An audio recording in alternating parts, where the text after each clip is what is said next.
Sam Spade, Detective. Brought to you by Wild Root Cream Oil Hair Tonic, the non-alcoholic hair tonic that contains lanolin. Wild Root Cream Oil. Again and again, the choice of men and women and children, too.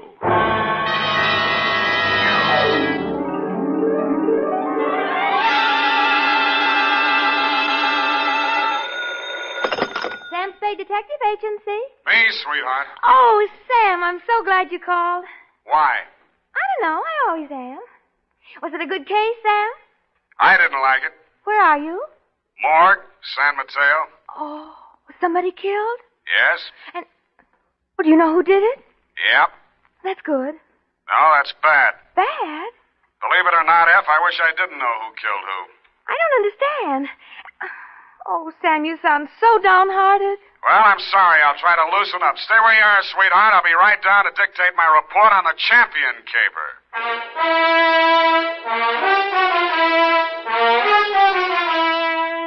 Dashiell Hammett, America's leading detective fiction writer and creator of Sam Spade, the hard-boiled private eye, and William Spear, radio's outstanding producer-director of mystery and crime drama, join their talents to make your hair stand on end with the adventures of Sam Spade. Presented by the makers of Wild Root Cream Oil for the hair. Before bringing you tonight's mystery, I'm going to take 28 seconds to tell you something that isn't a mystery. It's no mystery why so many millions of men, women, and children have well-groomed hair these days when America's favorite hair tonic, Wild Root Cream Oil, costs so little. Just 25 cents will buy you a get-acquainted bottle and show you how neatly and naturally Wild Root Cream Oil grooms your hair, how it relieves annoying dryness and removes loose, ugly dandruff. Get Wild Root Cream Oil Hair Tonic.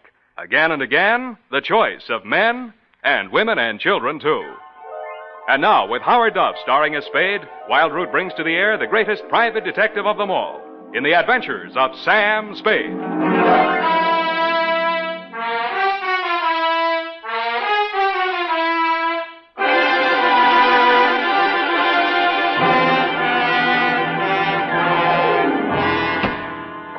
Oh, Sam, I read the afternoon paper.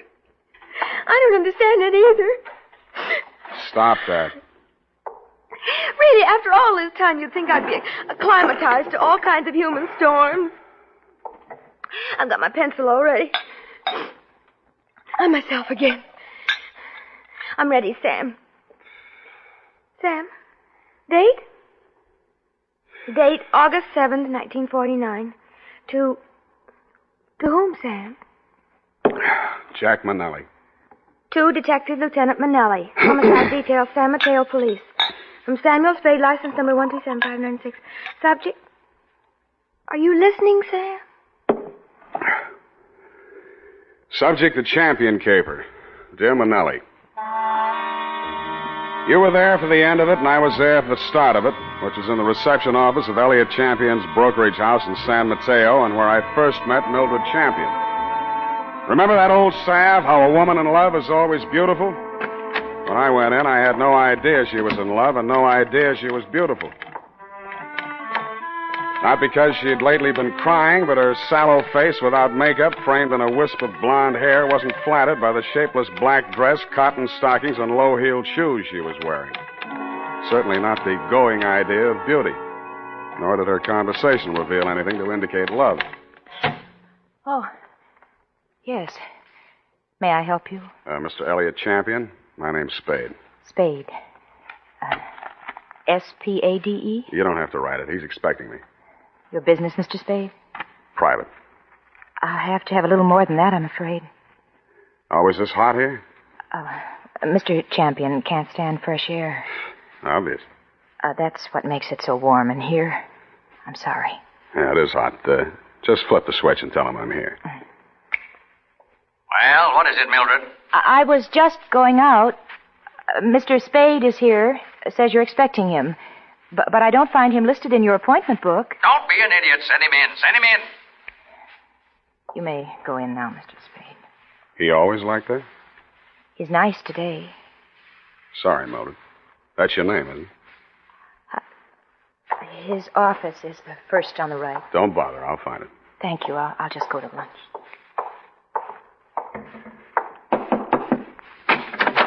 Mr. Champion, Well, don't just stand there. Come in and shut the door.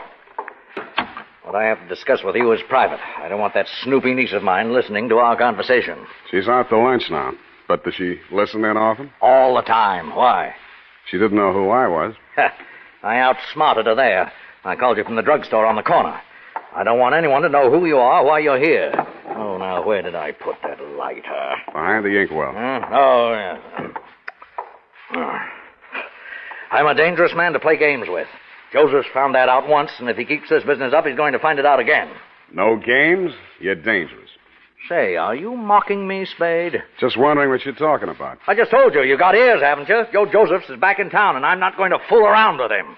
Mildred told me you were nice today. Oh, she did she? Well, Mildred talks too much. That's what's the matter with her. She talks too much. And you'd fire her, only she's your niece, and you'd have to pay somebody else 3 times what you pay her to take everything she has to take. Get out of my office. Oh, no. Wait a minute, Spade. Oh, it's just hot, I guess. Who has turned on the heat? It's Joe Josephs. He was released from San Quentin this week. And I've been receiving telephone calls from him telling me to beware and to watch out and a lot of other nonsense. What was he doing at San Quentin? 2 to 5 on an embezzling count. He's an ungrateful scoundrel, that's what he is. Why, I took him into my office as a junior executive, and 6 months later... He got tired of the $20 a week you were probably paying him and decided to dip into the bin. Only he did a bad job, got caught, you testified against him, now he's out and he's sore, and he's threatening you. And every time you yell cop around this town, there's always some snoopy reporter hanging around the sergeant's desk. Ain't that the truth? Listen, Spade, I've got $500,000 tied up in this business, and I don't want anybody thinking I might get knocked over by some loony with a grudge. And that's why you didn't tell the police? Don't you believe me? It'll do for now. You'll think of something better. Now, see here, impertinence is one thing... 25 a day and... No. That'll be 45 a day in expenses. I want you to find Joe Josephs and bring him to me. Nuisance warrant? More than that. I've got enough stuff in that desk drawer to send him back to Quentin if I have to. Oh, what kind of stuff? Left over from his trial. It'll be grand larceny this time, and they don't stop at 5 years for that kind of thing. You withheld evidence? I withheld... What the... Get down!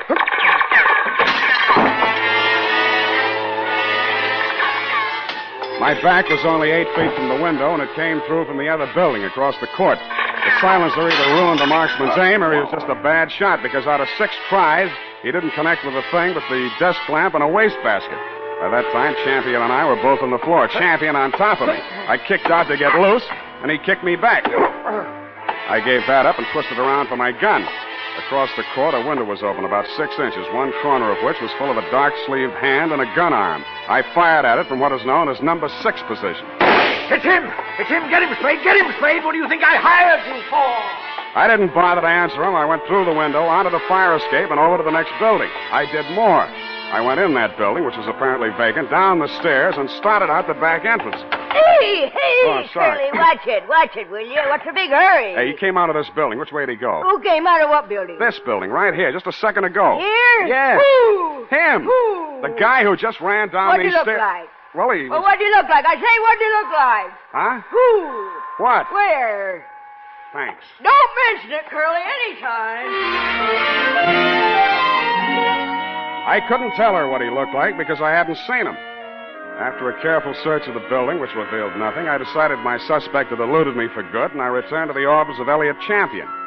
He was sitting on his green leather chair, wearing an expression to match. Missed him, huh, Spade? What does Josephs look like? Oh, I've got a couple of snapshots here somewhere. Oh, yes, here. Let's have a look. I was later to regret having those snapshots in my person. They showed a tall, thin-faced, haunted-looking guy, an old-looking 28, good face, shock of black hair, and dark eyes. I've seen plenty of cons, embezzler type, and he wouldn't have been cast in the part in my movie. There was nothing about him to indicate that he'd embezzled $2,000 or use a silencer on a gun. I dug 238 slugs out of Champion's wall and went down to the street. Spade! Oh, Spade! He was a heavy-set man in a dirty white Panama hat and seersucker suit that didn't fit him around the middle. Hey, just a minute, Spade, just a minute. He crawled out of a black sedan, jammed a cigar in his mouth, and began sweating. He needed a shave. He'd always need a shave. Hot afternoon, ain't it?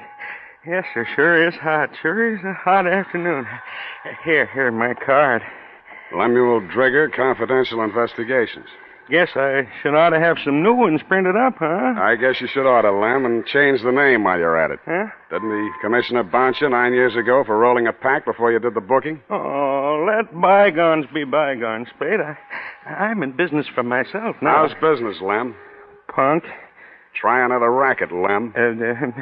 Spade, you been in to see old man Champion, maybe? Maybe. I was just going to go in to see him myself when I spot you pull up. I recognize you from the pictures in the paper last week. I figure maybe you and me ought to talk. What did you figure you and me maybe ought to talk about, Lem? Oh, you make it tough for a guy, Spade. We're in the same business, you know. What'd you go see him about? So long, Lem. Hey, wait a minute.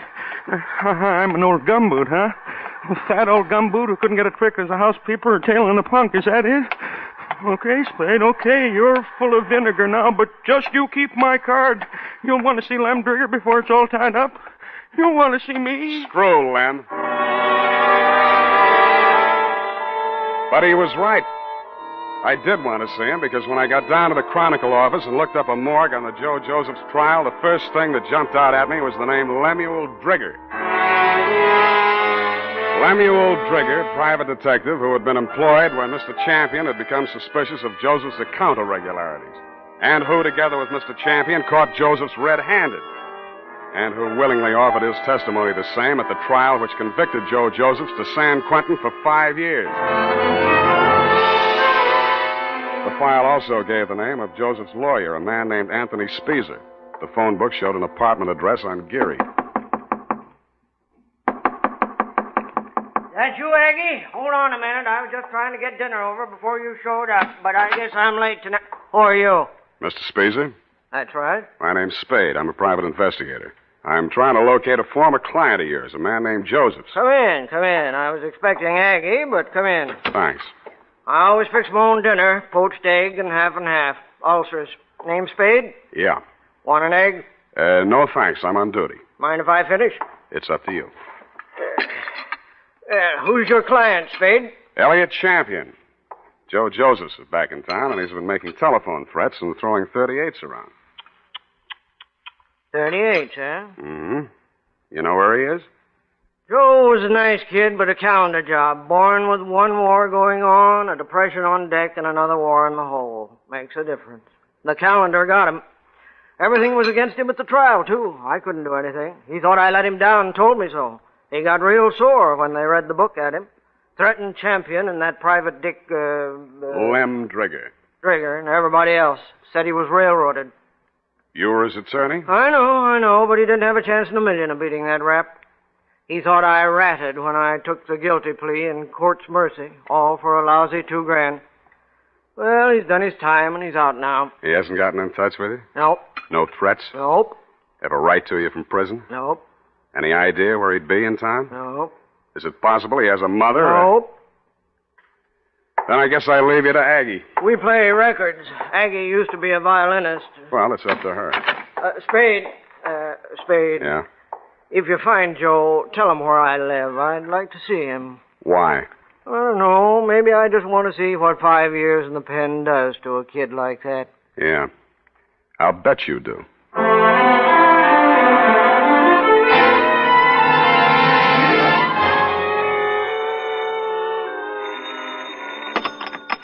Yeah? Is this you, Mr. Spade? Who's this? This is Mildred Champion. Remember me in my uncle's office? I remember. Mr. Spade, you're looking for Joe, aren't you? I know you are. You don't have to answer me. I think I can help you find him. I must talk to you right away before something terrible happens. Please come out to the house before something terrible happens. It's right in the corner. I got out to the house as fast as I could, but not before something terrible had happened. Spade. Spade. The front door was open and all the lights were on, and Elliot Champion was lying at the foot of the stairs in the front hall, holding his lapel as if it would get away from him. Spade, don't touch me. Don't try to move me. It's in my lungs somewhere, and I never thought.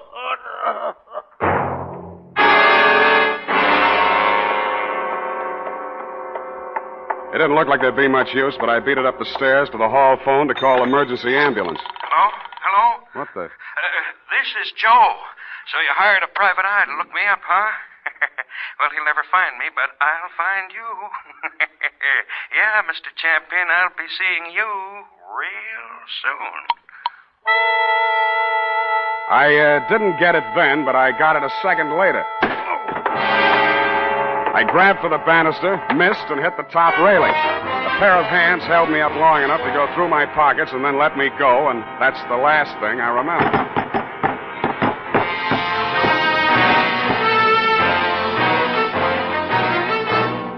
The makers of Wild Root Cream Oil are presenting the weekly Sunday adventure of Dashiell Hammett's famous private detective, Sam Spade.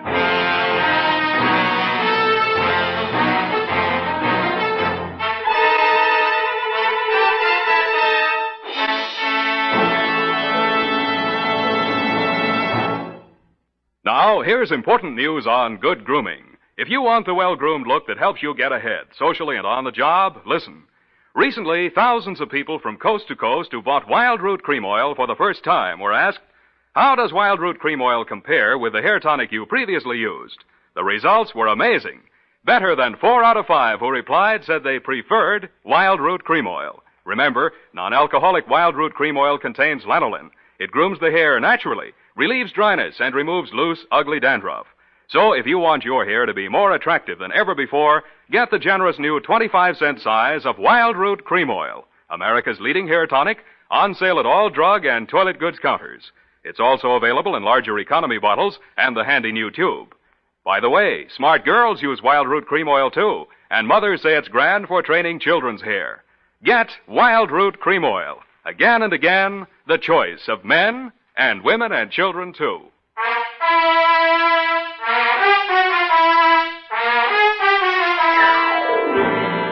And now, back to the Champion Caper. Tonight's adventure with Sam Spade.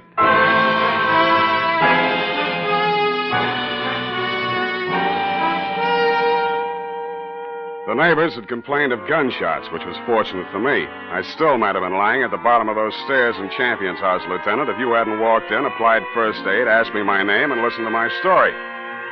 You considered the threatening phone call after my client's death as a cover-up and promptly sent out a general alarm on Joe Josephs.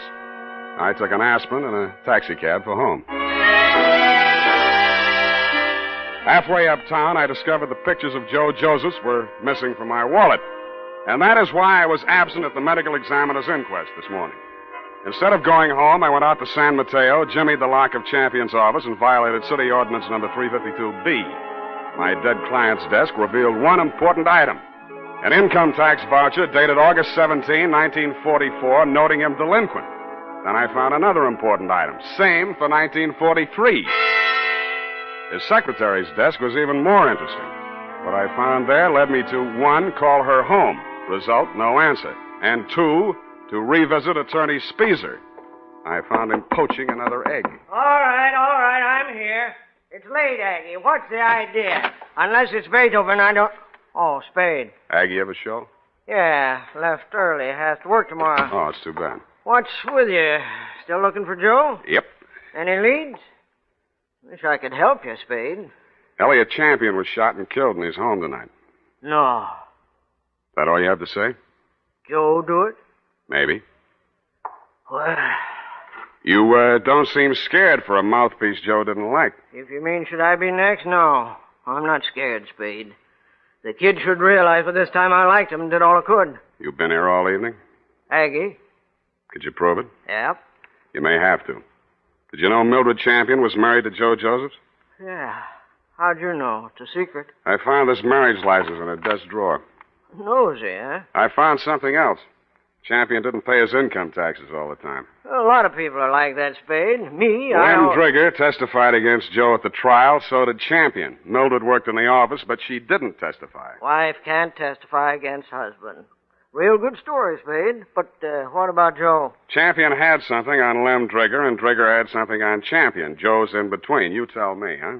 Huh? All right, I'll tell you. It's all about a green kid hired into a brokerage firm to be framed on a phony embezzling charge to cover up a tax delinquency. You want to finish it? I can't. I don't know it. You've got ideas, though. Yeah, Spade, you're right. I've got ideas. And all of them make me sick inside. That kid stood there and told me he was innocent. He said it 1,000,000 times if he said it once. And he told me he thought Champion was short with the income tax people. And if Champion was short, he could phony up a book and get a worn-out private detective like Drigger to testify that there'd been a fraud and Joe takes the rap. If that's what happened, they did it pretty good. Did you mention anything like this at the trial? Surmise is not admissible. There was no way to investigate it and no way to prove it. Joe was a nice kid, Spade, and he told a good story. I've been fooled a lot of times. What do you think? I haven't met him yet. All right, he's done his 5 years. He came out. Now they want him for killing the man who sent him up. His whole life's gone. And for what? Spade, I hope you don't find him. I hope nobody ever finds him. But we did find Joe Josephs, Lieutenant. He was right under our noses all the time. When I called you, you told me to come on down to the morgue of the county hospital. We both stood and looked at Joe Josephs. It's a funny thing, Sam. We had an alarm out for an hour on this guy. We've been looking all over for him, and he turns up right here. Only he's dead. He's been dead since last night about 7. 7? Same time Champion was killed. TB. Just got the whole story.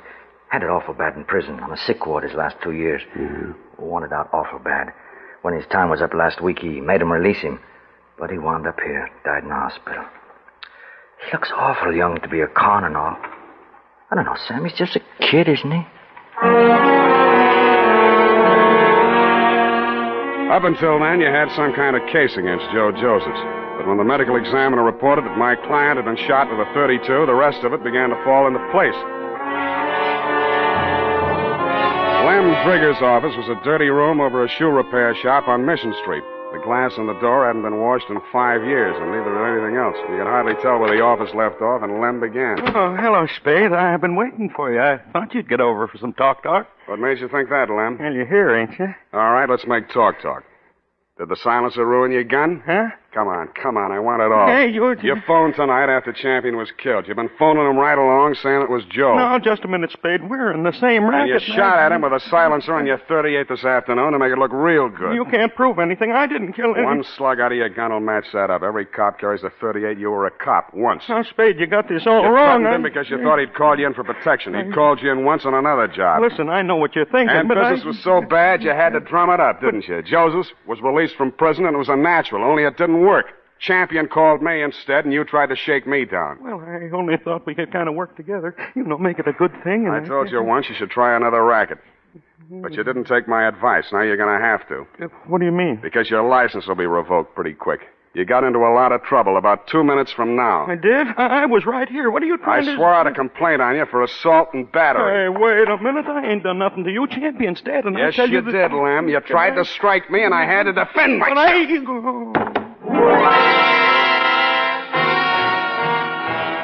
And I did make out a complaint, Lieutenant. I phoned your office, and 2 of your men were on the way out to pick him up when I heard a footstep outside the door.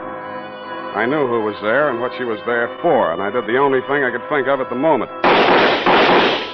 And it was lucky I did it. Her own .32 was in her hand when she came in the door. She looked at me, and Lem's smoking gun in my hand, looked at him stretched out on the floor, then she looked back at me, and the gun fell from her hand, and she began to cry.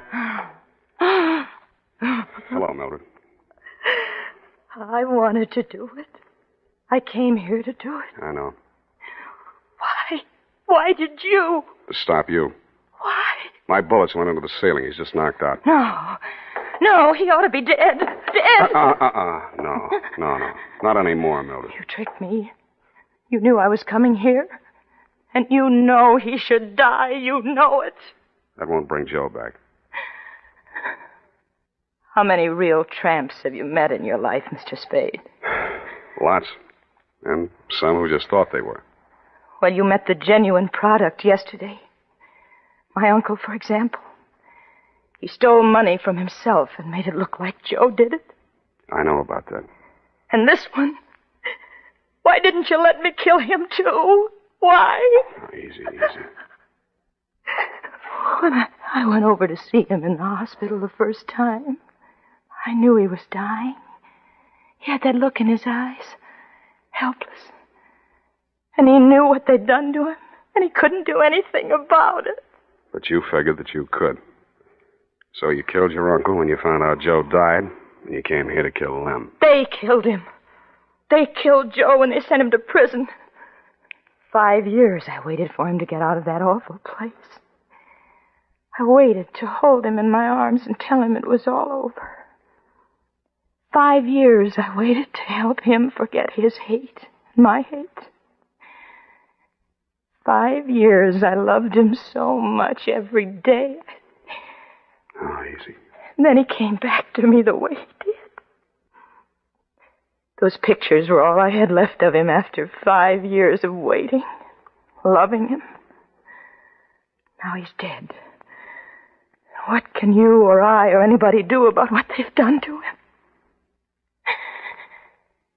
Look at me, Mr. Spade. Go ahead, look at me. I'm not what you'd call beautiful. I'm not even very pretty. Nobody would ever look at me twice. Well, Joe looked at me. And he loved me. Now he's dead. And I'm dead inside.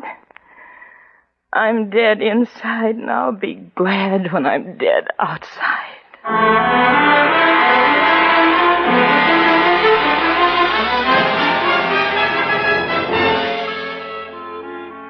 Period and a report. Oh, Sam, they were so unhappy. Yeah. Add a notation that I won't be around for the coroner's inquest. But Sam, you can't do This that. report, when duly notarized, should be admissible as testimony. I want to get out of town for a few days. Sour ragged.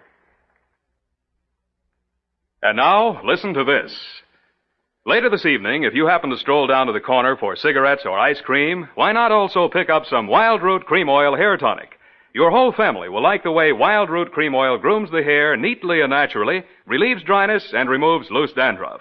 And ask your barber for a professional application of Wild Root Cream Oil Hair Tonic. Again and again, the choice of men and women and children, too.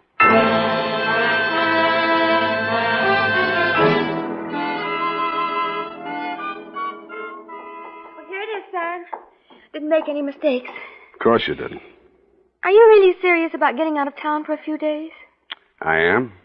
The world's too much with you, huh, Sam? Effie. Well, I know it's poetry, Sam, but it seems kind of appropriate right now. I don't care if she did kill those two men. I feel sorry for her. What's that got to do with poetry? Well, it's kind of poetic justice. Oh. Why did she dress the way she did in that black dress and low heels? A form of penance, I guess, of mourning, of absence of her missing lover. Lover? Yeah, no. Look, you'll have to type it all over if you keep that up. But, Sam, it's all so beautiful and tragic. Yeah. And you watched it all happen with such understanding. I'm so proud of you. Oh, Sam. Come on now, come on. Dry up and go home. Good night, Sam. Good night, sweetheart.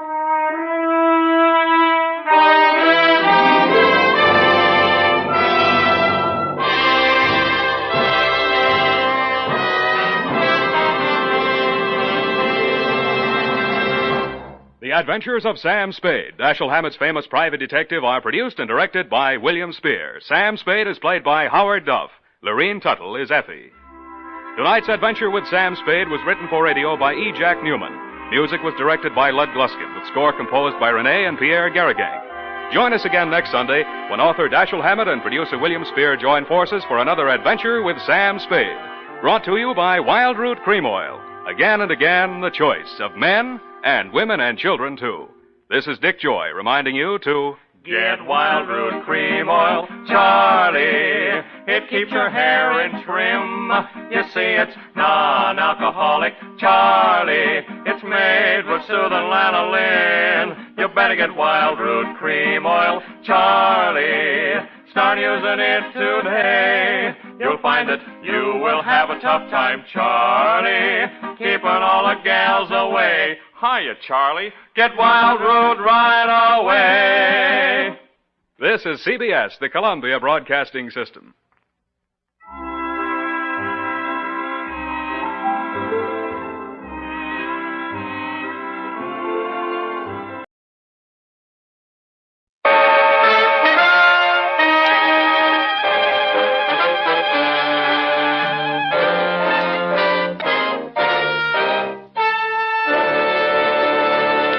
Kreml Hair Tonic and Kreml Shampoo present the new adventures of Sherlock Holmes, starring Nigel Bruce as Dr. Watson and Tom Conway as Sherlock Holmes.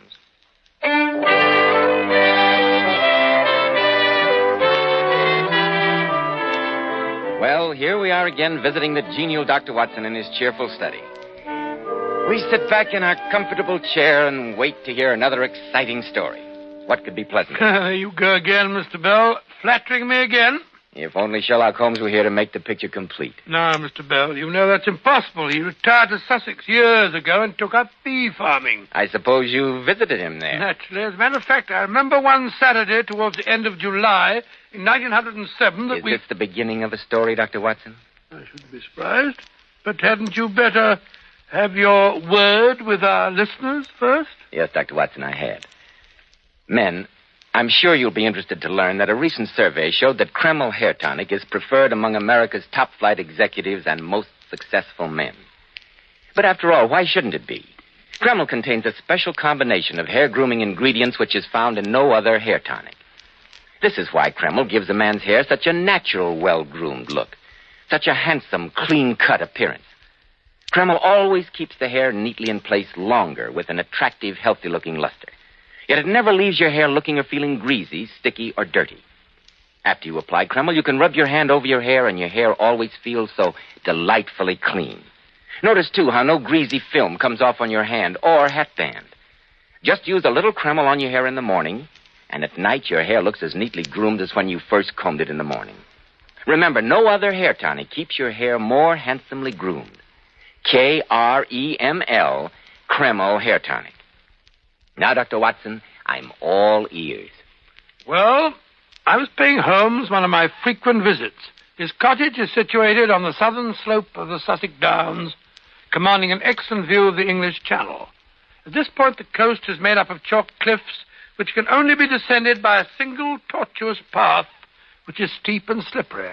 At the bottom of the path, there are curves and hollows, which make splendid swimming pools, and are filled afresh with each flow of the tide, and warmed by the sun. What town is Mr. Holmes' place near? A village called Falworth. But even that is at a distance, and the house is quite lonely. Half a mile away is Holmes's only neighbor. And who is that? Harold Stackhurst, who's a headmaster of the well-known preparatory school, the Gables. A private school, I suppose you would call it. It was summer, and most of the boys were away on holiday, except a few who were catching up.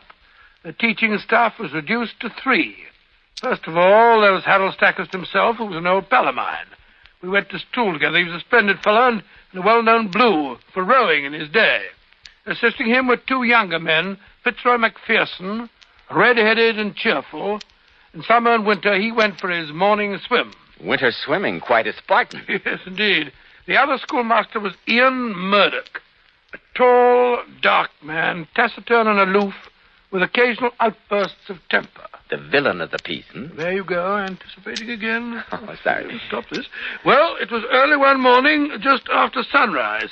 There'd been a severe gale the day before, but the wind and the waves had finally abated, and everything looked newly washed and fresh. The air had a decided nip to it, and Holmes and I were on our way down to the beach for our morning plunge. I say, Holmes, that water's blue this morning, isn't it? Rather cold-looking, if you ask me. Do you good, Watson. Your circulation needs toning up. You can run all the way home. Run up the cliff path? Oh, that's the heart. Rubbish. The boys do it. Well, I'm not under the delusion that I'm still in my first youth. Hello. Isn't that Stackhurst coming along the cliff? He's got a towel over his arm, obviously going down to the beach. He's not afraid of a little cold water. And he's almost as old as you are. He's older. Oh? Oh, a great deal older. He was 2 forms above me at school. Dear, dear. Quite an old man. I had no idea that... Stop ragging me, Holmes. Hello there, Stackhurst. Hello. Hello. Going swimming? Yes, wait for us. Come on, Watson. Oh, bless my soul if it isn't Watson. Delighted to see you, old chap. I thought you weren't coming down for another month. Well, I just couldn't stay away any longer. I'm so fond of the swimming. Yes, Watson has just been saying that there's nothing like a good dip before breakfast to tone up the system. What did you say, Watson? Oh, I think so. Stackhurst, where are your 2 young assistants, Macpherson and Murdoch, the gloomy Scot? I've never known them to miss their matutinal plunge. Oh, well, Murdoch has had to keep some of the boys at their algebra. He'll be along later. McPherson has gone on ahead. I expect he's in the water now. Any more outbursts of temper on Murdoch's part lately? No, not since last week, when he found a boy putting toads in his bed. His temper is ferocious, Holmes.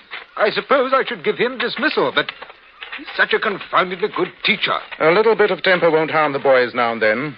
Help to keep them in line. Yes, I'll wait till the next fellow who wants to put extraneous objects in Murdoch's bed will think twice about it. Look, there's someone staggering up the edge of the cliffs.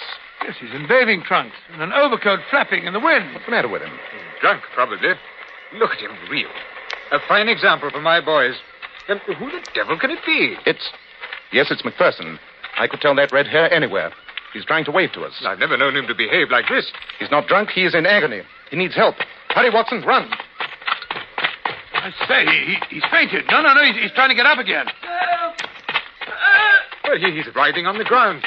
Courage, old boy. We're coming. Pain. I can't breathe. It's killing me. What is it? What's happened to you? The mane. The lion's mane. But, good heavens, he's having convulsions. His face is turning purple.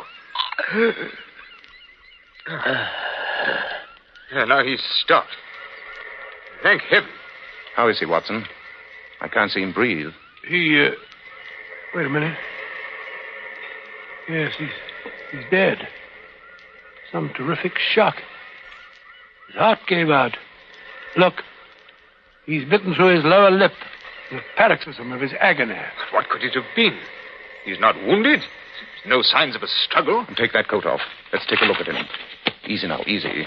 Good heavens, Holmes, his back. Just look at his back. Great red welts round his shoulders and round his ribs. Oh, this is terrible.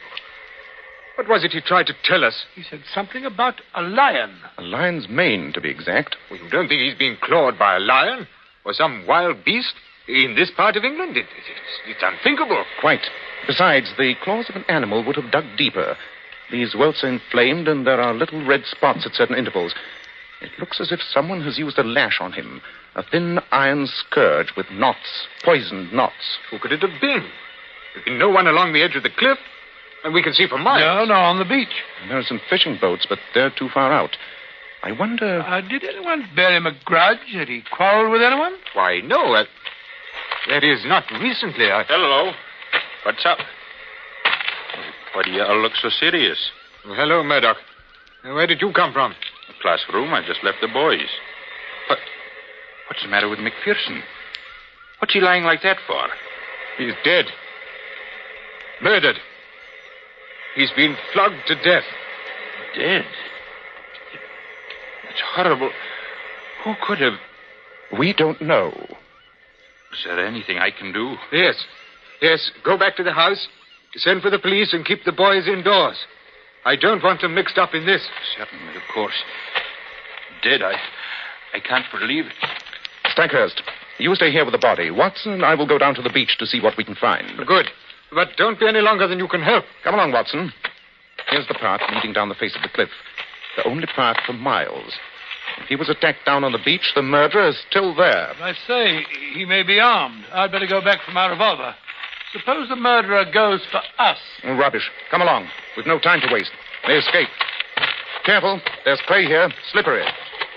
Look, Holmes. Footprints. Yes, the same one's descending and then returning again. McPherson, undoubtedly. That means no one else has been to the beach by this path since the storm. And here's the mark of his hand where he fell. And the print of both knees. That's all that the path holds for us. Now for the beach itself. Look, there's quite a lagoon left by the tide. His towel is lying beside it. Folded and dry, so he didn't enter the water. There's his sweater beside the pool. Look here, on the sand, footprints. Naked and with a canvas shoe. Presence again, that proves he made ready to bathe, but the towel shows he returned without bathing, or at any rate without drying himself. Look, Holmes, there are some distant figures up there on the beach. Too far away. Besides, this lagoon lay between them and the person. Perhaps the fishing boat. Perhaps, but I can see no sign of a boat having been beached along this shore. Yes, but then how... Quite. Couldn't it be Stackhurst? We saw him coming from the direction of the gables. How about Murdoch?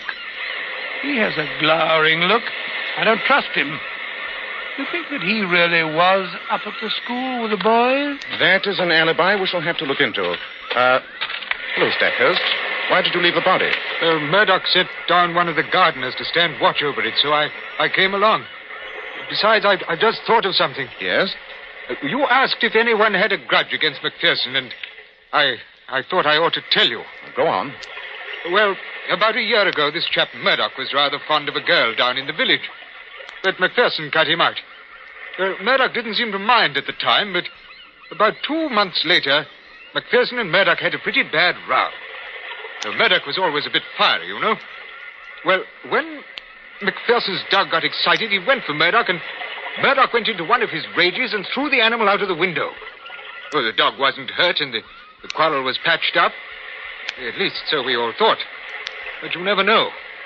Resentment sometimes smolders for a long time. Yeah, particularly if there's a woman in the case. Quite. Well, let's have a look at the towel and sweater. We've seen everything else there's to see down here. Hello. There's something in the pocket of the sweater. It's a note. Dear me. A note of assignation. Huh? What's it say? We'll be there in the same place, darling. Until there you are, then, woman. All my love, Maudie. Why, that's the girl. The one I told you about, Maud Bellamy. McPherson was in love with her. Obviously.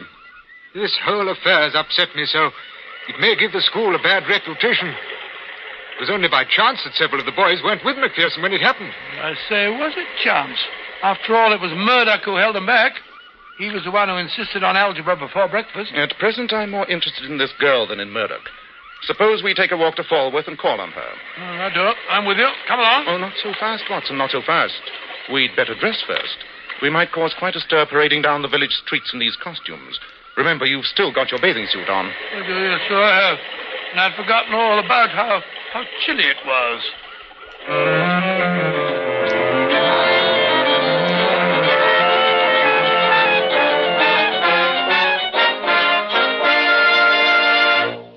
In just a moment, we'll find out what Sherlock Holmes discovers in his visit to Maud Bellamy. Men, I'm sure you'll agree that well-groomed hair adds a great deal to a man's appearance.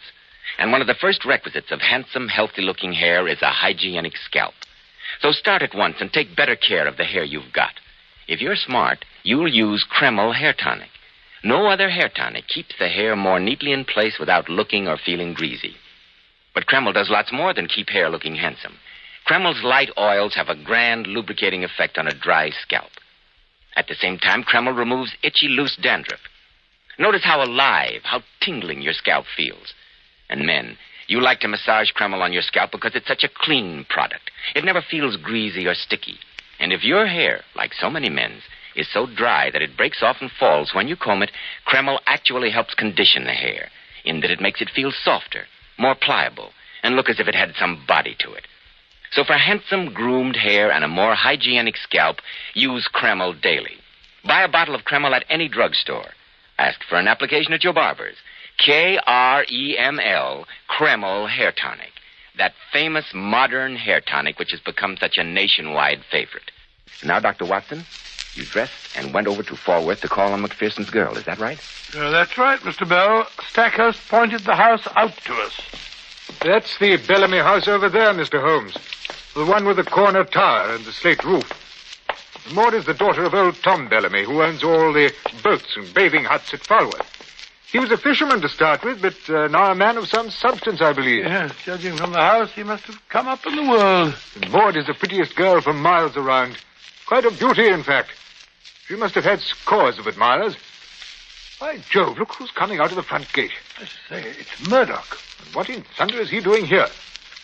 Hey there, Murdoch. What do you mean by coming over here? I thought I am your subordinate, sir, under your own roof. I am not aware that I owe you any account of my private actions. Your answer is pure impertinence. So is your question. This is not the first time that I've had to overlook your insubordinate ways, but it will certainly be the last. You will make arrangements to leave my school as soon as possible. I intended to go in any case. Lost the only person who made the Gables habitable. Insolence. How dare he? Young whippersnapper. Mr. Stackhurst, he seemed very eager to clear out of here. Perhaps you were a trifle hasty in giving him an excuse to go. I never thought of that. Shall I tell the police to place him under arrest? No. We can prove nothing against him as yet. Better persuade him to stay until we are sure he didn't do it. Very well. It's against my principles, but I'll go after him and see what I can do. Splendid. Now, Watson, suppose we call on Miss Bellamy and present our condolences. I take it that Mr. Murdoch has already broken the news of the tragedy. Ring the bell, that's a good fellow. Don't you think it's a bit heartless, Holmes, calling at this time? If the girl has any character at all, she will want to help us discover the murder of her sweetheart. Any woman with any... What do you want? We would like to speak to Miss Bellamy. Well, you can't. You are her father, I take it. Yes, I'm her father, and I know you be Mr. Sherlock Holmes. And I'm not having you mixing my daughter up in any of your dirty business. I thought you might want to help us solve the murder. Ah, you did you?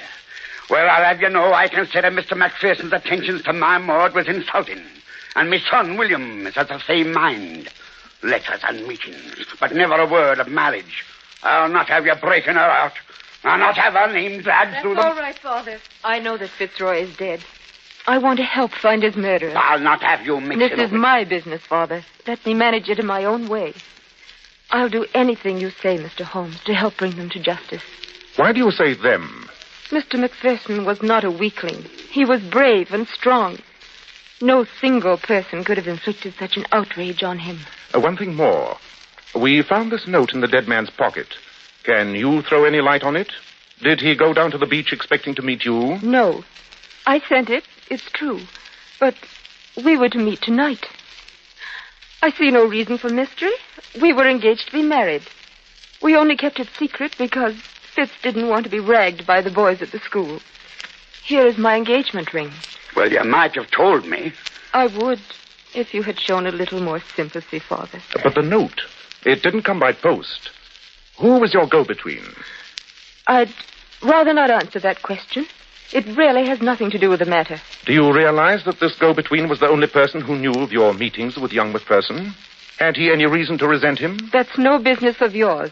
You had many suitors, I believe. Yeah, that she did. Was Ian Murdoch one of them? There was a time when I thought he was. But all that was changed when he found that Fitzroy and I cared for each other. Miss Bellamy, do you think it natural that a hot-tempered young fellow like Murdoch would get over his feeling as easily as that? What are you trying to make me say? If you think Ian Murdoch had anything to do with the murder, you're wrong. A finer man never drew the breath of life. He wanted us to be happy. He wasn't the kind to think of himself first. He'd gotten over his feeling for me. Then why did he want to be the first to tell you the news of your fiancé's death? Because he was Fitzroy's friend. He thought it was his duty. He thought he... What does it matter? Fitz is dead. Why don't you find his murderer? What's the good of all this? Thank you for your information, Miss Bellamy. Leave me alone, can't you? Leave me alone. Go and find the murderer if you're so clever. Perhaps we shall. Well, good day.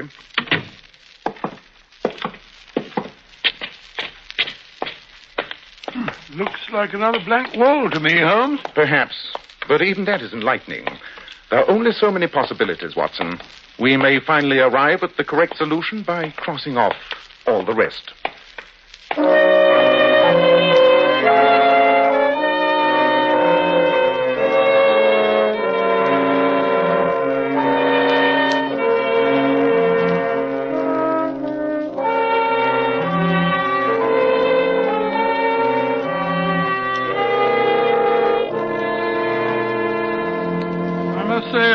For a detective on a case, you seem extraordinarily lackadaisical. You spent the better part of the last 3 days up in your garret among your books. I've been looking for the solution, something I once read. It's in the back of my mind, but I can't seem to bring it into the light of my consciousness. Yes, and in the meantime, this Murdoch fellow may slip through our fingers. Once he leaves the school, we'll never be able to get our hands on him again. I wonder that he hasn't left before this. Oh, how can you sit there so calmly and say that, Holmes? You're losing your grip. Perhaps I am.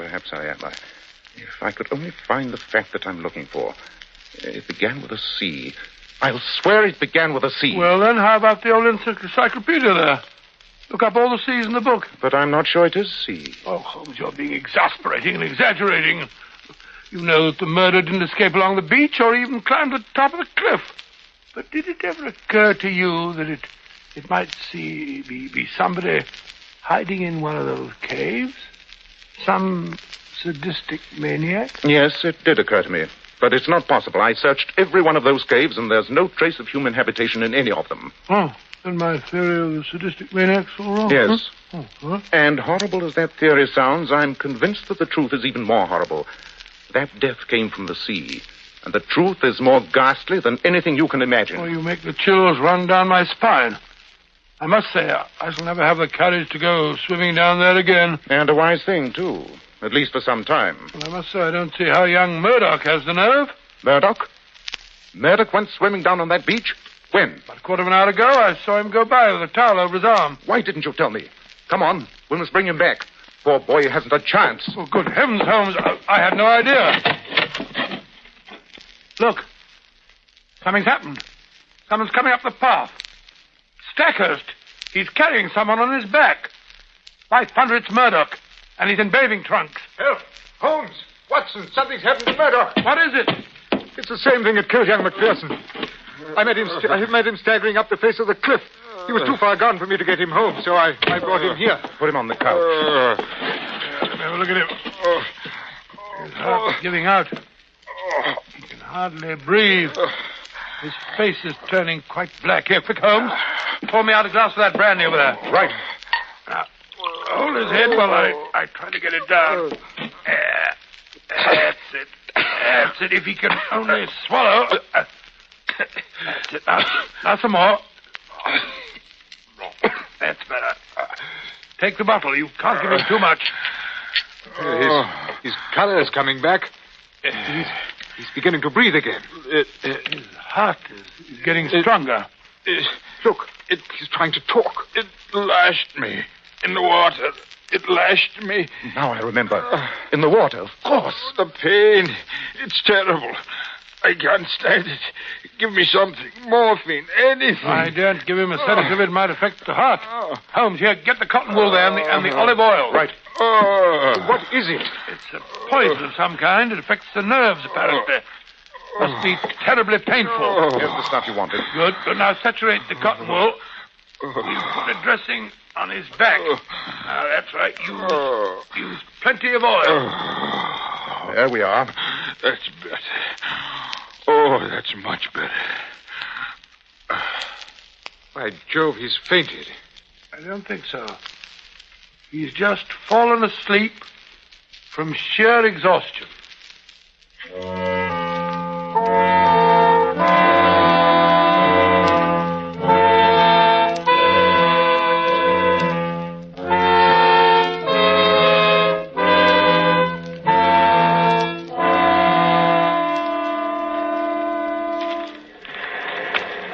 Well, Watson, how's our patient coming along? Splendid. The nurse says we can move him tomorrow. Splendid physique that boy must have had to stand up under the strain. I says, Stackhurst, we all owe that chap an apology for suspecting him of McPherson's death. Yes. But who in thunder did kill him? I'll show him to you, if you like. You discovered the murderer? Yes. One of the most gruesome instruments of torture ever devised.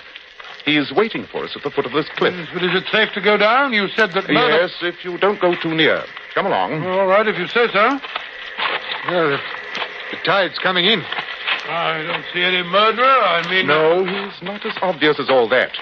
Treacherous as well as deadly. I must say that this place gets on my nerves since the tragedy.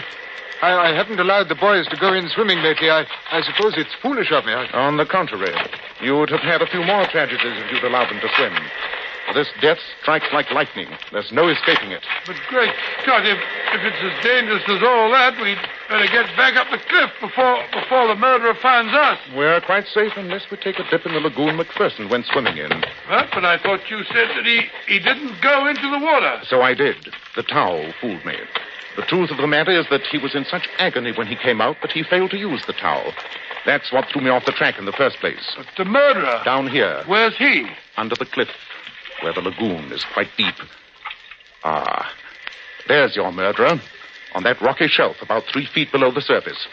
Look down there. See it? Why, it's a tangled mass.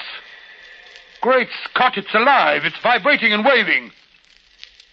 A hairy creature with streaks of silver amongst its yellow stresses. Oh, what a foul and sinister thing. Sinister enough. The death that comes from the sea. As fatal as a cobra and more far-reaching. That is cyanea, the fearful stinger, sometimes called the lion's mane. Well, I've been born and bred in these parts, and I've never seen anything like it. Ugh, look at that foul thing. Well, it doesn't belong to Sussex, I swear. Just as well for Sussex. The southwest gale must have brought it up. What do you say? Shall we end this murder forever? Shall we end it by all means? Very well. I think this boulder should do the trick. Help me move it. It's too heavy for one man. Right. There she goes.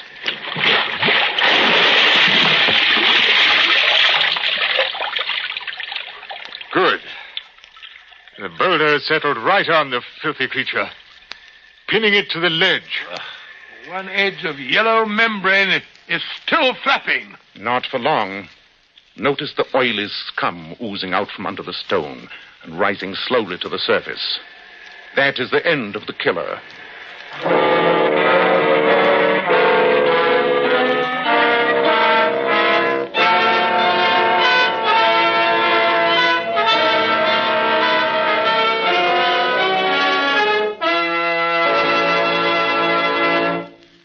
Lion's mane. I've never heard of that before, Dr. Watson. Mr. Bell, neither had I. Holmes discovered the article that he'd been searching for and read it to us. The full name of the dreadful creature is Cyanea capillata. It radiates almost invisible filaments to the distance of 50 feet. Within that radius, it is as deadly and far more painful than the bite of a poisonous snake. Ladies and gentlemen, in just a moment, Dr. Watson will be back to tell you about next week's story. But first, ladies, here's a sensational beauty tip direct from Hollywood. When you want your hair to look its radiant best for an important date, do this the night before. Give your hair a glamour bath with Kreml shampoo. I certainly agree with that, Mr. Bell. And you know, Kreml shampoo is the shampoo used by those famous beauties, the flowers mottled.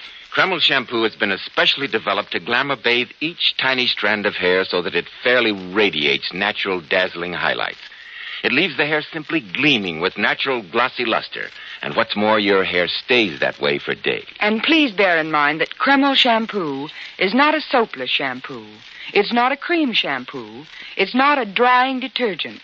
It's entirely different. Yes, Kreml shampoo uncovers all the natural highlights that lie concealed in every woman's hair. Yet it never dries the hair. In fact, Kreml shampoo has a built-in oil base which helps keep the hair from becoming dry or brittle. Kreml shampoo whips up a luxuriant, active foam, even in the hardest water. It rinses out so easily and never leaves any dull, soapy film. So, ladies, why not buy a bottle of Kreml shampoo at any drug counter and glamour bathe your hair to tantalizing loveliness? Kreml, Kreml shampoo. Now, Dr. Watson, what about next week? Well, next week I think I'll tell you how Holmes and I visited a mad scientist who lived on a rocky island in one of the Scottish lochs, and of the strange things that happened there. I call it The Adventure of the Island of Death.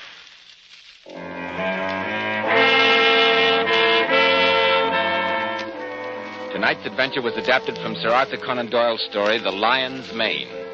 Nigel Bruce appeared by permission of California Pictures. Tom Conway through the courtesy of Eagle Lion Pictures. The Sherlock Holmes series is produced by Tom McKnight with original music composed and conducted by Alex Steiner. This is Joseph Bell speaking for Kreml Hair Tonic and Kreml Shampoo and inviting you to be with us next week at this same time, regardless of whether you change to daylight saving time, when Dr. Watson will tell us about the adventure of the Island of Death.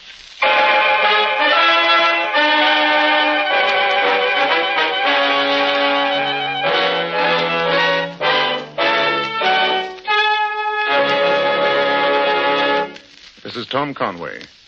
Your help is vital in the drive on cancer, the disease that must be stopped. Help save future lives. Give to the cancer drive. This is ABC, the American Broadcasting.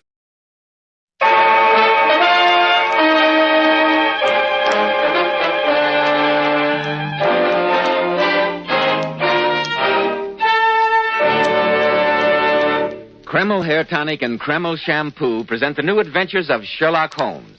starring Nigel Bruce as Dr. Watson and Tom Conway as Sherlock Holmes.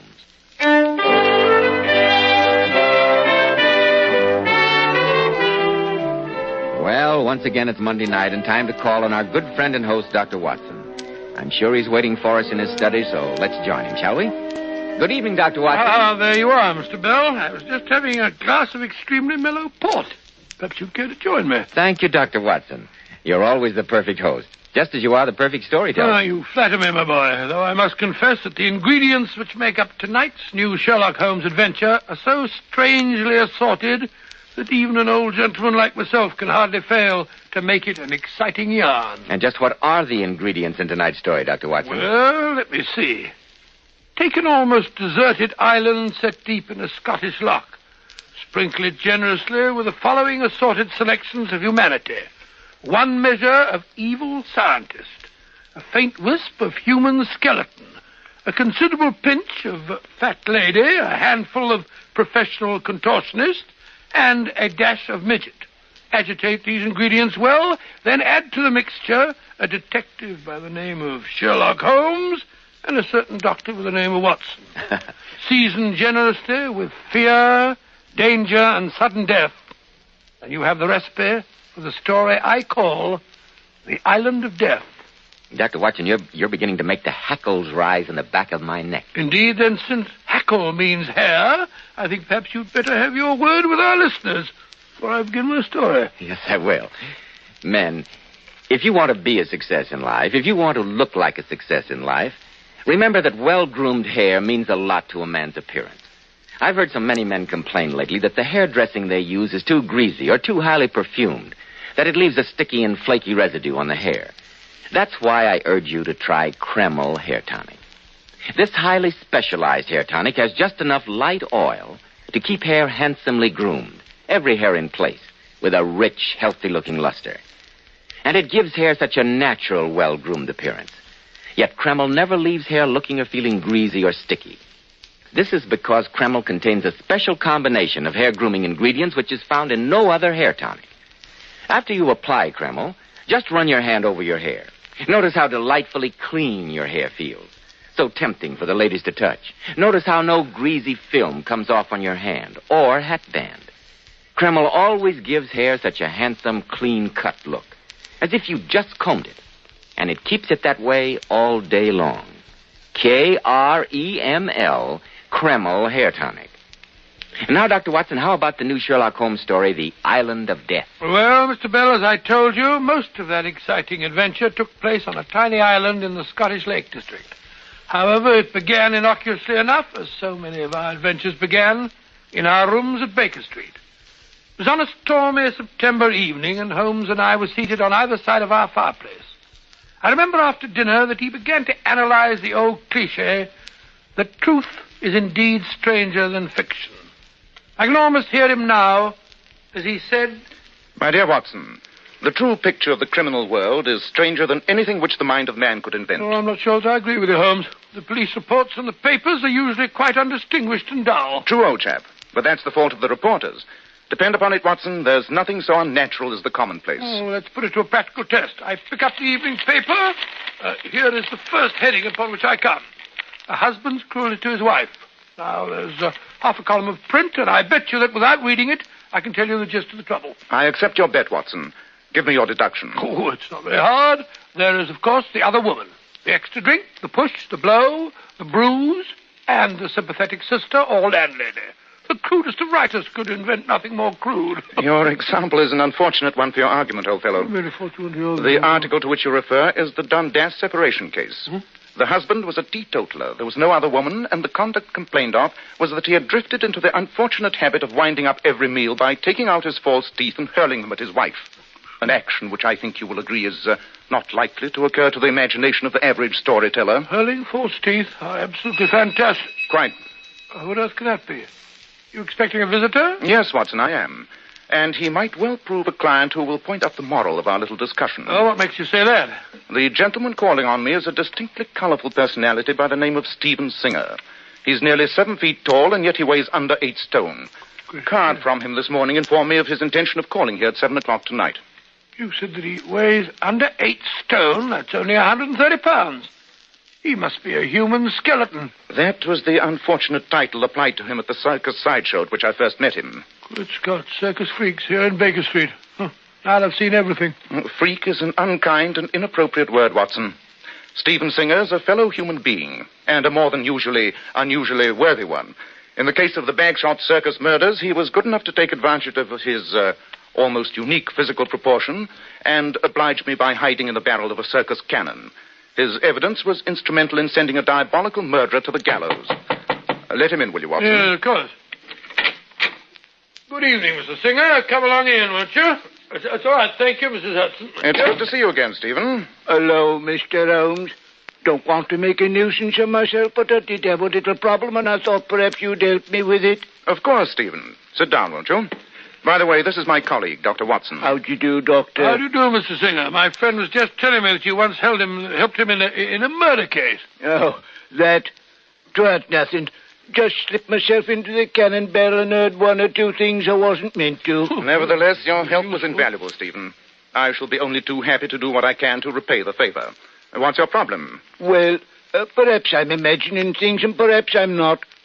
But wouldn't you say it was a rum thing if a professor offered me and 3 of my pals from the circus 50 quid apiece to go to some island in Scotland for a week? Yes, indeed. I should say that's extremely odd. Can you give me a few more facts? Well, Mr. Holmes, this professor come to the circus 3 nights ago when we was playing at Stafford at the Bow. What was his name? Professor McElwraith. Funny-looking cove with a bushy red beard he was. Indeed. I've heard of the gentleman. I understand that he is something of a rebel in the medical profession. He returned from Vienna recently, where he's been studying under Dr. Freud. Dr. Freud? Never heard of him. You will, Watson, you will. Mm-hmm. He devotes himself to the psychological aspects of the human body. Pray continue with your story, Stephen. Well, Mr. Holmes, he approached me and 3 of me pals. And who are those pals? Well, there was Bill Carew, the major we call him. He's a midget. And there was Belle Brackett, the fat lady. And the third was a bloke who joined the circus 2 days ago. Jeff Walner's his name. I haven't seen his act, but he bills himself as the Injure Rubber Man. The professor promised us 50 quid apiece, our tickets on the Scotch Express tomorrow morning, and told us he'd have a boat waiting to ferry us out to his island when we got there. Holmes, there's something devilish going on here. A professor who studies psychology wants 4 people to go to a lonely island. A midget, a contortionist, a fat lady, and the 4th... Oh, that's all right. I'm used to it, Doctor. The force a human skeleton. Oh, I wouldn't say that. That's what you were going to say. Now, we all agreed to go up there. We didn't like the bloke, but none of us can turn down 50 quid. But we got to talking after he'd gone. Supposing he's up to doing us a bit of no good. And anyway, he made us sign that paper. Paper? What paper? I don't remember it too well, Mr. Holmes, but it did say that if anything was to happen to us, the professor wasn't responsible. That's what started us to talking and worrying after he'd gone. And that's why I've come to you. I'm glad that you did, Stephen. Did you inform your friends of your decision to come to see me? No, Mr. Holmes, I didn't. I might have done it if I'd have been sure you wouldn't have laughed at me. I'm convinced that this is no laughing matter, Stephen. Unless I'm much mistaken, there's devil's work afoot. Then you'll come up there with us, Mr. Holmes? Yes. Tomorrow morning, Dr. Watson and I will meet you in Scotland.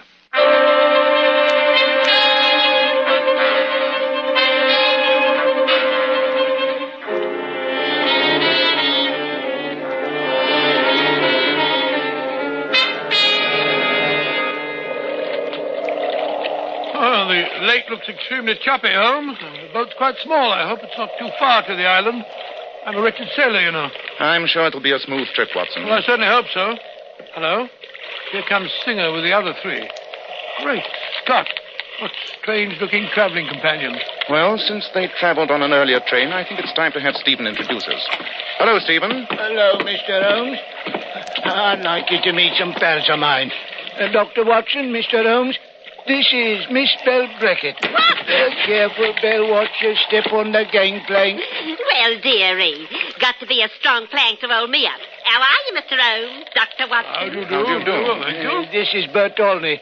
Mr. Holmes, Dr. Watson. How do you do, son? Don't know what you do on the bill, governors, but I can kick the back of my head with both feet at once. Oh, really? Very useful, I should imagine. providing you're not standing up. What's your act, gentlemen? Act? Well, we haven't exactly got an act. Just regard us as friends of Stephen's. We thought a little trip to the Highlands might do us good. Huh. It'll do me £50 worth of good. That's all I know. Put 50 more pounds on me, dearie, and I'd explode. And this is Bill Carew, the Major, we call him. And Dr. Watson, and Mr. Sherlock Holmes. How do you do, Mr. Crew? Evening, gentlemen. I do hope this isn't going to be a long journey. I'm really rather a poor sailor. Well, I just said the same thing myself, Mr. Carew. Oh, call me Major. Everyone calls me Major. I suppose it's incongruous when you consider that I'm only 4'3", but I do like the nickname. Have a cigar. Cigar? Oh, no, thank you very much. Well, Major? we're all aboard, Mr. Holmes. Might as well get going, I suppose. Why not, Stephen? All right, Captain. We're all here. You may as well get started. Dr. Watson. Yes, Mr. Alden? Do me a favour, will you? Give us a scratch between the shoulder blades. Give you a what? A scratch between the shoulder blades. Oh, That's it. As soon as we crossed the border, these Scots fleas started to bite on me. Thank you kindly. A starlit night, Watson, and a spanking breeze. I wonder what adventure lies in store for us. I have a feeling that Professor McElwraith may not be too glad to see us.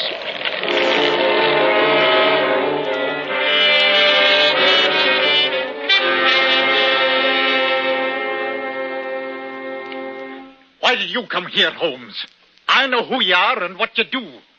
Why are you so interested in my obscure experiments? For two reasons, Professor McElwraith. First, Stephen Singer's a friend of mine, and second, I have an insatiable curiosity, particularly for experiments that require obscurity. I want to know why a student of psychology wishes to isolate 4 malformed humans on a lonely island. All right, stay. Stay into the devil with you both. You can't leave this island until I give the word. My inquisitive friends. Quiet! Quiet! The 4 of you and my employees for the next few days. 2 of you, Sherlock Holmes and Dr. Watson, are uninvited guests. Professional meddlers, as they assured me. And I've no reason to doubt that assurance. Holmes, the man's as mad as a hatter. Quiet, Watson. Since you're all to be on my island during my experiments, I should like you to study this map and acquaint yourself with the place. Here you'll see are the guest houses, all interconnected by telephones. And I've installed the very latest form of that admirable new device. Now, down this path lies the snake house. Snakes? I can't bear snakes. It may not be necessary for you to meet them, Miss Brackett. Of course, I do use them in my experiments. Ow! Now, this path over here leads to the haunted watchtower. An interesting edifice, as you will discover. 7 enemies of James VI met a most peculiar death there. You'll find that they continue to meet that death quite regularly. Look here, Professor. I don't like the sound of this. Nor do I. You tell us what these experiments are that you keep talking about. With pleasure. I've long known that the malformation of the body of freaks, if you'll forgive the expression, is caused by glandular deficiencies and imbalances. My studies have convinced me that these same glandular defects produce psychological alterations. For instance, you, Miss Brackett, weigh 4 times as much as you, Mr. Singer. It'll be interesting to see how differently each of you reacts to the same stimuli. What do you think we are? Guinea pigs? You talk of applying different stimuli to these people, Professor McElwraith. What kind of stimuli do you intend to apply, may I ask? Every stimulus that the many resources of this island will enable me to apply. Fear, hunger, desire, envy, hatred. This should prove most illuminating. Most illuminating. I won't stand for it. We're human beings, not a bunch of animals. That's right. Let's go out. Larry, you're right, Bell. Of course he is. The bloke's balmy. Let's get on the boat and go back. I quite agree with you, sir. You're absolutely inhuman, Professor. Mind your own business, you meddling fool. I paid these people to come here, and they're going to stay. You and your friend are more than welcome to leave, however. No, Professor. I shall make myself personally responsible for seeing that these good people return to the mainland tonight. That's right. Indeed. Then you must be an extremely strong swimmer, Mr. Holmes. What do you mean? The boat left this island an hour ago. It will not return for 5 days. You fools! You grotesque idiots! You're trapped! So go to your quarters, all of you. Go on. And don't be surprised if I begin my experiments before the night is over.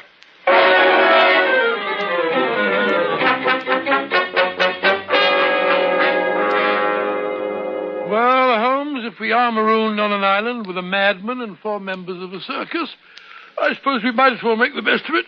Oh, dear. I think I'll turn in. What the devil's that? The telephone. Wretched instruments. They're just a passing fad. They'll never catch on, you mark my words. Yes, what is it? Mr. Holmes, are you in your cottage? Since I'm obviously at the other end of this wire, yes. Dr. Watson, is he with you? Yes, why? I'm worried, Holmes. A few moments ago, I caught a glimpse of a figure standing near my library window. I'm speaking from there now. I thought it might be you or Dr. Watson. But if it isn't, I'm afraid... And, well, you might be, if only of your own conscience. I'm afraid of them, the freaks. They're so angry. They might will... I'd hardly blame them. If you're frightened for your safety, the best thing to do is to let us all leave here at once. Are you sure it's impossible to summon the boat before 5 days are gone? Well, no, I did lie about that. I could give a signal in the morning by hoisting a flag on the watchtower. Just a moment. That was a stone dust against my window. I'll be back, Holmes. Don't hang up. What does that devil want, Holmes? Sounds distinctly subdued. He's frightened, Watson. He says there's someone lurking outside his window. Holmes, are you still there? Yes, Professor. What's wrong? That figure just standing in the shadows. I can see it from where I'm talking. I can't see the face, but it's... Holmes! It's raising its arm! It's going to... Oh! I'm afraid it's murder, Watson. Quick, we must get over to the big house as fast as we can.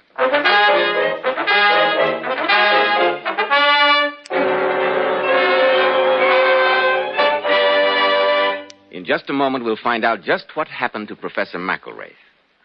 Every man who takes pride in his appearance should know that handsome, healthy-looking hair needs a hygienic scalp. And when you buy a hair tonic, be sure to get your money's worth. Be sure that you enjoy the extra advantages of Kreml Hair Tonic. This highly specialized hair tonic contains an amazing combination of hair grooming ingredients which is found in no other hair tonic. Kreml keeps dry, stubborn hair neatly in place all day. And it always gives hair such a natural, well-groomed appearance, never sticky or greasy. But men, Kreml does lots more than keep hair looking handsome. Kreml leaves your scalp feeling so alive. At the same time, it removes dandruff flakes, and it's simply great to lubricate a dry scalp. And if you, like so many men, have hair so dry it breaks off and falls when you comb it, Kreml actually helps condition the hair in that it makes it feel softer and more pliable. So men, buy a bottle of Kreml at any drug counter. Ask for an application at your barber shop. Let Kreml help keep your scalp hygienic, your hair always looking its very best. Kreml, Kreml Hair Tonic. Well, Dr. Watson, when you got over to the big house, did you find Professor McElwraith was dead? Yes, Mr. Bell. A quick examination of his crumpled body told me that he was beyond mortal aid. Holmes lost no time in examining that room of death. This crime isn't very hard to reconstruct, Watson. The dead man was standing here as he spoke his last words to me on this telephone. Yes, and the window is beside the instrument. The glass in one pane is shuttered. Yes, at a height of approximately 5 feet. Now, the professor was shot in the temple. He was about 6 feet tall.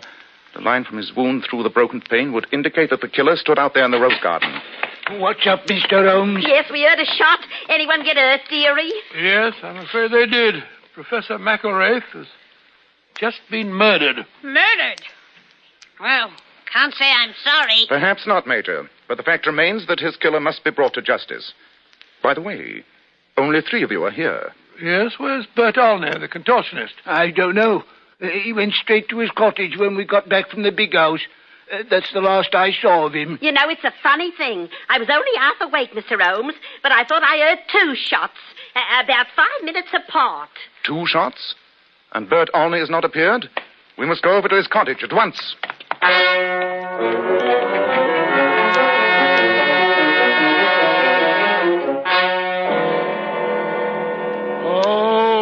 Oh, poor Bert. Is he hurt bad, Dr. Watson? No, a flesh wound in the back. He was lucky. Curious. Observe the revolver lying on the floor beside him. The same caliber as the one used to kill the professor. I see what Bert's done, Mr. Holmes. He killed the professor to save us all. That's right, Stephen. And then he tried to kill himself because he knew you'd catch him, Mr. Holmes. That's the way it must have been. Oh, he was a brave man. An interesting theory. Yes, but only a theory. Look at the position of the wound. I'll stake my medical reputation that it couldn't possibly have been self-inflicted. Holmes, this has been an attempt at another murder.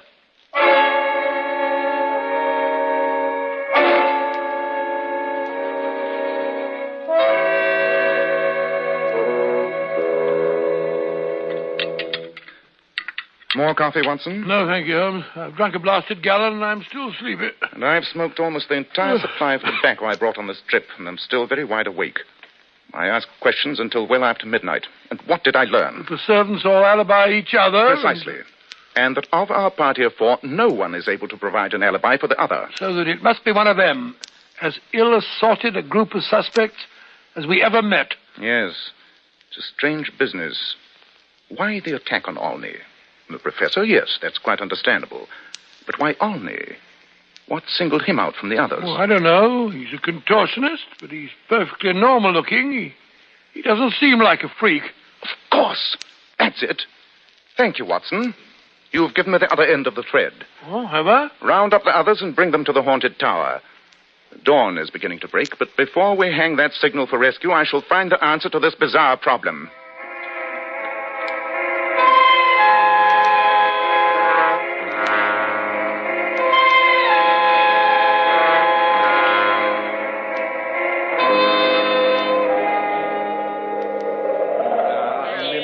Before we fix this signal flag, ladies and gentlemen, I wish to warn you that as soon as we reach land, I shall turn Professor McElwraith's murderer over to the authorities. Let it go, Mr. Holmes. Whoever it was did us all a good turn. Let's forget it. I'm afraid that murder is not a matter to be forgotten, Major. But surely you haven't forgotten the attempt on your own life, Mr. Olney. I feel nearly as good as new, Governor. I think the Major's right. Let's forget it. No, Mr. Olney. Not even on your request. Because the whole case centers around you. Who, me? Last night, while the murderer was standing outside his window, the professor telephoned me. He wanted to know if both Dr. Watson and I were in our cottage. The implication is obvious. You mean that the mysterious figure he'd seen resembled us in build? Precisely, Watson. Now, Mr. Singer's nearly 7 feet tall. You, Miss Brackett, if you'll forgive me, could hardly be mistaken for us. You said it, dearie. Well, no, because the Major, he told us that he's only 4'3". It must have been you, Mr. Olney. But I got shot too. And you said when you examined me that it was impossible I could have done it. Medically impossible for a normal man, but I'd forgotten your profession. You're a contortionist. You could easily have shot yourself at such an angle. What do you have to say, Mr. Olney? That I, Why not admit the truth?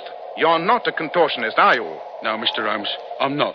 You see, my twin brother got the bid for this here job, but he had another engagement. And since the professor was so particular about the date, my brother told me to come here and we'd split the fee. But how did you know that he wasn't a contortionist, Holmes? You should remember, Watson. Huh? When we first saw him on the boat, he complained of the Scottish fleas and asked you to scratch between his shoulders. So he did, yes. A real contortionist would not have needed your assistance. So your medical verdict still holds good, Watson. Olney could not have shot himself. But you've ruled the rest of us out, Mr. Holmes. Not quite, Stephen. The simplest answer is that the mysterious figure that the professor described was disguised. Disguised? That theory would be confirmed by the fact that the killer, when he was in the garden, saw the professor standing at the telephone and deliberately attracted his attention by throwing a pebble at the window. Look here, Mr. Holmes. The sun's well up.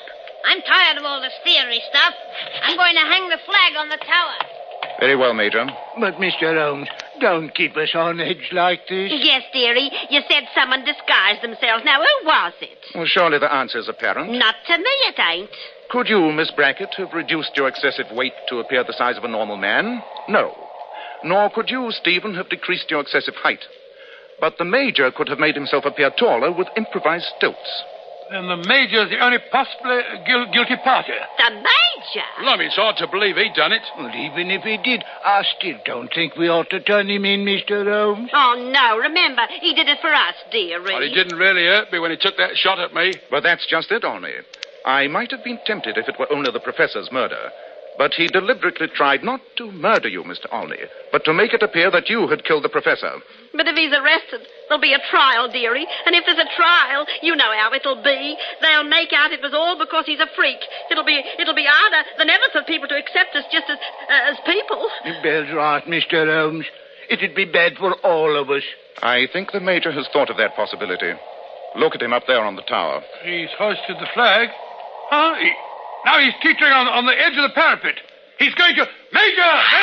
Blimey, he jumped. Must be a couple of 100 feet down there. He doesn't have a chance. Oh, the poor Major. He done it for us. Come on, Belle. I'll take you back to the cottage. I suggest we all return to our quarters and pack. This unhappy tragedy has reached its final conclusion. What a shocking business. You're right, Dr. Watson. When I came to you in Baker Street, I never dreamed it would end up like this. One thing I'd like to say, Mr. Holmes. Yes, Stephen? I want to thank you, not just for solving the case, but because you treated all of us not as freaks, but as ordinary human beings. Makes a big difference, you know. I know of only one way to treat people, Stephen, and that is as each person deserves to be treated. If Professor McElwraith had only realized that truth, he would not have paid with his life.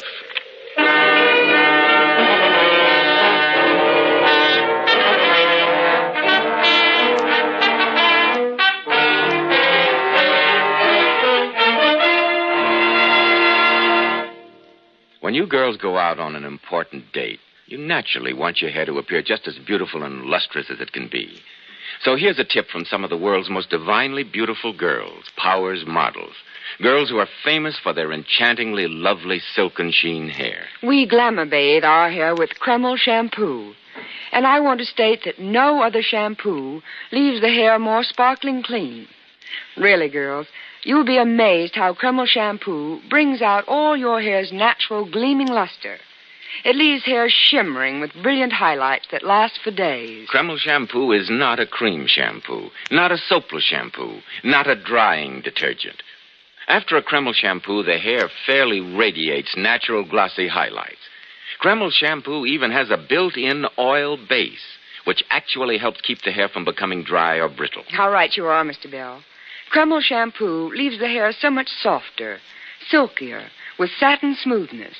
The hair holds a wave better, too. So, ladies, buy a bottle of Kreml shampoo at any drug counter. See how easy it is to have naturally lustrous hair and a vision of shining beauty. Kreml, Kreml shampoo. Now, Dr. Watson, what about next week? Well, I'll never see it next week. Well, now, next week, I think I'll tell you about another of our encounters with the infamous Professor Moriarty, and how Holmes deduced that an apparently unimportant robbery in a Sussex vicarage was in reality part of a plot that threatened the safety of all England. I call it the strange adventure of the pointless robbery.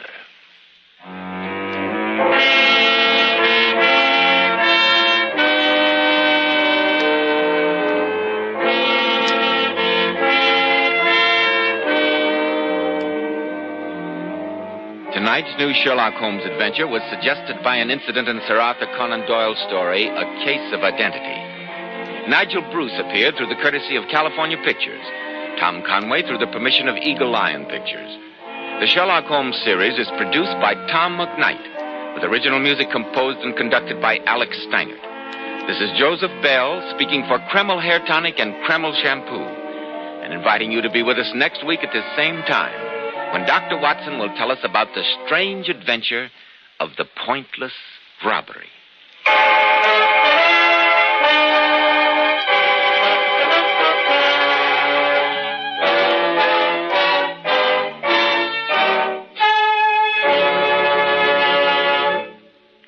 America is strong only if her school system is strong. Today it's overcrowded and inadequate. So support your Parent-Teachers Association. Do all you can to improve conditions in America's schools. This is ABC, the American Broadcasting. 10 p.m. BULOVA Bulova Watch Time. For supreme accuracy, expert design, and outstanding value, choose a Bulova, masterpiece of fine watchmaking. WEAF, New York.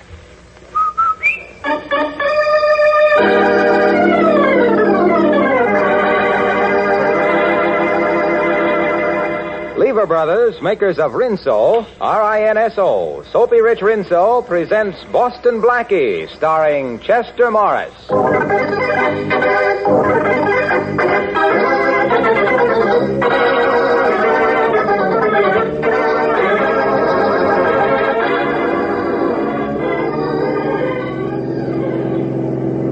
Step on it, Steve. I got my foot on the floor now. You gotta do something then. We'll never lose that car that's chasing us. Don't talk. Lean out to see if we can hit a tire. Okay.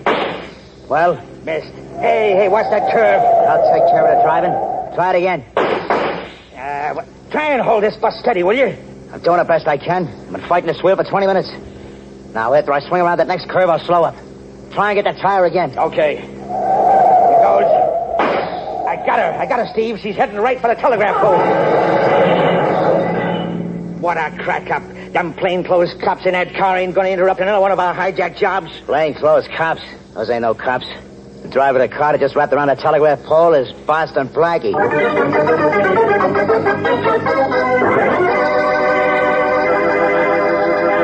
In a moment, we'll meet Boston Blackie. Enemy to those who make him an enemy, friend to those who have no friend. But first, a fashion note for summer. The spotlight is certainly on cotton, and that's not just my idea. I was looking through a couple of those fancy fashion magazines, and every page had something about crisp, colorful cotton dresses, cotton evening things, daytime dresses, and so on. Well, speaking from the man's point of view, I'm for it. Those printed cottons are certainly mighty pretty. And speaking from the Soapy Rich Rinso's point of view, it's easy as a breeze to keep them crisp and colorful. Rinso's rich suds are gentle and safe for washable colors. Leave their bright colors gay and sparkling week after week. And it's so easy to do a Rinso wash. A short soaking, a few quick finger rubs on extra soiled places, and your clothes are ready to rinse. Really Rinso white and Rinso bright, too. So next wash day, be sure you have Rinso on hand to give you a hand. And now, here is Chester Morris as Boston Blackie.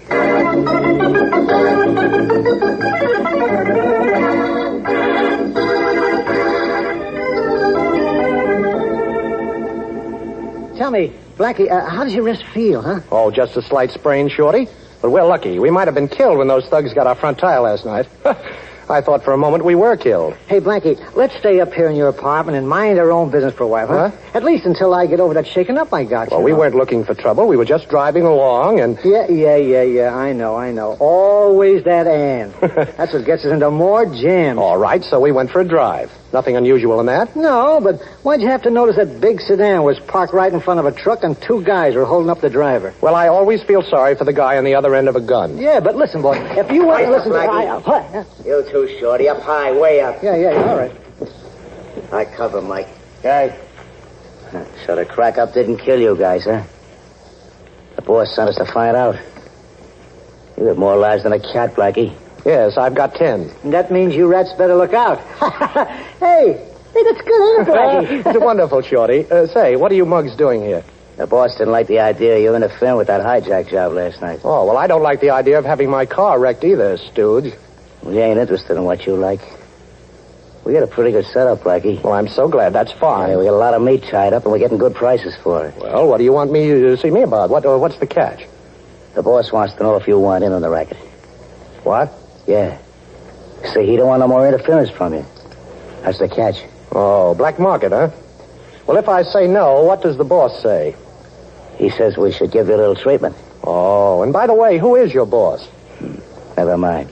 Well, how do I know your boss is a reasonable guy? Hey, where you going? Now, don't be scared, Stooge. You know, I always talk when I'm thinking. After all, you're the one that's got the gun. Yeah, that's right. Well, boys, I finished thinking. I guess I have no choice, huh? Well, tell the boss I'll go along with him. Now you're talking sense. Well, I guess that makes us partners, huh, boys? Say, how about a little drink on that?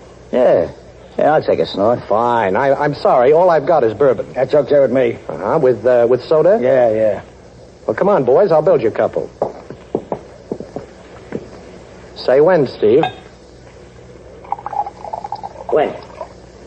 Look, I gotta hold this gun on you, Blackie. It ain't that I'm impolite. It's just that I'm careful. You flatter me. How much soda? Gee, I never had it with soda before. Really? You haven't? Well, you're going to get it. All right, give it. All right, Shorty, I'll take care of this one. Okay, boss. Okay, I got his gun. Why, you... All right, take it easy, Steve. Now, cut out the nonsense. I've got your gun. Now, be a good boy. You wanted an answer for your boss, huh? Well, you have it. Now, get out of here. And in the future, boys, remember, never drink during business hours.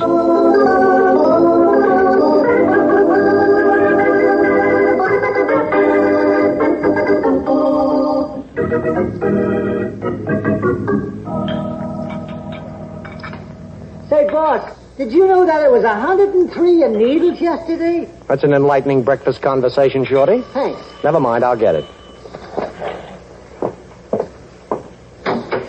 Boston, Blackie? That's right. Sorry to disturb you so early in the morning. Well, won't you come in? Thank you. Shorty, another cup of coffee for Miss, Parker. June Parker. Well, Miss Parker, you're a charming eye-opener for so early in the morning. Boston, Blackie, I need your help. And I'm glad to know you, too. As a matter of fact, you've already helped me. I have? Mm-hmm. My driver tells me you helped one of my trucks get through the other night. One of your trucks? Yes. Well, I don't quite understand. This may sound a little strange to you, but I have a ranch and I raise stock. Yes? I've sold a lot of cattle, only I can't deliver it to my customers. Oh, I see. And your trucks are being hijacked by that black market gang, huh? Yes. That's why I came to you. Will you help me get them through? That's the second offer to go in the meat business that I've had in the last 24 hours. Why don't you go to the police, Miss Parker? I'm sure Inspector Faraday would be glad to give you protection. I've gone to the police, but my trucks still aren't getting through. You're really in a jam. Those black market thugs are worse than any racketeers we've ever had in this country. I'd been offered any amount if I'd fell to the black market. But I won't, not for anything. Of course you won't. Then you'll help me? Now, look, Miss Parker, it isn't only helping you, it's helping me. It's helping everybody. The black market is one of the biggest things we've ever been up against. And you're fighting that black market. You're the kind of a girl who's helping win this war. Coffee's ready, boss. Forget the coffee, Shorty. We've got a job to do. The biggest job we've ever done.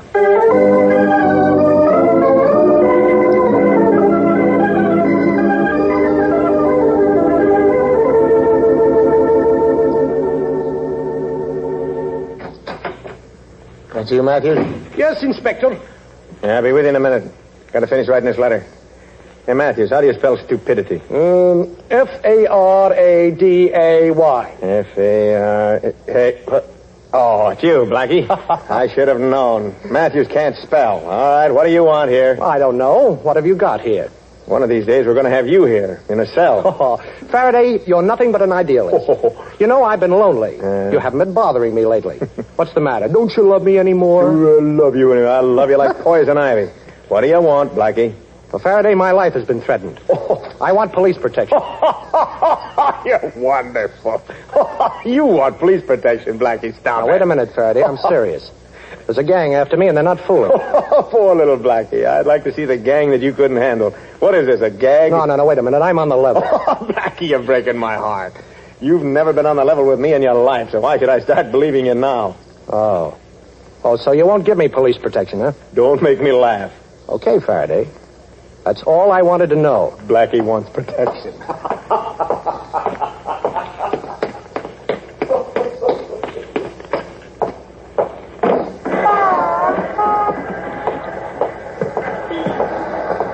No! Got him, Mike. Help me get him into the car. Come on.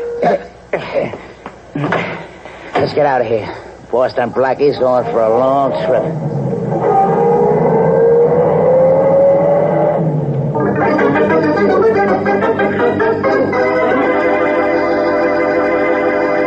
Well, it looks as though Boston Blackie's in a pretty tight spot. But Blackie is also a pretty resourceful individual, so just wait and see what happens. We used to have a nice hand-embroidered motto hung up on our wall that said, "True friends are like diamonds, precious and rare." How well that applies in wartime to the washing machine. Yes, ma'am, if you're lucky enough to have a washer, keep in mind that it's your true friend and take care of it. One way is to follow the advice of the makers of 33 leading washers and use Rinso. You see, soapy-rich Rinso gets out more dirt.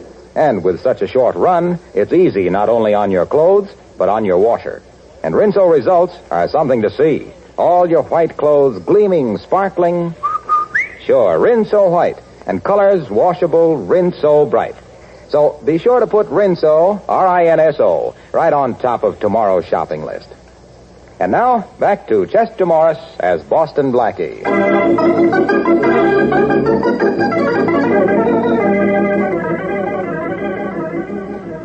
Well, Boston Blackie, intent on breaking up a black market meat ring, was waylaid by thugs as he was leaving police headquarters where Inspector Faraday had just refused him police protection. Blackie has been thrown into a car. Hey, Steve, he's coming too. Must be this country air. Stop the car. Okay, let's get this over with. Yeah, I'll take the gag out of his mouth. Yeah, nobody can hear him out here. Yeah, thanks, Steve.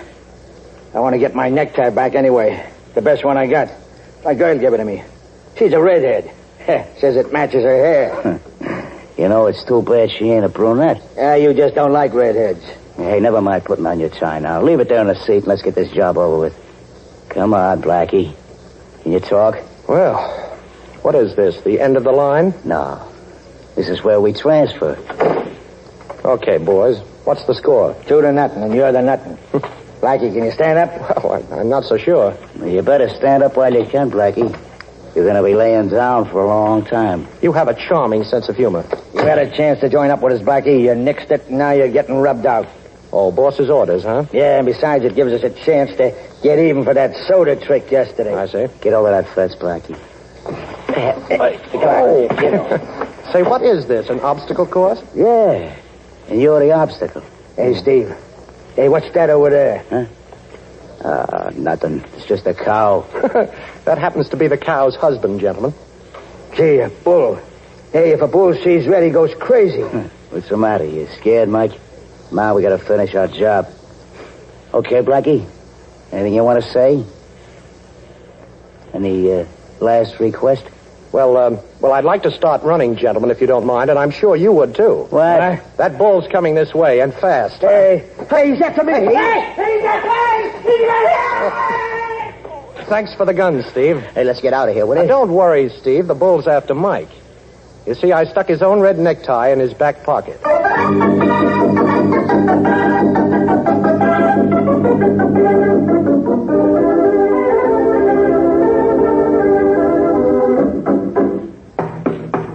Who's there? It's me, June. Boston Blackie. Oh, Blackie, just a minute. Well, please come in. I'm glad to see you, Blackie. Thanks. I'd like some information, June. These gents we're up against are playing a little rough. Oh, Blackie, what happened? Well, I went to Faraday for protection. He didn't believe I needed it. Next thing I knew, I was tapped on the head and ended up in a cow pasture playing matador. Blackie. Now, look, June, all I want to know is just one thing. You told me that somebody tried to get you to sell your cattle to the black market ring. I want to know who that somebody is. Well, I can't tell you. I don't know. Well, if you're being afraid, don't be. I'll see that nothing happens to you, and it's also a little bit important that nothing happens to me, too. Now, look, all I want to know is who approached you on that black market deal? Well, some men who said they represented a Mr. George Williams. Williams? Well, who's he? I don't know him. He has a wholesale meat plant on Johnson Street. Yes. But, Blackie, I've never seen him. Quiet, June. What's the matter? The doorknob, it's turning. Oh. Now, I'll be in back of the door when it opens, but you keep on talking. Okay. But, Blackie, I don't know whether I can go to dinner with you or not. Oh. Okay, drop those guns. Now, drop them fast. I'm right here in back of you. Better drop your gun, too, Steve. Well, you two matadors again, huh? This is getting a little monotonous. How far did that bull chase you this morning? I'm a little fed up with you two guys. June. Yes, Blackie. Take the cord off those drapes. I want to tie up these two bullfighters. Then I've got to go over and see a man by the name of George Williams. Blackie, I'm afraid You don't have to be afraid, June. Oh, when Blackie ties them up, they stay tied. And when I get through with this, you'd better call the police and have them pick up these mugs. And I gotta work fast. Hey, Miss Parker. You ain't gonna call no police. What? What do you mean? And besides, you're gonna untie us right now. Or else the boss won't like it. You mean Mr. Williams? No, Miss Parker. You see, Williams ain't his name. His real name is Parker. Parker, yeah. George Parker, your brother. Now, will you untie our hands?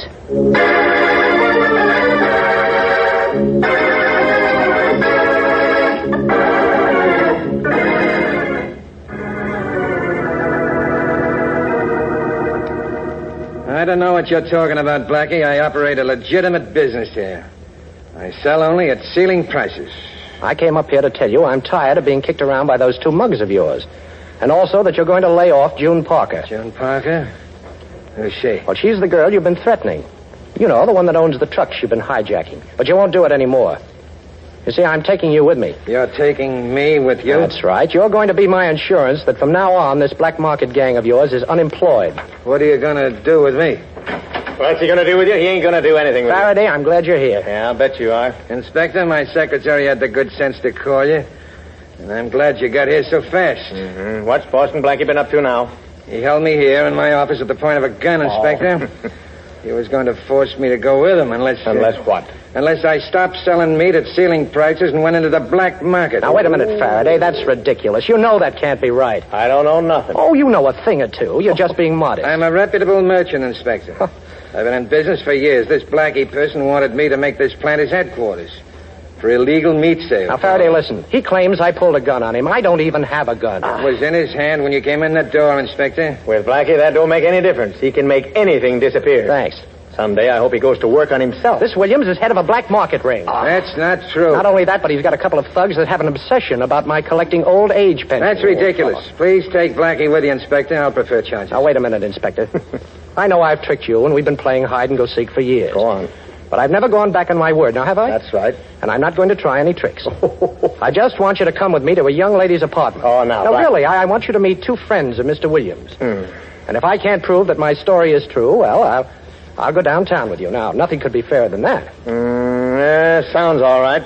But then you can make anything sound okay. You want me to see a gal who'll set me right on this whole thing? That's right. Okay, Blackie. I'll give you a chance to square yourself, but remember, this better not be a runaround.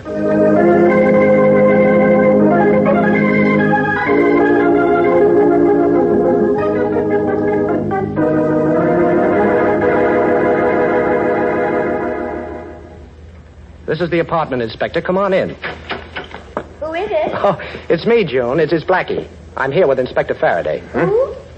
Inspector Faraday. Wait a minute. I'm coming. Well, hello. Hello, June. Would you mind telling the inspector about that black market ring that threatened you? What black market ring? Well, you know that the... June. I'm Miss Parker.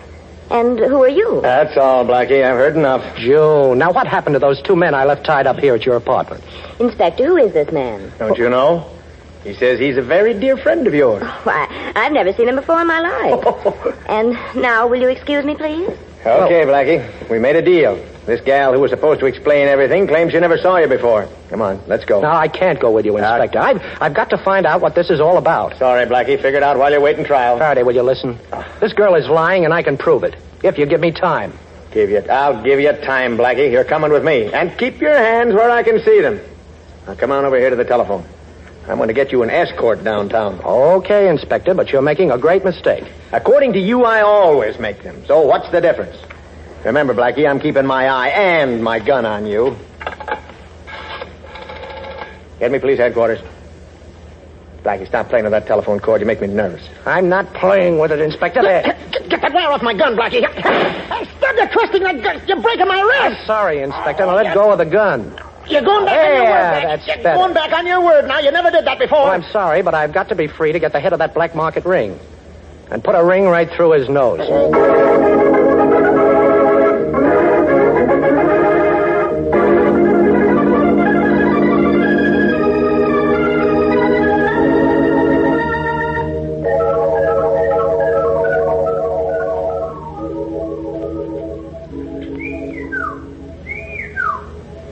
Shorty? Hey, open up, will you, boss? Wait a minute.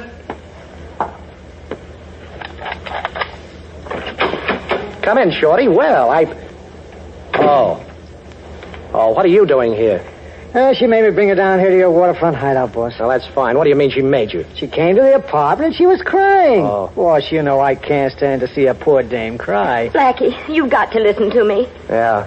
Yeah, I listened to you once. I know I lied to Inspector Faraday, but I had to. Well, that's fine. Why don't you tell it to Faraday? I can't tell Inspector Faraday I lied. I can't. You can't do this. You can't do that. You sound like the Summers sisters.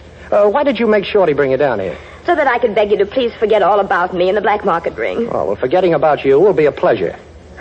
I don't blame you for feeling that way. But believe me, it's for the good of everyone for you to forget about all this. Believe you? Are you kidding? You almost did once. Yeah, I almost died once, too. And I've no desire to try that again, either. You wanted to help me when I was in trouble, Blackie. I'm still in trouble. But the only way you can help me now is to drop this whole black market case. Mm-hmm. And you're the girl I thought was going to help win the war. Oh, Blackie, please.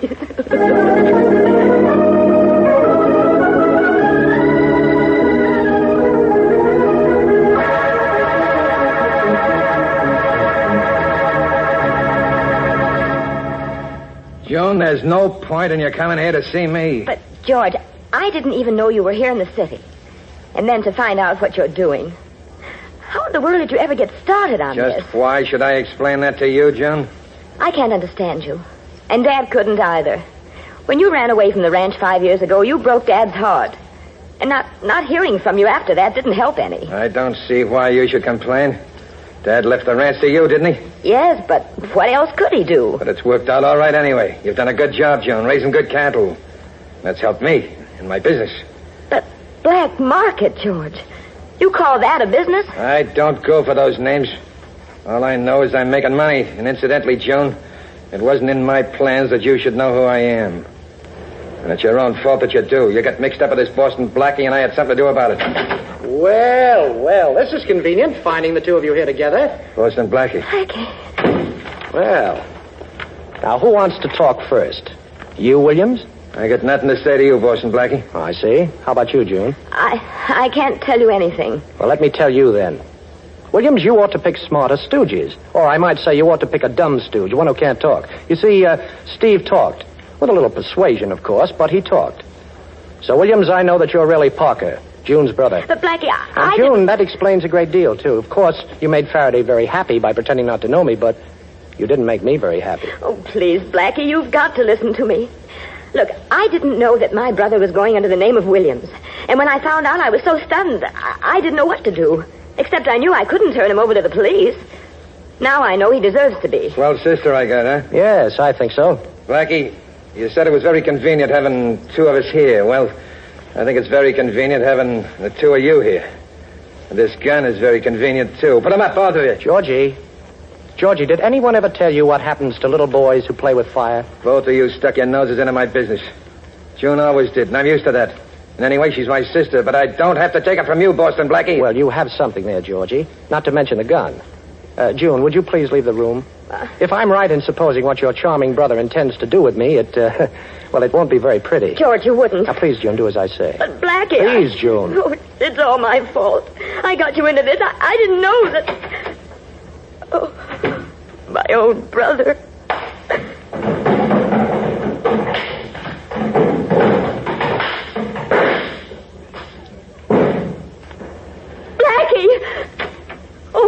Oh, Blackie, I thought... You know, June, for a man raised on a ranch, your brother isn't very quick on the trigger.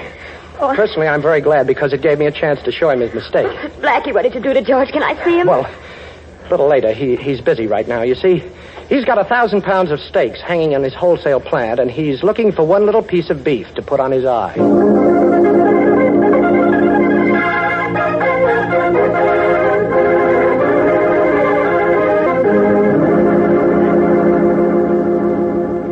Yeah, Blackie, I guess I'll forget about you going back on your word. Good old inspector. I had a pretty good reason, you know. Yeah, I know.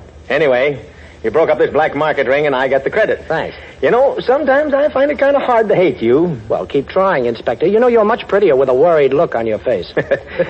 You know, this thing kind of calls for a celebration, Blackie. Yeah? You and I break up a black market gang, and 1 million people can buy beef at reasonable prices. What do you think we ought to do? Well, let's see, Inspector. How about coming up to the apartment for a home-cooked steak dinner? Shall I bring anything? Yes. Points.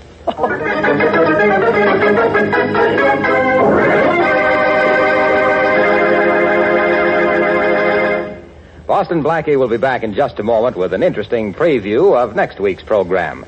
Meanwhile, let's see now.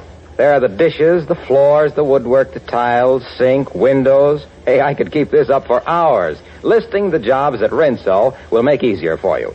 Yes, those same soapy rich suds that are such a help when it comes to washing clothes are great for all the soap and water jobs around the house. So be sure to get Rinso tomorrow, ladies, for dishes, housework, and to keep you singing through wash day like this. Rinso white, Rinso white, happy little wash day song. Rinso white, Rinso white, birdies sing it all day long. Your fine feathered friend has a message to send, so listen, you can't go wrong. Rinso white, happy little wash day song.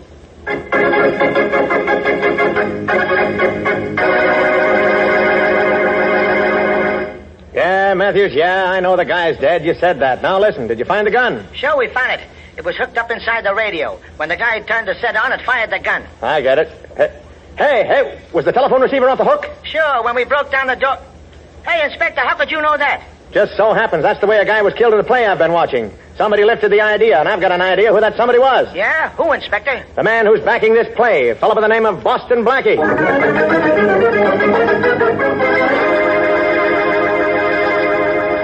Tough luck, ladies. I mean about choice cuts of lamb going back on rationing. Means you've got to be smarter than ever at figuring ways to fix the meals your families want, especially since you don't have as many points as you used to. Well, the smartest thing to do is to get extra points by turning in waste fats. You know, your meat dealer will give you cash and 2 red points for every pound you turn in. So get going. You'll be doing yourself a favor and your country an important service. For used fats are urgently needed for military medicines, armaments, and a host of things so necessary to win this war. Strain every drop into any tin can, no glass containers, please, and turn them in as soon as you have a pound.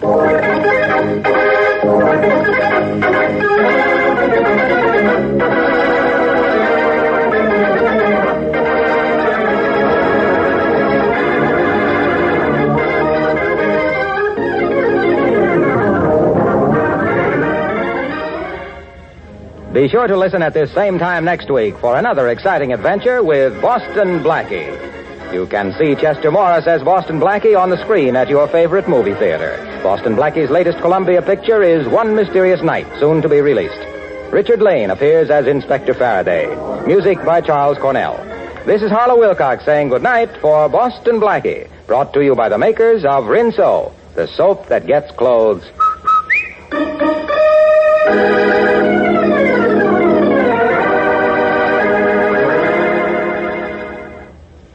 And don't forget, tomorrow, when you ask your grocer for the new Rinso, buy a cake of Lifebuoy at the same time.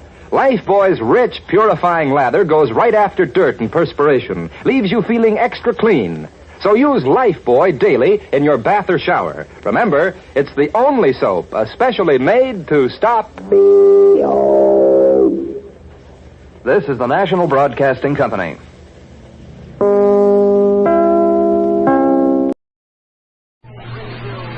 Petri Wine brings you the Casebook of Gregory Hood.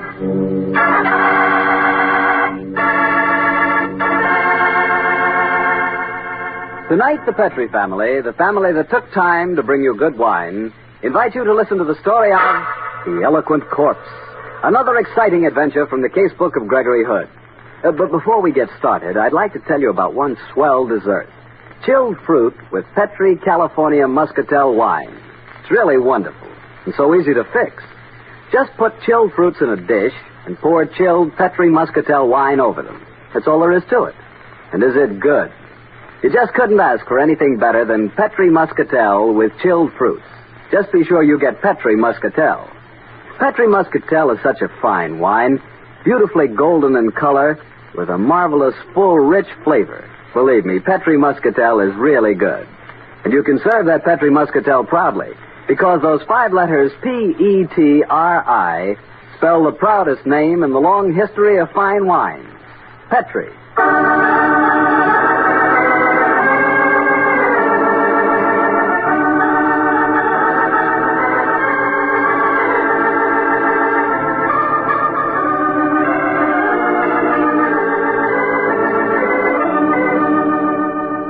Well, once again, it's Monday night in San Francisco, and time to hear another chapter from the casebook of that celebrated importer and man about town, Gregory Hood. Tonight's story begins in a small and shoddy waterfront bar in San Francisco, a bar affectionately referred to by its regular customers as Bottleneck Bill. The barkeep, a gentleman by the name of Bill, stands talking to his only patron, a small, softly spoken man who sits on a bar stool opposite. How you been, Larry? I've been okay, Bill. Yeah, what's new? Got something I want to show you. Go ahead. The place is empty. Get a load of these. Ever see coins like that? Hey, what kind of crazy moolah is that? All screwy shapes with funny letters on them. What are they, Larry? That's what I want to find out. I took them to a hawk shop on Market, but the guy acted kind of funny, so I screamed. I got a hunch they're worth big dough. Where'd you get them, Larry? Now, you know better than to get curious like that, Bill. Okay, so they're hot. You know I don't handle that kind of stuff. Take it easy. I'm not asking you to handle it. And why did you come to me? Because you know people I don't. People that can be useful. Play ball, Bill, and I'll cut you in. What's the deal? You know that guy, Gregory Hood, don't you? Well, sure, I know him here every once in a while. All this old-fashioned, hardy-crafty stuff is his racket.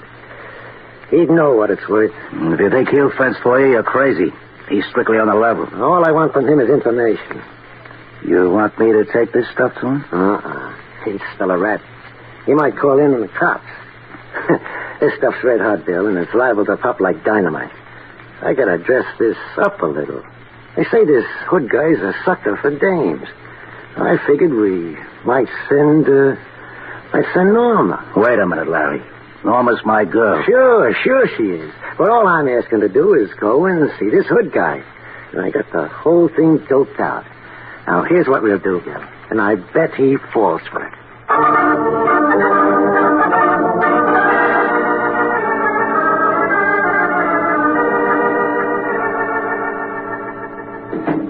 Oh, how do you do, Miss Hayward? Sit down, won't you? Thank you, Mr. Hood. Oh, would you like a cigarette?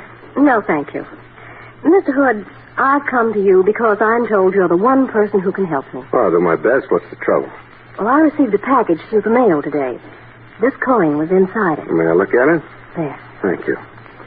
I could see it was old and probably valuable, so I brought it to you. I'll say it's valuable. This is a perfect specimen of 16th century Korean money.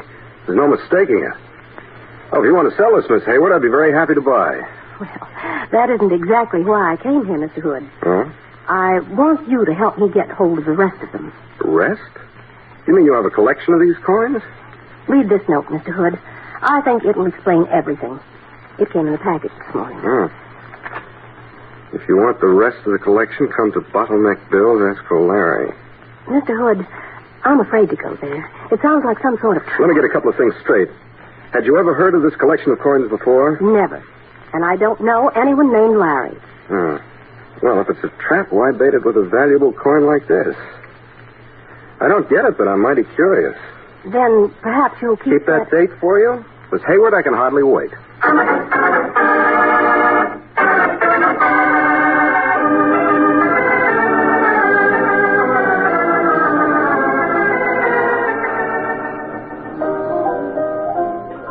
Hi, Greg. Hello, Bill. What'll it be? Let's have a glass of sherry, please. Okay. You haven't been around lately, Greg? No. What's new? Mighty little. Huh? Here's your sherry. Thanks. Bill. Yeah? You know a guy named Larry? Larry? Oh, yeah. Yeah, he's sitting in that booth over there.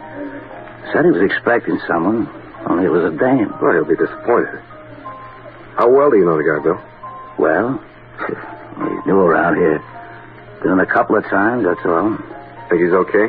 Yeah, I'd say so. Seems to have plenty of jack. Talks smooth. Not necessarily the hallmarks of a good citizen. Much obliged, Bill. Yeah, you're welcome, Greg.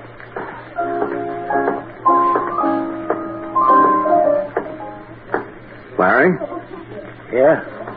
I know I'm a poor substitute for Norma, but I'm keeping her appointment. Norma Hayward? What do you know about her? Recognize this coin? Huh? Who are you, mister? The name's Hood. Gregory Hood. Why did Norma go to you? Mainly because I'm in the importing business, I guess. She wanted to know if the coin was valuable. Is it? Certainly is. I'm curious to see the rest of the collection. Okay. Since you're acting for Norma, I'll show it to you. How about coming up to my hotel? Before I do that, Larry, I'd like a little more dope on this deal. Norma said she'd never heard of you or the coin. What's the tie-in? Well, you see, a pal of mine had a crush on Norma. His name doesn't matter because he's dead now. So when he knew he was dying, he gave me the collection. Picked it up in China. He told me to track down Norma and give it to her. Well, what was the idea of sending just one of the coins? Well, he wanted me to check up on her. If she wasn't hitched up to some other guy, then he wanted her to have the whole collection. And you figured that one of the coins would intrigue her, she'd keep the data, and you'd be able to do your checking up, huh? Yeah, that's it, Mr. Hood. Instead of which you scared her, and she sent me, and I'm afraid I can't tell you a thing about her private life. Well, I can wait. Why don't we go up to our hotel, huh? You're an expert. I'd like to get your opinion on the stuff. All right, Larry, let's go.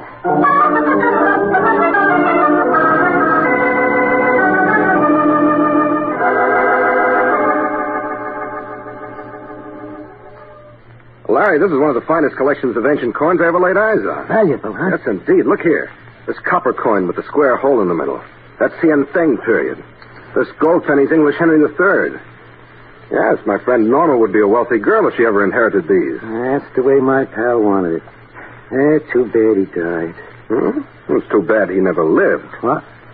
I don't get you, Mr. Hood. Don't play me for a sucker any longer, Larry. I spotted this gag half an hour ago. I was stringing along with it because I was curious. I still don't get you. Listen, Larry, you read too many whodunits.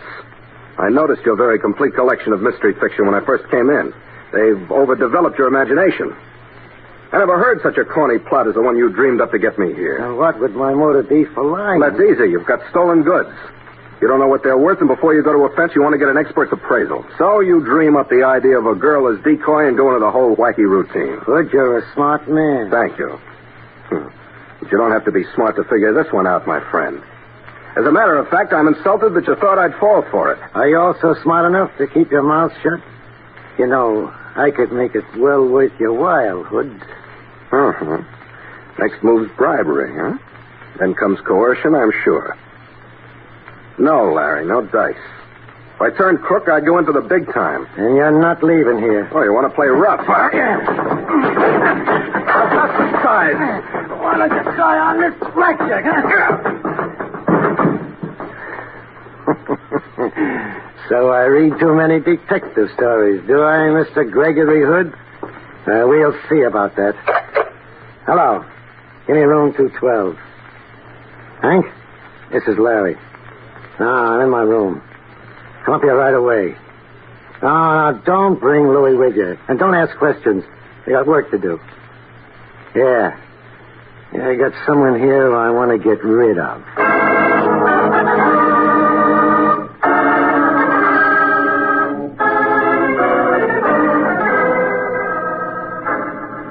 Who is he, Larry? A guy by the name of Gregory Hood.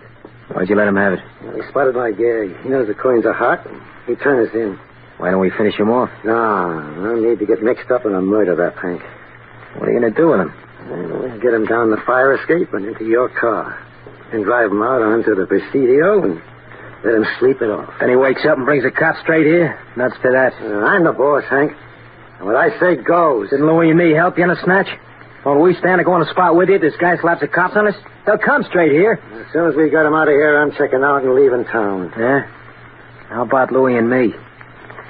Supposing we don't want to blow town. Maybe you're thinking of going by yourself and taking a grab with you, huh? Oh, you lousy double-crosser. That was your plan, You're wasn't it? crazy. Hey, what are you putting those gloves on? So I'm going to finish this guy off. I don't want to leave no fingerprints. I'll give him a couple of jabs with this knife. You won't fail nothing. Hank, don't be a dope. Give me that knife. Yeah, try and get it. Give it to me. Okay, here it is.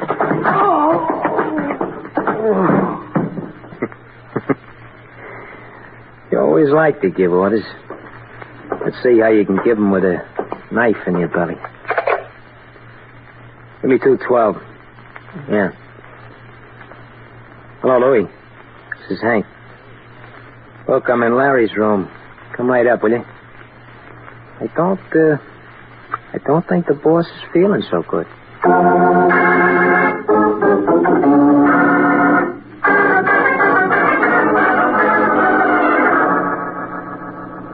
Say, Hank, why'd you slice him for? Yeah, he's going to blow town, Louis. Leave us to take the rap. You ain't dead yet. Here.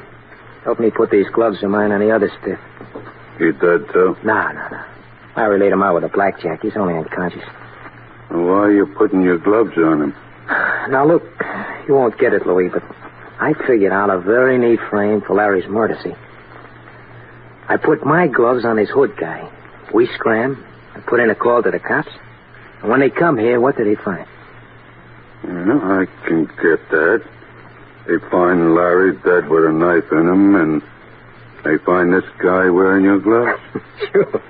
There are no prints on the knife, so what do they say?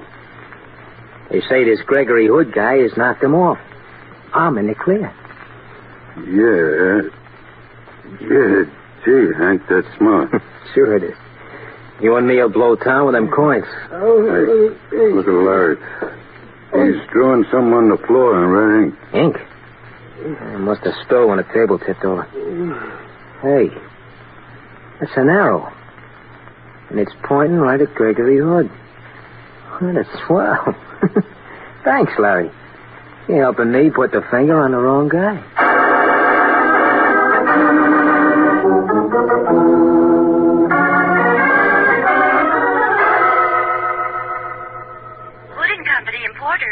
This is Sanderson Taylor. Is Greg there? No, Mr. Taylor, he isn't, and I'm worried about him. I was going to call you. What's wrong, Miss Ferris? Well, he went out of the office just after lunch. He said he'd only be gone half an hour, and he had two very important appointments this afternoon, but he hasn't been back, and he hasn't called. Well, I've known him to switch plans, but he always keeps in touch. You say where he was going? Yes, Mr. Taylor, to a place he called Bottleneck Bill. Bottleneck Bill's?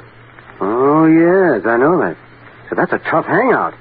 Thank you, Miss Ferris. You're going over there? Right away. Looks like one case of Gregory Hoods that I may have to solve.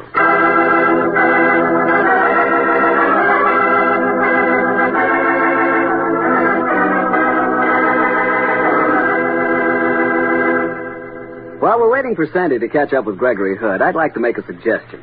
It's simply this. Whenever you're having any kind of peach dessert, be sure Petri California Muscatel wine is on the table, too. Like with peach cake, peach cookies, peach shortcake, or even if you're serving a delicious dish of chilled canned peaches. Believe me, Petri Muscatel with peaches makes a perfect combination. That Petri Muscatel is such a wonderful wine, so clear, so rich and fragrant, that it's just made for peaches. And in nearly every locality, your Petri wine dealer can give you a little recipe folder showing you how to make unusual and delightful desserts with peaches to serve with Petri Muscatel. But be sure you get Petri Muscatel. Wines are good wine.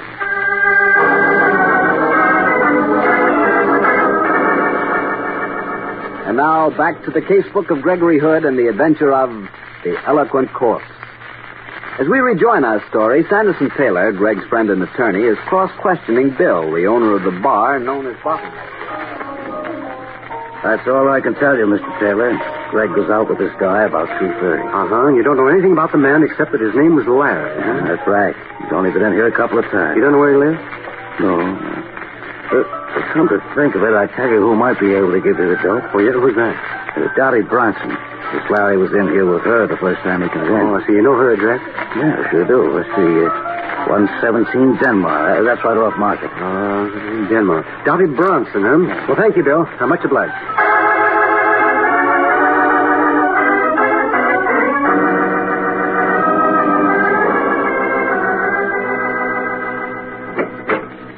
Miss Bronson? Yeah? I'm a friend of Larry's. There ain't nothing wrong with Larry, is there? Well, I don't think so. May I come in? Sure. Sure, come in, mister. You say you're a friend of Larry's. I ain't never seen you before. And you don't look like his type. Well, I'm not exactly his friend, Miss Bronson. Then why'd you say you were? What are you, a dick? No, Miss Bronson. I'm an attorney. And I'm looking for a friend of mine who was last seen with Larry about 2:30 this afternoon. Yeah? Where were they? Bottleneck Bill's bar. They left there together. My friend hasn't been heard from since, and I'm worried about him. Well, I'm worried about Larry. We had a date at 4 and he didn't show up. Called his hotel room and didn't get an answer for a while. Quarter of an hour ago, I got a man talking. Sound like a dick to me, and I'm scared. Well, so am I. If you give me Larry's address, I'll go over there. How do I know I can trust you, mister? Oh, my dear young lady, now... Well, I guess you're okay. I'll give you the address. I'll go over with you, except the cops know me. I want to watch out for Larry. But you'll call me as soon as you get there? Certainly, and don't you worry, Miss Bronson. I'm sure there's nothing wrong. Yeah. You ain't worried any more than I am. We're both jittering because there's a chill in the air this time of year. Yeah, okay, mister. I'll be waiting for that call.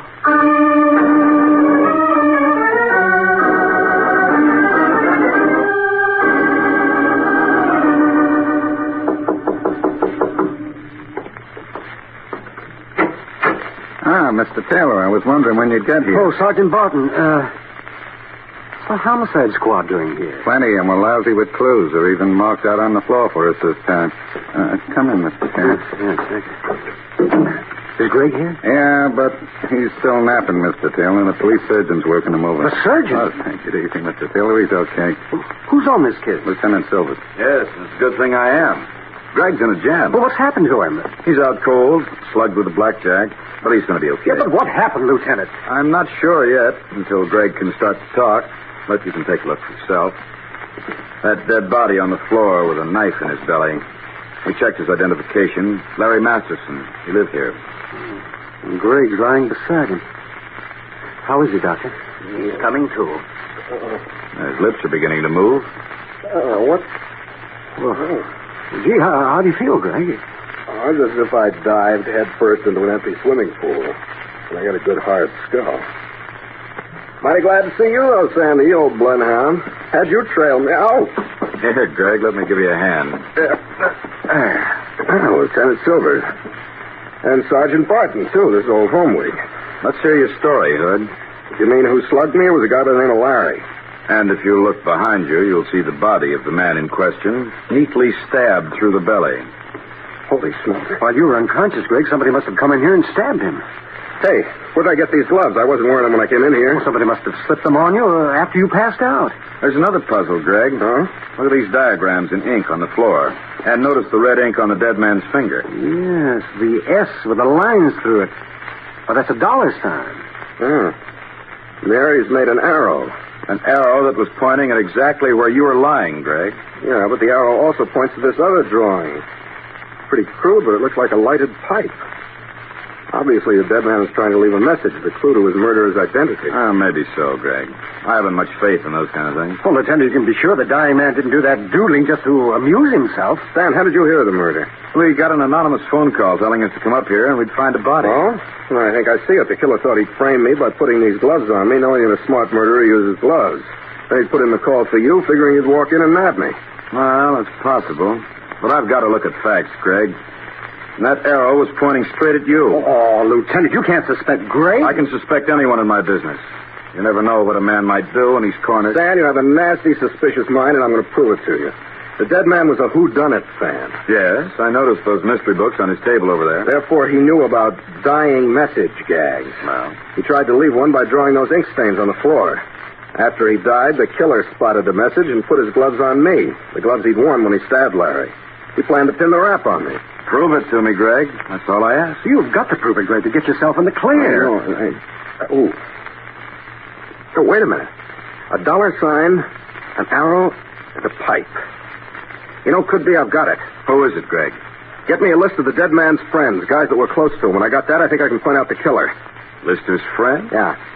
Okay, but that's going to take time. I think I can speed things up a little, Lieutenant. I tracked Greg here tonight by talking to Larry's girlfriend, Dottie Bronson. Let's go and call on her. I'll bet she'll be glad to help.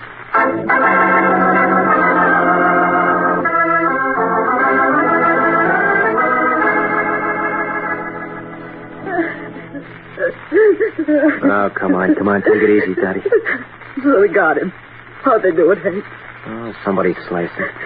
You sure he's dead? Sure, I'm sure. Talked to the hotel manager, and he talked to the doc. Let's just get my hands on that guy. And maybe I can. You'll stick with me. To get the rat that wiped out Larry? You can bet on it. Atta gal. You and me can go places, Dottie. You're a smart kid. Oh, lay off it, Hank, will you? Larry ain't even in his casket. I'll go see who it is. What do you guys want? Some information? Why? Lieutenant Silvers of Homicide. The dick, huh? come here to tell me that Larry's rubbed out, I guess. Now, Miss Bronson, obviously you know that fact. We've come here so that you can help us find his killer. So are you. I know your friend. He's the attorney at law who forgets to make phone calls. Well, I'm sorry about that. Skip it. I asked you who you were. The name is Hood. I think I was the next to last person to see Larry alive. Ain't that pathetic? Did you bring a copy of his will? Take it easy, Daddy. We're here to help you. Yeah? Well, who can help me now? You'd like to find out who killed Larry, wouldn't you? Sure.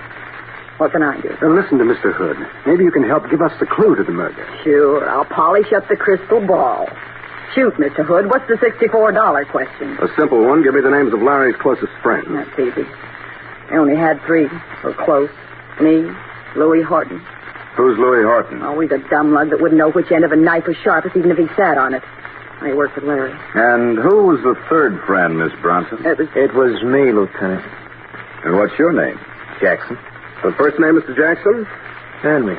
They wouldn't by any chance call you Hank, would they, Henry? Sure. Everybody calls me Hank. Why? There's your man, Stan. He killed Larry Masterson. Oh, you're crazy. No, I think I'm quite on the beam considering the crack of my dome a little while ago. What's your alibi, Hank? If I needed one, Dottie here could give it. I was here with you when Larry was bumped off, wasn't I, babe? Well, What time was that, Hank? About 2:15, wasn't it, Dottie? That's an interesting alibi. The best the police surgeon could say was the guy died somewhere between 2 and 3. We didn't find the dead body until about 5:30, and we haven't released a word about time yet. Yeah, you're a little too ready with your alibis, Hank. Now, listen, mister, I don't know nothing about this. No, nothing except that you killed him. Yeah, try and prove Sure I will. The gloves you planted on me had a slight flaw. There was a hole in the right thumb. There was a thumbprint on the knife, and it wasn't mine. It was yours. We checked it. Yeah, but Greg... Just a minute, Stan. How's about that fingerprint, Hank? Which way was the print pointing, Mr. Smart Guy? Towards the blade. Sure. But if you stab a guy, the print would point the other way. Only if it were a downward blow. This wound was up from under the heart in the best professional stabbing manner, which means that your print was just where it should have been. But there wasn't no holes in those gloves. Anyway, the arrow was pointing at you. That's enough, Hank. How did you know that if you weren't there? Well, you dirty lout. I was lying when I gave that alibi for you. I ain't seen you all day. And I hope I never see you again. Now, what do you say, Hank? We've got you every way. Okay. All right, I killed Larry. He was trying to double-cross me. He had it coming to him. All right, take me away, copper. I don't like the company you keep.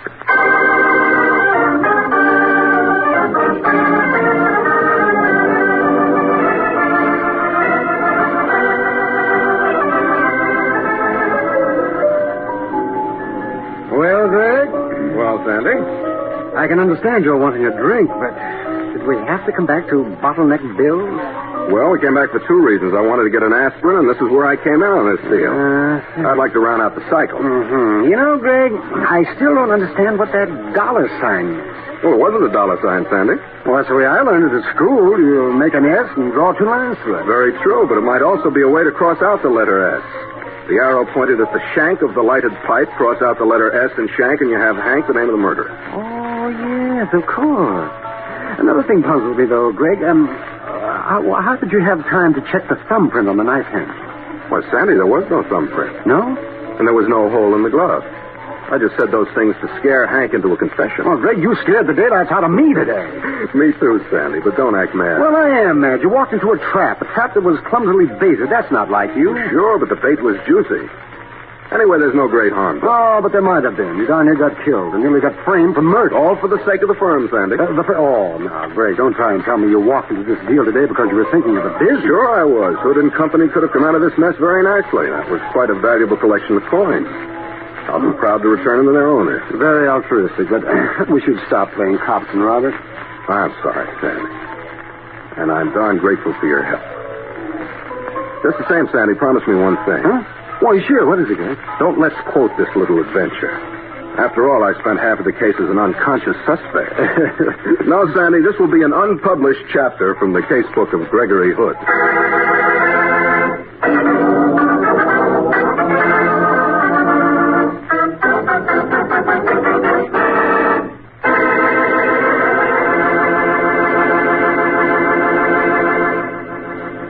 Well, Greg, you got through safely that time, but you're awful lucky Masterson left that clue. Well, yes, Harry, but of course there's always a clue somewhere if you can find it and figure it out. Yeah, but deliver me from figuring out clues as tough as that dollar sign in the pipe shank. Well, you could do it. Now, don't kid me. Well, sure you could. For instance, suppose you're sitting at a table. Mm-hmm. On the cloth, someone has drawn with a pencil not a dollar sign, but a cent sign.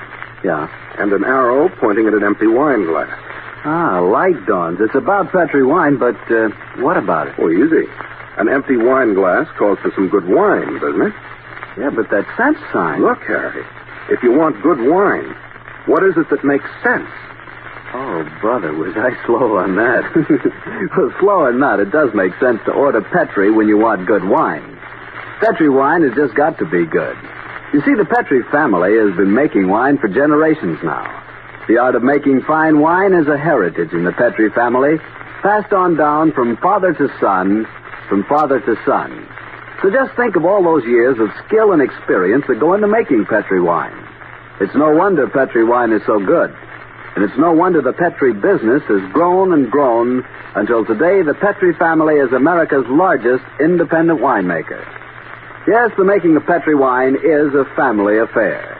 And the Petri family has every intention of keeping it just that. So you know the name Petri on a bottle of wine is more than a trademark. It's the personal assurance of the Petri family that Petri wine is and always will be good wine.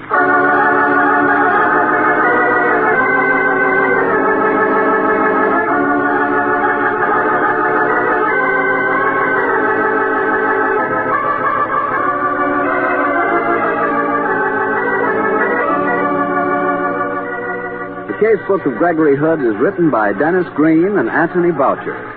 Original music composed and played by Dean Fossler.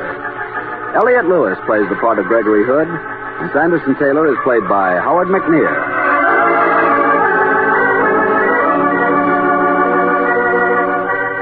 The Petri Wine Company of San Francisco, California, invites you to tune in again next week, same time, same station.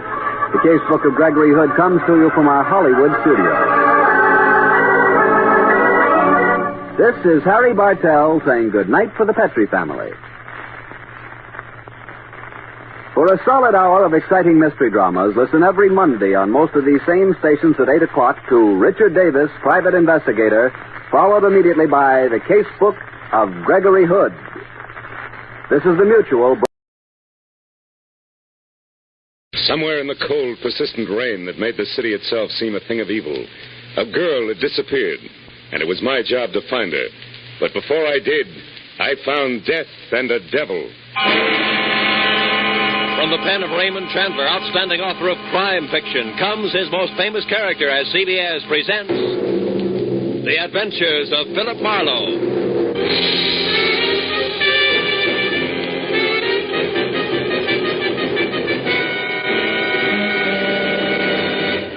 And now, with Gerald Moore, starred as Philip Marlowe, we bring you tonight's exciting story, The Black Halo.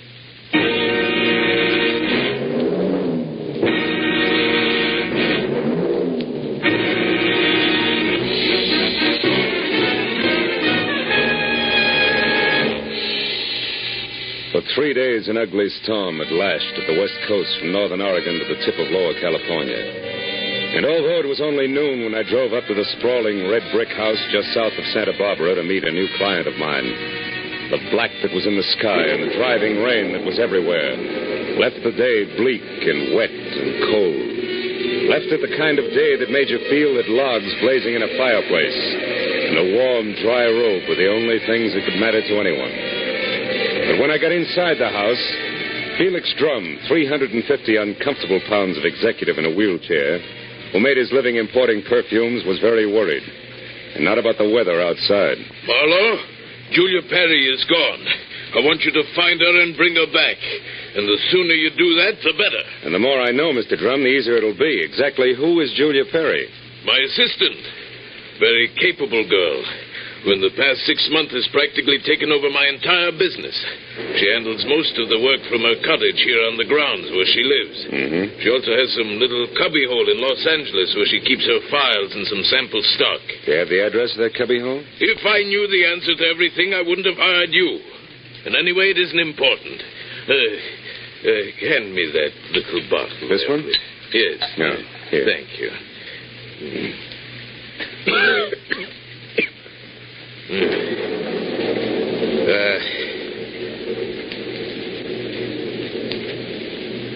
When did you last see Julia, Mr. Drum? 3 days ago. It was 3 days ago when she left on one of her regular weekly trips down to Los Angeles to bid on perfumes. Usually she stayed away overnight, but the Beechwood Plaza Hotel most of the time, and she was back here by noon the next day. I suppose you've already checked the Beechwood Plaza, huh? Yes, of course.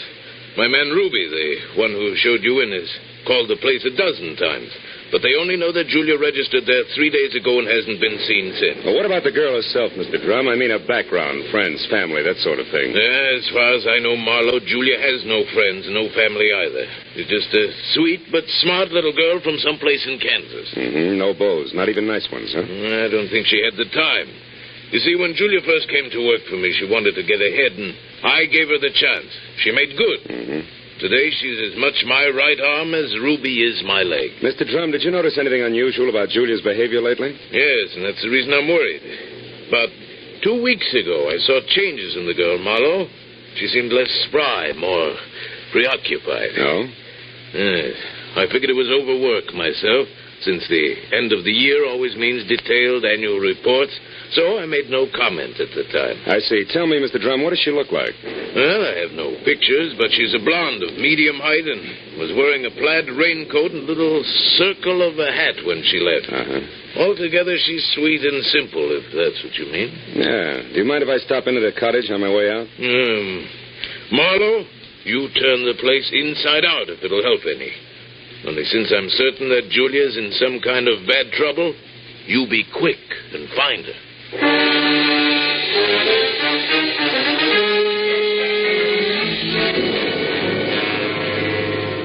Julia Perry's cottage was strictly the 50-50 arrangement that Drum had mentioned, with one-room office and the other living quarters.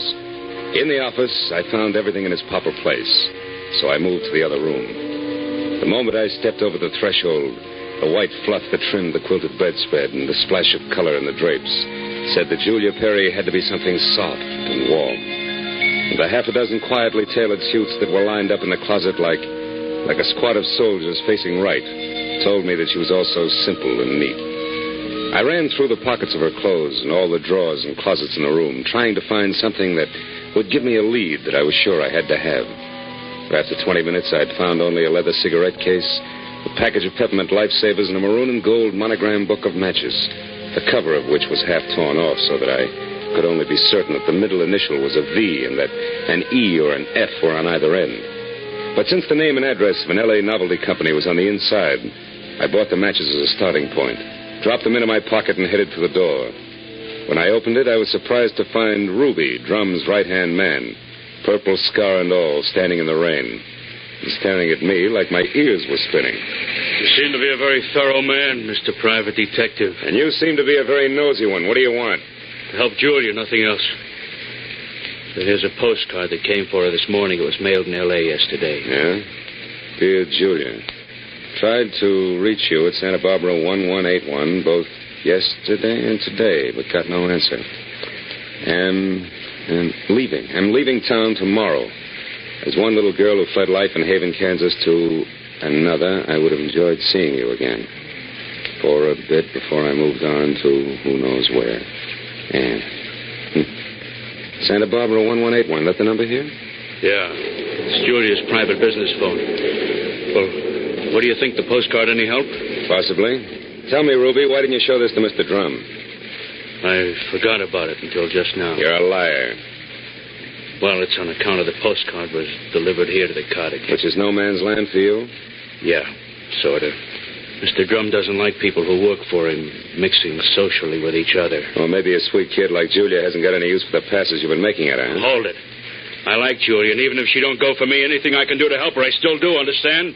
Yeah, I understand. I'm not so sure I believe. Goodbye, Ruby.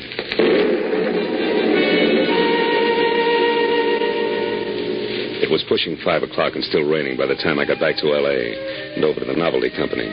Once there, I presented the torn book of matches that I had found in Julia's cottage to a bald man with horizontal question marks for eyebrows, and who, at the crinkle of a $5 bill, tore himself away from his racing form long enough to check the files for a set of maroon and gold initials that had a V in the middle. And it was 6 o'clock before I had the answer, which was EVE. And they weren't initials, but the front name of Mrs. Eve Bentley, who lived in a villa at the swank Sunset Terrace Apartments. And according to the gentleman who said he knew his oats, was a very classy filly. An hour later, I was at Mrs. Bentley's front door, and while I made with the chimes and waited, I wondered just how much a guy who loves the ponies could know about women. But when the door opened, I had my answer. Yes? What is it? Mrs. Eve Bentley wasn't beautiful, but she was everything else, including a shimmering yard of gold hair piled high on her head and held in place by a knot of pearls that no Boy Scout ever tied. Her face was wide blue eyes and open red lips on a backdrop of soft, fair skin. She wore a black silk jersey dress that must have been sprayed on. She smiled when I said my name was Philip Marlowe and that I wanted to talk. Talk about what, Mr. Marlowe? Julia Perry, ever hear of her? No, I haven't. So I'll try again. What do you know about Ann somebody from Haven, Kansas? Absolutely nothing. This torn book of matches says otherwise. I found them in Julia Perry's cottage. Julia Perry's missing. I'm a private detective who was hired to find her, and the matches turned out to be yours. Now, may I come in? What? Why, yes. Thanks.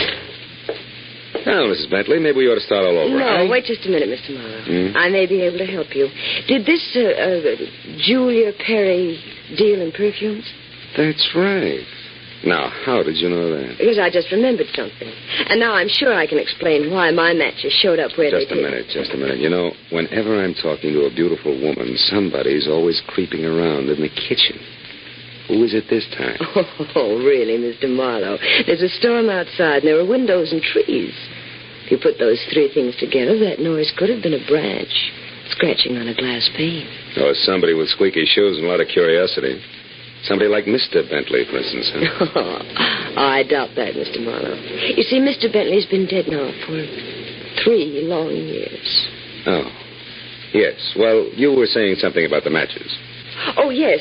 This Julia Perry must somehow or other gotten hold of him through my fiancé, Marvin Whitaker. How does that figure? Like 2 and 2. Marvin is in the perfume business. Ditto Julia. Also, I think he mentioned her name once. Said she was very clever for a girl who looked like somebody's kid sister. That fits all right. Where will I find said fiancé? At his favorite bar and grill. But won't you have a drink first, Mr. Marlowe? No, thanks, Eve. There isn't time. Now the bar and grill. The Blue Boar. Blue which? Boar, Mr. Marlowe. Yeah. It's a very English spot over on Wilshire, opposite Arthur Murray's studio. But before you dash, do you at least have a match? Yeah. Whole book of them, honey. Torn cover and all. And I want you to keep them. After all, they brought us together, didn't they?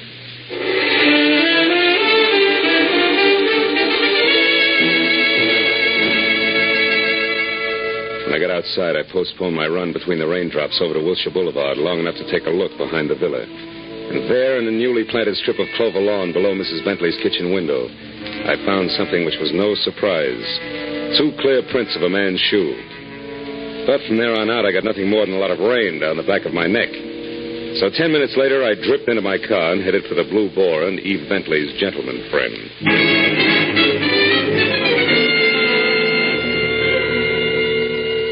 I located Marvin Whitaker, a handsome, hale fellow well met, in a white turtleneck sweater and riding breeches.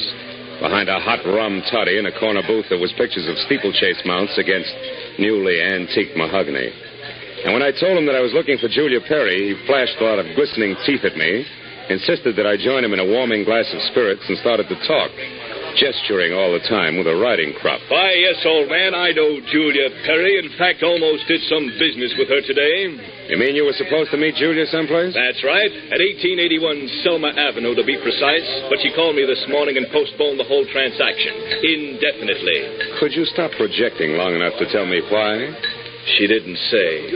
Of course, it's of no bother to me on a day like this. No sane man should be any farther away from a toddy than we are right now. So drink up, old boy. It'll do you a world of good. Yeah, I bet it will. Look, Mr. Whitaker, one more question. Did Julia ever speak of a girlfriend named Ann? Someone she knew years ago in Kansas? No, I don't believe she did, Marlowe. Matter of fact, Julia never talked of anything but perfumes. Now drink your drink, fellow, before it's chilled through. Thanks, but no thanks, old bean. I do have to run, really.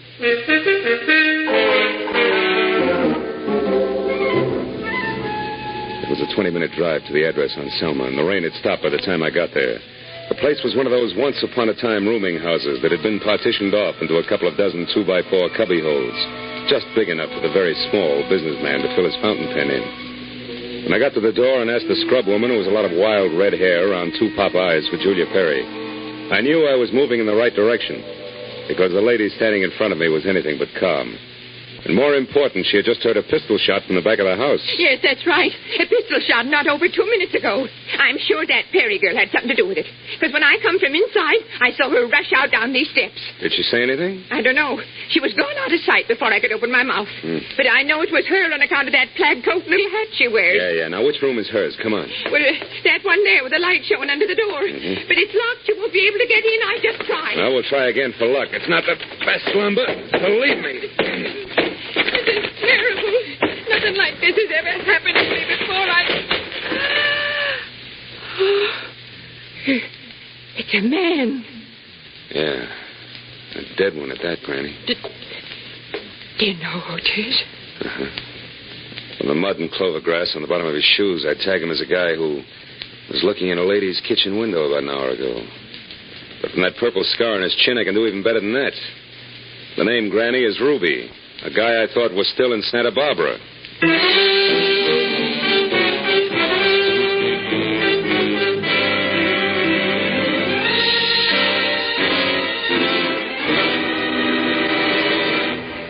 In just a moment, we will return to the second act of the adventures of Philip Marlowe. But first, given clues, even the newest of Philip Marlowe fans can deduce the characters in CBS's great new early Sunday evening comedy lineup.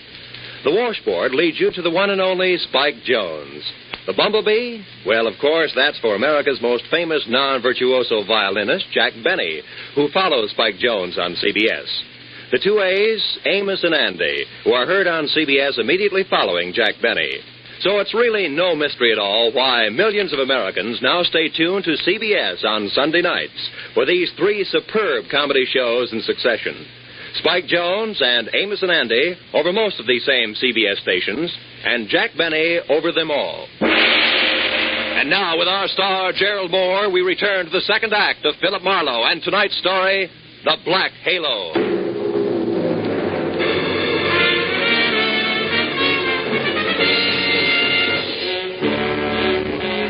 Ruby's body sprawled on the floor, and the girl in the plaid raincoat running away from it meant one thing. Julia Perry's trouble was important, like life, but more like death. A half sneer was congealed on Ruby's face, and his eyes, turned waxy, still held a look of mild surprise.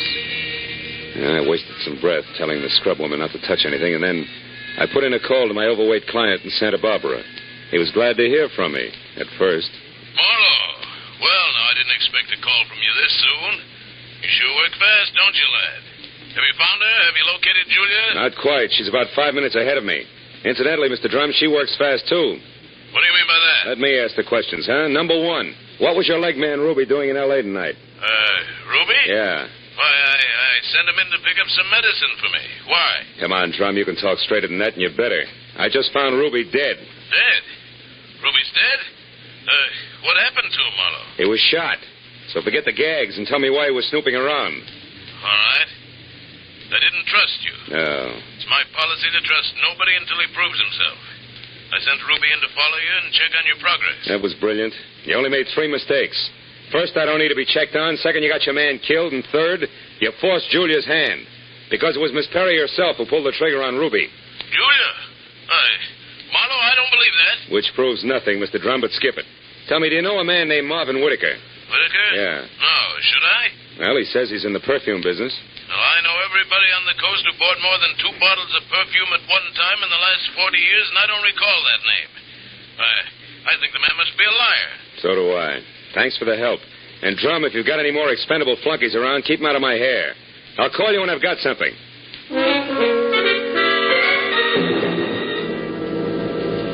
I called homicide next and told Detective Lieutenant Ibarra where to find the body and who was responsible for it being in that dead condition. When the question of why came up, I admitted I was still shooting blanks.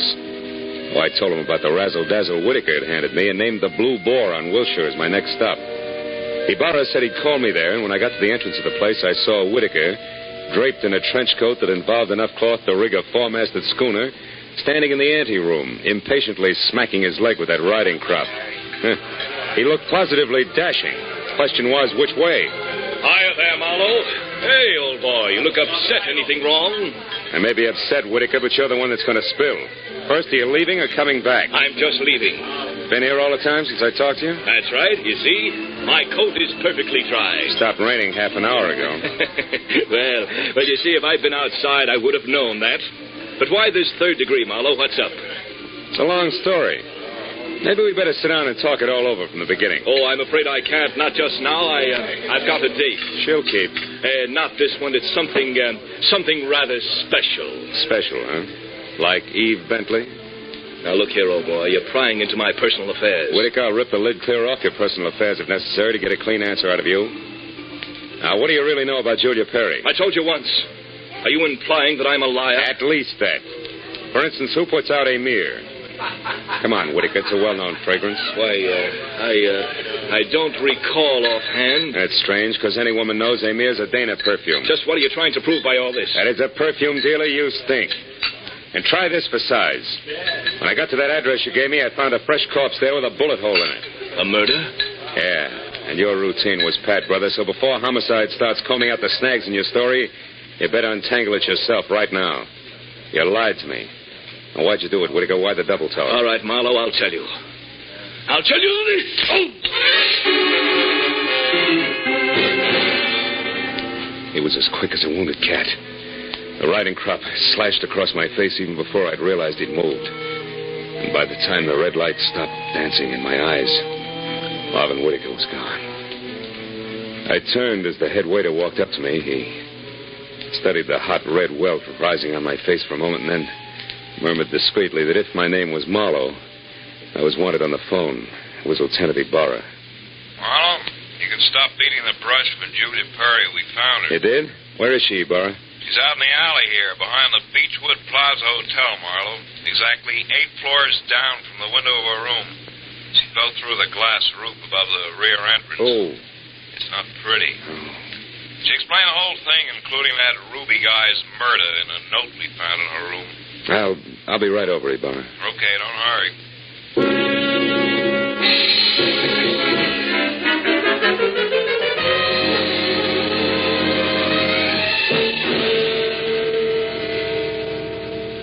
The old story, Marlowe. When Drum finally got around to trusting her, he practically gave her his business. It was too much temptation. Mm-hmm. She'd been stealing from him in a big way for almost a year, her note says. Then she decided to run for it when she knew she couldn't hide the thefts any longer, huh? That's right. That Ruby caught on some way, and she killed him, but I guess murder was too rich for her blood, so she came back here, thought it over, and then checked out. Yeah.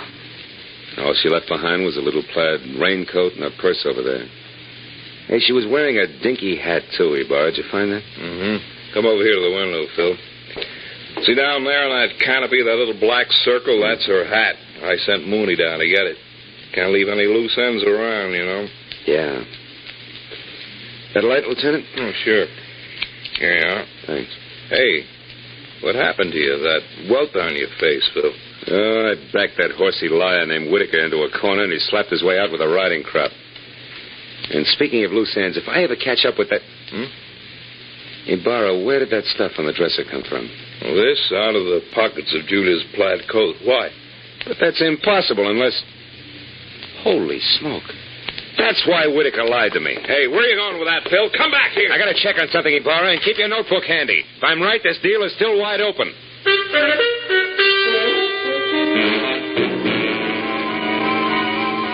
All the way from the suicide's room in the Beechwood Plaza out to the widow's villa in the Sunset Terrace, my mind juggled a jumble of facts trying to beat them into a brand new pattern. A pattern that had to include an object Ibarra had found in the pocket of that plaid raincoat. It almost made sense, but I needed just a little more. Well, when I turned into the parking lot at the Sunset Terrace, rain began to fall again. Thin, cold rain. I walked to Eve Bentley's door and pressed the bell. Just as I expected, it was Marvin Whitaker, unsmiling and nervous, who answered the door.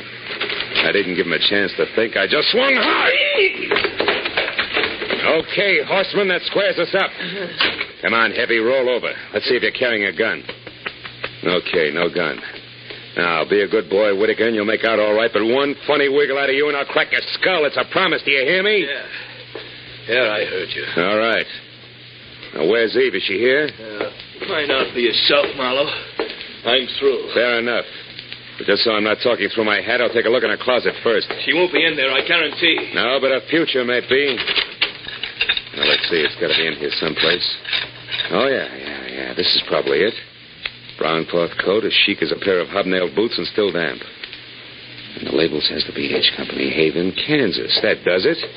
I've got it all now, and my chivalry just died. Where is she, Whitaker? Where's Eve? Right here, Marlowe. Don't try that. I guess you really do have it figured out, haven't you? Yes, Eve, I have. Sorry it turned out this way, because you had your points as Eve and as Julian. Don't put it in the past tense, Marlowe. As Eve Bentley, my life is just beginning, and now I've got everything I ever wanted as Julia Perry. Then you're Julia Perry. I was, Marvin. She still is, Whitaker. At least that's what the bailiff will call it in court. There won't be any court, Marlowe. Oh, I'm afraid there will, baby. You're twice a killer now, and both for the same reason, remember? First Ruby, because he saw you as Eve. And the girl you pushed out of the hotel window, who was no doubt Anne, your old chum from the hometown. She must have seen you posing as Eve, too. All right, Marlowe. Anne ran into me by accident and ruined everything. I had no choice. I promised her money and then told her to go to my room at the Beechwood Plaza and wait for me. Eve, I can't believe this. It can't be true. Yes, Marvin, it is true. Darling, I didn't want this mess. I'd have left town this morning as I intended if sweet, sly little Anne hadn't seen me. I tried to get rid of you the easy way, Marlowe. When I sent you to Marvin, the Selma Street address he gave you should have led you to the end of Julia Perry. Is that why you phoned me and told me to lie to Marlowe? Yes, Marvin. I was going there to write my suicide note and use the stockroom for my disappearing act. But Ruby caught me, and after that I had to work fast. But it's all right now. It all worked out perfectly. They were the only two who knew besides you, Marlowe.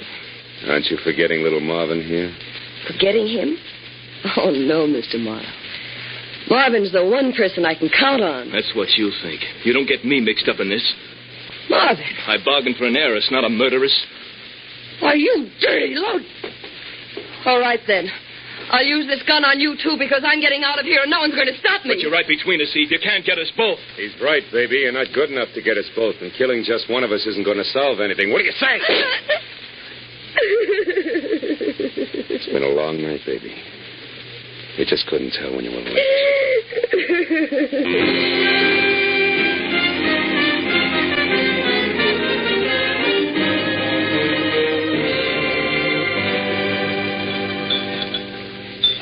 You want any more of this coffee, Marlowe? No, it's sludge, Lieutenant. I wonder what Julia Perry uses for a heart. You know, she planned the thing for 6 months when she first set herself up as Eve Bentley. And it probably would have... Want to check now? Oh, yes. It probably would have worked if everything hadn't closed in on her. Yeah, her friend Ann from Kansas, Ruby the leg man. And you with that torn book of matches. Incidentally, that was pretty fast figuring up in the hotel room there, Marlowe. Oh, not so fast, Ibarra. I knew Eve had those matches because I left them with her. So when you found the same matches in the pocket of Julia's plaid coat, it figured. Julia almost had to be Eve. And that left Anne to furnish the body for the suicide. Yeah. You know, I wasn't so sure about that until I found the brown coat with a Haven, Kansas label in Eve's apartment. Yeah. Well, I'd better wait on back to the office, Phil. Look at that rain come down. Think it'll ever stop? I don't know. I doubt it. Oh, by the way, here, it's her hat. Mooney finally got it down off that hotel canopy. Maybe you'd like it for a souvenir. Yeah. The military people call it a halo hat. Good night, Marlowe.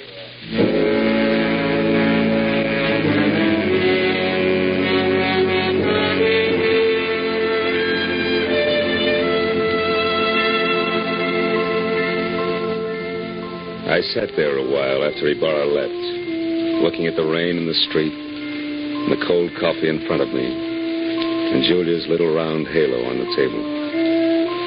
And finally I got up and went outside.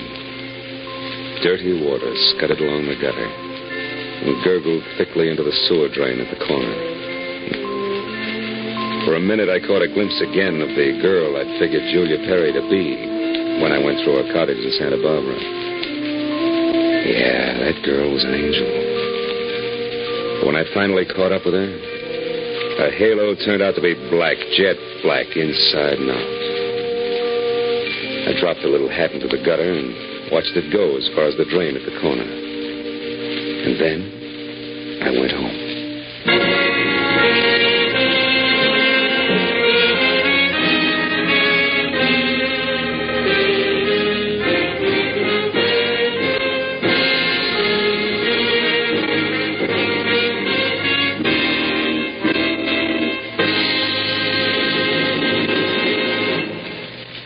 The Adventures of Philip Marlowe, created by Raymond Chandler, stars Gerald Moore, and is produced and directed by Norman MacDonald.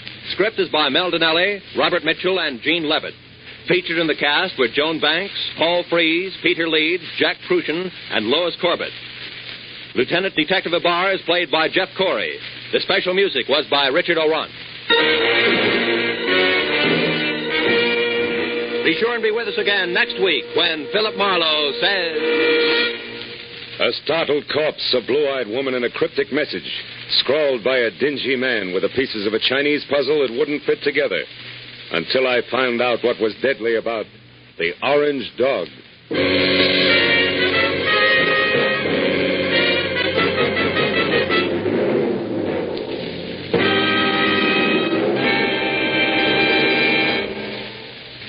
You'll find a whole hour of fun, variety, music, and thrills on Sing It Again tonight and every Saturday, for it's heard over most of these same CBS network stations. Now, stay tuned for Gangbusters, which follows immediately over most of these same...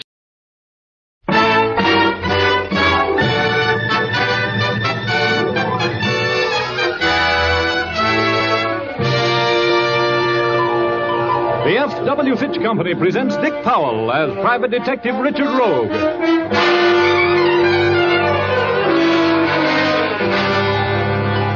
In Rogue's Gallery.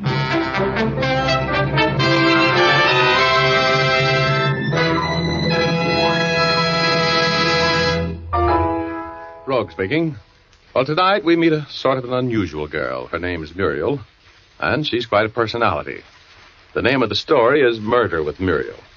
But before we get into our story, here's Jim Doyle, the man from the Fitch Company. Are you looking for a smooth shave, men? Then try Fitch's No Brush Shaving Cream. It'll give you the kind of shave you want because 40 years of experience have gone into the making of this product. Fitch's No Brush contains a special skin conditioner ingredient that takes the work out of shaving. You won't have to struggle and scrape against stubborn whiskers because the skin conditioner prepares your face beforehand. It holds the whiskers up so your razor can zip them down closely and quickly. Even against the grain of a tough beard, your razor will glide swiftly, never nicking or scraping.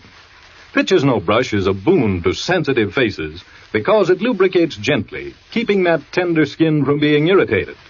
After this quick, easy shave, your skin will feel cool and refreshed, wonderfully smooth. And if you prefer a lather cream, try Fitch's Brush Cream. It forms a rich, abundant lather when applied with a brush. This lather stays moist all during the shave. Fitch's Brush Cream also contains the special skin conditioner for sensitive faces. Fitch's Brush and Fitch's No Brush Shaving Cream are available in handy 25 and 50-cent sizes. For a shave you like, switch to Fitch. Thank you, Jim. Now I'd like to tell my story. Okay, here's Dick Powell as Private Detective Richard Rogue in another personally conducted tour through Rogue's Gallery.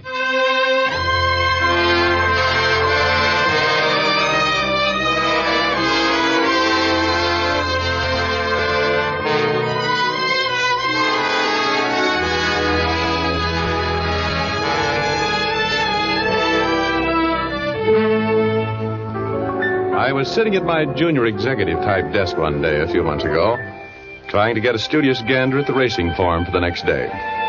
I had planned to attend and contribute a quick $48 outside to the improvement of the breed of thoroughbreds racing at the track. $48, that's 6 across the board, 8 races, 6/8. That's right, 48. Well, anyway, I was working on a case for an insurance company, and they had assigned a big company detective with his brains at his feet to help me. His real job was to watch me, and he did.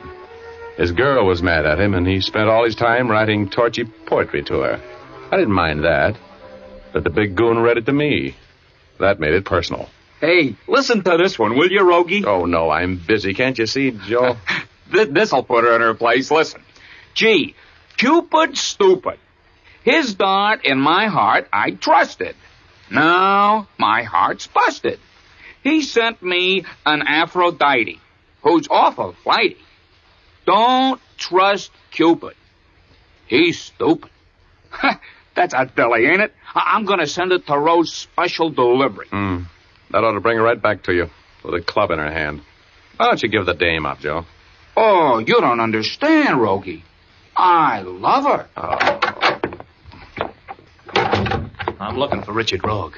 Yeah? What do you want? I've got a message for you. I want to talk to you. Privately. Okay. Come on in here.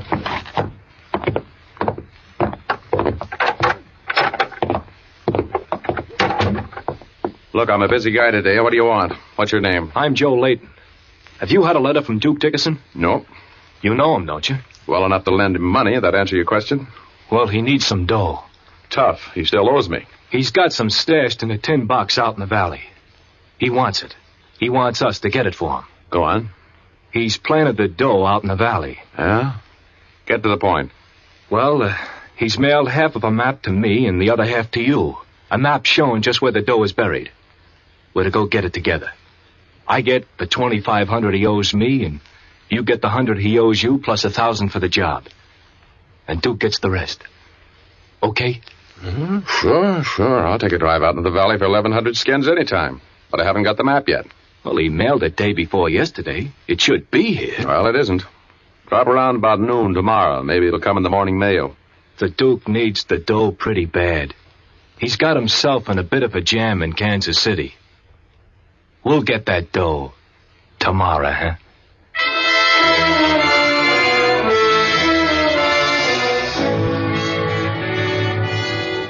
There's something about money I like. I think maybe it's the feeling of power it gives me when the rent is paid. Anyway, this spook shoved off, and I went back into the outer office where Joe Black was poison penning some more poetry. The phone rang, and I thought twice before I answered it. It was almost 6 o'clock, and I had plans for that evening. But I finally gave in to its yammering. Rogue Detectives, Richard Rogue speaking. Hello, Mr. Rogue. I must see you right away. Sorry. It's a matter of life and death, Mr. Rogue. I'm afraid. What's the matter? What's your name? Muriel Scott. Please, come to the Rialto Theater. I can't be seen talking to you. I'm in the aisle seat, center aisle, 3 rows down from the rear of the theater. On the right-hand side out of the center aisle. The seat next to mine is vacant. Please meet me there as soon as possible. Please, hurry. Okay, wait there. Who was that, Rogie? Oh, now, look, Blackie, it was private business. Why don't you run along home now and get some rest? Oh, no, the boss told me to stick with you, and that's what I'm going to do. You're tricky, you know. We don't trust you. Oh, look, Oh, hello. What are you doing here, Urban? Just dropped in to ask you a few questions, Rogue. Good evening, Lieutenant Urban. Hello, Blackie. Go wait in the hall. I want to talk with Rogue. Yes, sir. Now, what's on your mind? You know a guy by the name of Layton? Joe Layton? Yeah. Name sounds familiar. Why? He just left here, didn't he? Well, he's been here. What's that to you? What do you want to see you about? Well, I don't see how that could possibly affect you, old man. He came to see me on private business. That's all the talking I'm going to do. How'd you know he was here, anyway? I just took a card off him. He had your name and address on it. What did he want to see you about, Rogue? Well, he didn't mention your name. How come you'll be shaking Joe Layton down? Is he pinched? No, he isn't in any trouble with the police, Rogie. I picked him up about a block from here a while ago. He'd been robbed and murdered.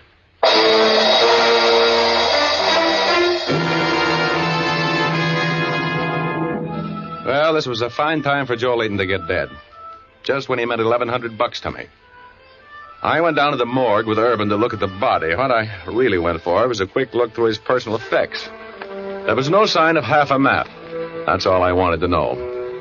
Urban put me on the fire for a while, trying to get me to tell him all I knew about Layton, but I didn't crack, and I left about 10:30 to drive back to my office.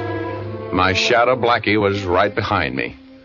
When I walked into the office, the phone was ringing. Rogue Detectives, Richard Rogue speaking. Mr. Rogue, you didn't come to the theater.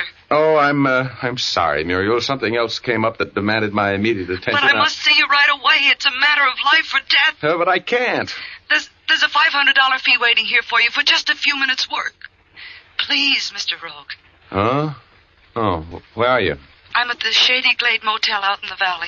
You know where it is? Oh, sure. I've passed it 1,000 times. Will you come right out? Please. Cabin number 4. You say there's $500 waiting there for me? You got it there? Yes. Please hurry. I'm frightened to death.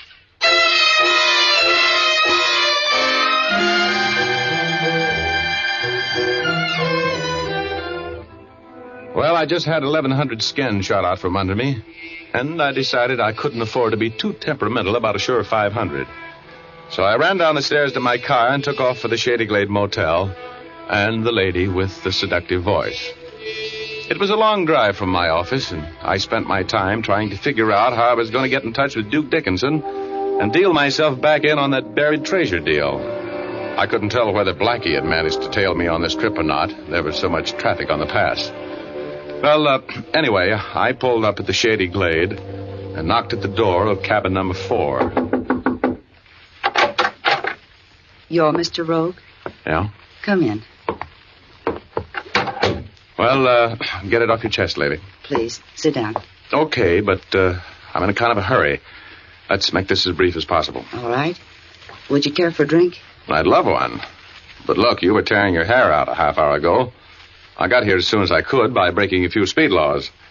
Now, before we get social, what's the deal? I'm in trouble, Mr. Rogue. I'll take it from here, Muriel. Huh? Oh, a reception committee with artillery, huh? Well, how about giving me a quick rundown on what's the deal? What do you want from me? You know a man by the name of Joe Layton? Yeah, I knew him. And I know what happened to him. You wouldn't want it to happen to you, would you? I don't insist on it. Get out of here, Muriel. I'll stay. Get into the other room. Go on. All right, Shep. All right now, Rogue. Let's get down to business. You had company today, didn't you? Layton was up to see you. That's right. Everybody seems to know that. What do you mean? Well, the cops came to see me later. Took me down for a little questioning. You see, they knew Layton called on me, too. Mm-hmm. Yeah. When you shook him down for that map, you should have taken that card with my name and address off of him. And he can't think of everything. I want your half of that map, Rogue. I don't have it. Don't lie to me, Rogue. Just give me your half of the map. I don't have it. But even if I did, name me a reason why I should give it to you. Where is it? I don't have it. That's all I know. I'll give you $5,000 for it, Rogue. Huh? Why should I sell it to you? I had to kill a man for half that map. I don't want to have to kill you unless it's absolutely necessary, Rogue. Believe me, I hope it won't come to that. Now, look, pretty boy. I don't have the letter, and killing me or keeping me here won't make you much of a score. Where is the letter? Why should I tell you? Let's face it, chum. Is it in your office? I haven't received it yet. It'll probably be in the morning's mail tomorrow. This is not getting anybody someplace. I'll do the worrying about that. Yeah? Well, while you're worrying, take a look behind you. You got company. Oh, no. I'm surprised at you trying to run that old bluff like that on me. You think it's a bluff? Hey, Blackie. Drop that gun, mister. I couldn't miss you from here. You better drop it, pretty boy. My friend Joe Black is a very nervous type. Yeah. Drop it. Okay. Oh, that's a nice guy. Look, Blackie, I'll hold the gun on this citizen. There's a girl in the bedroom. Go get her. All right, Rogie. What are you going to do with me, Rogue? I haven't made any plans yet. You'll be taken care of. Don't worry. Why don't we keep this to ourselves, Rogue? There's plenty. Hey, Rogue, there's no dame in here. What?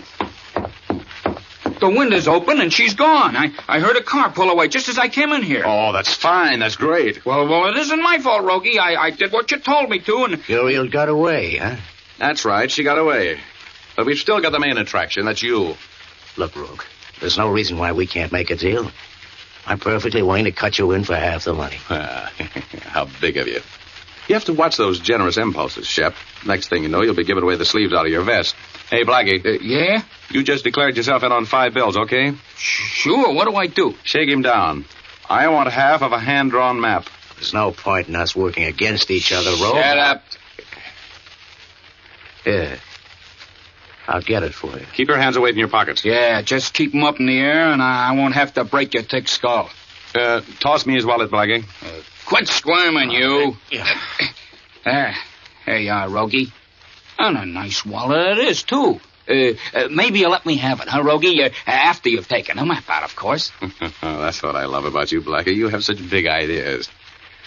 Well, quite a bit of dough here. And a driver's license. Glad to see that you're a law-abiding citizen, chap. Oh, now, here it is. A little piece of paper worth 25 grand. Now, look, Rogue. Suppose I work with you. Just cut me in for 5 grand. A little late for that, Shep. Blackie. Yeah? I'm afraid our friend Shep might be a burden. You'd better put him to sleep for a while.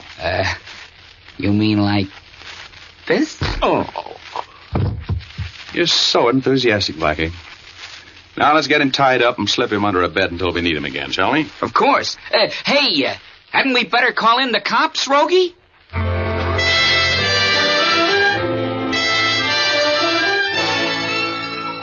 Well, I didn't want the cops in on this deal yet. They get so inquisitive about murderers. I knew that Shep was as safe as a royal flush against 3 deuces, so I left him there all tied up like a bow tie. I gave Blackie the slip and went to my apartment to get a little sleep. I opened the door and walked into a surprise party. Hello, Rogie. Where you been? What are you doing in my apartment, Urban? Waiting for you to get home. You got a warrant? Oh, now, Rogie, are we going to get technical? What do you want? You decided to tell me what you know about the killing of Joe Layton? No. You might be making a mistake, Rogue. You know, sometimes you need a guy like me. What are you working on? I don't report to you, Urban. Go away. I've known you for a long time, Rogie. You're declaring yourself in on Layton's murder. I don't think you did it, but I think you know more than you're talking. Now, look, I've got a stake in this case.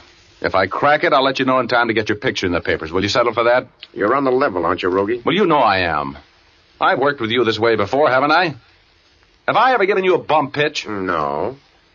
Good night, Lieutenant. Good night, Richard. If you have any ideas of slipping me a double cross, Rogie, forget it. I've got a cell waiting for you, and I'm not above framing you. Remember that. I knew Urban wasn't kidding, and I had an impulse to call him back and tell him about the murder I had put away for him in that motel. But I thought better of it. As the door closed behind Urban, I heard another door open behind me. Hello, Mr. Rogue. Muriel. Why, honey, this is... Put up your hands. Huh? I'm going to get that map if I have to kill you.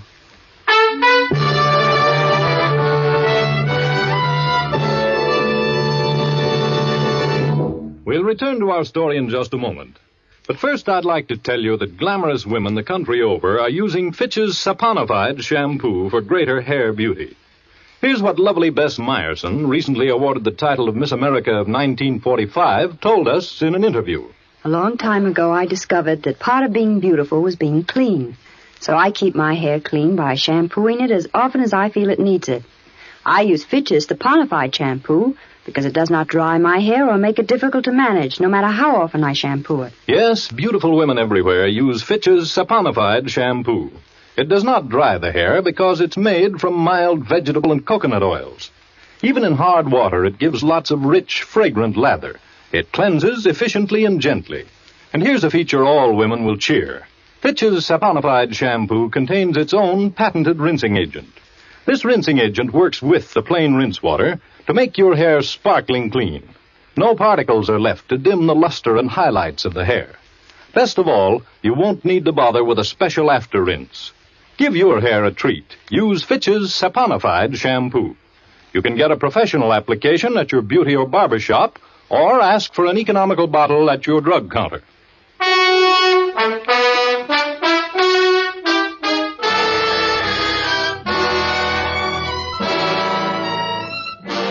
Richard Rogue is involved in an affair concerning $25,000 in buried treasure. There's a girl in the affair named Muriel Scott, and right this minute, the lovely Muriel is an uninvited guest in Rogue's apartment, where she's holding Rogue at the end of a .45 automatic.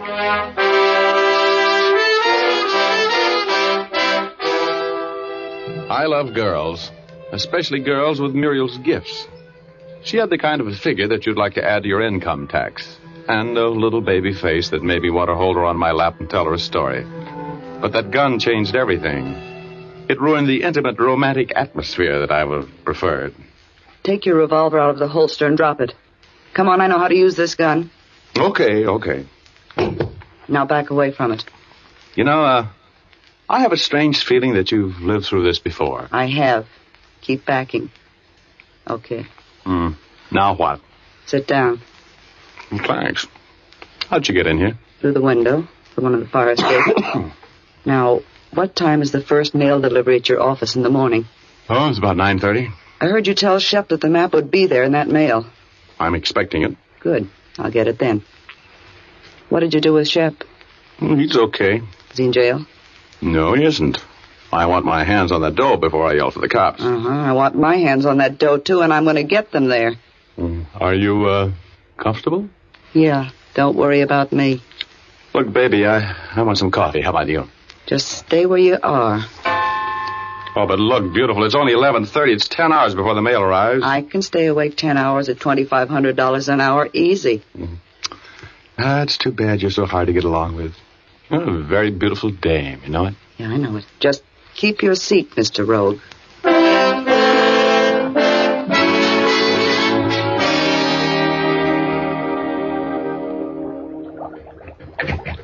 I don't know whether you're going to like coffee the way I make it or not, Muriel. It'll be all right. Are you sure you don't want me to hold the gun while you make the coffee? Go ahead, make the coffee and stop talking. Okay, beautiful. Yeah, but you'd better listen to my proposition. We could do a lot together with $25,000. Ever been to Rio?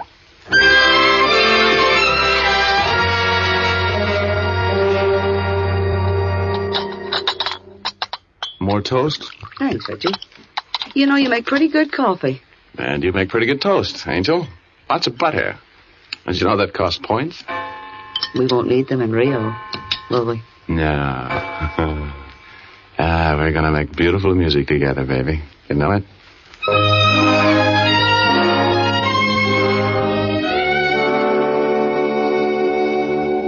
How did you ever get mixed up in a deal like this, anyway? Oh, he came through Pittsburgh. I know the town well. He spent a lot of money on me, and I thought I was living. You're too nice a girl to go around pointing guns at people.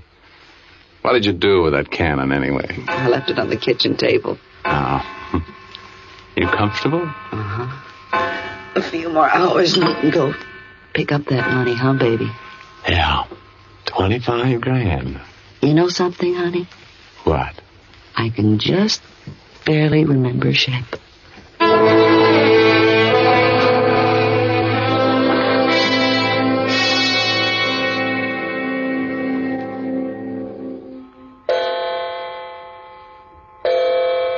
It's 9 o'clock, honey.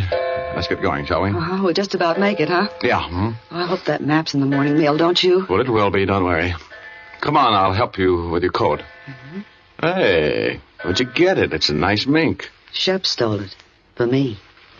He was a petty larceny guy, wasn't he? Let's not think about him, Angel. Come on. We're on our way to the office and that letter. And Rio? Could be.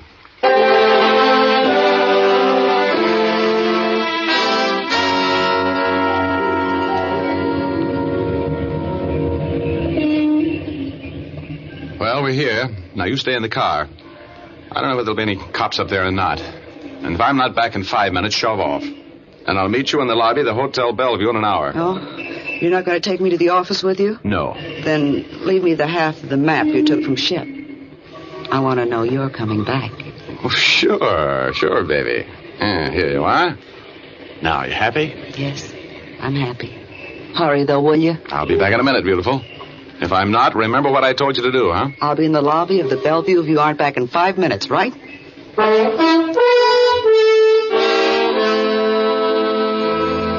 If that letter was in my office, I had this case whipped like Simon Legree had Uncle Tom. Then my wishbone was in my throat as I rode up to my office. The elevator had always seemed slow, but this morning it seemed to be going backwards. With just a few more breaks now, I'd be back at home base, like the 3rd Fleet. I walked into the office, and there sat my shadow, Joe Black. I pitched him some fast double talk about ditching him last night, ran through the mail, found the letter from Duke Dickinson with a map. While I was jumping up and down and clapping my hands, I told Blackie what I wanted him to do. And then Muriel and I took off for the treasure hunt with a spade.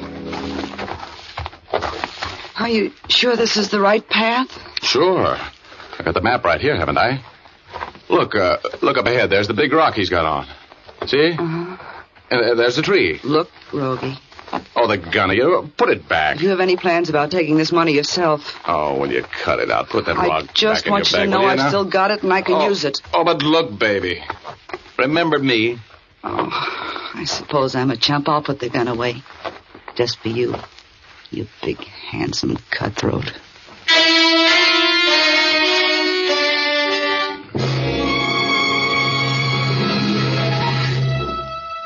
Well, I paced off the location of that hidden treasure just like it said on the map. Feeling a little like Captain John Silver as I did it. And then I exposed my poor, aching back to the unaccustomed labor of making a hole in the ground with a spade. I will never be a fan of digging. I like my spades 5 at a time. Preferably running from the ace down to the 10 with a lot of dough in the middle of the table instead of in the middle of the pasture. But I dug. Richard, are you sure you're digging in the right place? Sure. Decided in on that tree and that big rock. And if that petty lousy crook of a Duke Dickinson thinks this is funny, I'll personally hit... Hey, pay dirt. Hear it? Yes. Hurry, Rogie. Dig it out. Well, do you want this shovel? I'm digging as fast as I can. There it is. See the top of it? Be there. 25,000. Well, baby, there it is. 25 grand. You want to count it? Let me have it, Rogie. Here, baby, you take care of it for a while, huh? Put it in your bag and let's get back to town and celebrate, beautiful. All right. Just hold that close. Both of you, hold it. Hey, what is this? Get up. Give me your bag, lady. Come on, lady. I don't want to have to shoot any holes in that pretty dress you're wearing. Come on, give me that bag. No, I won't. Next time I slap you with this rod. Now, give me that bag. Get your hands away from that coat there, mister. Thanks. Now, march. You look familiar to me, tough stuff. Yeah? Maybe I'd better put you away, huh? Duke Dickinson must have sent out a bulletin to all his friends. Shut up. Lay down on your faces, both of you. Now. Shut up, lady. I just shot a couple of holes in your tires, that's all. Now, just take it easy and don't move until I'm out of here. Thanks for the dough.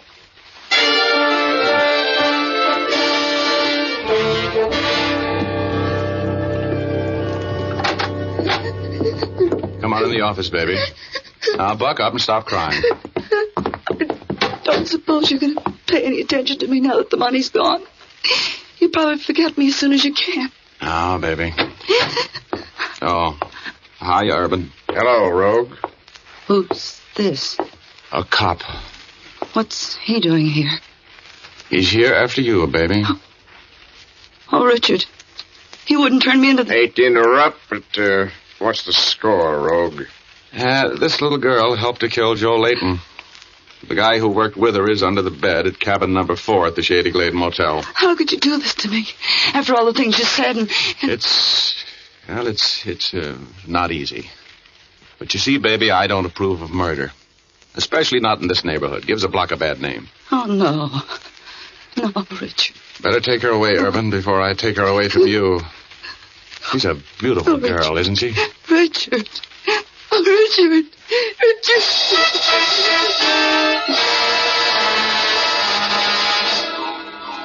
Well, that's the story. Of course, you recognize my old friend Joe Black as a hold-up man. You see, I figured that when Muriel and Shep went on trial, I would have less explaining to do if they thought some stranger had finally come up with the 25 grand. I gave Joe his 500 like I said I would.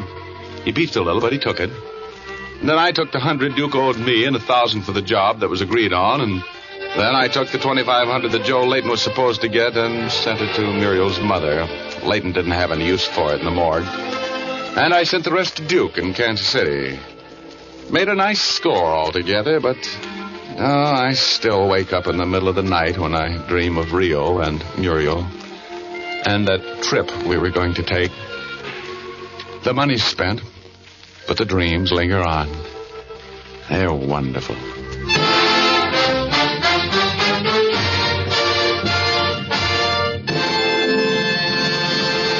This is Dick Powell again, ladies and gentlemen. Hope you noticed that I didn't get hit on the head in tonight's story. It was nice for a change. I hope you like the yarn. Ray Buffum wrote it, Lee Stevens composed and conducted the music, and Dee Engelbach produced and directed. I want to remind you to make a date with us the next Thursday night. We're going to get mixed up in a strange affair about a photograph. We call it photo finish. Be on hand for the developing, will you? Thanks for listening, and good night, all. Now, here's Jim Doyle. Don't forget to tune in again next Thursday, same time, same station, when you'll again hear Dick Powell as Richard Rogue in Rogue's Gallery. Remember, if dandruff is your problem, ask for Fitch's Dandruff Remover Shampoo. Removes dandruff the first time it is used. Fitch's Dandruff Remover Shampoo is the only shampoo whose guarantee to remove dandruff is backed by one of the world's largest insurance companies. This statement can be made by no other shampoo. Ask for Fitch's Dandruff Remover Shampoo at your drug counter, barber, or beauty shop. Fitch is spelled F-I-T-C-H.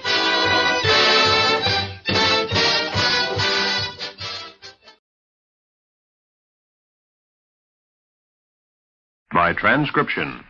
The Adventures of Sam Spade, Detective, brought to you by Wild Root Cream Oil Hair Tonic, the non-alcoholic hair tonic that contains lanolin. Wild Root Cream Oil. Again and again, the choice of men and women and children, too.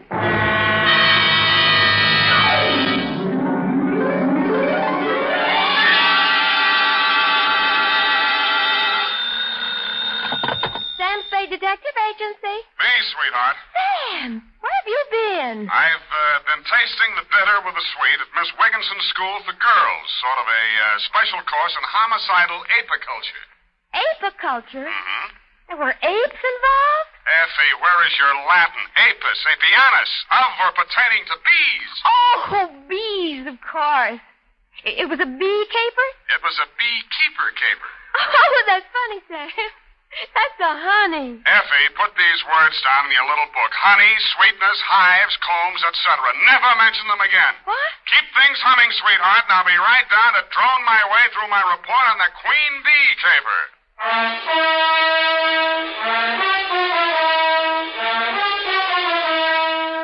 Dashiell Hammett, America's leading detective fiction writer and creator of Sam Spade, the hard-boiled private eye, and William Spear, radio's outstanding producer-director of mystery and crime drama, join their talents to make your hair stand on end with the adventures of Sam Spade.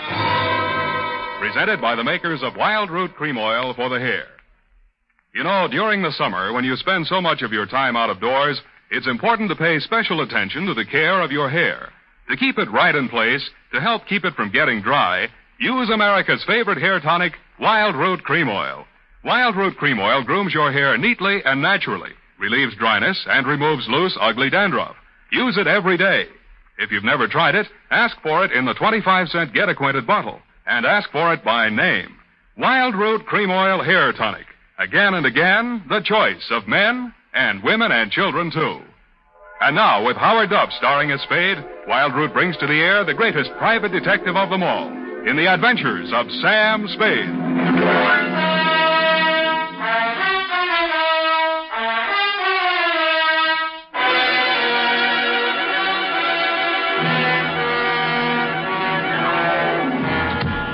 To be or not to be? Hum. Oh, hello, Sam. Hiya, Sam. How's tricks? Oh, Effie, really, this jargon, this patois. Don't you think it's about time we spoke like educated people?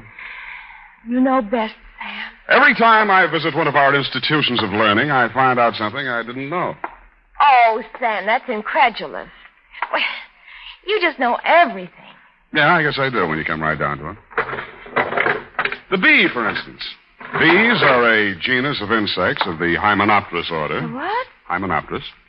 Living in society is composed of one queen, or perfect female, a few males, or drones, and an indefinite number of undeveloped females, or neuters, which are the workers. That's me, I suppose. A neuter. Well, that's for you to say. Of course. And you know what else about the bee? What, Sam? Confidentially, it stings. Date, July 10th, 1949. To Miss Elizabeth Cowley, Miss Wigginson School for Girls, Seacliff Drive, San Francisco. I wonder about girls sometime. And that's bad, Effie. Bad. Oh. From Samuel Spade, license number 137596. Subject, the Queen Bee Caper. Dear Miss Cowley. I was singing a medley of sorority drinking songs as I opened the wrought iron gate, walked up the garden path, past those cast iron deer, and presented myself at the big brass bell pull beside that massive paneled door that stands guard between the outside world and your sheltered inmates.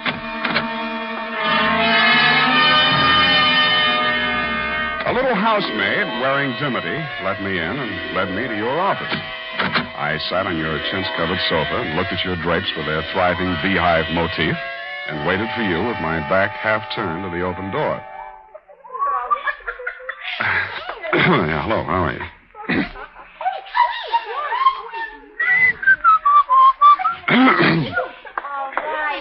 All right, girls, break it up now. Go on. Haven't you ever seen a man before?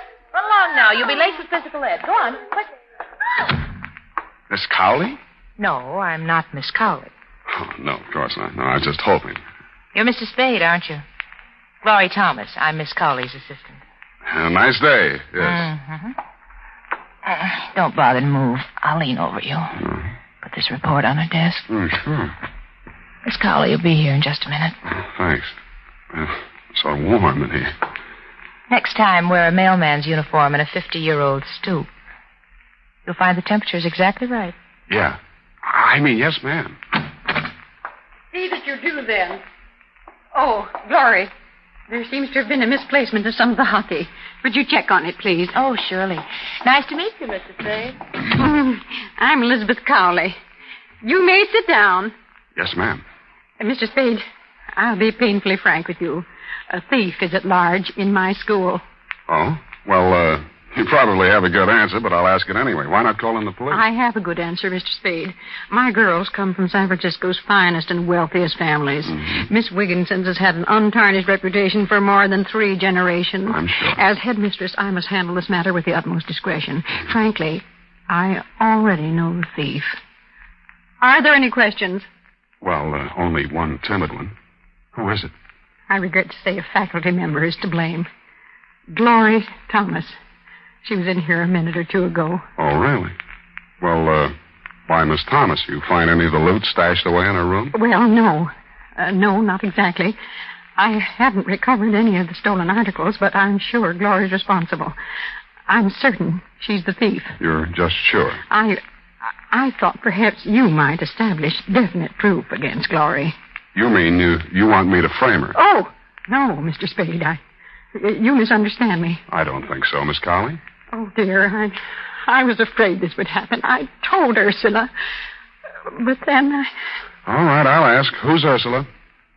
Mr. Spade, I think I can trust you. It was Ursula who instructed me to call you. Ursula Cavanaugh.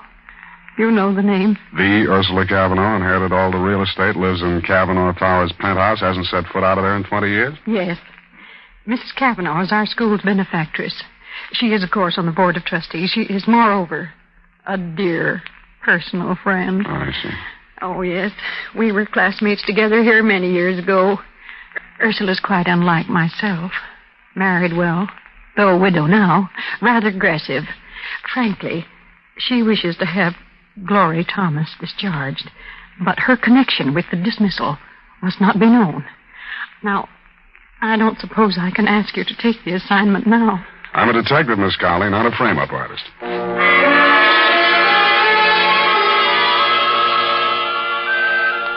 I had to have my name called up in the lobby, and then 2 elevator trips later, I faced her on her penthouse terrace. Ursula Cavanaugh looked like a 1910 stock company lead out of Charlie's Aunt, smoking a black Italian stogie and gripping a cane like a shillelagh. 2 men were on the receiving end of her black snake whip of a tongue. A youngish guy, stockbroker type, and an individual in a morning coat who looked practically nude without a butterfly net. Oh, you're a fool and a nincompoop, Jelinek. I lost all patience with you ages ago. Not only are you incompetent, but you're also dishonest. Don't mind telling you that when the board of directors meets on Thursday, I intend to instruct them really, to have... Mr. Cavanaugh, I've tried not to discommode you in any way. I endeavor in every detail to fulfill my responsibilities as manager of this hotel. Don't interrupt me. Auntie, I think you've got Jelinek and me all wrong. Now, the truth is... The truth is, Gerald, you're both a pair of thieving scoundrels. Now get out, Jelinek, before your weasel face ruins my digestion. Very well, madam. I remain at your service. No backbone, no spunk. And as for you, my dear nephew... I think I'll toddle along, Auntie. I ought to get back to the office. Control your little impulses, Gerald. I admire a little larceny in any man, but not at my expense. I was beginning to think I'd become invisible in that rarefied penthouse atmosphere. She hadn't even blinked at me while Jelinek slunk back to the lobby and Gerald toddled along to his office. The terrace was a riot of bloom. I don't know much about flowers, but she must have had them all there. Off to one side, a little man in a blue smock puttered around a wooden structure on a stand. I'd become aware of bees humming amidst the flowers when she finally spoke to me. You're Tom Spade, aren't you? Sam, ma'am, the fun-loving Spade. Picked your photograph out of the other detectives. Looked like you got spunk. Why'd you come here? Curiosity. I met Glory Thomas out at Miss Wigginson's. I liked her. I wanted to see the type that would strong-arm her out of a job from a safe distance. Spunky. Come over here, Mr. Spade. I want to show you something. Piggott. Yes, ma'am. That'll do for now. Work at the other end of the garden for the time being. Yes, ma'am. Oh, Piggott's my gardener and beekeeper. Most taciturn individual. You know what this is? Well, I didn't, but now I can see it's a beehive. Yes, my own beehive. Fresh honey from a tea and fruit cake every afternoon. Fine old tradition. Observe this hive, young man. Honeybees are the most intelligent of all insects, surpassing even the ants. And why? Because one female controls a community of many, many thousands. I'm against it. Yes, Mr. Spade. The queen bee reigns supreme.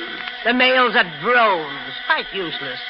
The female workers perform all necessary labor. No waste motion. No dissension. Well, some of my best friends are drones, and I just can't stand them. I think you understand me, Mr. Spade. I wish Gloria Thomas removed from San Francisco for an excellent reason. My nephew, Gerald Long, the young man who just left here, has developed absurd romantic notions about her. Yeah, so you want the romance busted up, but if you try to break it up openly, your nephew might get stubborn and even marry her. On the other hand, by framing her as a thief, you ward off the affair until you can figure out some other dirty trick. I knew you'd understand me, Mr. Spade. I admire bluntness in moderation. Well, what do you say to joining forces with me? Just one thing, Mrs. Cavanaugh. Nuts.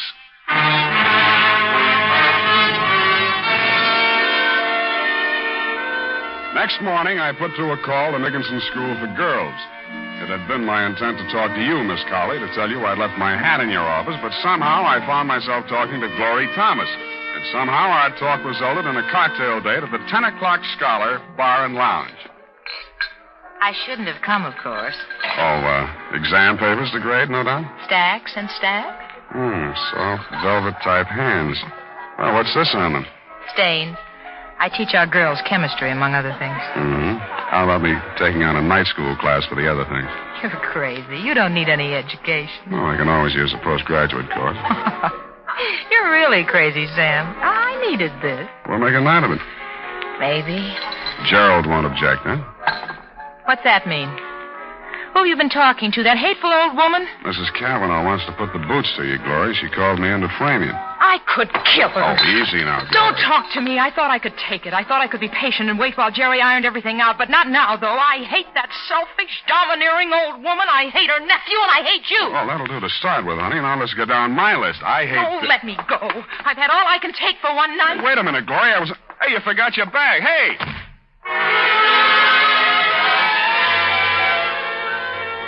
She disappeared around a corner as I came out into the street. It was starting to rain. As I stepped off the curb, I slipped and turned my ankle. As I limped onto Montgomery Street, I saw her disappearing into one of the tall buildings on my side of the street. It could have been the Kavanaugh Towers. I step-and-a-half into the lobby thereof a few minutes later. As I came in, Jelinek, the manager, was getting off the elevator. He swatted himself several times in the neck and then went into a door marked private. No trace of Glory in the lobby. I looked in the bar. She wasn't there, but Albert Piggott, the beekeeper, was having a stinger. Oop. Now I'm beginning to feel good. Hey, who's this? I know that. Why, it's Mr. Spade. Sit down, Mr. I don't have Spade. time just now, Mr. Piggott. Tell me. Sit down, sit down. Easy. I'm fired. Have you heard? I'm fired. Just a worker out of work. Turned out by the Queen Bee. Well, I'm sorry, Mr. Piggott. I imagine Mrs. Kavanaugh wasn't too easy to work for. I told her to keep away from the bees when I wasn't there. Well, she's gone and disobeyed me. One of the workers must have stung her.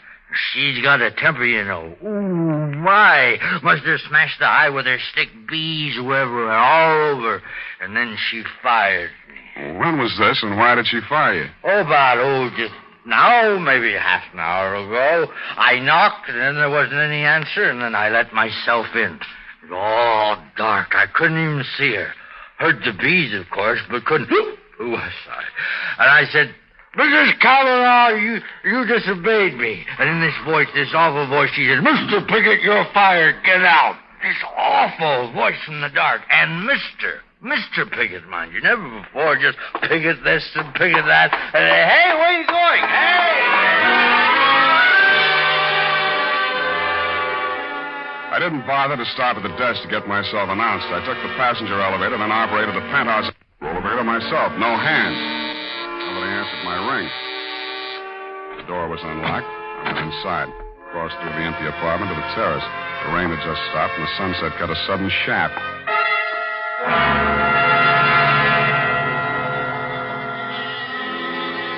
First I heard it, the humming of swarming bees. Then I saw the overturned beehive. Then I saw Ursula Kavanaugh sprawled back in her chair, her stick and Italian stogie on the floor, while the bees clustered greedily over the fruit cake and honey set out on the table. I wondered if those most intelligent of all insects had the answer to Shakespeare's question, "O death, where is thy sting?"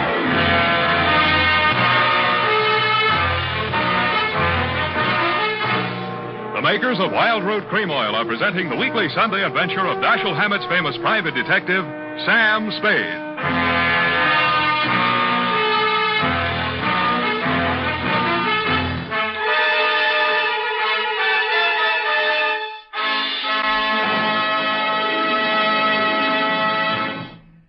Now, here's important news on good grooming. If you want the well-groomed look that helps you get ahead, socially and on the job, listen.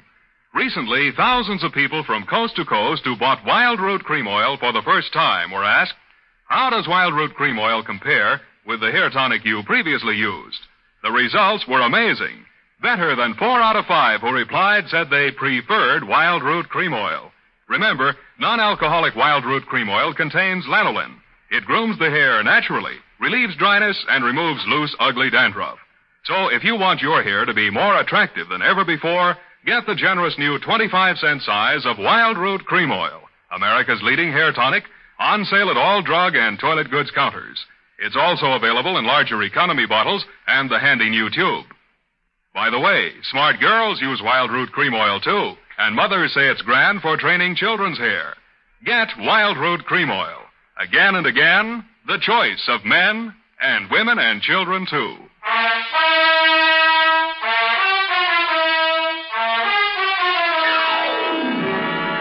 And now, back to the Queen Bee Caper. Tonight's adventure with Sam Spade.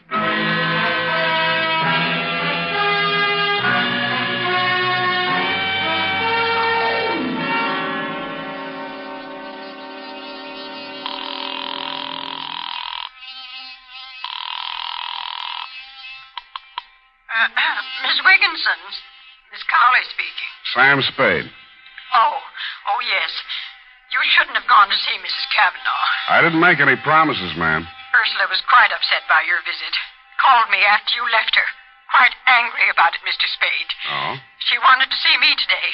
Our weekly half-day holiday, you know. But I simply couldn't face her. I'm sorry if I finally managed to doze off after everyone left for the afternoon. Have you called before? No, this is the first time. I'm at Mrs. Kavanaugh's place right now. Indeed. Does Ursula wish to talk to me? She can't. I beg your pardon? It might be a good idea if you'd come over here, Miss Colley. Mrs. Kavanaugh's dead. What was that? Mrs. Kavanaugh's dead. And since you're her oldest and closest friend... Yes, Mrs. Spade. I'll come immediately.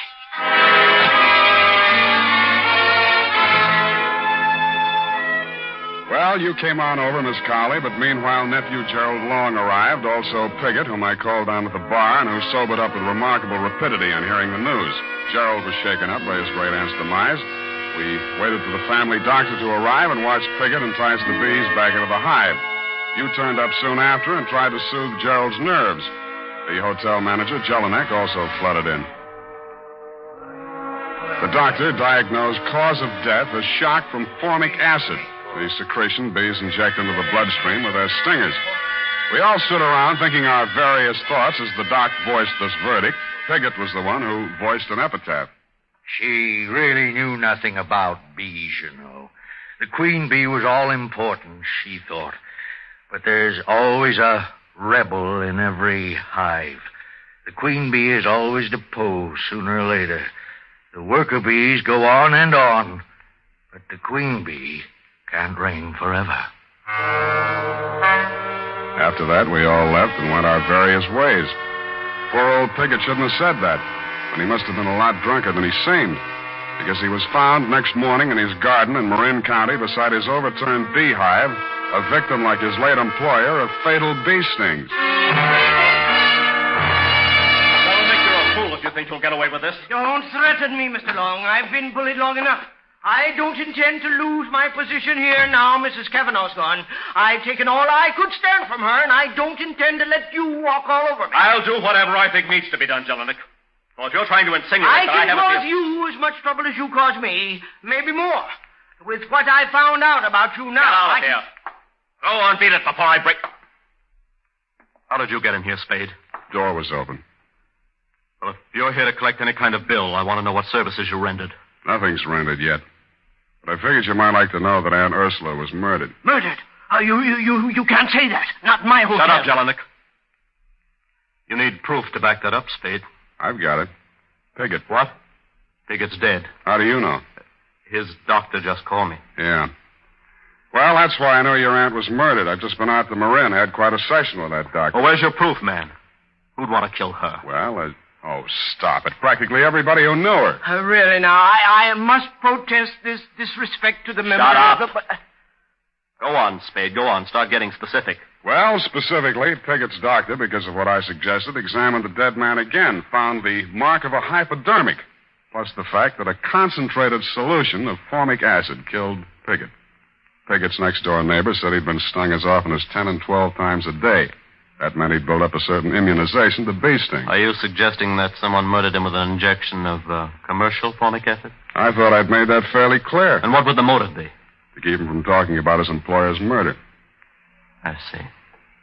Well, is that all? Yeah, except that his neighbor told me somebody answering your description called on him this afternoon. Mike? Oh.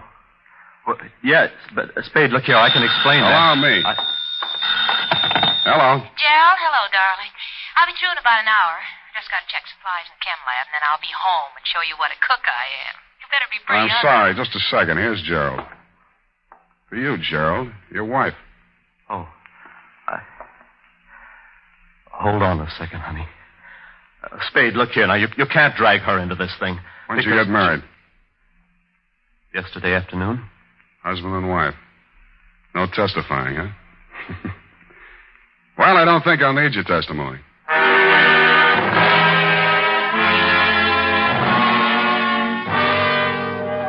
Jelinek's face fell 4 inches into his ascot tie as he heard himself lose exclusive hush money rights to the above information. Pausing only to enjoy a hearty laugh at his discomfiture, I went on to my next and final port of call, Miss Wigginson's School for Girls. This time there was no girlish tittering as I entered, Miss Collie. No dewy young Amazons clutching hockey sticks in their grubby little hands. For a very good reason, as you told me. My girls are dismissed for the day, Mr. Spade. Because of poor Ursula, of course. Really disrupts our routine. First our weekly half-day holiday yesterday, and now today. Yeah, I'd like to talk to Miss Thomas in the chemistry lab she is, I think. Very well. I'll take you to her. She knows nothing of our first meeting. I've talked to her. Oh, well, in here. Yes? Oh. What do you want? Thought we might talk. There's nothing to talk about. Well, we could talk about this hypodermic needle. Put that down. I'm using it for an experiment. Or, how about a formula, HCOOH or CH2O2? What? That's formic acid. Mm-hmm. Miss Cowley, you said yesterday was a half-day holiday. Did Miss Thomas stay here in school? Why, no. She rarely does on Wednesday afternoon. That's why Mrs. Cavanaugh had a visitor, didn't she, Glory? Did she? After you ran away from me? All right. I did go up to see her. I was so mad about what you told me. I intended to hand in my resignation and give her a piece of my mind, and but she was dead when I got there. Oh, Glory, no. And I just got panic-stricken and ran. Yeah, murder's a pretty scary thing. Murder? What do you mean, Mr. Spade? Mrs. Cavanaugh died from a hypodose of formic acid. Somebody familiar with chemistry would use that method. Then that could mean... Mm-hmm. The acid could be made up in this lab. The hypodermic could be this one here. I didn't kill her. I didn't. You say you were scared. You were so scared you ran all the way to City Hall and married her nephew. So you found out? Jellyneck found out first. He intended to squeal the old lady, but she was dead when he got back. He knew her will disinherited Gerald if he married without her auntie's approval while she was still alive. We married after she was dead. But that didn't matter. After I saw you, I told Jerry if he was any sort of man, he'd marry me, will or no will. He did. And yet this morning he drove over to Marin County to see old Piggott. You think he was trying to shield me? I tell you, she was dead when I got into that room. I don't know anything about Piggott. One moment. I believe I recall that Mr. Piggott said Ursula spoke to him when she discharged him. Glory, you must be mistaken about the time you entered that room. She couldn't have already been dead because... Yes, she could have and was. The killer was almost caught by Piggott. She hid behind the curtain in the dark and spoke to him. Miss Cavanaugh was already dead, but... I see. Mr. Piggott thought it was Ursula's voice, but it was yours, Glory. No, it was yours, Miss Cowley. What? You committed both murders. You had access to the murder weapon. You had the half-day holiday to do it in. Mr. Spade... Even at that moment, the finishing school schoolmarm had to say Mr. Piggott. Well, I'm not sorry for it. Ursula misused her power shamefully. And now the queen bee's deposed again. You're brighter than most men, Mr. Spade. You, too, understood the significance of Mr. Piggott's remark last night. Yeah, I could have been a little brighter, a little sooner. You helped give yourself away when you asked me if I'd called you earlier yesterday afternoon. Why, Sam? How could she? Well, Cavanaugh bullied her since childhood. Then you came on the staff and your ability scared her. The queen bee being deposed and whatnot. When Cavanaugh wanted you framed, she saw a chance to get rid of both of you. She hoped her murder would look like an accident, but if it was recognized as murder, you'd be the logical suspect. Oh, you're much too clever, Mr. Spade. Let's get it over with. Yeah, let's. It's up to those drones at homicide from here on in.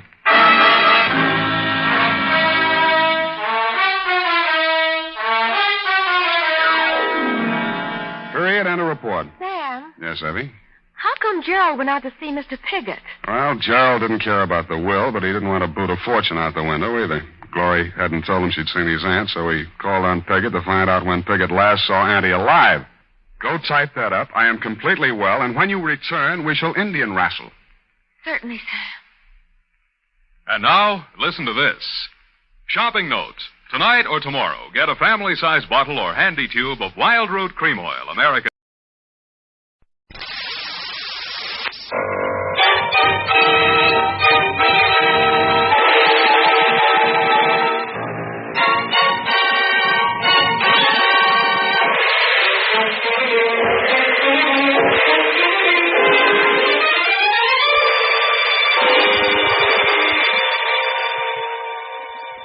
Presenting Orson Welles as The Third Man.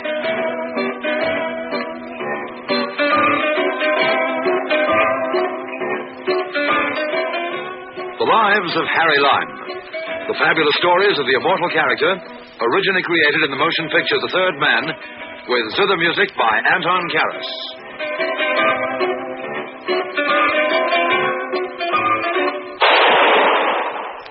That was the shot that killed Harry Lime. He died in a sewer beneath Vienna. As those of you know who saw the movie The Third Man.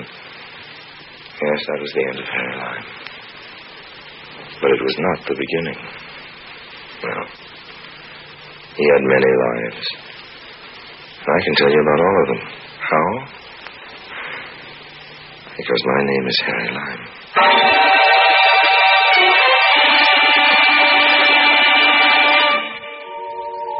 Buenos Aires, July 1944. The Argentine papers were full of the attempted assassination of Adolf Hitler. It had failed, but all of us knew that the Nazi Party was doomed. Buenos Aires was full of those once high in the Nazi councils, and they brought with them money, jewelry, art treasure.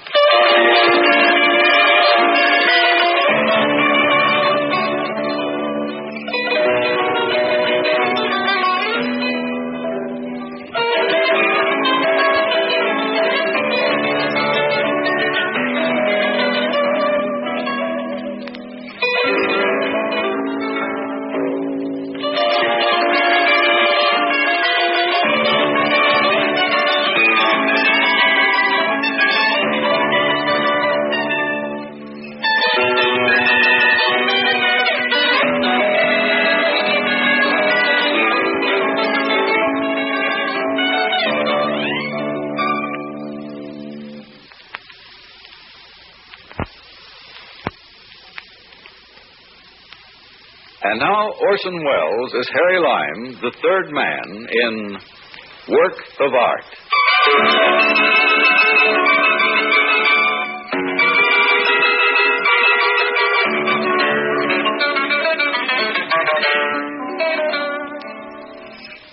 Yes, there I was in Buenos Aires, just a clean-cut young American boy looking for a chance to hustle an honest buck. A friend had given me a letter to Senor Juan Fernandez, a gentleman with a handsome face, impeccable manners, and no morals. My informant had indicated that the senor might be helpful in guiding me along my chosen path. But when I called at his art galleries, housed in a brownstone building just off the Plaza del Congreso, he refused to see me. Well, there were always other sources of income to be found without Senor Fernandez's help, and the bar at the Casa del Oro seemed an ideal place for a young man to start a career.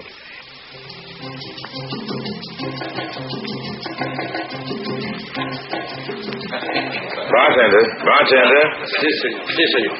The sponsor stood him at the mall. I beg pardon, I don't understand much Spanish. I would make the apology for being so long. See the supply of rum behind the bar, she was finished, and I go to the stockroom to bring some more. Okay. Skip it. No le entiendo, senor. What is skipping? Honey, let it go. Never mind. There's no harm done. I'll have a scotch. Gracias, senor. In Buenos Aires, we use matron, the specialty of the house. She's a drink I made myself invented. Made from 4 different kinds of rum. The juice of the pineapple, the dash of curacao, a sprinkling of the... Fine, I'll have a scotch and soda. Yes, but you would like my specialty. From all the world, the seed is the You make a mistake in ordering scotch and soda where rum is Why? You should buy clothes in the stores of Buenos Aires as soon as possible. Miss Emily Post, I presume? No, my name is Fernandez, Juan Fernandez. And I do not make these suggestions for the sake of etiquette, Mr. Lime, only for business reasons. I'm completely fascinated, Senor Fernandez. Please continue. In our profession, we must dress at a multitude dresses. We must drink as they drink, act as they act. We must never call special attention to ourselves, but must seemingly melt into the background. Yeah, but I melt so badly. I'm serious. I tell you these things for your own good. Isn't this concern for me a little sudden, old man? This morning you wouldn't even see me. Your drinks, senor. Oh, thank you very much. And you, senor. I'll have one of your specials, Gerardo. We'll be over the little table in the corner. But of course, senor. It was not judicious of you to come to my art gallery, Senor Lime. You see, the business that goes on in the front rooms is quite regular, but there is a back room where some of the transactions are a little bit less orthodox. Oh, yeah? My backroom friends must not be seen coming into my establishment by my frontroom friends. You do understand? Oh, of course. It's perfectly clear. Lime, you come to Buenos Aires to reap some of the wealth here, huh? You are not the type to do it honestly, and that is all right with me. I will help you. But we must remain casual acquaintances who meet in bars, not business associates. You must not come to my galleries. Okay, old man. You are not giving me your full attention. Well, how could I? Did you see what came through that door? The beautiful senorita with the off-the-shoulder dress. You don't miss anything either, do you? Not very much, I assure you, senor. Well, should you know? If you and I come to terms, senor, she is the first assignment.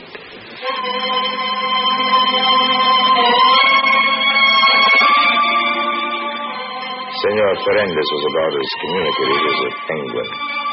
With a display of the ultimate in old-world manners, he refused to say another word about the slender, dark-eyed beauty who suddenly set my pulse pounding. Instead, he turned the conversation to other types of beauty, those found in paintings and sculpture. He began to test my knowledge of the arts and perhaps my conversational abilities. Apparently, my proficiency at the latter made up for any deficiencies in the former, where we soon came to terms. It wasn't until a second meeting, however, that the exact particulars of my new trade were explained by the master. We'd met accidentally at a roadside refreshment stand near the suburb of Belgrano. It is my desire that you make friends among our new residents. You can gain invitations to their homes and go through their private galleries, huh? There are many such private galleries. Well, that sounds interesting. Might even get a job later as a tourist guide. Your job will be to guide some friends of mine to the finest, the most expensive works of art in town. You must equip them with full descriptions of the galleries, the houses containing them, the personnel, the entrances, the exits. Okay. Our souls have met. And now to that first assignment you spoke about, the senorita. Yes. Little is known of Senorita Melissa Corday. She came here a few months ago. She rented an expensive villa, and she's invited only a few close friends to see her art treasures. But according to reports, she's the owner of the most valuable painting in all of Buenos Aires, an original Rubens worth a fortune. All that and original Rubens, too.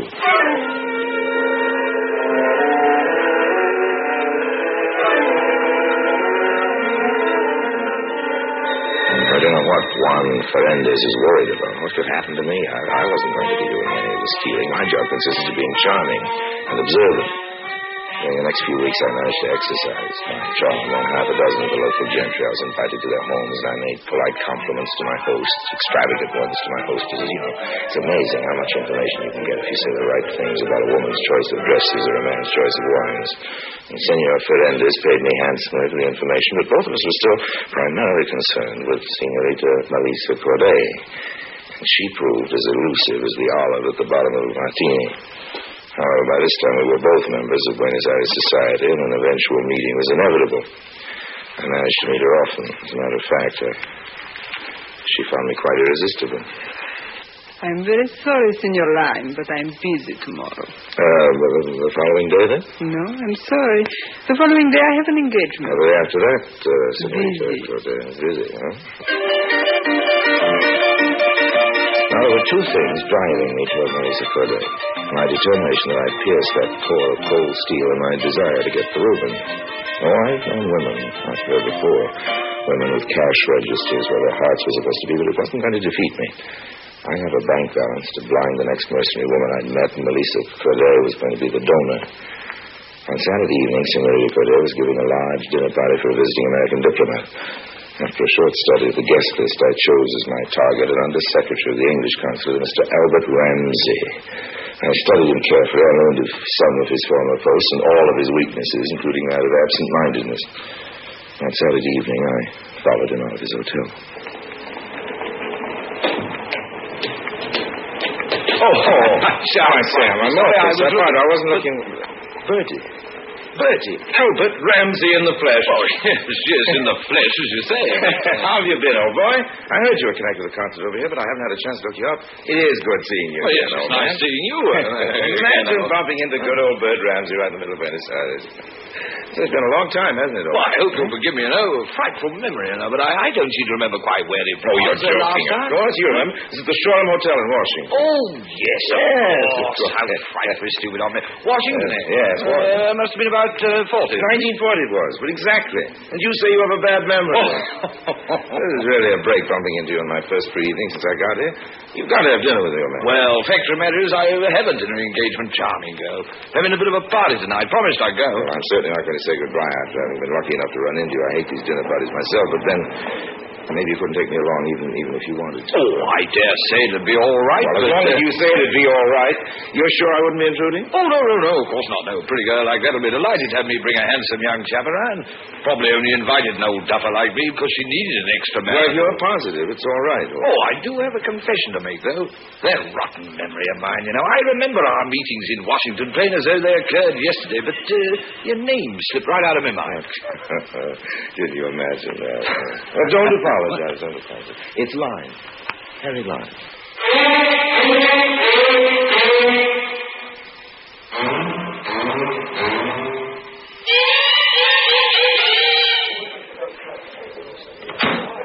Your hat, senor? Oh, thanks. Here, take my stick, too. I've got a stalwart companion with me now. I won't need a stick if I'm attacked by rogues. That's a good one, Billy. That's a good one. Here comes our hostess. Good evening, Mr. You look simply ravishing, my dear. Look, I want you to meet an old and very dear friend of mine, Mr. Harry Line. I've had the pleasure. Oh, you don't say. I didn't know. I'm terribly sorry, I didn't know Mr. Ramsey was coming here. I bumped into him. Oh, it's all my fault, my dear. Harry and I met accidentally, and I hadn't seen him for years. I simply insisted that he come along. I suppose I was so busy chatting about old times, I didn't get round to telling him who our hostess was. I see. I hope you'll pardon an old duffer. Yes, of course, Mr. Ramsey. Of course, you could call the police or have your servants throw me out. I say he's droll, isn't he, my dear? Very. Well, come in and have a drink. The others are a little ahead of you already. Oh, we'll catch up when we're at it. Oh, I don't think I'll have a drink tonight. I don't want a chance dulling my senses. I understand Melissa has an art collection that's really worthwhile seeing. You're interested in art? Oh. Somehow I didn't think you would be. Oh, I'm very, very, very interested. Perhaps I've been wrong in my estimate of you, Mr. Lyne. I'll be happy to show you my gallery if you really think you'd enjoy it. Well, honestly, Miss Claude, nothing could fascinate me more.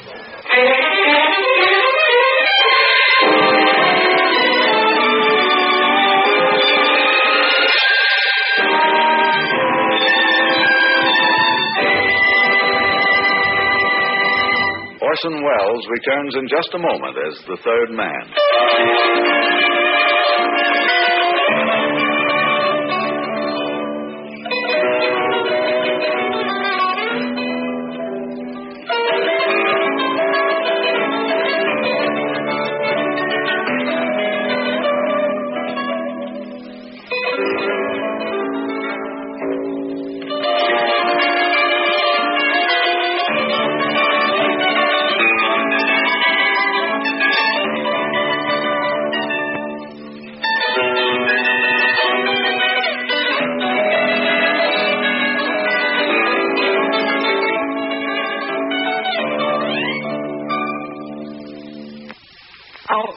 Orson Welles as the third man continues with Work of Art. Dinner was an eternity of rich food and rich people. The small talk was so small it was almost non-existent. But for one thing I could be thankful. My pal, Bertie Ramsey, forgot me in his absorption with a mustached Ecuadorian woman. He was probably fascinated by the task of counting her chins. No mean jobs, and she was constantly quivering with laughter. At any rate, the dinner was over in what seemed like a mere few months. And after what Mr. Ramsey probably would have called a decent interval, I persuaded Melissa Corday to take me on a cook's tour of her gallery. Well, this is it. Oh, it's magnificent. Why, there must be a fortune represented here. It means little to me now. Perhaps someday it may have value for me again. Listen, maybe you don't realize what's wrong. You're lonely. This first painting's quite interesting. A little-known artist, Constantine Langmuir, painted it. I suppose it has little intrinsic value, but I recognize the scene.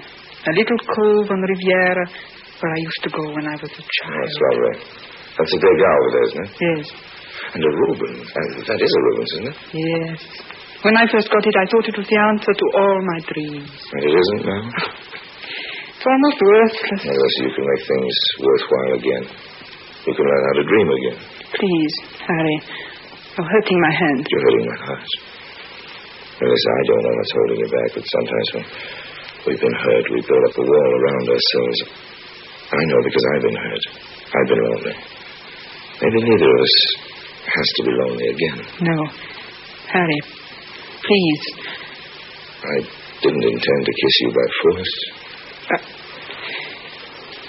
I think maybe I'd better go back to my other guests.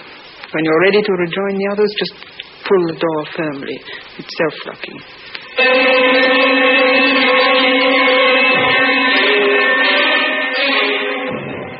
The gallery is in a separate wing of the house, connected to a small sitting room with only the self-locking door between. The sitting room had a large French door that led to a small balcony, and the street was only 7 or 8 feet below. On the other side of the sitting room was a boudoir. Maurice's. The servants' quarters must be miles away. It was a setup. And Harry Lyne wasn't going to give this setup away for any 25% of the Rubens' value. But Ferrandes take his 25%. It's going to be 75 for me. I wedged a match in the lock, and then I rejoined the gay party of the doddering diplomats. Oh. Well, there you are, my boy. Did you manage to come out with the Picasso under your coat? Yeah, it wouldn't quite fit, my dear. We could all give our eye teeth from some of Melissa's paintings. She has some real beauties, doesn't she? Well, let's say she possesses real beauty. Oh, well put, old boy, well put. Have a drink, Harry. I really have to be going, Melissa, if you'll excuse me. The night's young yet, Harry, the night's young. I expect a busy day tomorrow. I'm awfully sorry. You must go. Please don't bother seeing me at the door, Melissa. I don't want to take you away from your other guests. Well, goodbye then. Adieu. Good night. Bye now. Let's talk to you. You are leaving, Senor Lyne? Yes, I have to be going. So. I will get where you go. I just had a little accident. The button off my coat. You wouldn't happen to have a needle and a thread, do you? Needle? Agujaillo. Agujaillo. Si, Senor Lyne. Pedro has, right here in the cloakroom. And a pair of scissors, a sharp knife, a razor blade, something of that kind. You have one? Si, understand the razor blade. Have here. See? Needle, thread, razor blade. You want Pedro also? No, thanks very much. I can manage. I hate to keep troubling you, but suddenly I seem to be very thirsty. Do you think I might have a glass of water? Si, senor. Oh, thank you. If you could get it while I sew this on. Of course, senor. I should be right back. No. Take your time. Take all the time in the world.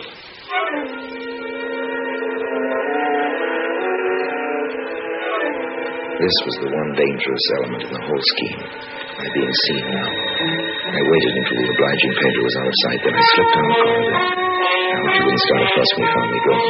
The guests and the servants were all busy, thank heavens. I reached the gallery and I slipped through the little sitting room into the room containing my Rubens, took the little matchstick out and heard the lock click reassuringly.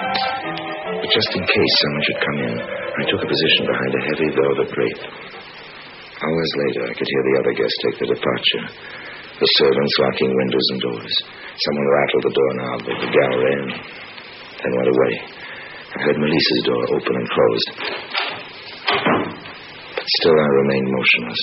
I waited until almost dawn, till the silence was thick and heavy.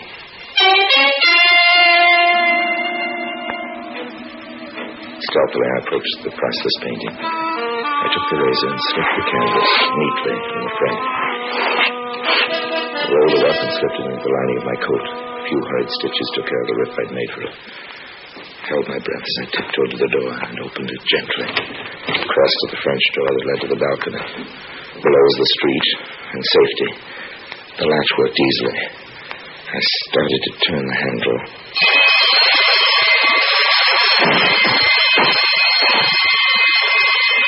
Oh, my ankle. Stop! No, don't shoot. We've got a ladron, eh? It's on the arm. Get to your feet. Stand up. My ankle's killing me, Pedro. Pedro? You call me by name. Oh. Carlos, flash your light in his face, huh? No. Pedro, Carlos, what in the world is going on? We have caught for you a burglar, senorita. A burglar. He is Senor Lyne. I call the policia. No, senorita? Wait just a minute, Carlos. Harry, what is the meaning of this? Melissa. What were you doing in my gallery? Well, I wasn't in the gallery. What? I could explain the whole thing very easily if we were alone. Not leave you alone with him, senorita. You don't think I'd try to harm you? No, Harry, I don't. It's all right, Pedro. Carlos, wait outside. We have our guns ready. You call if you need us, huh? And no funny business, Senor Lyne.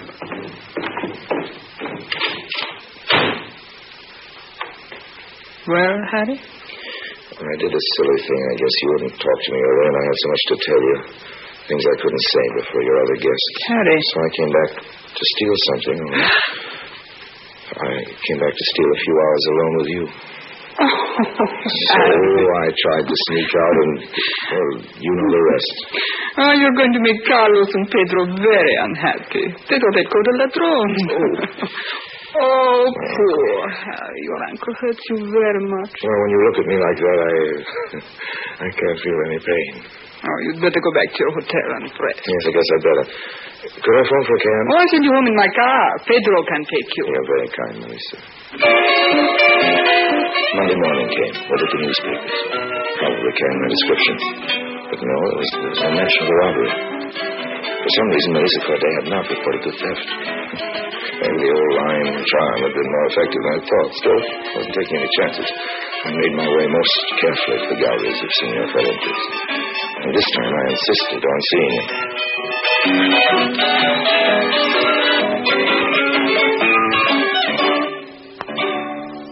You should not have forced your way in, Harry. I told you I had to see you, and you'll be happy to see me. What in the world are you doing? Just removing a little painting I happened to pick up. Look. The Rubens. That's right. Mm-hmm.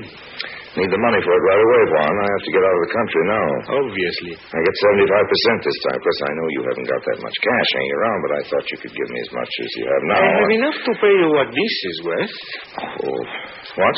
This is not an original Rubens, Harry. But you were the one who told me. I have never seen it when we discussed the matter. It's a good copy, a very good copy, worth $100, perhaps. No. So that's what she meant. It's almost worthless. I was worried about her morale. What's her game, Juan? Oh, I suppose a very old one, ensuring a fake, permitting someone to steal it and giving him ample time to make a getaway, and then suddenly discovering the loss and reporting it to the insurance company. So now the insurance detectives will be after me, and for $100 copy. Oh, those insurance investigators are always the most relentless. And she's in the clear.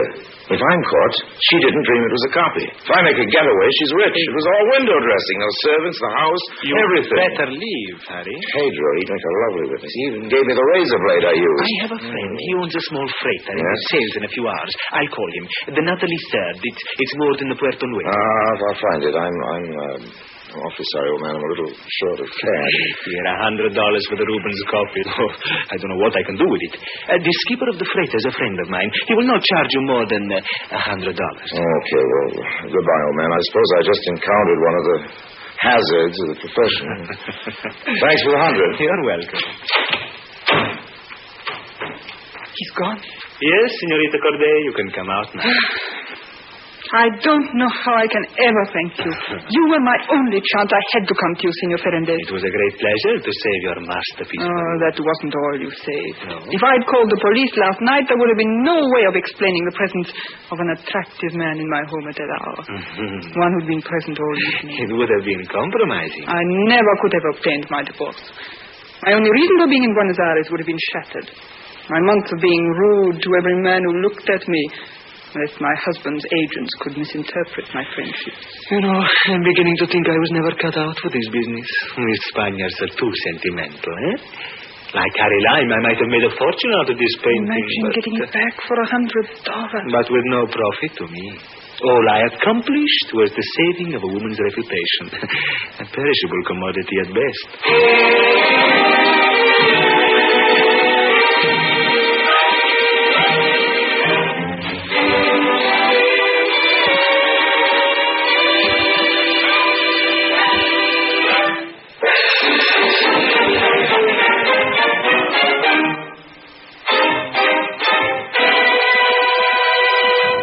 Harry Lime returns in just a moment.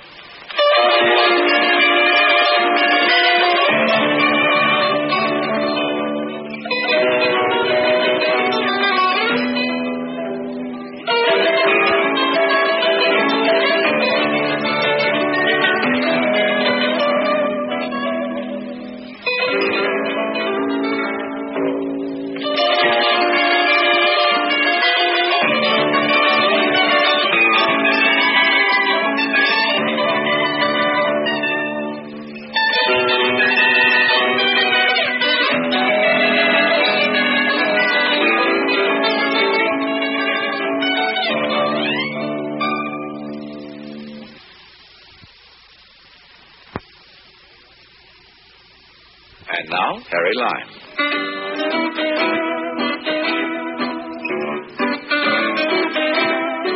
Of course, I hadn't witnessed that last scene. I reconstructed it later from a few newspaper clippings. One reported the final divorce of Melissa Corday, former wife of a Nazi munitions manufacturer. Another reported her marriage to Senor Juan Ferendez, well-known Argentinian art dealer. And a third, which must have been released to the press in anticipation of my reading it somewhere, told how a priceless work of art had been recovered for a $100 reward.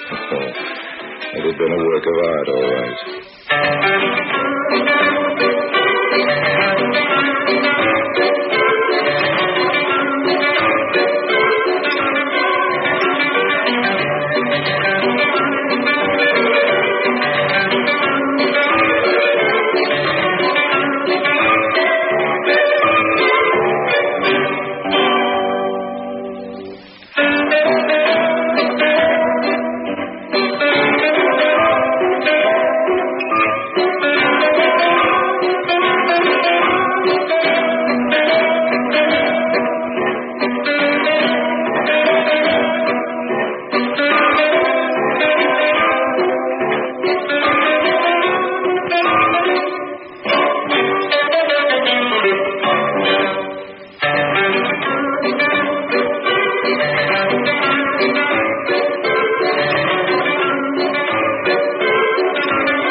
The F.W. Fitch Company presents Dick Powell as Private Detective Richard Rogue.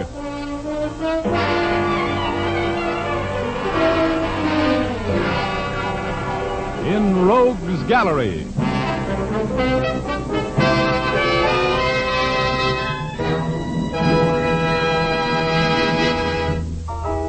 Rogue speaking.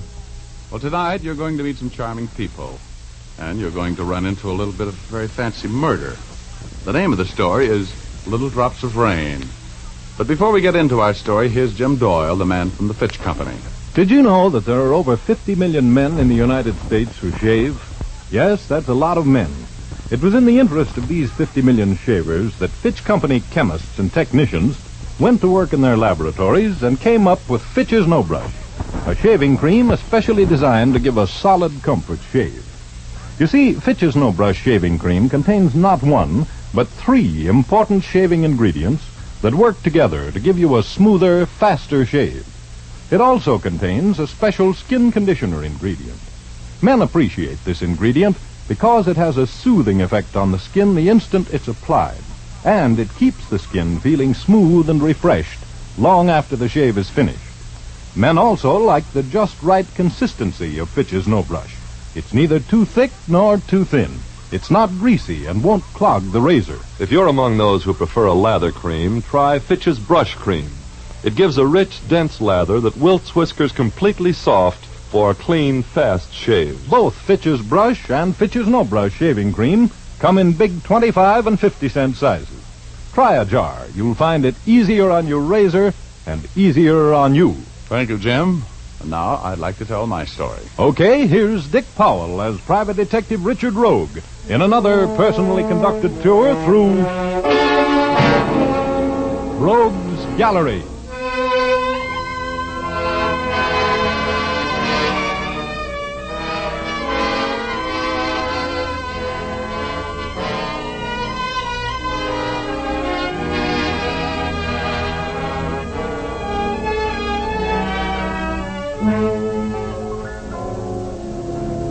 Well, I'm still confined to my little cranked-up downy couch in the hospital.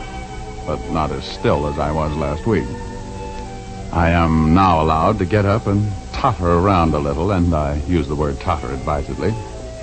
My legs act like strangers who have different political beliefs, and my knees have suddenly developed sideways hinges.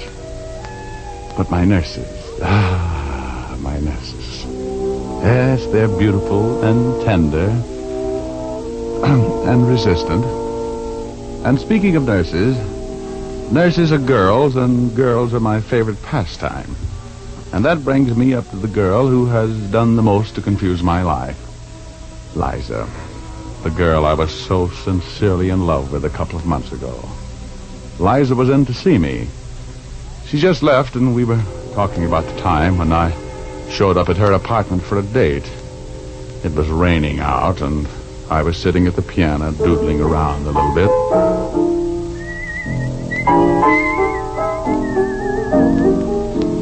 I don't want to go to a nightclub tonight, Richard. I'm too tired. Let's just go to a show, shall we? Anything you say, baby. That's the kind of guy I am. I want to see Two Girls and a Sailor. It's playing at the Rialto. June Allison's in that, isn't she? Mm-hmm. Uh-huh. That's for me, then. You think so? Definitely. You think she's prettier than I am? Well, you're not in pictures, Angel. Do you think she's prettier than I am? Well, you're a different type. Are you going to answer me? Oh, you're jealous. How can you be jealous of a girl I don't even know? Give me a kiss. No. No, but baby, I love you. I love you like anything. All right. Pout then. I don't care. June is busting out all over the meadow and the hill. Busts are busting out of bushes, and the romping river pushes every little wheel that wheels beside a mill. June is busting out all over. The feeling is getting so intense that the young Virginia creepers have been hugging the bejeepers out of all the morning glories on the fence, because it's June. You're insufferable, Richard Rogue. Oh, now quit pouting. Come on over here, on the bench by me. Are we going to a show or not? Sure. Get your lipstick on again, and we'll see what... Oh. I'll get it. No, I'll answer. It's probably George. Oh, George. Well, I'll tell him, that homewrecker. Hello. Is Mr. Rogue there? Speaking. This is your call service, Mr. Rogue. We got a call for you. Oh. Who is it? Mrs. Harvey Burgess. Says it's very important. Okay, put her on. Right. Oh, put her on. Who is it? Hello?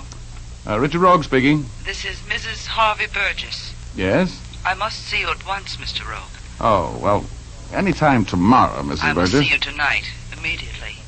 It is most important. Well, can't you tell me about it over the phone? Oh, no. Could you come to my house at once? What's the address? 485 Hillcrest. You'll be well paid for your time.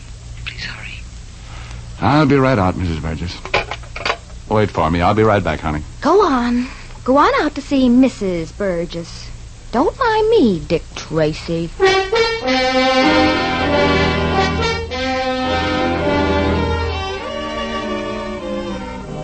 Well, what could I do? Mrs. Harvey Burgess was the wife of a tycoon with $1 for every Democrat in Georgia.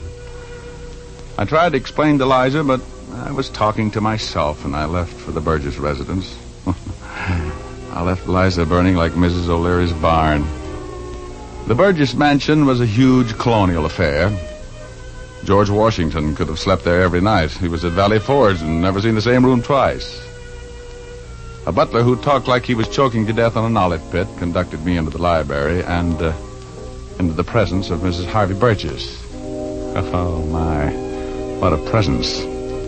She was sitting in front of the open fire, filling out a hostess gown that didn't straighten out any of the curves she featured.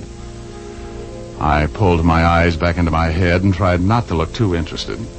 Sit down, Mr. Rogue. Oh, thank you. I'm in a bit of a hurry tonight, Mrs. Burgess. As a matter of fact, Mr. Rogue, my husband is making a fool of himself. Yes? He's lost his mind completely over a secretary in his office. His secretary. A girl by the name of Helen Stark. You mean that... Yes, I mean he prefers her company to mine. Well, that doesn't sound reasonable, if you'll pardon me for saying so. What do you want me to do? Somebody has to bring Harvey back to his senses, Mr. Rogue. Well, I'm afraid you've called on the wrong man. I'm not very good at long fatherly talks. Oh, Mr. Rogue, please, I'm so alone. Hey, now, wait a minute. Good grief. You mean to tell me that Harvey is neglecting you? What you need to straighten Harvey out is a psychiatrist, not a detective. Harvey is definitely off his trolley. Please, help me, Mr. Rogue. No, Mrs. Burgess. He's with her right this minute. How do you know? When he left the house tonight, I followed him. He went to the home of his best friend, Clarence Roman. I parked across the street. I was going in and face them, but I saw Mr. Roman leave, and I lost my nerve. That's when I called you. Oh, Mr. Rogue, I want you to go out there and talk to Harvey. Tell him I know all about him and that Stark girl, and I'm suing him for divorce. Well, that's not my kind of work, Mrs. Burgess. I'm sorry, but... I don't want a divorce, Harvey. But I do want him back. And I'm sure that if you will do as I say, he'll come back. You must do it for me, Mr. Rogue. Here... Oh, where is it? I have $500 here in an envelope. You did? Oh, wait a minute here. Let me see.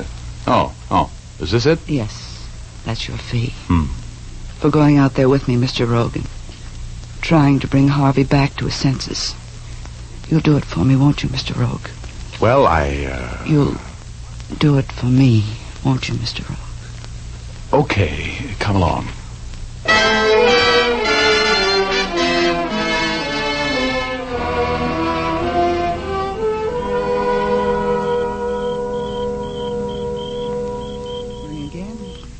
All right. Well, it seems there's nobody home. There's my husband's convertible out in front, right where he left it tonight when I followed him out here. How did the girl arrive? In her car. Oh, her car isn't here. It was right behind Harvey's. Looks like we got here too late, doesn't it? Try the door. I know Harvey's still here. All right. You're an old friend of Roman's, I suppose. Yes. Why? I just want to know before I try to open the door. You see, there are laws against that sort of thing. Door's unlocked.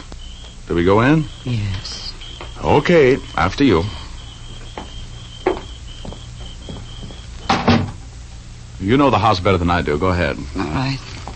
The living room is over here. Nobody home. Look, Mrs. Burgess, we better get out of here. No. I know Harvey's in this house someplace, and I'm going to find him. I can... What are you sniffing for? Wait a minute. That smell in the air. You get it? What? Oh. I don't smell anything. You don't? I smell chloroform. Chloroform? Yeah. You take a look upstairs. I'm going to shake down the first floor. That smell of chloroform can mean trouble, you know. Mr. Rogue, what do you mean? You're frightening me. Mrs. Burgess was very fetching when she was frightened, but I calmed her down a little bit. Now, this may sound fantastic, but I've got a little bell in my head that rings an alarm every time I really get around serious trouble. And it was playing a tune that sounded too much like a death march right that minute. I had to get her out of the way. She finally went upstairs, and I went to work. I took the living room first and looked behind all the couches and in all the dark corners. I was bending over, looking under a huge Italian carved table when I thought I heard a stealthy footstep behind me. Don't move. Oh!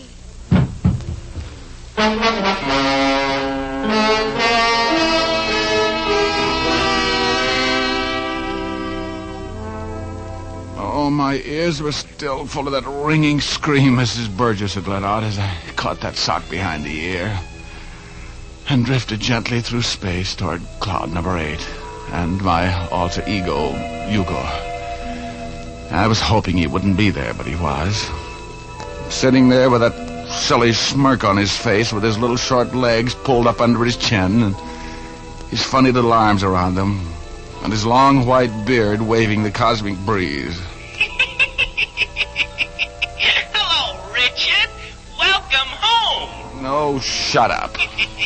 That's a fine attitude. You go prowling around a strange house and get caught at it and knocked out. Then you come up here and take it out on me. Get out of here, you ingrate. Oh, stop acting like a landlord, Yugor. What happened to me? Are you kidding? Tell me, why did Mrs. Burgess scream? Answer me, Yugor.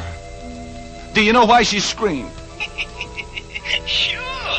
You going to tell me? No, find out for yourself. You're a detective. Oh, someday I'm going to get rid of you, you little pest. Why don't you get back to work?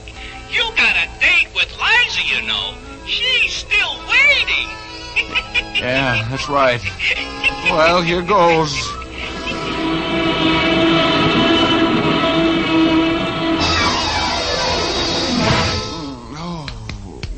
Come on, Rogue. Please, come on. You didn't have to hit him so hard, Clarence. Oh, who hit me? I'm Clarence Roman, Rogue. I came home, I found the front door unlocked, I walked in, I saw a strange man prowling around my parlor.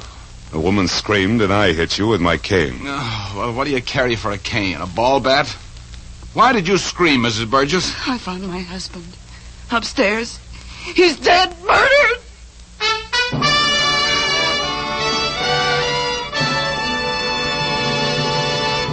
We'll return to our story in just a moment. But now I'd like to say something to the ladies. Do you ever feel like hanging your head in shame because your hair isn't, looking as nice as it should?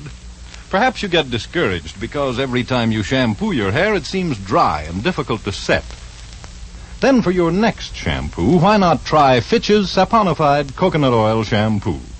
This clear golden liquid shampoo is made from mild coconut and vegetable oils. These pure natural oils keep your hair from becoming dry and brittle. When you use Fitch's Saponified shampoo, you can have a shampoo as often as you like, and after each one, your hair will be soft and lustrous, easy to set into your favorite hairstyle. You'll love the glorious quantities of fragrant lather this shampoo makes. It cleanses thoroughly and then rinses out completely without a special after-rinse.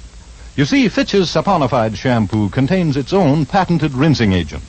All you do is rinse with plain water, and the rinsing agent contained in the shampoo ensures the removal of all particles from your hair, making it sparkle with cleanliness.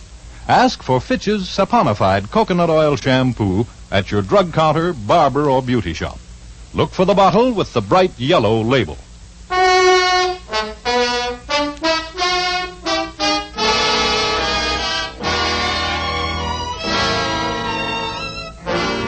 Now back to Rogue's Gallery. Richard Rogue is telling our story. Well, I had accepted a case for Mrs. Harvey Burgess, a suspicious wife. Yes, that's the Mrs. Harvey Burgess of the Burgess Millions. She suspected her husband of having a rendezvous with Helen Stark, his secretary, at the home of Clarence Roman, Burgess's best friend, and we went out there together. Nobody answered the door, so we went in.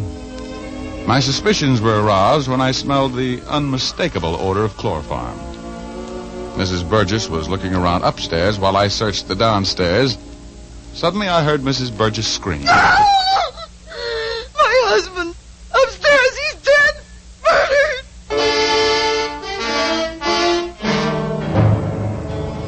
Well, that snapped me out of it. I got to my feet and ran up the stairs. Mrs. Burgess and Roma were right behind me, and she directed me into the library, which was just off the main hall. And there he was, as dead as last summer's romance, with a neat little blue hole right below the part in his hair. He was a nice-looking old guy, about 50, which made him a good 25 years older than his wife. And his widow was really taking his death big, which was natural. A woman doesn't have a husband murdered every day. Poor Harvey, this is horrible. Has anything in this room been moved or touched? Well, I just arrived home. When I I looked wouldn't... in here and saw Harvey, I knew he was dead. I screamed. Yes, I heard you. Then you ran right downstairs. Yes, huh? I saw Mr. Roman hit you, and I ran down to tell him who you were. And... That's a little late. Okay. Just don't touch anything. Stay right there in the door, both of you. Just who are you to be giving us orders? You'll find out. You ever see this gun before? Yes. Where? It was Harvey's. He kept it in his desk at the office. Oh, you recognized it mighty quickly. How? It has his initials on it. I can see them from here, inset in the butt of the gun. Oh, his gun, huh? Yeah. Well, it wasn't suicide. Not with the gun clear over here on the opposite side of the room. This is murder. Hey. What's the matter? Well, this ought to do it. What is it? It's a handkerchief. A very nice linen handkerchief with initials in the corner. And blood on it. What initials? H.S. Helen Stark. That's her handkerchief. She killed Harvey. She killed my Harvey. Is there a phone upstairs here? Yes. You'll find an extension in the hall. Thanks. Come on out of this room. I don't want anything touched or moved. No. Dear, please. You two wait for me downstairs. I'll be down just a minute. As soon as I call the police.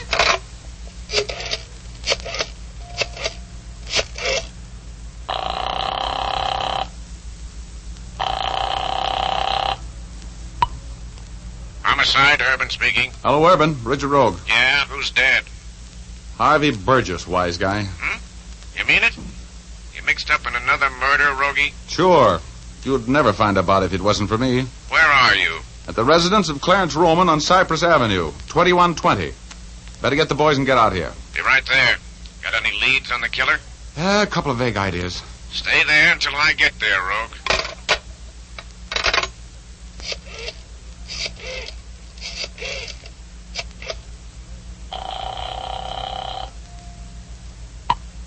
Hello?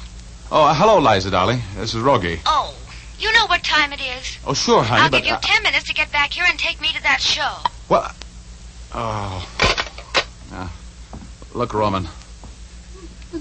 Roman, the cops will be here in a minute. Tell Urban, that's Lieutenant Urban. He'll be in charge for the police, that I'll be right back, will you? Tell him I went out to get a murderess for him. Of course. And I hope you managed to catch her, Rogue.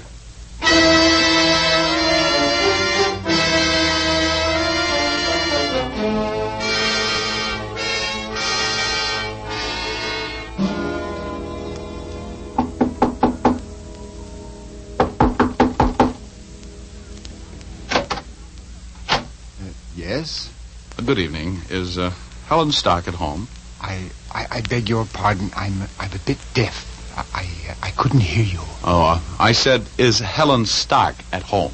Oh, Helen? No, she isn't home this evening. Has she been home? I say, has she been home in the last hour? No, she hasn't. I don't know what time to expect her either. But I imagine she'll be home soon, though. You know where she is? Well, she didn't come home from the office tonight. She's working late. Oh. She called you and told you she wouldn't be home? Yes. She said she was going to work with Mr. Burgess. That's her boss, you know, the millionaire. Yes, well, thank you. Could I tell her who called? No, that won't be necessary, thanks. Thanks very much, Mr. Stark. You and Helen live here all alone? Yes, since her mother died several years ago. Are you an old friend of Helen's? No, a very recent acquaintance. Oh. I'm sorry I bothered you, Mr. Stark. Good night. Good evening. Nice out after the rain, isn't it? Yeah, sure is. Good night. Good night.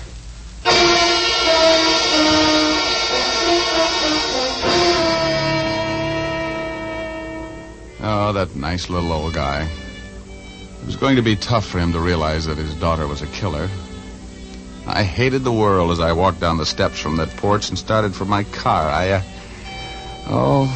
don't like murder. It upsets so many people who aren't involved in the act, or the reasons for it. Yeah, I guess I'm a chicken-hearted patsy. But if I am, I'm glad. Anyway, I was walking down the walk when that little bell rang in my massive intellect again. I noticed something peculiar. There were tire tracks running into the Stark garage. It had only stopped raining about 45 minutes before, and if that car had been driven into the garage while it was still raining, there would be no tracks. They would have been washed away. Now, very peculiar. I ran up the driveway and opened the overhead garage door. Then I jumped back. The garage was full of carbon monoxide. I wet my handkerchief in a puddle of rainwater, held it over my nose, and ran into the garage. I wrestled the door of the small coupe open and saw a young girl, unconscious, slumped over the steering wheel. I pulled her out of there. She was dead weight, and carried her into the house. Oh, Helen. Helen. I'm afraid it's a little late for that, Mr. Stark. Where's your telephone? In the hall. Right in the hall. Thanks. I'll get a pull motor squad out here right away.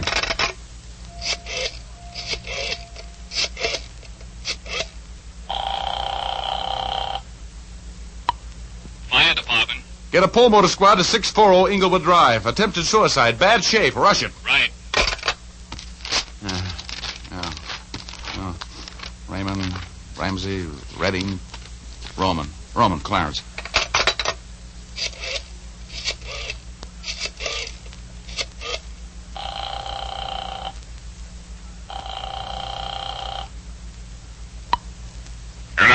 Hello, Lieutenant Urban, please. There's Richard Rogan. It's important. This is Urban speaking, Rogue. I thought I told you to stay here. Look, never mind the arguments. Get out here to 640 Inglewood Drive. I've got Helen Stark for you. You have? Nice work. I want to talk to that young lady.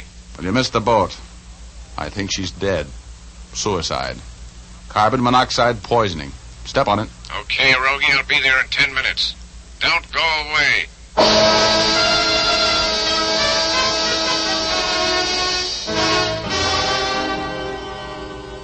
I gave Helen Stark my own interpretation of artificial respiration until the pull motor squad got there. Urban arrived on the heels of the fire department, and we went out and looked around in the garage. Made some fascinating discoveries, too. The car had run out of gas and stopped turning over, for one thing. And one thing led to another, to coin a phrase. Anyway, Urban and I made a little deal.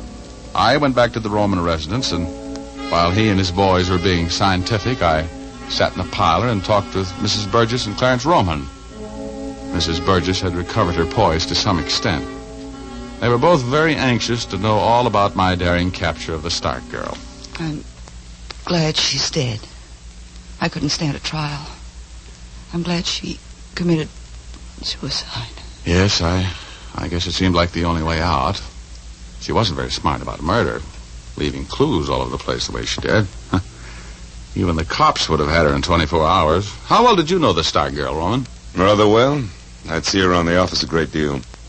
Harvey was, well, not very discreet about the fact that he was fond of her. Please, Clarence. Harvey's dead. We should forget those things. He was a good husband. I don't know what life is going to be like without him. I just have an idea that it's going to be pretty simple, Mrs. Burgess. And possibly rather short. What do you mean? I mean that the police suspected you and Mr. Roman murdered your husband and Miss Stark. That's a serious accusation, Rogue. Your husband was suing you for divorce, wasn't he, Mrs. Burgess? He knew you were going to be there with Mr. Roman, his best friend, tonight. So he came and surprised you with Helen Stark for a witness, didn't he? And you, Mr. Roman, you killed him, and then you had to kill Helen Stark to shut her up. This is preposterous. Sit down, Roman. You were right, Rogie. We found Roman's fingerprints on the steering wheel of Helen Stark's car. One of the boys just got back with a report that Roman's shoe is a perfect fit in that shoe print outside Stark's garage. I had nothing to do with it. Clarence killed Harvey, and then he chloroformed that Stark girl, and then... You're in this as far as I am. Shut up! I've got more news for you, Roman. Helen Stark isn't dead. The car ran out of gas just in time. She'll be there to appear against you when you're tried for murder.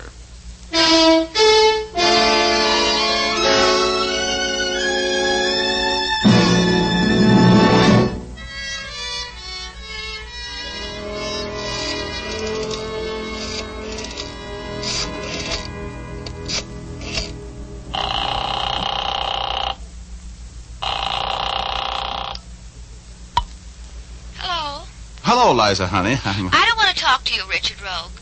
I'm busy. Oh, now, honey. The lady says she's busy. Yeah? Who are you? The name is George. Good night, chump.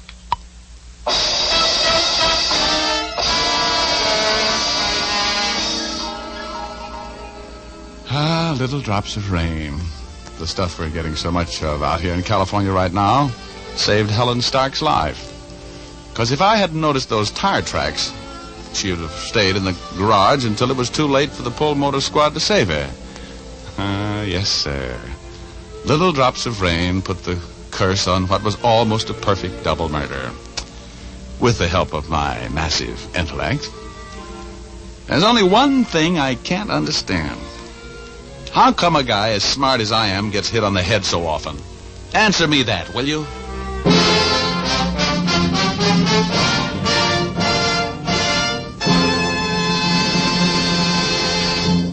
This is Dick Powell again, ladies and gentlemen.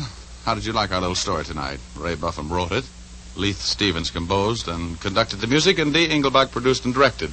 Oh, don't forget to tune in next Thursday night. We're going to present a strange story of a house where everybody was scared. We call it the House of Fear. So make a date with us, will you? Thanks for listening, and good night, all. Now here's Jim Doyle. Don't forget to tune in again next Thursday, same time, same station, when you will again hear Dick Powell as Richard Rogue in Rogue's Gallery. Remember, if dandruff is your problem, ask for Fitch's Dandruff Remover Shampoo. Removes dandruff the first time it is used. Fitch's Dandruff Remover Shampoo is the only shampoo whose guarantee to remove dandruff is backed by one of the world's largest insurance companies. This statement can be made by no other shampoo. Ask for Fitch's Dandruff Remover Shampoo at your drug counter, barber, or beauty shop. Fitch is spelled F-I-T-C-H. Folks, when we see a wounded veteran, we can thank him with our eyes and with a smile. We can also thank him in more material ways, like helping make sure he gets all the benefits of the GI Bill of Rights. That takes money. The money we lend when we buy victory bonds. Buy victory bonds.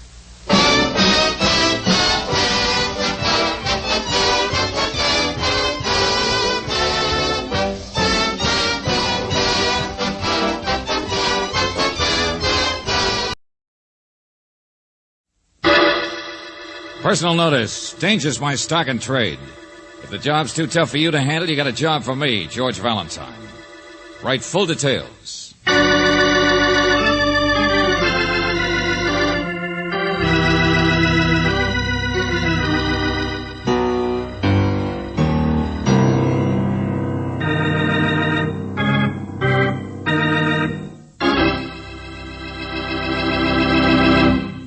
Say, you all set for another visit with Valentine? I hope so. Because as always, we have what I think is a real peachy little bit of mayhem in store for you. It's a little thing called Sucker Stunt, which will give you a rough idea as what is about to take place. In case you want the gaps filled in, why don't you forget about me and watch how George handles the situation on Let George Do It.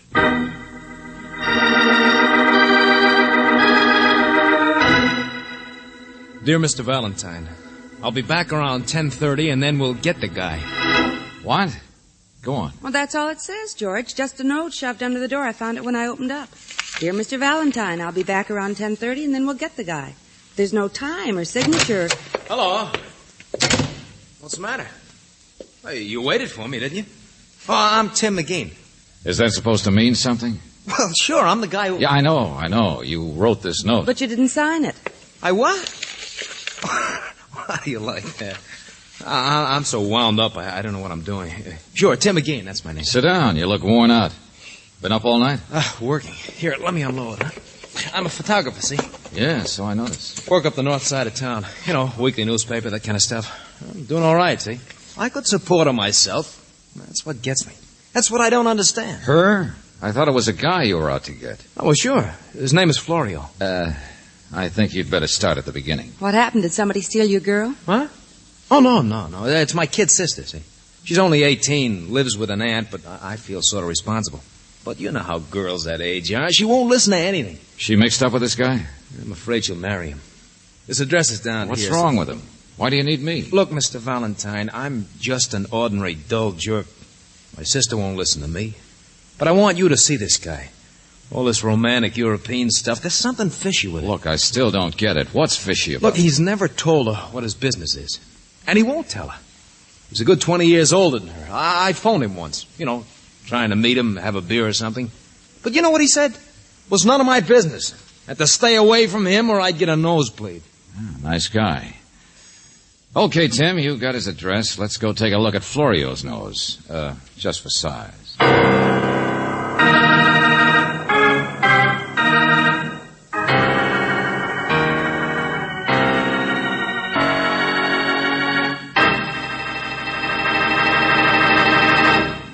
You are listening to Let George Do It. Our adventure will continue in just a minute. Now back to George Valentine and Let George Do It.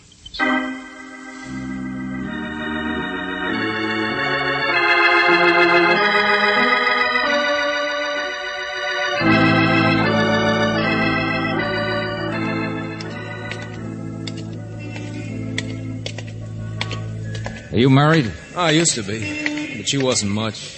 It was no good. We're sort of separated. Maybe that's it. I've been a sucker myself. You said 412, didn't you? Florio's. We buy and sell.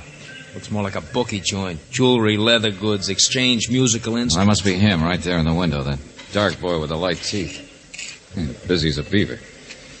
Okay, I'll go inside and take a look. Yeah, but what are you going to say? You'll spoil everything if you're telling me. Don't worry. I'll think of something. Look, if you can strike up a conversation, make him spend a little time, maybe you could... Wait a minute, here. Here, take this. Huh? Sell it to him. Your camera? Yeah, sure. It's got a couple scratches. Anyway, I got another. I get him wholesale. Well, from the looks of the place, you'll probably get clipped. Yeah, that's what I mean. It'd be worth the price to even have that much on him. Here, ask for $175. That's what it was, wholesale. Go ahead. Well, it's another sucker stunt, but okay. I'll wait for you. Good morning. Hello. You, Florio? You the boss? Also the cook and bottle washer, yeah. You have business? Yeah. Of course, Mr. Valentine. It's a pleasure. Oh, you know me? Oh, yes. I have been in this neighborhood 15 years. What is it, the camera? Yeah. Sell or loan? Well, see what it's worth. Mm-hmm. Don't think I've ever stopped in your shop here before. Pretty good business? Pretty good taxes. How is your business, Mr. Valentine?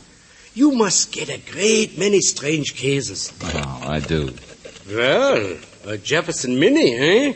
2.9 lens. Yeah, good condition. Practically new. Oh, it seems a shame to sell. Do you have a little time? Why? Oh, not about the camera. I just thought you might have lunch.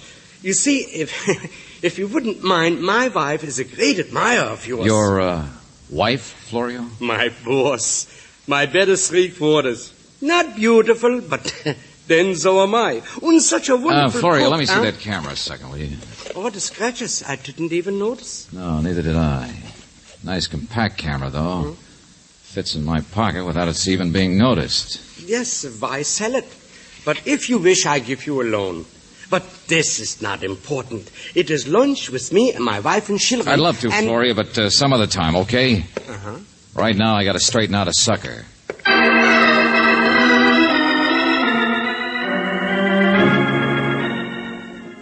Hey, but what did he say? What did he Here's the money. $25. 25? What's the matter? Not enough? Oh, sure, but... All right, come on back to the office. I want you to sign a receipt. What, Mr. Valentine? I got work to do Look, today. if a guy's crooked, you want him nailed legally. Well, come on, let's get going.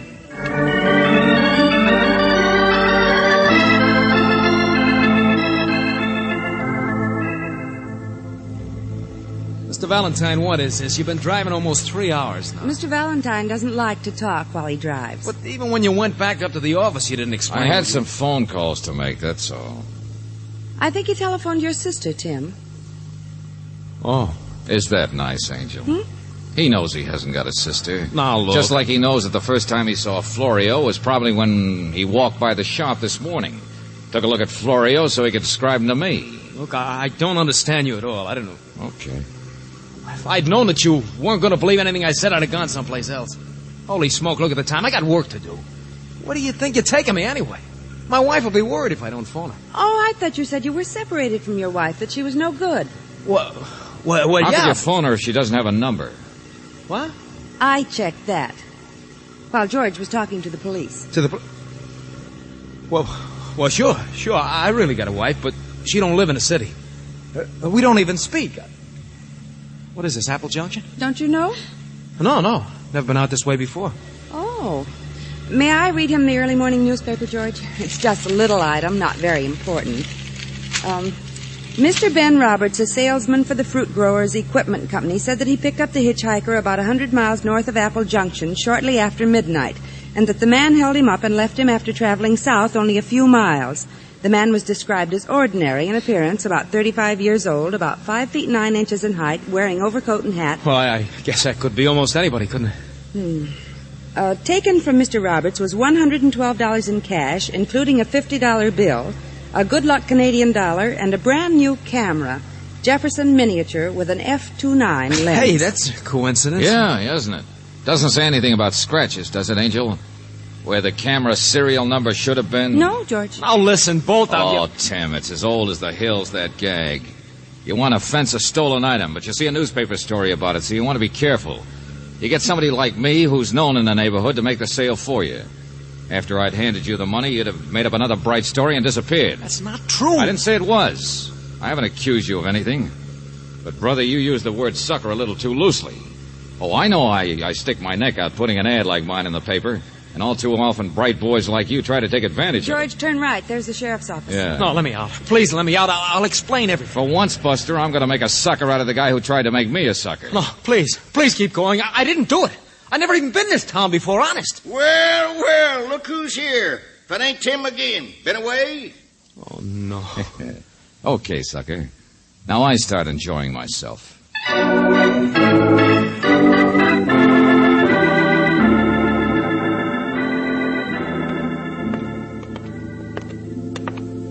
Well, Tim here's never really been in any trouble before, Mr. Valentine, but he sure fits the description. Yeah, I'll say he does. Oh, be quiet, will you?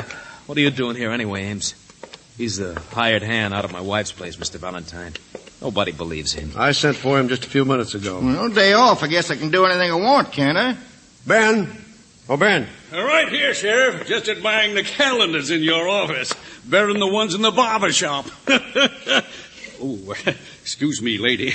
Ben Roberts, Miss Brooks, Mr. Valentine. Roberts, the one who was robbed at midnight last night? First time in 17 years on this road. Let me tell you, Mac, I've picked up hitchhikers all my life, and not a single one of them has ever held me up. Skip it.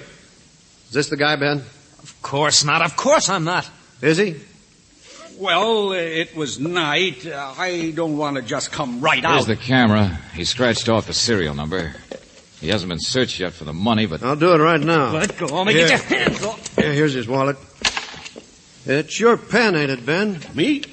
Sure, with the trick flashlight. You showed it to me once, remember? Yeah. Look, I found it, I tell you. I found it someplace yesterday. I don't know. Stop trying so hard, Tim.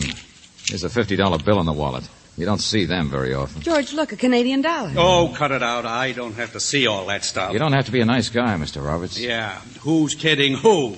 I recognize him. Sorry, sucker.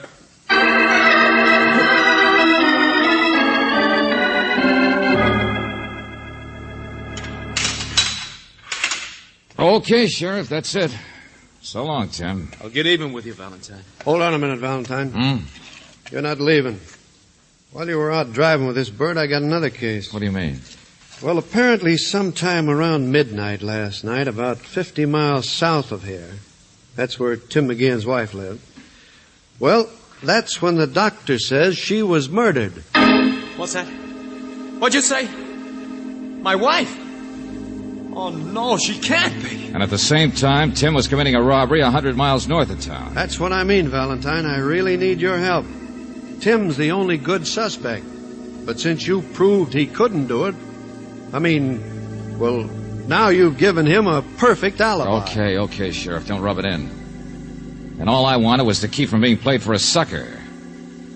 Oh, brother.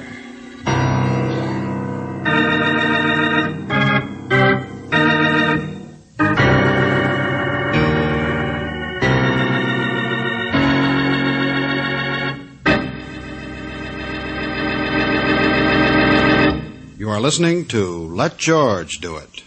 Our adventure will continue in just a minute.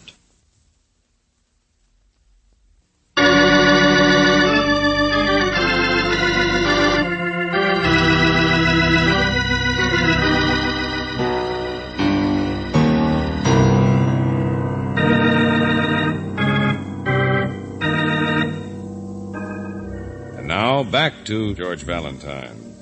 If your name is George Valentine, you don't enjoy being played for a sucker. And so when Tim McGean comes into your office with a weak-kneed story, you waste no time in turning the tables on him. You take him out to Apple Junction, where you prove that he committed the hitchhike robbery of a salesman north of town. Oh, no, you're no sucker. Not much. Because now you find that at exactly the same time, Tim's wife was being murdered south of town. Ben, you could have made a mistake, couldn't you? Well, I might have, George. That's your name, isn't it, George? We had a sales manager once whose name Yeah, was... well, I mean, when you identified that guy, he's strictly a medium-sized, medium-everything character. You're going to say that again? Well, you hesitated. Yeah, I remember you hesitated. That's right, George. So I did. The man hates that point of finger, and another man to say, put him in jail. Yeah, I know how you feel. But, maybe you were wrong. Well, now, a man's a fool if he don't say he's wrong once in a while. At least that's what the milkman said to the prize-fighter's wife. Yeah, uh-huh. Well, it was late at night. Maybe you were out with some of the boys earlier. Don't remember too well. Tell you a funny thing about me, George. I like a good time as well as the next fellow, but not when I'm working. See that? You don't get solid gold watches in my outfit for just flirting with waitresses. No, sir. Last night I might have been tired, but I was wide awake and alert. Anyway, how do you explain all that stuff of mine? He had it, didn't he? Okay, Ben. Okay, skip it. His wife was quite a dish, I understand. Search me. But she owned an orchard, the sheriff says. Yeah, that's what bothers me most. Tim McGean's the only one to benefit from her death. And he's got a perfect alibi.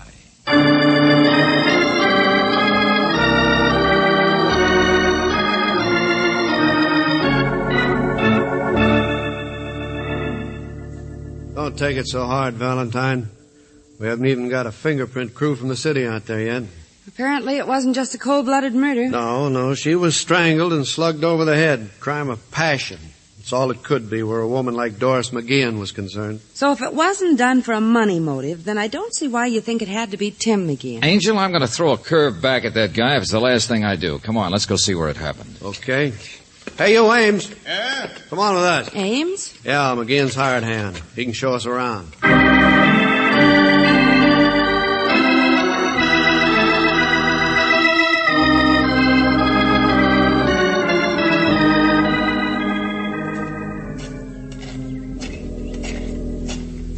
Nice orchard. Not a bad-looking little place. Yeah, careful of the loose board there. Hey, get off the porch. Who is it? Hello, Joe. My deputy. Mr. Valentine, Miss Brooks. Oh, come in, folks. You weren't here yesterday, Mr. Ames? Oh, no, ma'am, not me. Day off. I always go fishing on my day off. Spend the night in the hills. Here, Mr. Valentine. Here's where the body was. Who found it? Joe here. Come out to ask a couple questions about Tim after you phoned saying you had him. It certainly was a fight here, wasn't there? You'll see. Table knocked over, rug kicked up. Yeah, and the front door was open, just the way it is now. George, where are you going? Back door. Through here, isn't it? That's right, Mr. Valentine. Yeah. Locked. Hey, what are you doing? Want to shut the front door, that's all. Latch was on this one, too, wasn't it? What are you driving at? Oh, simple type crime, Sheriff. Ames, where did you say you were last night? Well, up in the hills, I told you. Sure, I know, but where are the fish you caught? Well, I only got one. I ate it. Now, looky here. You notice the two glasses there on the table, Sheriff? Yeah? You say Mrs. McGean had no particular friends Well, or there's anybody? a couple of fellas, but it only took about 2 seconds to cross them off fast. One was up in San Francisco, the other was at the party. Never mind. I think I know how to wrap this crime up for you fast. And I'll enjoy doing it, too. George, what are you talking about? We're not far from the highway, Valentine. Almost any transient or bum could have wandered over All right, here. look at the evidence, Sheriff. Mrs. McGean was alone, right? Yeah. Then someone came, a man, but he couldn't have just broken in because both doors were locked. Well, that's true, but if he'd been a stranger, there's a telephone. She could have called for help. Besides, whoever it was, she gave him a drink. Well, you got to break Tim McGean's alibi. He hated her, I tell you. They fought lots of times. I seen him. Ames, I know it'd be nice if we could hang it onto him, but we can't. So who's left but you? Well, now, wait a minute, Sheriff. He paid no attention to her, only worked for I her. told you it was a simple crime. Just because you know him, stop shutting your eyes to the obvious. Well, let go of me. I didn't do it. Ames, come back I didn't. I'm not going to get railroaded. Look out, George! Oh, no, you don't. Buster! Holy smokes. He's such a nice guy. All right, you got your murderer, Sheriff. Lock him up.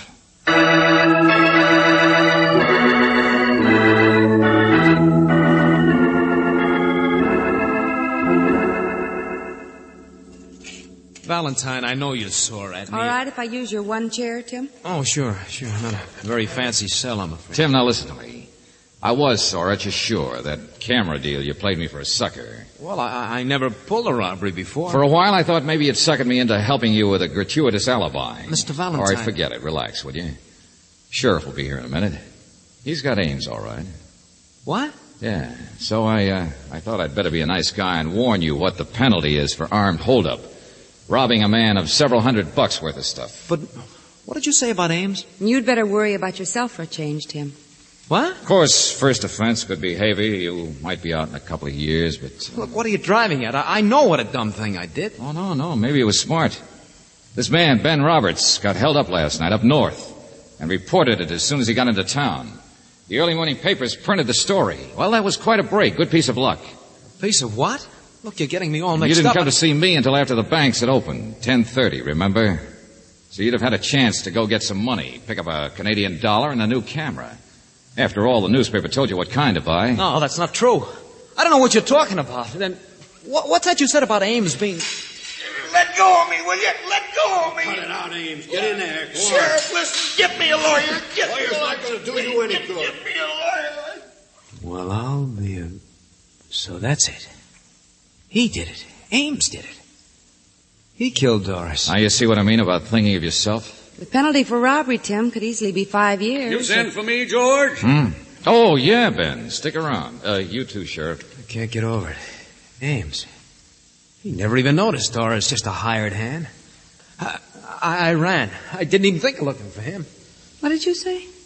I mean... 5 years, Tim. So how about it?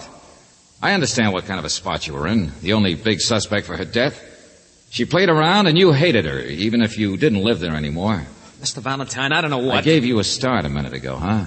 You read about Ben's robbery in the newspaper. You knew nobody'd ever believe you unless you had a foolproof alibi. You figured it was better to take a lesser rap in order to make sure of dodging the gas chamber. Hey, what's all this, George? Oh, well, you gave me the idea, Ben. You wouldn't have described the hitchhiker in such general terms unless you really hadn't got too good a look at him. But he had my camera. Well, he was running. He was in the city. He saw a list of what was stolen in the newspaper. He realized he'd fit the vague description. So, he went around and bought the stuff, filed the serial number off the camera so you couldn't check it, and also so I'd be sure to see through his story and nail him. In fact, he hired me to nail him. Holy smoke. Oh, Sheriff, ask the other guy to step in here, will you please? Sure. You, come in here. That's all right. Just stand there in the door. Uh-huh. Medium-sized, about 35. Wearing hat and overcoat. What about it, Ben? You mean, could that guy be the one who held me up? Oh, gosh, I don't know. Who is he? Cop, I dressed up. Okay, thanks, Joe. Don't that beat all? You know, I'll grant you it is pretty hard to identify a man. Never mind. I'll tell the truth. Well, now you're getting smart, Tim. Only what happened that made you so sure you had to pull all this? Yes, what did you mean a second ago when you said you ran? You didn't even think of looking for Ames. Well, I was there after it happened at Doris. All right, go on. They'll need your testimony. Well, I went down to see Doris last night. I was good and sore. She'd been playing around with guys on the QT. Even if we are separated, it doesn't mean that you can... Well, anyway, my fingerprints are probably all over the house. When I got there, the door was open. She was lying there dead. I ran, hopped a truck to the city, but I had to make up something, didn't I? And a robbery north of town was the golden opportunity, sure. Brooksy, you get all that down? I've got it all, George. What? Sheriff, that does it. You can turn Ames loose now. I've broken the sucker's alibi. Why, you dirty... Oh, no. George! Stop him! Cut it out. All right, now take it easy. I didn't say you killed your wife, did I? Well, what's the matter? There's a fair chance he didn't. He just took advantage of a lucky break, that's all, the holdup. What are you driving at, Valentine? Hasn't it occurred to any of you that the holdup itself might be phony? What's all this? Yeah, that Ben here is just about the type guy who might have been mixed up with Doris McGean on the QT, the big traveling salesman. Oh, George, you're crazy. That last night he could have come into town from the south instead of the north after throwing away his camera and money and a Canadian dollar.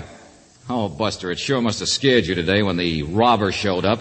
And of all people, her husband. You're going to let him talk like that, Sheriff? I never even met this Doris. When we searched you today, Tim, you had Ben's fountain pen, the one with the trick flashlight, remember? What, if he took it off me last night when he held me up? Careful, Ben, careful. Don't get tangled up now. If anybody had stolen it from you, they'd have taken it out of your pocket, right?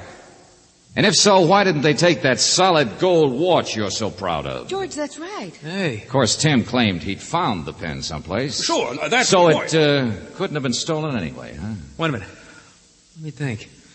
Never occurred to me. Found it yesterday, you said, Tim. Come on, now. I remember. Sometime yesterday, or last night. Don't listen to him. How would he know? I'm trying to remember. Shut up. Where'd you find it? Where, Tim? Someplace around your wife's farm, maybe. Last night, maybe. Wait, I got it. Yeah, sure, the pen. I picked it up. Sure. I know where. Sure.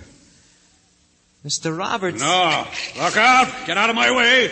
I'll kill you too. Grab him, Sheriff. That doesn't...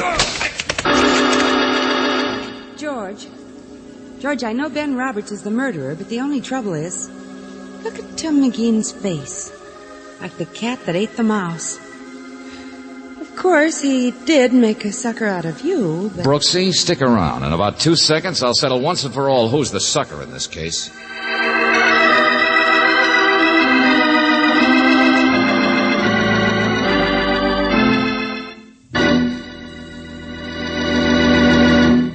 You are listening to Let George Do It.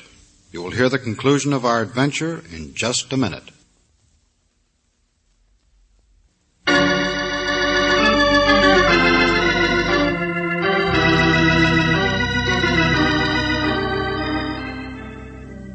Mr. Valentine, he confessed, so what's the difference? Tell me now. Where did you find his pen, Tim? Well, you don't need it as evidence. I'll remember eventually, but last night I was so scared and upset. That you don't remember at all. Well, it must have been around a farm someplace. Uh-huh. You just pretended you knew so that he'd... Well, it did the trick. Boy, that guy's a real sucker. You're pretty good at taking people in, too. Well... But it's so stupid. If you'd come to George in the first place and told him the truth instead of going out to buy that camera and pretending... Robert's phony hold-up story might never have been broken. He's right, Angel. The way it worked out. So, now I'm all clear. I pick up my $50 bill and camera from the sheriff and walk out. I gamble my whole savings and maybe 5 years in prison, and now I'm free and don't even cost me a cent. Whole savings account, huh? Well, here, look at this. Camera's worth over $200 retail, isn't it? Well, sure, I can get at least... Hey, wait a minute. No, give me that. Oh, no. Here's the receipt you signed. I bought that camera for $25. Get the picture? So long, sucker.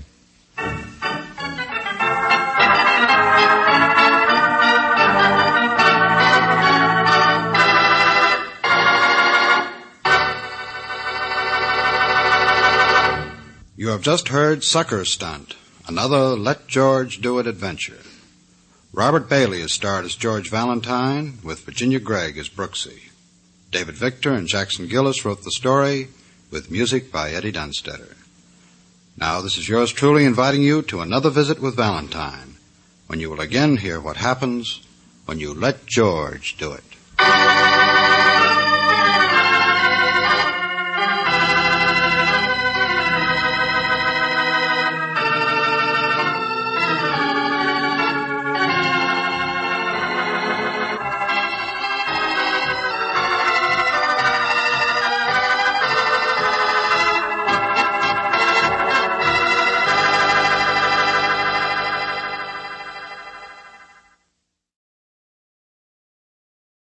Post-war Old Dutch cleanser, famous for chasing dirt, presents Nick Carter, famous for chasing crime.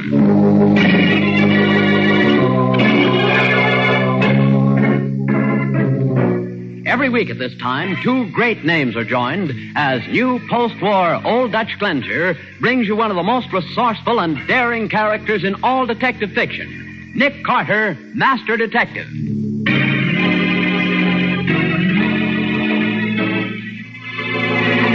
Carter, something terrible has happened. So I found out too late to stop you, huh? What do you mean? You're going to tell me that you've had another period of temporary insanity, aren't you? Yes, that's right. I don't remember what happened, but when I came out of it, I found this knife in my pocket. Yes, I expected that.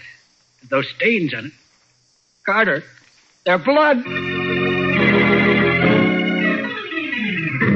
Now for the case of the Barefoot Banker. Today's adventure starring Lon Clark as Nick Carter, brought to you by new post-war Old Dutch Cleanser.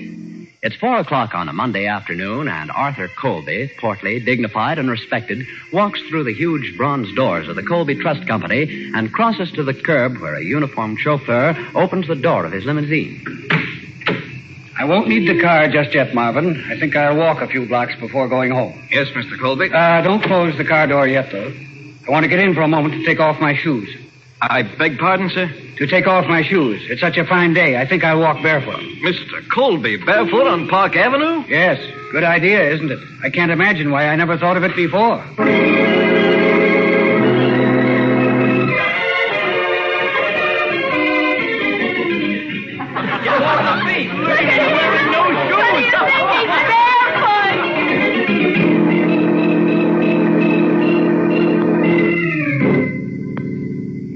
Arthur, why did you do such a thing? You, of all people. I tell you, I don't know, Lorna. I can't even remember it.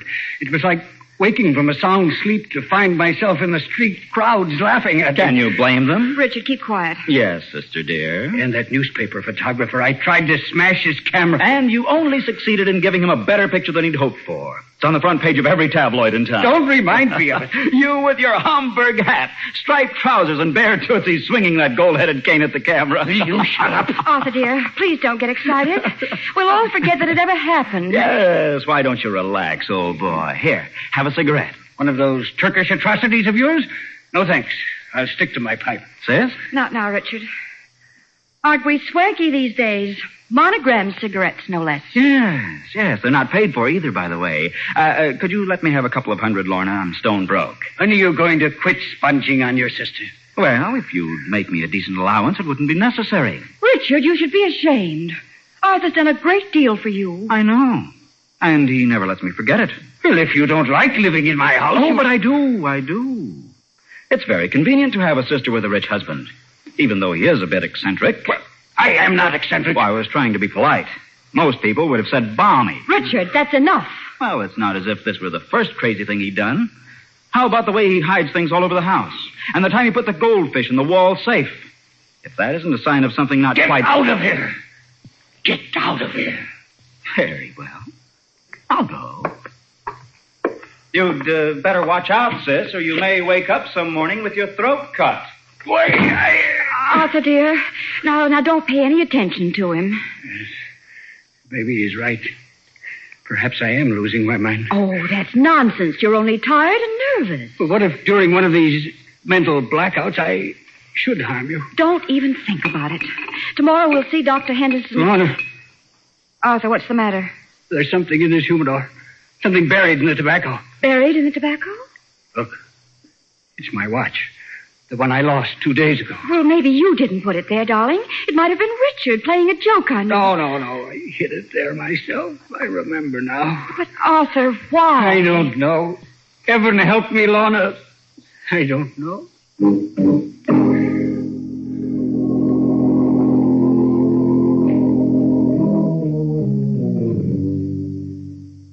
I should like to buy a knife. Is it? A kitchen knife?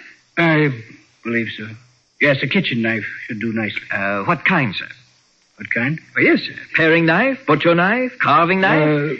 Butcher knife. Yes, a large butcher knife. Please. Of course. Now we have them at various prices. The price doesn't matter. Just so it has a sharp edge. A very sharp edge. You see, it's for my wife.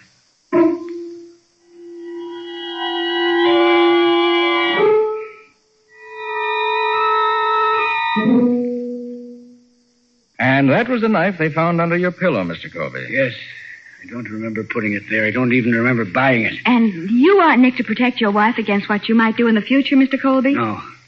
No, I told you all this, Carter, so that you'd understand the circumstances. What I want you to do is find the sum of money I mislaid during another of these spells. Oh? How much money? $20,000. Wow. Quite a bundle. When did you lose it? Yesterday.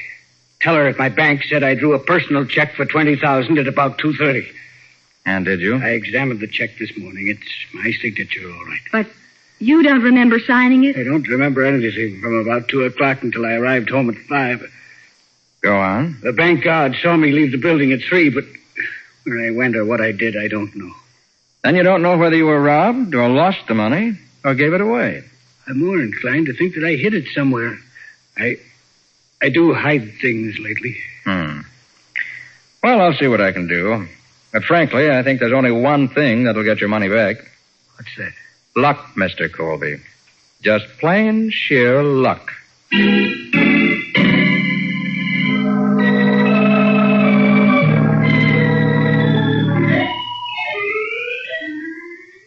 Patsy, there's something wrong with Colby's story somewhere. Huh?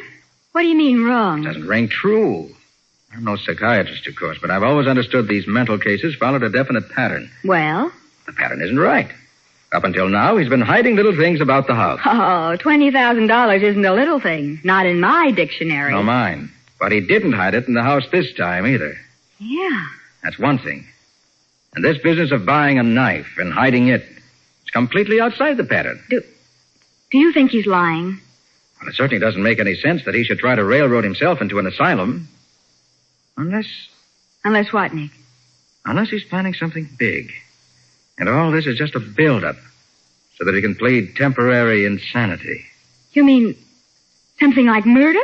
Well, could be. You have the name of Colby's psychiatrist? Yes, it's Dr. Miles Henderson. He has an office in his home out in Eastview. Try to get me an appointment with Dr. Henderson. Let's find out whether he thinks Colby might be faking. Okay. Oh, and ask him to have Mrs. Colby there, too, will you? Perhaps she can tell us how her husband acts during these so-called periods of forgetfulness.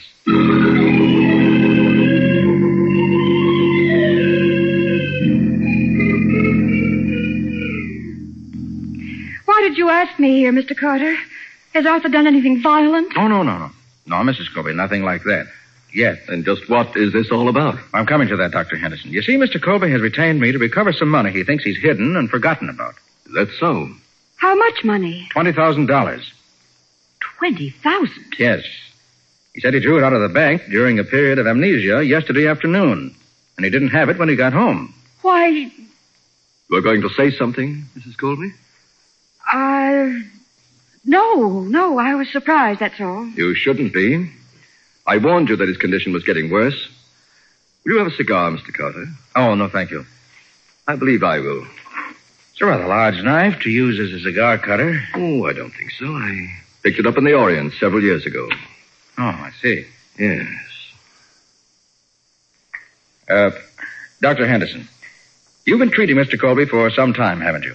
Only about 2 months. At first, he complained of headaches and absent-mindedness. Then he began to find his personal belongings in odd places with no recollection of putting them there. Well, how about these periods of amnesia? They started 3 weeks ago, and they're getting progressively worse. At first, he did silly things, but now his actions are becoming more ominous. Such as buying that butcher knife and hiding it under the pillow, you mean? Exactly. For her own safety, I've been trying to persuade Mrs. Colby that her husband should be placed in an institution. And I can't believe that's necessary. I won't believe it. Not until... Until it's too late, perhaps. Richard keeps at me about it, too, until sometimes I think I'll go mad. And who's Richard? My younger brother. He lives with us. Well, I'm afraid Richard's right. He isn't right. You know what he's thinking of, Doctor. Money. Now, just a minute. I'm afraid I don't follow this. I love my brother, Mr. Carter, but I know his faults. He thinks if Arthur were in an asylum, I'd control Arthur's money. I see. Huh. Tell me, Dr. Henderson, have you ever observed a case quite like Mr. Colby's before? In my own experience, no. But the pattern of behavior is... it's not really unusual. That's what I was really wondering about. Up to this point, Mr. Colby's condition corresponds exactly to that of a French editor, described by a Dr. Wilhelm Schweigert. in his book, Psychopathic Phenomena and Aberrations. Well, this other case, did it start and develop in the same way? Step by step, they are exactly similar. That's why I'm so positive Mr. Colby should be confined. Why? What happened to the French editor? He murdered his best friend.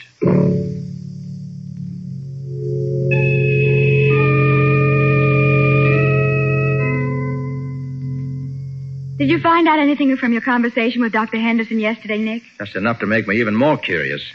Patsy, I want you to get me a book.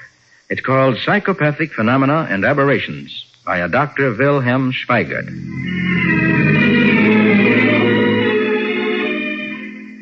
Nick, I'm sorry, but I can't find that book you asked for. I've called every publisher and bookseller in town. Nobody ever heard of it. I don't think there is such a book. In that case, Patsy, get me the County Medical Association.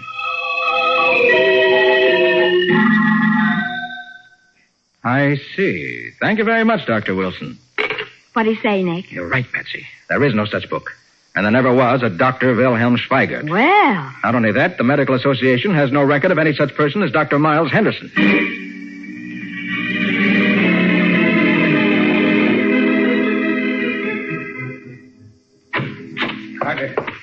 Carter, you've got to help me. Something terrible has happened. So I found out too late to stop you, huh? What are you talking about? You're going to tell me that you've had another period of temporary insanity, aren't you? Yes, last night. I started for my club about 8, and I don't remember any more until I awakened in my own room this morning. And during this so-called period of forgetfulness, what did you do? Murder your wife? No, thank heaven Lorna's all right. But look what I found in my pockets this morning. Why, that's Dr. Henderson's paper knife. I saw it on his desk yesterday afternoon. Yes, I must have been there last night. And these stains on the knife. They're blood. That's what I mean, Carter. I'm afraid I killed the doctor.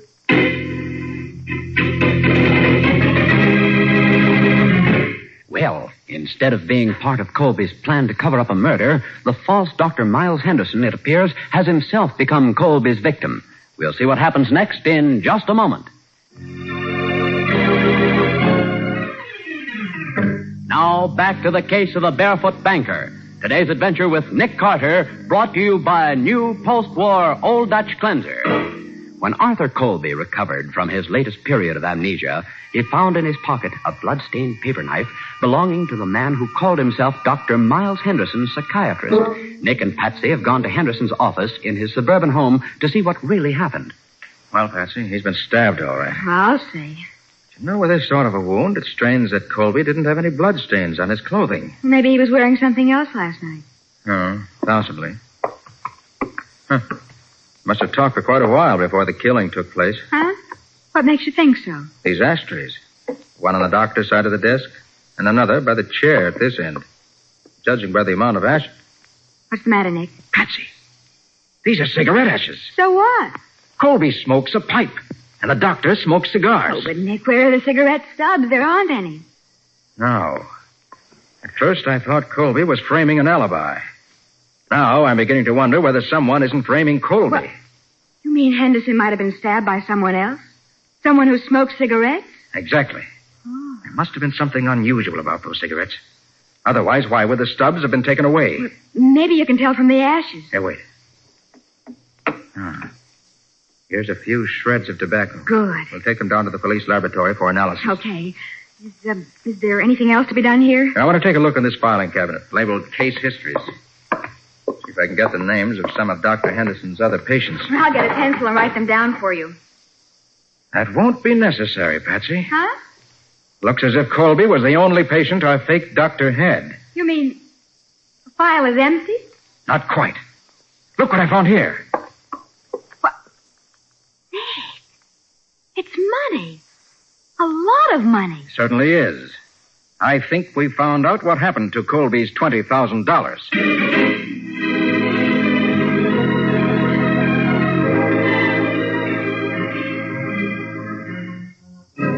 You mean I gave the $20,000 to Dr. Henderson during my spell of amnesia? I don't think it was amnesia, Mr. Colby, nor insanity either. Carter, what are you driving at? Tell me, how did you happen to start going to Henderson? Why, I met him at the house one night. Who brought him there? I don't know. There's a big party. Many of the guests were strangers to me. Friends of Lorna's, friends of Richard's. I see. Go on. Well, Henderson mentioned being a doctor and a psychiatrist, so I told him about the headaches I'd been having. He suggested I come to see him the next day, and I did. And that's when your real trouble started, wasn't it? Yes, those headaches were the first symptoms, he said. What kind of treatments did he give you?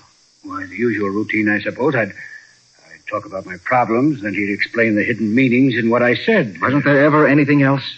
Well, sometimes he'd give me a sedative first, then he'd talk to me until I fell asleep. He said it relaxed me for the actual treatment. Ah, yes. And after one of those treatments, you'd pull some ridiculous stunt, wouldn't you? Are you trying to tell me the doctor was responsible for the spells I've been having? Colby, he wasn't a doctor. He was a fake. What? And unless I'm mistaken, the reason for your peculiar actions was not insanity. You were hypnotized.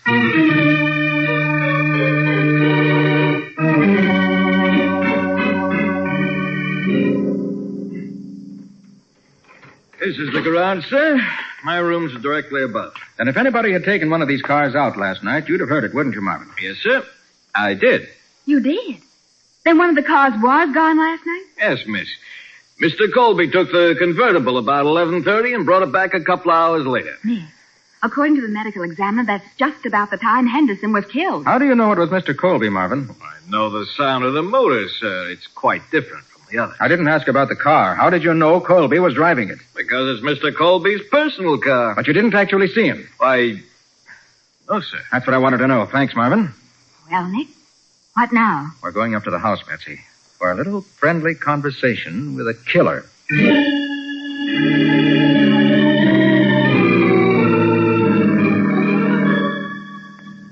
Isn't this rather useless, Mr. Carter? We all know what happened. My brother-in-law killed Henderson in a fit of temporary insanity. I still want to know whether anyone left the house last night at 11:30. Can you tell me, Mrs. Colby? No, I'm afraid not. My room is in the east wing. Too far away to hear the front door. How about you, Mr. Ames? 11:30, I was sound asleep. I'm sorry we can't be of more help. Will anyone have a cigarette? No, thanks, Richard. Mr. Carter? Miss Bowen? These are rather special if you like all Turkish tobacco. Nick, don't you... Oh, no, thanks. I don't smoke. I wonder whether I may make a phone call, Mrs. Colby. Well, of course. Richard will show you where the phone is. Well, while you're making that call, Nick, I'm going to work on a little idea of my own. What sort of an idea, Betsy? Never mind. But I may have a surprise for you.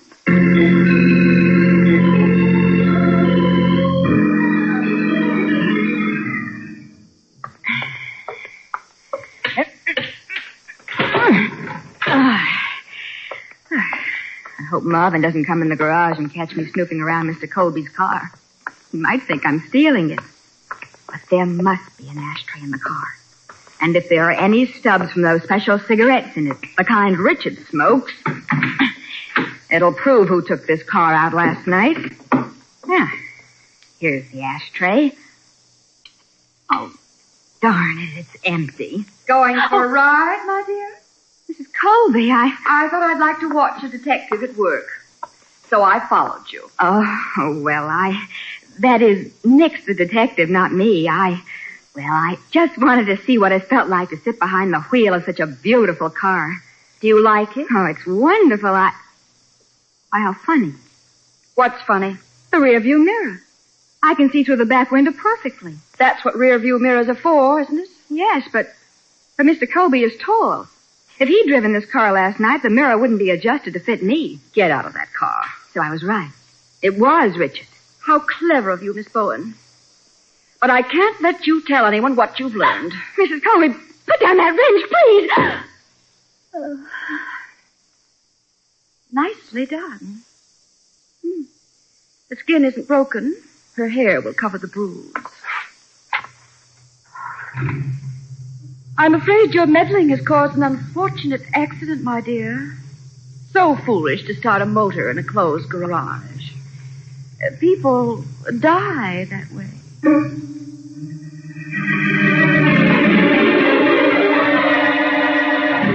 And as Mrs. Colby closes the garage door, Patsy lies unconscious behind the wheel of Arthur Colby's car with the motor running. We'll see what happens in just a moment.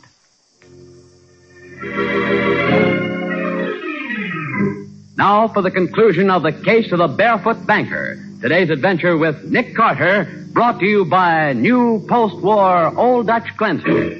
Leaving the motor of her husband's car running, with Patsy slumped unconscious behind the wheel, Lorna Colby closes the garage door and starts toward the house. Oh, just a moment, Mrs. Colby. Oh, Mr. Carter. I've been looking for you. You have? Thought you might like to know that your brother did not kill Henderson. Of course he didn't.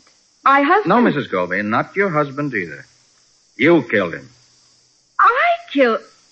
Oh, that's utter nonsense. I don't think so. And you're not leaving me just yet, Mrs. Colby. Let go of my arm. You took your husband's car and went to see Henderson late last night, didn't you? No, I didn't. You called with him about the $20,000 he stole from your husband. I don't know what you're talking Then about. you picked up the paper knife from his desk and stabbed him. That's not true. It was Arthur who did it. Remember the blood, Mrs. Colby? The blood that stained your dress? No. I found that dress with the blood stain still on it. You're lying. I burned it this morning. Thanks for the confession, Mrs. Colby. Perhaps we'd better drive down to headquarters now and make it official. It was a trick. You didn't know anything. Oh, yes, I did. But I had no proof until you gave yourself away. Come on, let's go. No, not to the garage. I'm going to let you drive me to headquarters. I won't go in there. I won't. Oh, yes, you will. Wait till I open this garage door. Let me go. Let me go. Where's the motor of that car running? I don't know. There's someone in it. No. Good heavens, it's Patsy.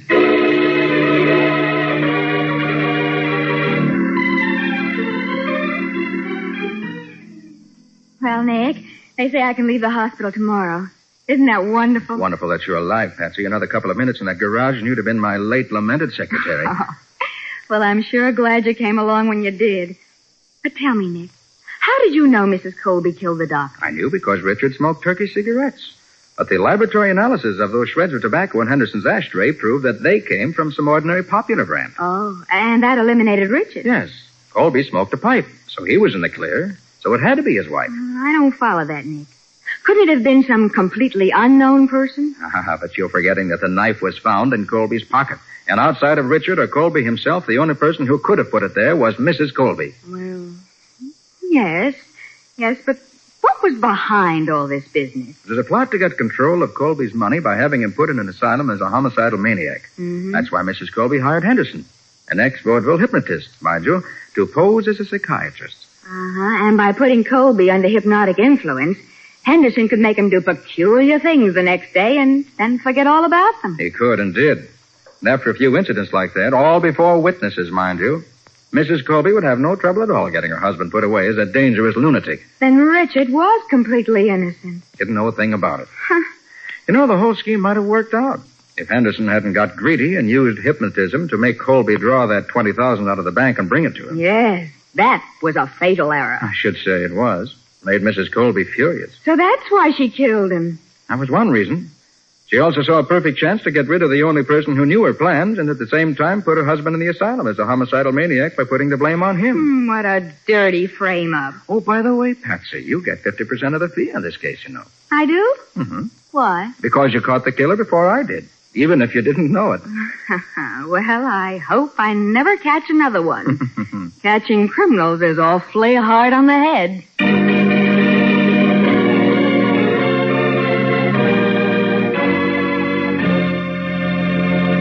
Well, Nick, how about a little advance dope on the adventure that new post-war Old Dutch Cleanser is going to bring us next week? Certainly, Bob. But first, I wish to ask everybody who's listening to clean up their plates at every meal.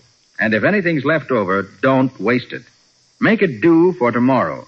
In this way, we can help save valuable food that is so desperately needed by people who are not so fortunate as we are. I'm sure we all agree with that, Nick, and we'll do all we can to ease the present world food emergency. And now, about next week's Nick Carter adventure. Bob, next week, we're going to meet a couple of crooks who spent a lot of time looking for a lady that was 6 inches high and covered with jewels. And Nick had to turn me into a spook to find them. Spooks and 6-inch ladies. Sounds like a fascinating combination. What do you call the story? I call it The Case of the Jeweled Queen. Nick Carter, Master Detective, is presented each week at this time and over these same stations by the Cudahy Packing Company, makers of new post-war Old Dutch Cleanser.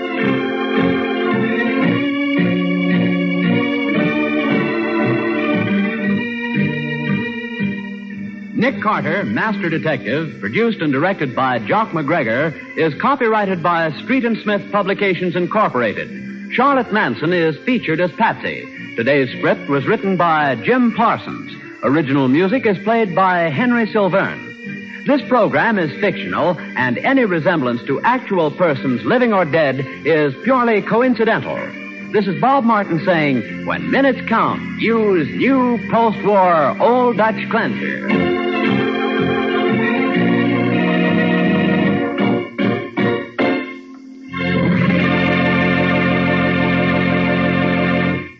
This is the Mutual Broadcasting System.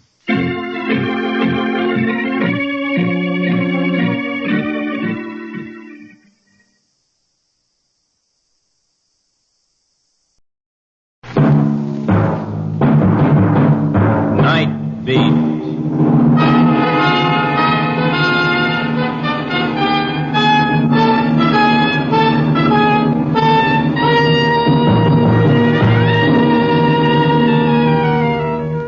Hi, this is Randy Stone. I cover the Night Beat for the Chicago Star. My stories start in many different ways. This one began with a man who was blind and ended when he saw his blindness went deeper than his eyes. Night Beat, starring Frank Lovejoy as Randy Stone.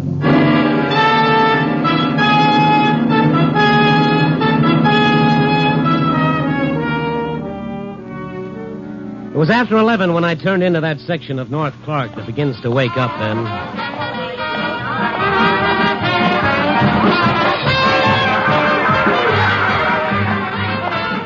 Tonight it was jumping no more than usual. It just seemed that way. I threaded my way through the visiting playboys from Keokuk and St. Louis, and the whining panhandlers and the sad-eyed gals. Then I stopped for a minute to watch old Pop. There he stood as I'd seen him stand night after night before the little burlesque theater, sawing away at the same old tune and the same old battered fiddle. I walked up to him, listened for a moment, and then... Thank you, thank you. Business good tonight, Pop? Randy. Uh-huh. You never miss, do you? Not my regulars. How have you been? Oh, good, good. You? All right. Business good? Lousy. Well, still early. Midnight shows ought to bring in some tariff. Uh-huh. What's it look like tonight, Randy? I don't have to tell you, Pop. I think you can see more than I can. Yeah, that's the trouble with being blind. It's not what you miss without eyes, but what you do see. I can feel them, Randy. The cheap sports. The ones who drop a penny in my cup. Drop it in from way up because it sounds heavier when it hits. Big shots. The ones who drop $50 when they're with a girl and pass me up when they're alone. Where do I fit in, Pop? You never change. Always a quarter. Night you drop in something else, I'll know something's wrong. Well, the show's breaking. Here come the girls. Dancers, they call themselves. Dancers, cheap, shoddy. Oh, careful, Pop. Oh, well, if it ain't Horace Greasy. Greeley. It's Horace Greeley. How are you, Pearl? Feet are killing me. From what? Standing in one spot? So I should move around? Here. Thank you. For nothing. Ain't seen you in a month of Sundays, Randy. Hey, you have to wait your turn. See the show? No, should I have? Nah, new one's moving in tomorrow. Bigger and better. And bearer. When I'm paid to wear more, I'll know I'm washed up. How's it going? Same old grind. Ha, get it? Every night the same lousy joke. So what? Every night you play the same lousy tune. Oh, who asked for hyper? A long time ago, I played better. Yeah, I played fiddle for the Tsar, so comes the revolution. Honest, Pop, you know anything else? Who'd recognize it around here if I did? So where's your hi-hat? Oh, shut up. Now, listen. Cheap burlesque dancer. Hey, wait a minute. Who you calling a You, all of Hey, you. Pop, now, Pop, take it easy. What's the matter with you? Now, let me alone. Just let me alone, that's all. Hey, wait a sec. Well, what's eating on him? He blew up like a boiler. Yeah. He ain't never done that before. And calling me a cheap dancer. Who does he think he is? Plays for nickels and sops himself in cheap wine when he's got the price. Hey, Randy. What? No wonder. He was sober. Yeah, I saw that, too. First time I ever seen him come out from under that cloud. He's sick. Well, maybe there's something else, Pearl. Nah, he'll take his nickels and dimes, buy a bottle, and soak in it. Believe me, there's nothing wrong with Pop that a wet cork won't cure. I don't know. There was something else. Honest, you give me the willies. Okay, Pearl, I'll throw in a cup of coffee. Come on.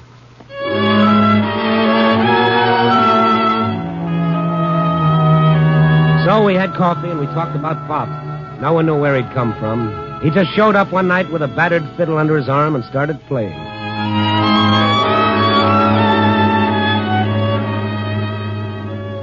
It was a half hour or so after I left Pearl. I moseyed through the street, found myself back at the same place I started, but Pop wasn't there. I told myself he was well in the middle of the pickling process. Nothing to get excited about. He'd show up tomorrow night. But that ever-loving curiosity rang up a tilt inside me. I went hunting. I didn't find Pop. And when I passed an all-night hock shop, something in the window sent me inside. Yes, sir. You see something you like? Yeah, that violin in the window. The violin? Oh, sure. You want to see it? Yes, I'd like to. Sure. It ain't often I get a piece like this. No, sir. It ain't often I get a chance to offer something like this. Horowitz himself couldn't want one any better. Yeah, I'll tell him when he gives up the piano. Huh? Yeah. Oh. Where'd you get this?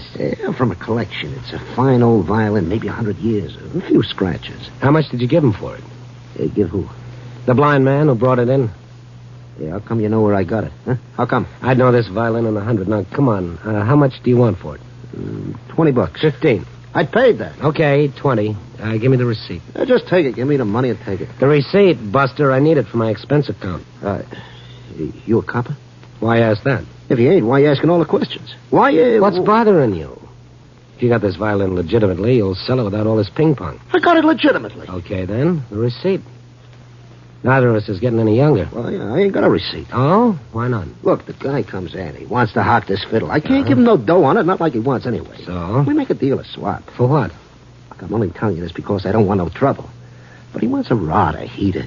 You let him have a gun? Yeah, but... Was it loaded? Maybe a couple of shells in it, but... Got anything on paper? His address, maybe? Oh.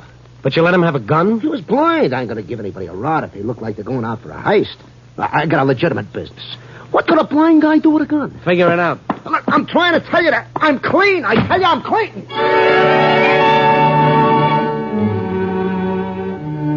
I had no idea where to look for Pop, but I thought maybe one person might know. Pearl. I found her backstage just about ready for her last turn. You like it, boys?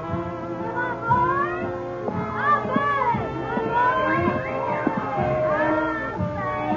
Hey, Randy, grab yourself a fan and cut in any place. Pearl, this has got to be quick. You know where Pop lives? Huh? Yeah. Hey, what's wrong? He traded his violin for a gun. What for? I'd like to know. Now, come on, you got any idea where he lives? No. But I walked a couple of blocks with him one night. He was too stiff to do it alone. Yeah? Then he turned off in some street. I didn't go no further. Feet were killing me. Which street? I never look at street signs. There was a candy store on the corner. So you know the street? I guess so. All right, then let's go. But my aunt... Forget it for now. Pop's liable to do something with that gun. Okay, I'll fix it. Don't make no difference anyhow. New show opening tomorrow. Hey, Gracie! Gracie! Yeah? Come here. Sure. Oh, pleased to meet you. You ain't. And you ain't gonna. Now listen, you gotta go on in my place. Me? Me? You've been yammering how good you are. Now's your chance, honey. Oh, I don't know nothing. It ain't education they want out there. Here, take my balloon. Blow it up a little bigger. You need it. Oh, but I can't. All you gotta do is be careful of the guy in the first box. He's got a rubber band and some bent pins. Let's go, Randy.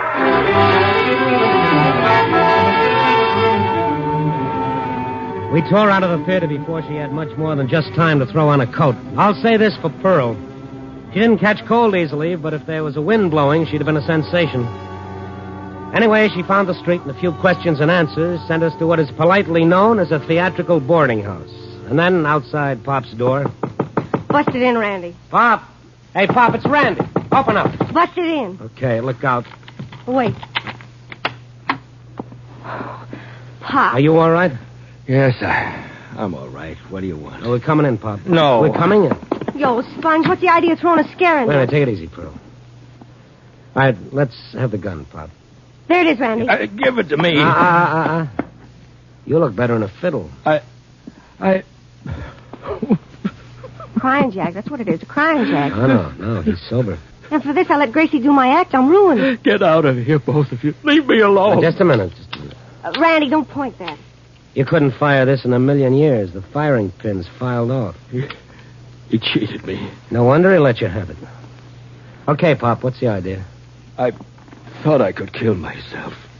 Okay, you thought you could kill yourself. Why? I wanted to stop living this way. I wanted to stop lying to myself. So all of a sudden you don't like the way you've been living? Shut up. Okay. I'm sorry. Pop, you want to talk about it? Well, he already did. He already said No. That's not the whole story. You know, don't you, Randy? I know there's something else. What is it? Yes, there is. There's 9 years of lies and cheating. 9 years of running away from something I want to face but can't. Tonight, I want to stop it. Stop what? Stop the whole thing from coming down. Coming down and killing me. And her.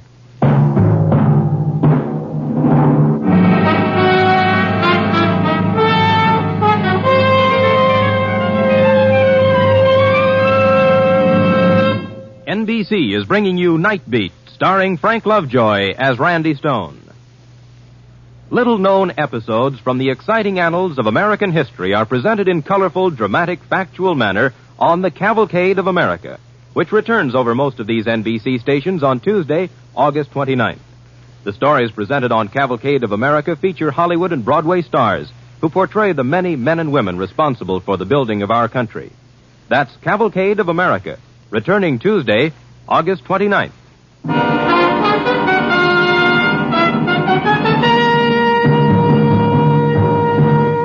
And now, back to Nightbeat and Randy Stone. For a moment after Pop said that, he stared into space. His sightless eyes seemed to be seeing something neither Pearl nor I could sense. And then... Over on the dresser, Randy. Picture, face down. Get it? Okay. You mean this one of a girl? Yes, bring it here. Gee, nice. Here, Pop. I haven't seen it in 5 years. Since my eyes... She's a beautiful girl, Pop. Hey, that's Vicky, my daughter. This classy-looking dame? Yes. You know, I've seen her someplace. She's famous. What about it, Pop? I'm a great old man for a kid like that. Busted, broken down, blind, playing for nickels and dimes. Look, if she's the right kind, what difference does it make what you did? I lied to her. For 9 years, I've lied. Well, what about? And when did it start? When she was a kid. I was playing in a vaudeville house. She was going to school. That and learning to dance. And her mother? Left. Ran out.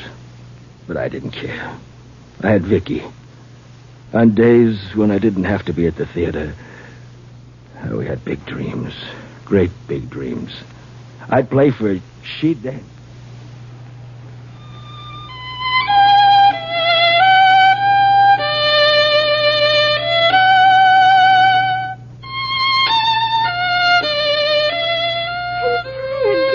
You're not allowed to get tired. Now, come on.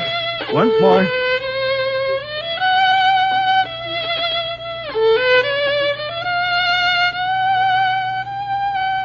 Too fast. Just right, Vicky.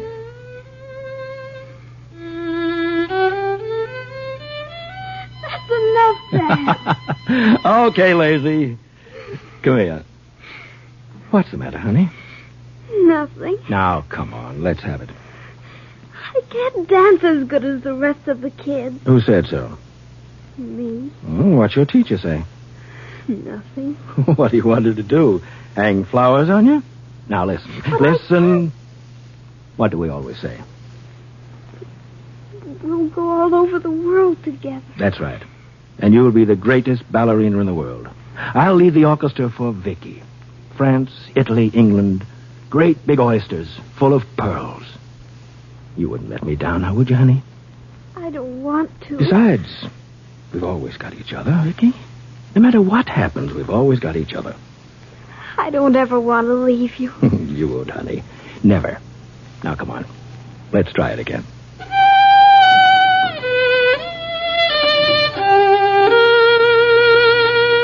Better. Better.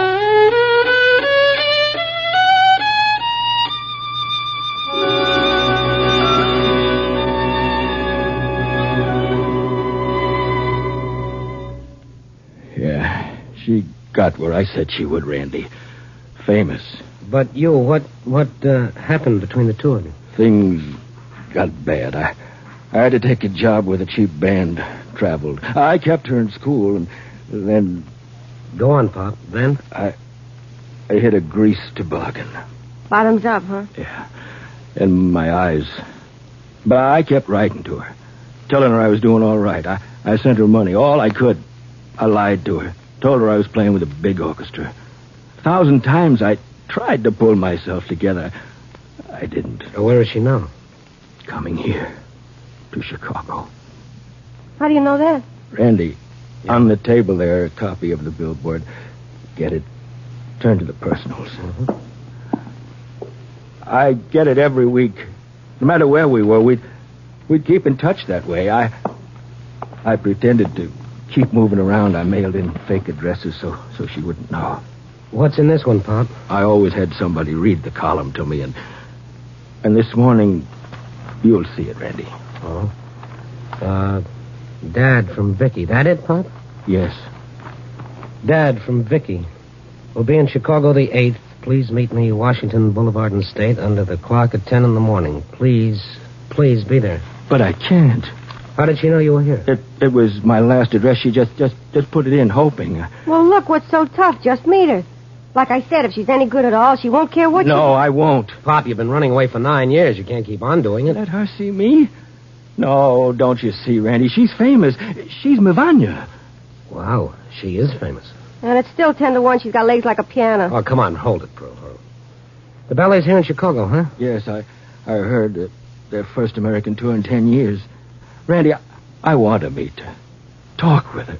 Touch her face again, but I can't. Not now. Pop, you're going to meet her tomorrow. No. She'll be here for only 3 days. During that time, you'll be what she thinks you are. She doesn't have to find out anything else. I never told her I was blind. Well, is that a crime? Oh, Randy. Pop, you're going to be under the clock tomorrow morning at 10.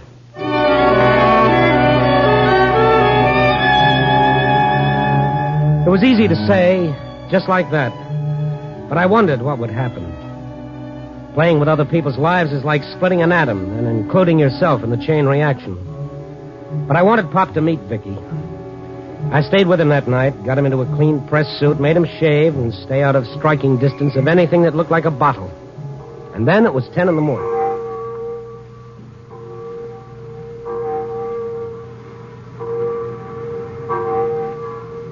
That's 10, Randy. That's 10 o'clock. Yeah. Give her time, Pop. Let's go, Randy, before it's too late. Let's go. Take me away from here. You look all right. There's nothing to be ashamed of. She's bound to find out. Not from me or you. She'll want to know what I've been doing, where I've been. Randy, I've told so many lies. I'll have a few more on me. Do you see her? Not yet. I hope she doesn't come. I hope she does. She will. What'll I say? Randy, tell me what to say. You'll know, Pop. Nobody will have to tell you. Now stand still. Take it easy. Help me. Help me tell one more lie. He didn't have to tell one more. Vicky didn't show up. Not at 10, not at 10:30, or not at 12 when we finally left the corner. I didn't want to leave Pop alone, so I took him to my apartment. I left him there in the lobby with the clerk keeping an eye on him while I went calling. Calling on a lady named Vanya. My press card works magic, especially backstage. I got in to see him, Vanya, all right. It is so charming, Monsieur Stone. Yes, of course, charming. I expected to meet you earlier. Oh, so? I'm glad you did not.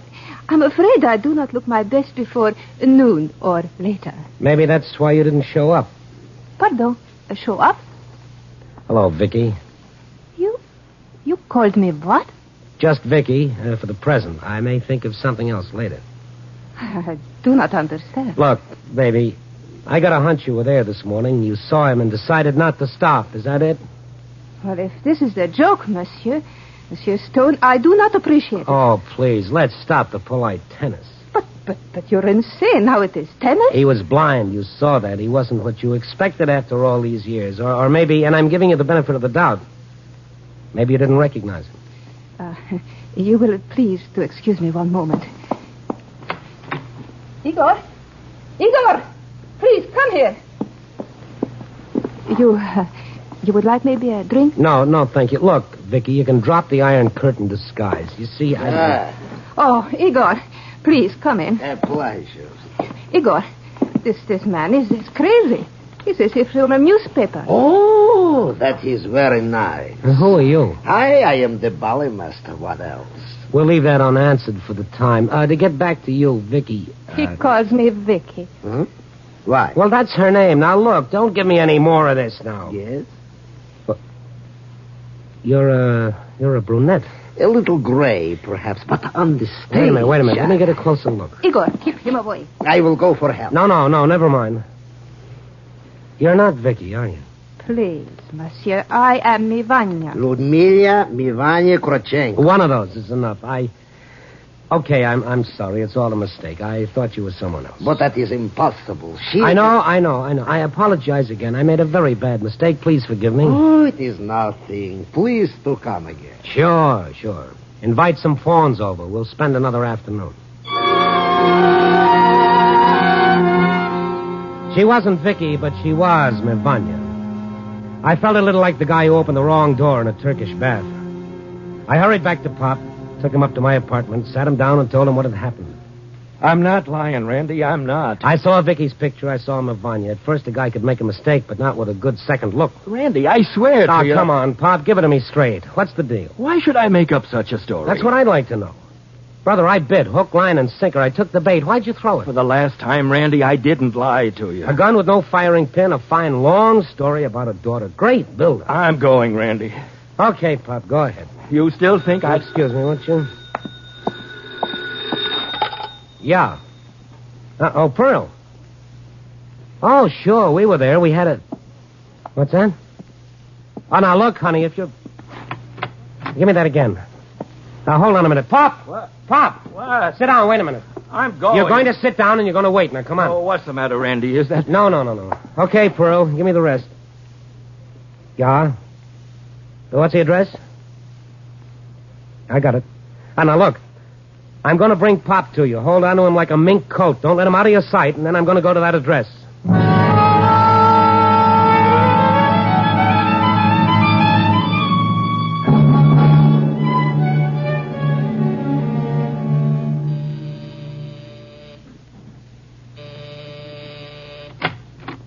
Yes? How do you do? My name is Stone, Randy Stone, Chicago Star. Here's my press card, Social Security. What do you want? May I come in? But... Thank you. Hey, you've got a nerve. Yeah, today I've got to have. May I sit down? And if I say no? Well, I'll have to stand. I can say what I want standing up. All right, what do you want? I want to know why you weren't under the clock at 10 this morning. I don't know what you're talking about. Dad, from Vicky, in Chicago the 8th. Please meet me. Where'd you find that out? Go Board magazine, personal column. I don't want to talk about it. Well, I do. And so does your dad. Where is he? How is he? Well, first tell me why you didn't show up this morning. Is he all right? I guess so. You guess. Don't you know? Answer me. Vicky, you are Vicky, aren't you? Yes, what about Dad? Well, you want to see him, don't you? More than anything else in the world. I thought so. Now, how about tonight? Tonight? But... I'll fix it. You know who I am? As far as I'm concerned, you're Vicky. That's all I care about. That's all he cares about. I want to believe that. Well, you can. Now, how about tonight? What'll I say? Vicky, you'll know what to say when you see him. I wanted to be there this morning. Now, look, don't give me the excuses or reasons. Just meet me tonight. Where? I'll pick you up. A date? Why are you doing this? Human interest stuff. Let it go at that, huh? But... Tonight, and Vicky. What? Maybe you'll be a little shocked. I will? Yes, maybe you will. Well, I'll see you tonight. And this time, show up.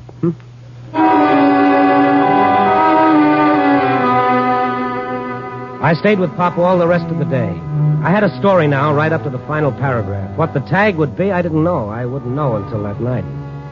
All depended on how things turned out, and I wasn't at all sure. When you play Mr. Fix-It with people's lives and emotions, you're cooking up a surprise party. Anyway, I had to try it. And so that night... Randy, what are you doing? Now, take it easy, Pop. Everything will be all right. I hope. Well, why did you bring me back here? Well, this is where you always stand, isn't it? Right in front of the burlesque theater? Yes, but I can't... Pop, you've got to trust me. Do you? I guess I have to, Randy. Okay. Here, take this. What is it? You'll know what it is.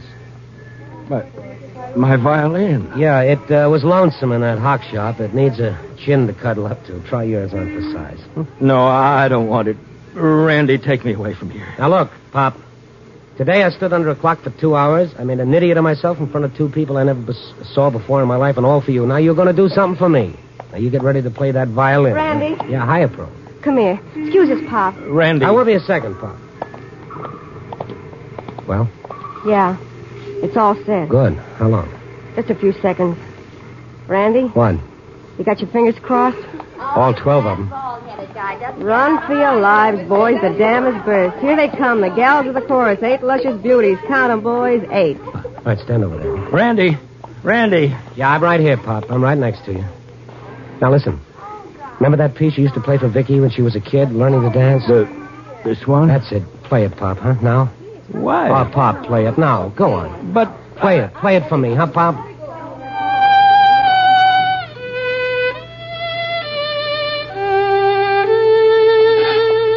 Hello there. You... Recognize the tune? Oh, no. Yeah. Randy, who's that? Ask her. No, it's... Dad. Vicky. Oh, Dad. Yes, Pop. Vicky. Here. No. Yeah. Here, Pop. She's a big star, all right, but not quite in the same line you figured. But it's still dancing. Dad, forgive me. I've been wanting to write to tell you, but I've been lying all these years. I pretended You that lied. You pretended. I was tired of lying, running away. I knew you'd find out I wasn't with the ballet when it came over here. But I'm not ashamed. I'm not dead. You're not. Why should she be, Pop? Now, how about you? Vicky, my baby. Pearl. Huh? Come on. But we waited for this. We didn't wait 9 years, Pearl. Come on. Yeah. Okay. See you later, Pop. He didn't even hear you. Come on. Worked, didn't it? Could have gone haywire. Oh, I don't know. The odds were with us. Yeah. I gotta apologize to her. What for? No muscles in those legs.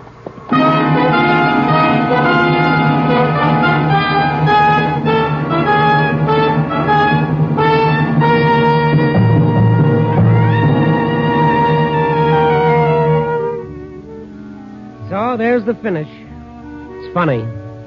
2 people lying to each other, dodging, pretending, when all it took was a couple of words to end years of fear and doubt. Well, it just goes to show you. Blood's thicker than water. And pride is a lot thinner than love. Copy, boy.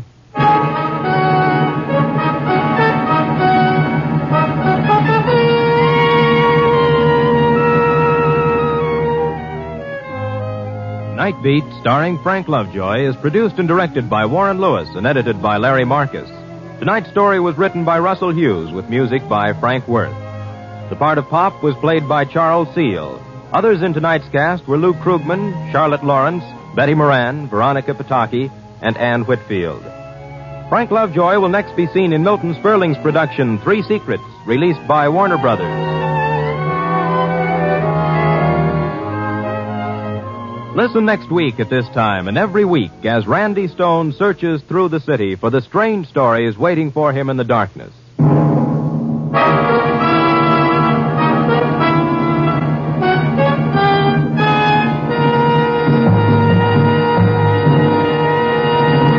Nightbeat came to you from Hollywood.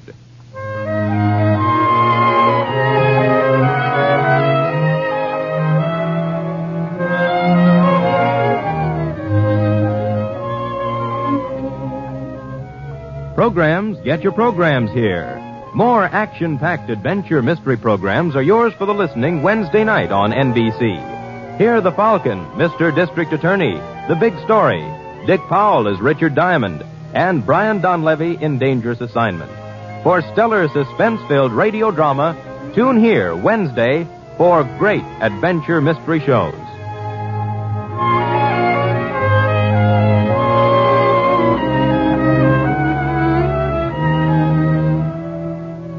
Stay tuned for the first piano quartet on NBC.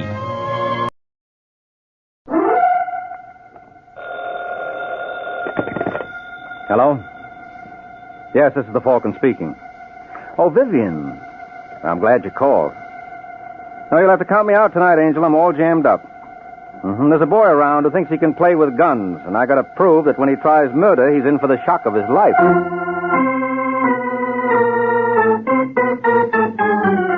This is Ed Hurley, friends, inviting you to listen to The Adventures of the Falcon. You met the Falcon first in his best-selling novels. Then you saw him in his thrilling motion picture series. Now join him on the air when the Falcon solves the case of the Sweet Swindle.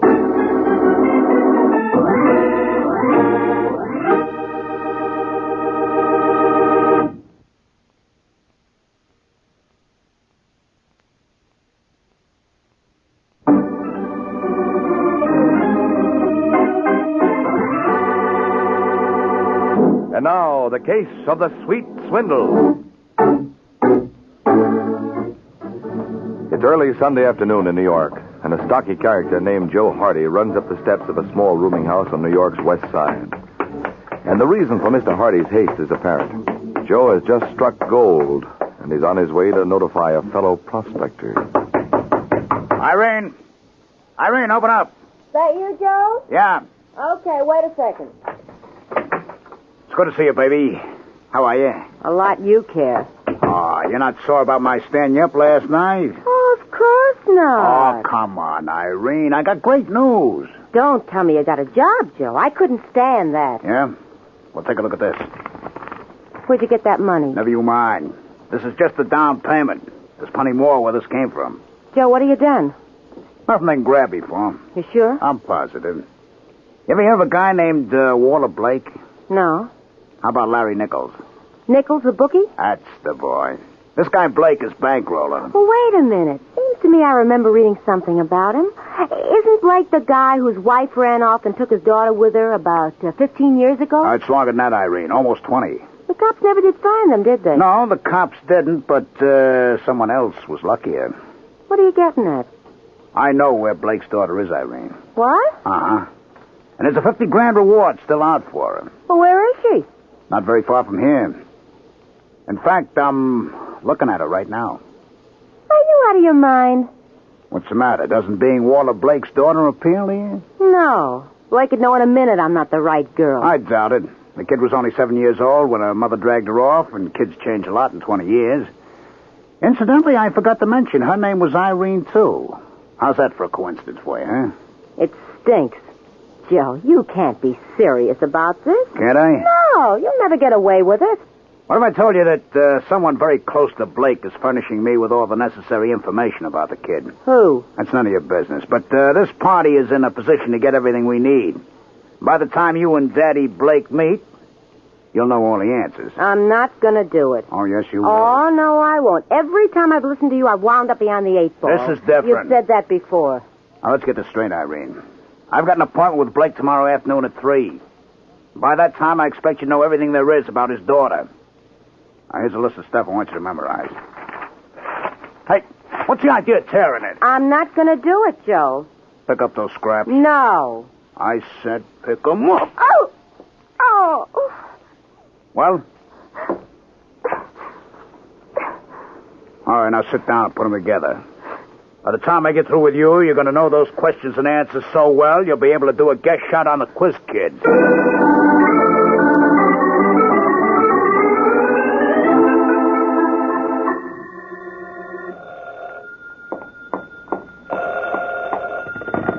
Hello? I'd like to talk to Walter Blake, please. This is Walter Blake speaking. Oh, hi, Walter. This is Mike Waring. Oh, yes, Mike. How are you? Fine. Say, I heard you were approached by a character named Joe Hardy who claims he can put you in touch with your daughter. So? So my advice to you is to have nothing to do with him. This wouldn't be professional jealousy, would it, Mike? What are you talking about? Just because Joe Hardy's a competitor of yours? Now, look, Blake, I called you as a friend. This boy Hardy is a private detective, sure, but he's also a faker. He'll clean you out like a Hoover vacuum. You're a fine one to talk. Just because you could never locate Irene, you don't want anyone else to succeed. You thought she was dead. Now, listen to me, Walter. Sorry, I haven't the time, Mike. Larry Nichols and I are supposed to meet Hardy at 3. I'm not going to take a chance on your delaying us.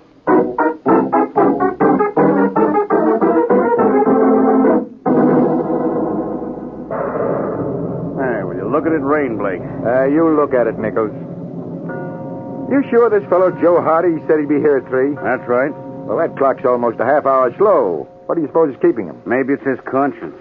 What do you mean, Nichols? I wouldn't kid you, Blake. We've been partners too long. From the little you've told me, I wouldn't be surprised if this boy Hardy's a phony. Mike Waring claims I don't care what he claims. Hardy had a piece of the dress Irene was wearing when her mother took her away. Is that why you gave him $1,000? Yes. You're supposed to be a tough mark. Look, Blake, I know how you feel about this, but didn't it occur to you Hardy could have gotten the description of the dress from the papers? No. We never released it. Well, I still think you've heard the last of him. Why don't you just forget the... Come in. Hello, Uncle Walter. Oh, it's you, Jerry. What's the matter? Am I a disease carrier? Your uncle's a little disappointed, kid. What did I do now? No, it's not you. It's that Joe Hardy character. Hasn't he been here yet? No. What, don't worry, Uncle. It's pouring outside. He probably was detained. Well, let's hope it's permanent. Why? I think your uncle's throwing his money away. Well, I don't agree with you, Mr. Nichols. He's got no family but me. If there's the slightest possibility of this girl turning out to be Irene, why shouldn't he gamble a few dollars? It's not just a few dollars. It's $50 grand. Well, I still think they're good odds. If you ask me... That must be Hardy. Come in. That's no, Mr. Blake. Sorry I'm late. I couldn't get a cab. Well, the important thing is that you're here now.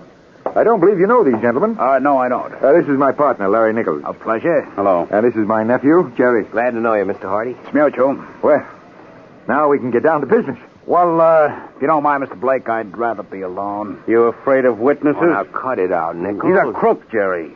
You want to be careful with those accusations, mister. All right, Nichols, that's enough. I'm old enough to look after myself. Well, if that's the way you want it, Blake. That's the way I want it. You coming, Jerry? Good luck to you, Uncle. Nice knowing you, Mr. Hardy. Yeah, I'll see you around sometime.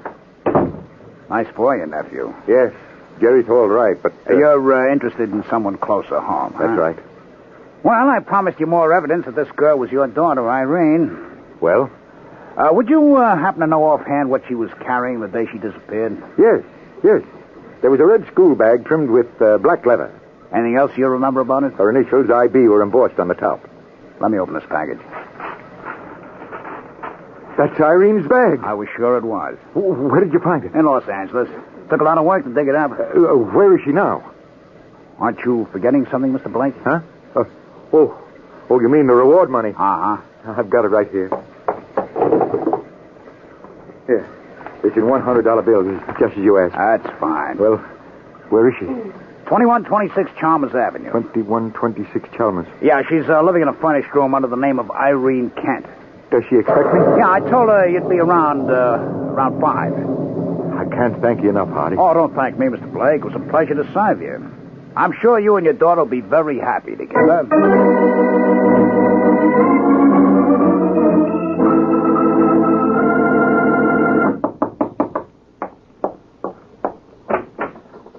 Hello, Irene. You're not... Yes, I am. I don't know what to say. Why don't you start by inviting me in? You'll have to excuse me. I know. It's not every day you find a new father, but you'll get used to it. Did I turn out the way you expected? I don't know what I expected. You were only 7 when your mother took you away. Incidentally, where is she? She died 2 years ago. Well, why didn't you let me know? Mother never mentioned you. We didn't even use your name. Well, didn't you remember anything at all about me? Very little, I'm afraid. I've made a million plans, Irene. Now, the first thing we've got to do is to get you out of it. Where did you get that picture? It's Mother's. Tear it up. Oh, now, Dad. I'm sorry, Irene. I had no right to ask that. Your mother did a terrible thing to me, but she was crazy about you. Yes, she always worried about me. Remember how she wouldn't let me use the skates you bought? Yeah. We had quite a fight over that. And it was the same story when you brought home the bicycle and the pony. She accused you of wanting to kill me. You remember the pony? Like it was yesterday. He was a brown Shetland with a white star on his nose. You remember the saddle I bought? It wasn't a saddle, it was a cart. So it was. Well, what's the matter, Father? I'm just trying to figure out something. What? How you learned about that pony and cart. Oh, I remembered it. You couldn't very well, Irene. Huh? You see, I ordered a pony for your 8th birthday, and it was delivered the day after my wife ran away. I don't understand. Yes, you do. You're not my daughter. You're making a mistake. No, the mistake I made was earlier today when I believed Joe Hardy. You're not Irene. Stay away from me. You're not my little girl. Where is she? No. Where is she?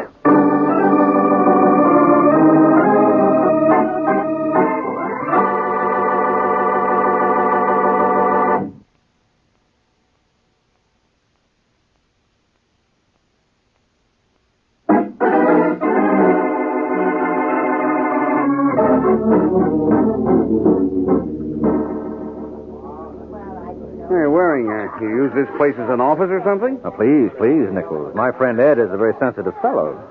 The name of this place is Ed's Luncheonette. See the big red sign? And as for an office, does fine for that, too. Oh, say, here comes our boy now. Hello, Jerry. Hiya. Sit down. Hello, Waring. Nichols. Has Nichols talked to you about what we want yet, Mike? I left it for you, Jerry. Well, now, you're my uncle's friend, Mike. You've got to do something and do it fast before there's any more trouble. Well, maybe I'm sick, but I don't see what you two want done. Now, don't look at me, Waring. This is Jerry's baby. I'm washing my hands of the whole business. You didn't approve of Blake giving Joe Hardy that money, Nichols, No, I smelled a rat right from the beginning. I warned Blake this would happen. Where's your uncle now, Jerry? Well, that's just the trouble, Mike. We don't know. He called Nichols about a half hour ago. What did he have to say? Nothing much, only he got a lead to Joe Hardy, and he made an appointment to meet him at his hotel later tonight. Well, I don't think there's much chance of Hardy showing up after this. Oh, that's where you're wrong. Hardy doesn't know what my uncle wants him for. Well, he must have some idea, Jerry. Nope. According to Nichols, my uncle told Hardy he was so pleased at the way things turned out, he wanted to give him a bonus. And you don't think Hardy will fall for that? He probably learned what happened from that girl. That's what I told Blake, but he said the girl wouldn't talk. What's to prevent her? I can think of several things, all of them unpleasant. What do you suggest, Mike? If my uncle finds Hardy there, he'll kill him. Now, you're the only one who can reason with him. I didn't have much luck when I tried it earlier today. What's the name of Hardy's hotel? It's the Parkside. It's off Madison. What time was the appointment for? 1 o'clock, I think. Well, it's almost that now. By the time I find a cab... Well, you can take my car. Oh, I thought yours was in the shop, Jerry. No, I got a new one this morning. Wait a minute. Here are the keys, Mike. It's parked right in front of the place. You can't miss it. It's a convertible. Okay. Well, how do you like that? After the big build-up Ed gave us about the salad, I have to rush off without touching it. Oh, well, stick around, fellas. I'll be back as soon as I can.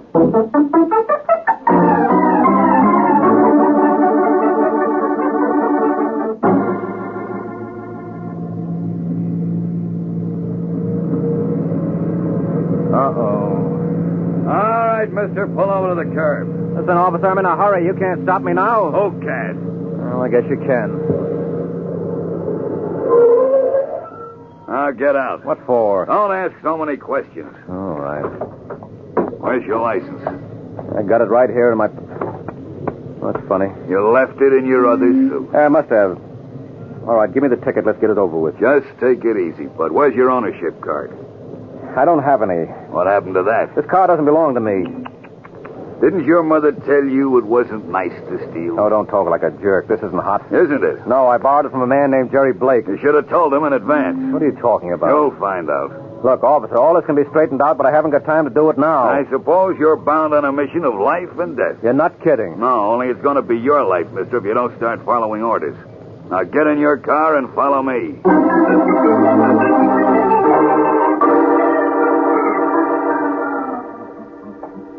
All right, Baker, open them up. You got a visitor, Waring. Jerry. Hello, Mike. Look, will you tell this big stiff... I already have. Don't blame me, mister. I'm just a cop. I got a signal to pick up a hot car, and I did. What hot car? Well, I showed you the records, didn't I? We got a call at 9:45. Jerry, did you report that car stolen? No. Well, then who else could it... Hey, where's Larry Nichols? Nichols? Yes, he was with you when I left Ed's Luncheonette. Well, he left right after you did. Is that so? Yeah, he said he had to get back to work. Well, maybe I can imagine what that work is. What do you mean? Come on, we're an hour late now. I'll draw you a diagram on the way over.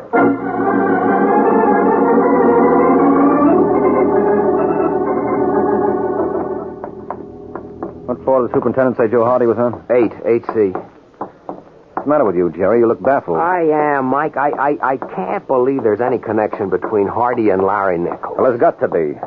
Nichols was the only one who knew I borrowed your car, so he must have been the one who reported it stolen after he left Ed's place. But what was the point? To delay me in getting here in time to keep your uncle from laying hands on Hardy. Here's the elevator. Come on, get in. Okay.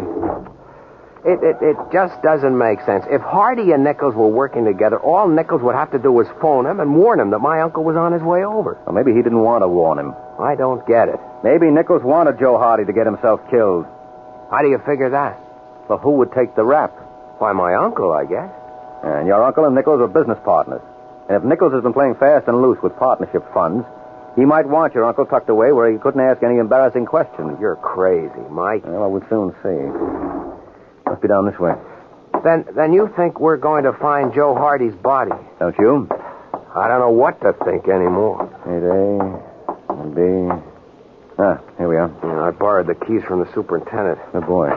Hope Hardy won't object. I don't think he'll be in a position to. The light switch ought to be somewhere around. Oh, I got it. Mike. Yeah, shut the door. You were right. No, I wasn't. I was wrong. What? Look again, Jerry. This isn't Joe Hardy. This is your uncle, Walter Blake.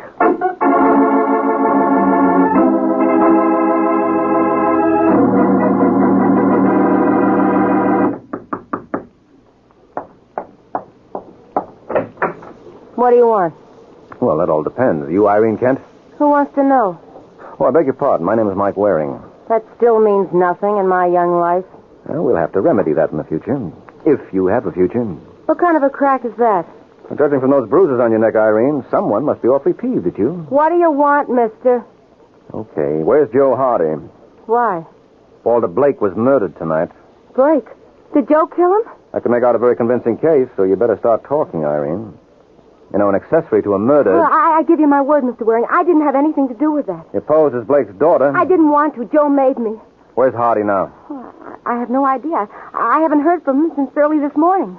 Did he know that Blake discovered you were a phony? Well, if he did, he didn't get it from me. Why not? Well, I didn't know where to reach him. Yet you told Blake where Hardy could be found. I didn't expect Joe to be there. Mm-hmm. Who put your boyfriend up to this swindle? I don't know. Now, come on, Irene. Who supplied all the background material? I swear I don't know. Well, I've got an idea. And for your sake, I hope it turns out a little better than my last.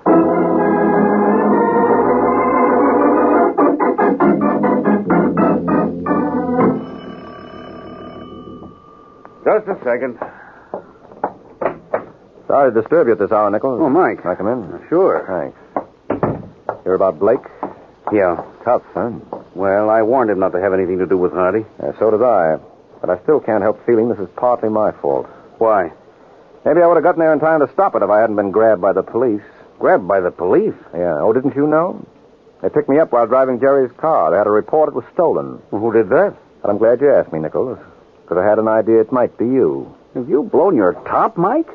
Thought you were going to stay at Ed's place until I returned. Oh, I had some business to attend to. Yeah, and you gave it all to me. Oh, you're out of your mind. Did it ever occur to you that Jerry might have notified the cops? Oh, sure, but I like your qualifications better. First of all, you were working with Joe Hardy. You gave him all the information he needed to pass Irene off as Blake's daughter. And you're forgetting I was the one who told Blake not to pay. Sure, that was smart of you, Nichols. That way, you gave yourself an out. I couldn't have been too smart if you got the goods on me. Well, I had help. Irene told me your name. You're lying. She didn't... Yeah, go on, Nichols. Finish it.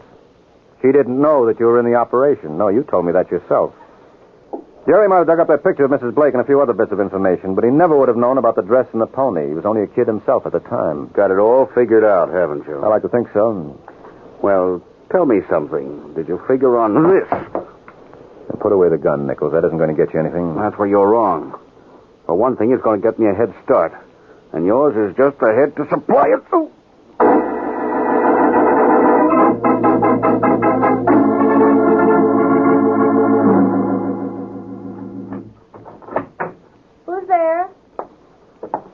Who's there? Nothing to get frightened about, Irene. It's only me. Joe. What's the matter, baby? You act like you're seeing a ghost. Well, I thought that... What, I'd skip out on you? Now, you know, Irene, that's not my type. What are you doing here? I got a date to meet a friend of mine, a fellow named Larry Nichols. Nichols? Yeah. I don't think he'll be here, Joe.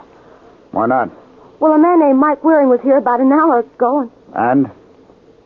That's all there is to it. No, there must be a little more.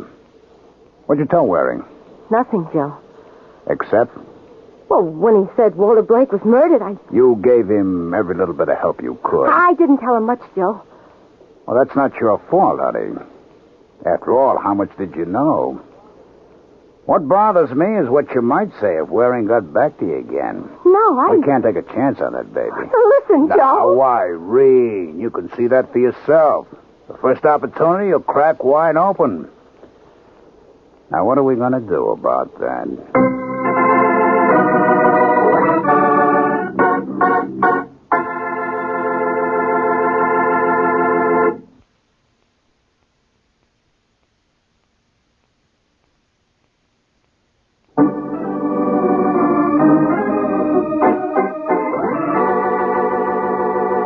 Now, back to the adventures of the Falcon. Several hours have passed since Mike tangled with Larry Nichols and came off second best. And now our hero staggers to his feet and heads for the phone. Then, with none too certain fingers, he dials the police.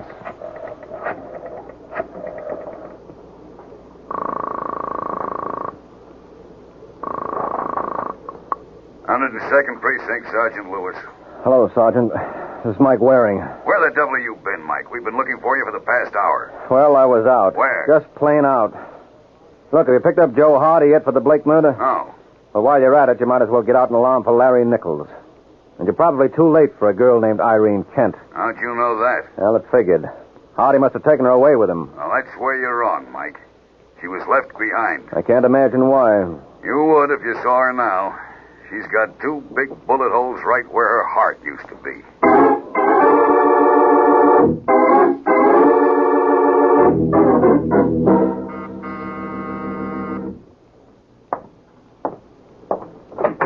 Yes? Hello, Jerry. Mike. Hey, what happened to your head? Oh, just trying to prove what goes on when an irresistible force meets an immovable object. Come on in, sit down. Thanks. Anything new? Yeah. Irene Kent was murdered. What? Shot, to be exact. Apparently an hour or two after I first spoke with her. Was she able to tell you anything? Enough to convince me I was right about Nichols. He was working with Joe Hardy. I can't believe it. Well, you can take it from me. It's true. Where do you think I picked up this knot on my head? Nichols? Who else? Did he get away? Yes, but I don't think he'll get very far. I still say you're wrong. Why, he told my uncle in front of me that it was a mistake to deal with Hardy. Yeah, well, I explained the reason for that before. You're even using it to clear him. But the fellow I'd like to lay my hands on is Joe Hardy. You think he's the one who did the actual killing? We'll know as soon as we get a look at the gun. I suppose if the slug they took out of my uncle matches those they took out of Irene, that'll be it. Just about. Yeah, but suppose Hardy gets rid of the cannon. I don't see how he could. If anyone was to do that, it would have to be you. What are you babbling about? Well, I'm sorry to give away your little secret, Jerry. But you killed your uncle and Irene Kent.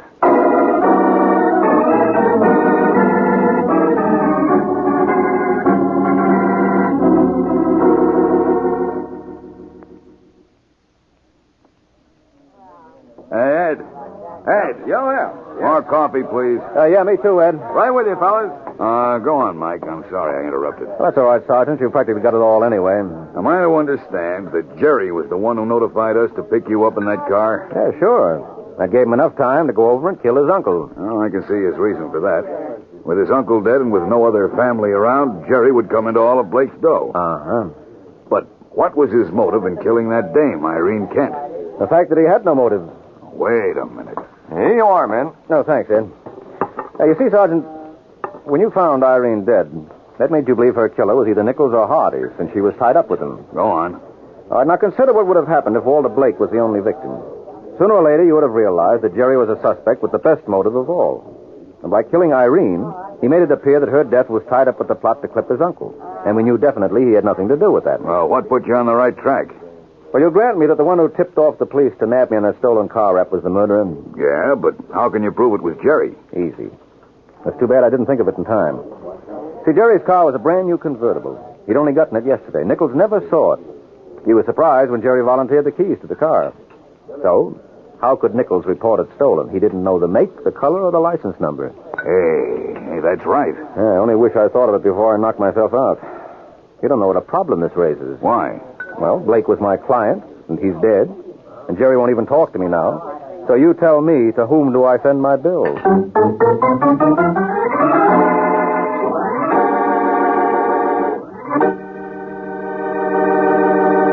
Pat Novak for hire.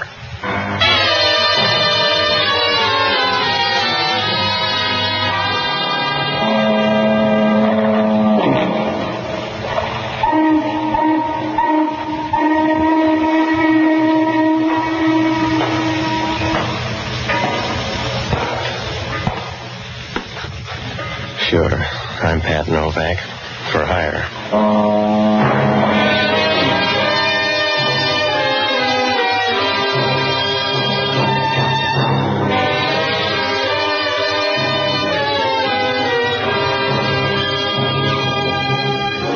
That's what the sign out in front of my office says. Pat Novak for hire. It's easy to rent yourself out and you make a few bucks, but sooner or later you get burned. It doesn't make any difference whether you're a man or a mouse. Because down on the waterfront in San Francisco, they build the traps both ways. Oh, everything looks easy, but sometimes they fool you, like putting shatterproof glass in a fire alarm box. And you gotta watch out every minute. Because down here, if you reach out to help a panhandler, the guy'll take your arm and hand you back the dime.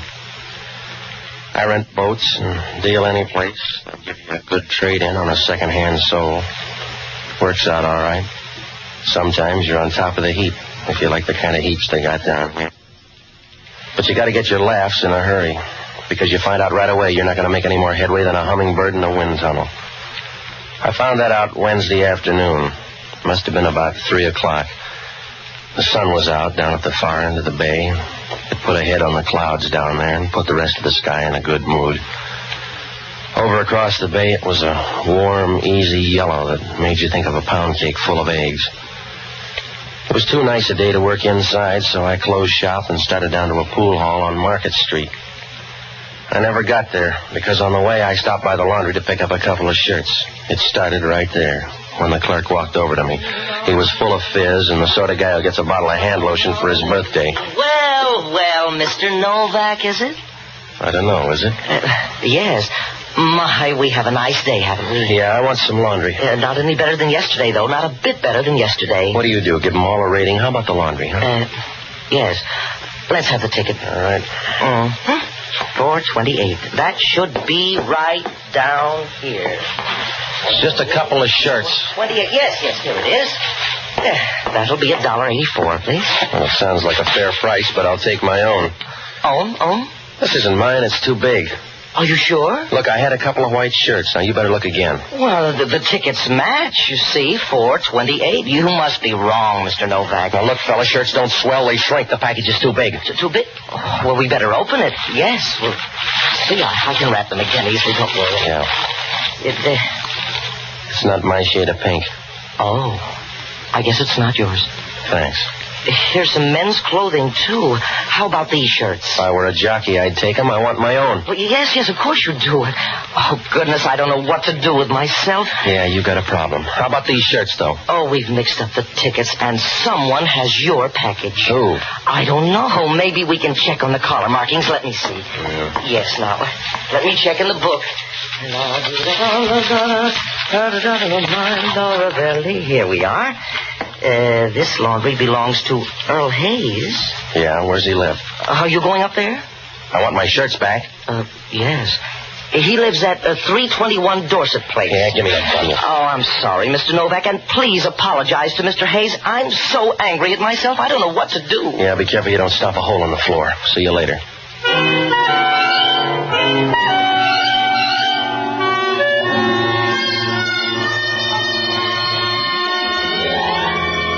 When I left, he was wringing his hands and shifting from one foot to another like a small kid in a department store. On the way up to Dorset Place, I looked at the bundle. There were a couple of women's blouses and 4 loud-colored shirts. 2 of them looked like a Navajo blanket somebody'd sewed buttons on. I tried to wrap up the bundle, and about 10 minutes later, I got to 321 Dorset Place. It was up on Telegraph Hill, and it was an old place somebody'd remodeled. It was supposed to be modernistic, but it reminded you of a chromium-plated tool shed.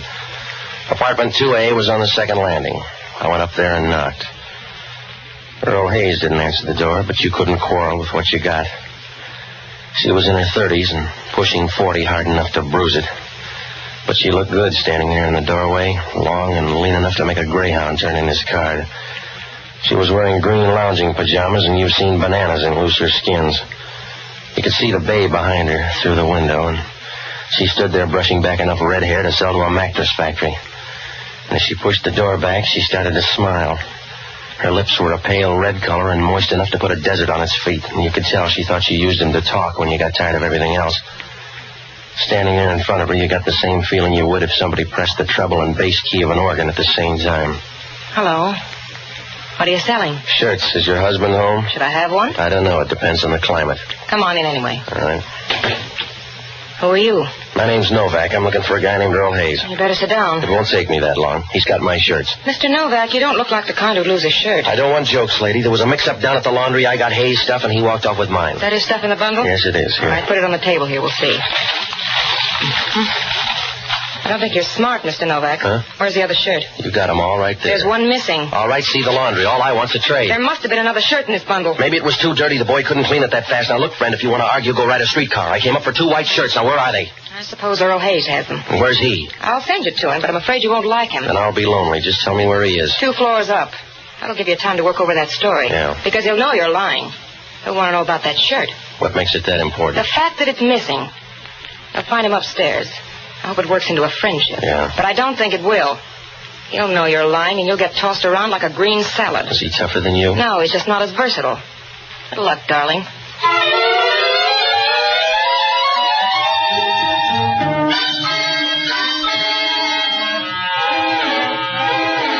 When she said good luck, you knew she was just being polite and didn't mean it any more than the hangman when he tells you to watch your step.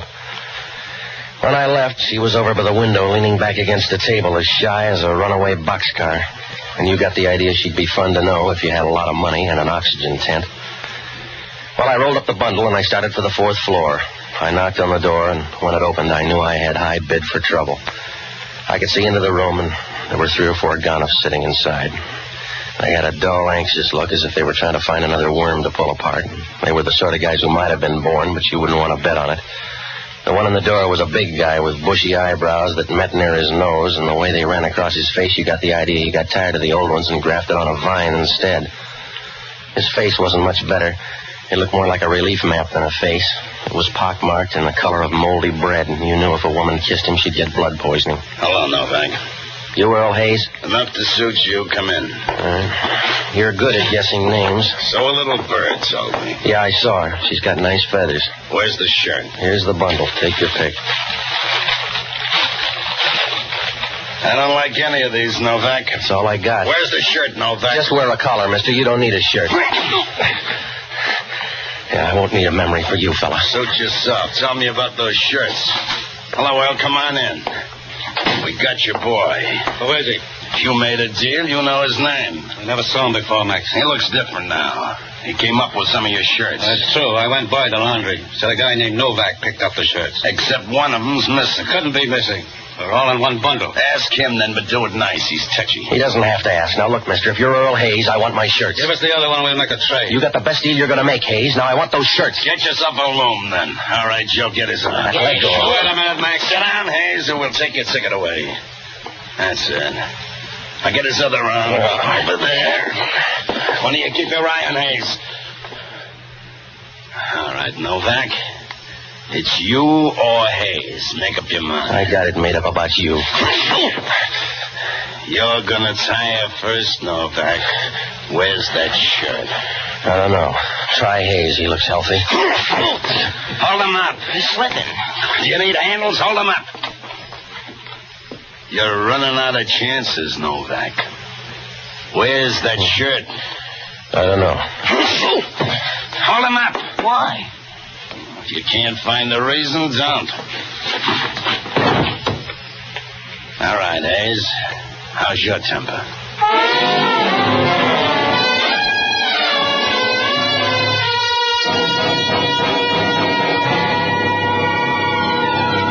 I slid down to the floor so fast I almost went under the varnish, and I spent the next couple of hours checking on the termites. It was getting dark when I woke up, and right away the room was full of company. The host was Earl Hayes, and he was lying on the floor as dead as a cracked bell. He was over by the desk, lying on his back and grabbing at the rug like a Hoover vacuum.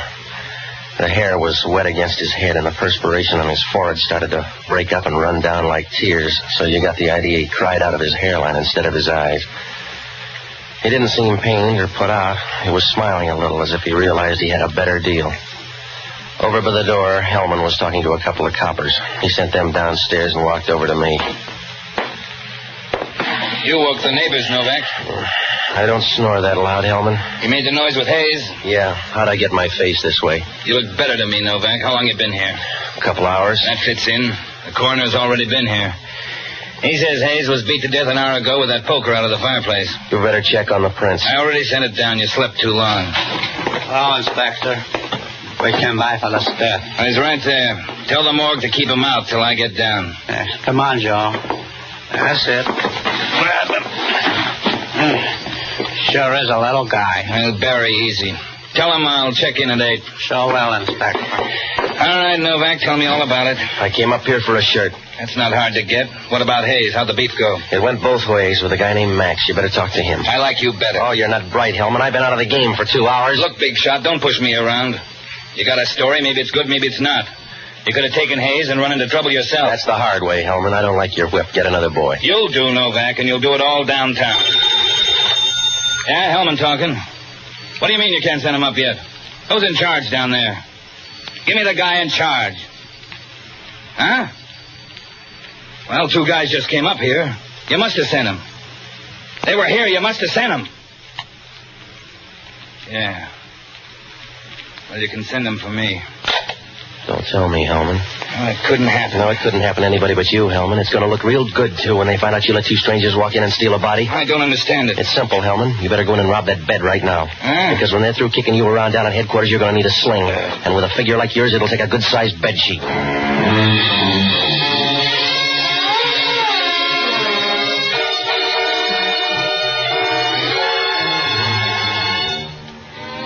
When Hellman hung up the phone, he turned the color of early summer squash. He stood over by the window, running his hand through his hair. He left the window and stood in the center of the room for a minute. His coat was open, and his stomach was piled up on his belt in nice, even layers. It reminded you of a rolled-up garden hose. And the way his pants fit him when he walked, you got the idea somebody'd sewed an anvil in the lining. After a while, he came over and started to talk to me. He kept pulling his ear, and in the dim light there, it looked like the cross-section of an eggplant. I'm still going to hold you, Novak. You'd look better with a hot potato, Hellman. I'm going to hold you for 12 hours. In the meantime, that body will show up. He didn't look that active to me. Wake up, Hellman. You've been backed into a corner. You better get a body first. Look, Novak, I know the guy was dead. I'm not going to sit on my hands. The most fun you'll ever have. I'm going to check those prints, and I'm going to find out why you were up here. I came to see Hayes. The laundry pulled a switch, and I came up for shirts. Checked with the guy at the laundry. Yeah. And on the way downstairs, stop at 2A. Why? There's a souped-up redhead down there. You can ask her a question. You can do that with any woman. You can ask her who Max is. I went there to find Earl Hayes. She answered and sent me here. There's only one thing wrong with that story. Huh? There's no redhead in 2A. I checked all the apartments. 2A's been empty for 3 months. The people are out of town. I think you dreamed her. I don't dream that good in the afternoon. Look, Hellman, I'm walking out of this place, and all you can do is hear the echo. I want to see you go, Novak. Maybe you'll do something wrong, and I'll track you down. You couldn't track down a live bear in a telephone booth. I'll make a try on you, mister, and when I'm through, there'll be enough to put you right in that gas chamber. They can save money and do the same thing. Huh? They can lock me up in the same closet with you.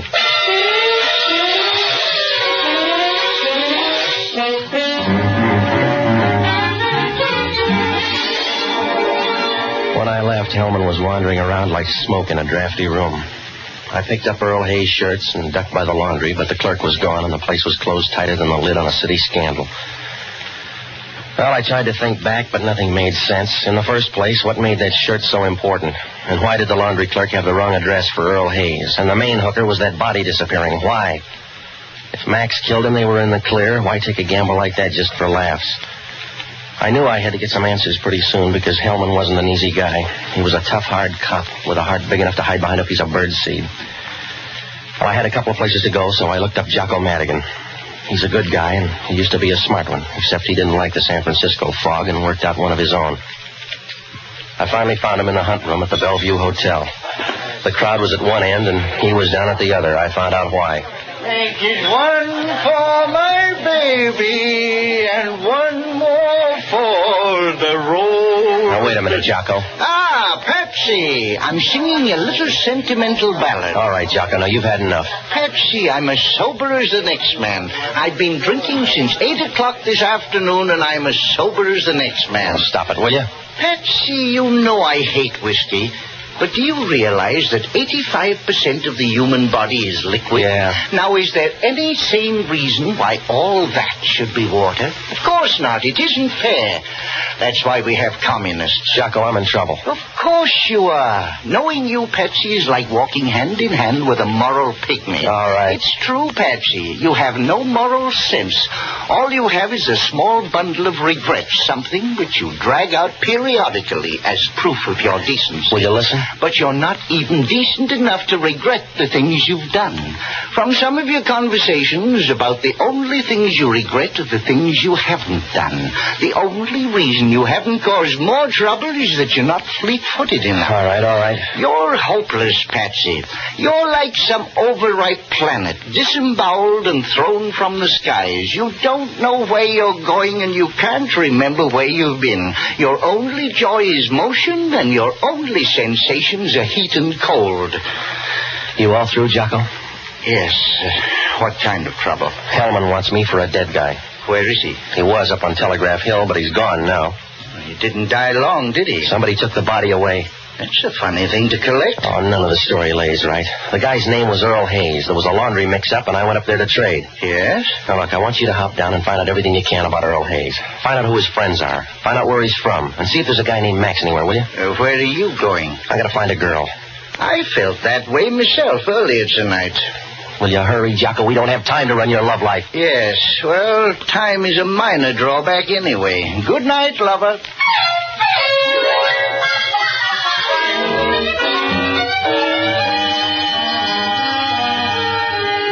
It was nearly 11 when I walked out of the bar, and the way things were going, I couldn't beat a vagrancy rap with a pocket full of annuities. I had to find that girl someplace, but it wasn't going to be easy. You might as well try to French fry a kettle of bones. I went back up to that apartment to see if she left a pointer anywhere. Hellman had a copper out in front, but he was sitting in somebody's new Nash reading a comic book. I went all through the apartment, and on the way out, I spotted the matches in the wastebasket. The folder had been used up, and on the outside it said Bonton Club, Duval Street, Key West, Florida. Well, that was the first break I got. Most people use their matches fast, so if she was using Key West matches, it must have meant something. I got down to a phone booth and started calling up the hotels. Finally, a hotel up on Taylor said they had a Miss Rhoda Warren on the register from Key West, Florida. For $5, a bellhop will tell you anything, so he said she was a redhead. I still didn't know, and when I went up there, she wasn't in. Well, I had to get back to my place for Jocko's call, and when I walked in, I got sorry about that $5. Hello, Mr. Novak. You keep bad hours. So do you, and your name's Rhoda Warren. You like the name? Yeah. Go ahead and use it. It's a phony. How about Max? I don't even know him. When you called him today, it was a wrong number. Oh, please, Mr. Novak. You're not big enough for menace. No? No, you're like everybody else on the waterfront. You got some muscles, a few stage whispers, and 30 cents in your pocket. So don't try to make a sale. Except you'd like to buy that shirt. If you want to sell it. What makes it worth $1,000? Your imagination. 500 will buy it. You're bad on guesses. 500 and Max will do it. Look, I don't have to deal with you, darling. You're a pauper on paper and in your pocket. So I can just sit tight while you sell or go broke. Where's Max? Sell him out. If I were in a hole, I'm not. You are. All right. Let go of my arm. I need some help, lady. I don't know whether you're making love or trouble. Either way, let go of my arm. Have you figured out yet? Please, you're hurting my arm. Where's Max? Come on, I'll twist you until the skin comes loose. Where is he? Please don't. All right. Like your friends, anyway. Yeah, Novak talking. Yeah, I've been out all evening. Whereabouts? Yeah, well, he can't use it anymore. Where are you, the Compton? Yeah, thanks. The laundry clerk? Yeah, he found that shirt. Tell him not to lose his own. And wish him good luck. Will he need it? Well, maybe not. But he ought to take it while it's cheap.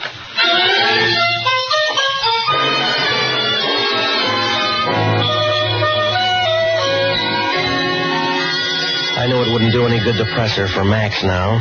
If she was going to tip her mitts, she'd do it on her own. I left my place and grabbed a cab for the piers. I got out near Market and walked over to the laundry. The back window opened up like a hunk of sky after a bad rain. I found the shirt lying out on a table. It looked like the rest of Earl Hayes' shirts, except for one thing. The collar was full of writing, a few letters and a lot of numbers. I took them down, left the shirt, and headed for my place. I got one of those shirts from that bundle and copied in some of the same numbers. Then I picked up a cab for Rhoda Warren's hotel. For another fin, the bellhop went blind, and I got into her room about 12:30. Her room was empty, but her bags were packed on the bed. I took a 60-40 chance and planted the shirt in the bottom of one of the bags.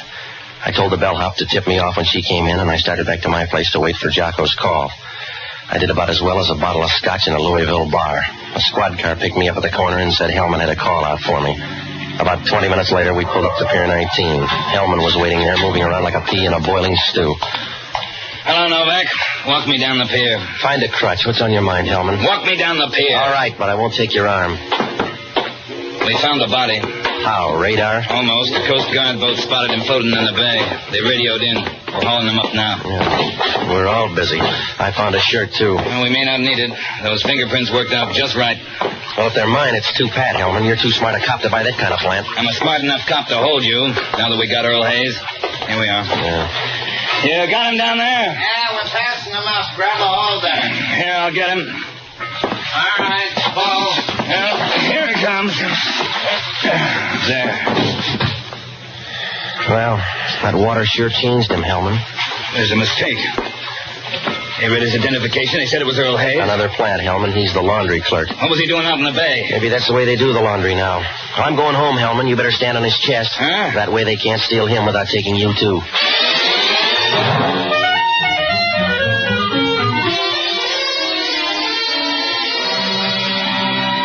Well, that 60-40 was beginning to pay off.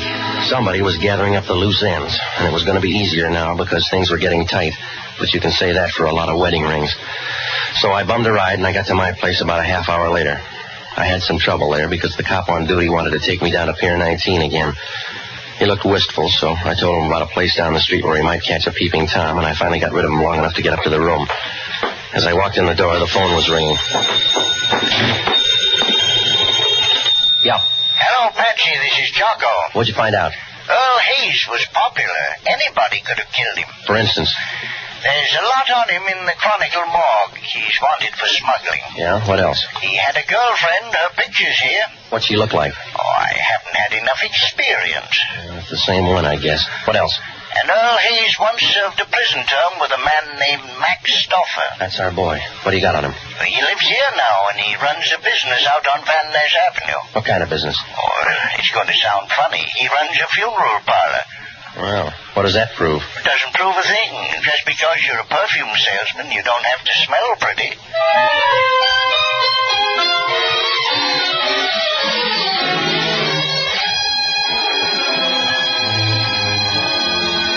When Jocko hung up, everything began to slip into place. I could see now why everybody wanted that shirt, and the reason why Earl Hayes disappeared was 10 feet tall. I called Hellman. He said he knew all about Max Stoffer, and we had a squad car on the way out. I met him at the corner of Geary and Taylor, and we rode out to Van Ness. Max Stoffer's funeral parlor was over near Pine. When we pulled up, the lights were out except for a lamp in the front room. Hellman walked in the front door without knocking, and we turned in where the light was. It was a big night for stiffs, and there were 3 or 4 caskets along the wall. In the center, over near the fireplace, there was a casket on wheels. The plate on the outside said a man named Peter Dawson had the lease. Hellman was about to start upstairs when a door in the back opened. Hello, Novak. What are you doing here? Is the man with you dead? Not too dead to talk to you, Stoffer. He's Inspector Hellman from Homicide. The bag looks heavy. Is he talking to you or me, Max? Where's she going? I'm putting her on a train, Novak. Do you care? It's up to Hellman. He wants you for killing Earl Hayes. I thought he disappeared. I'll add on the laundry clerk, too. After I visit the train. You put her on that train, she'll get off at the next station, Stoffer. Huh? She gave you a bad story. That shirt you got's a phony. Wait a minute. Save yourself some time, mister. Check her bag. Oh, he's crazy, Max. Make the odds, fella. Let me see that bag. Take a look. He's trying to stampede you, Max. Give it here. No, underneath there. The other side. There's no shirt in here. What are you trying... I don't know how it got there, Max. He must have put it there honest. I don't know how it got there. Something crazy's happened. You don't sound sure. Please, Max. Please, Max, stay away. I gave you the right shirt. Max, leave me alone. Take her, copper. Take her for the laundry guy.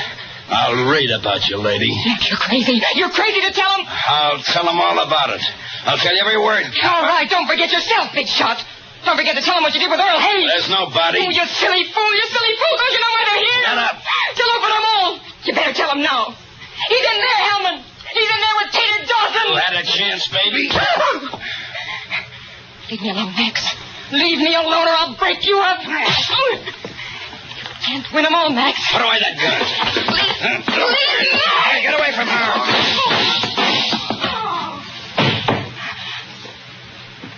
You don't need the gun anymore.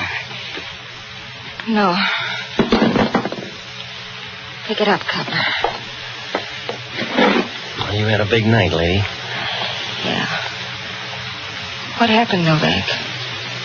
You put that shirt in there and you lied to him. Yeah. You lied to him and he thought I did. He thought I lied to him. What's the difference? As long as you killed him, you still get a prize.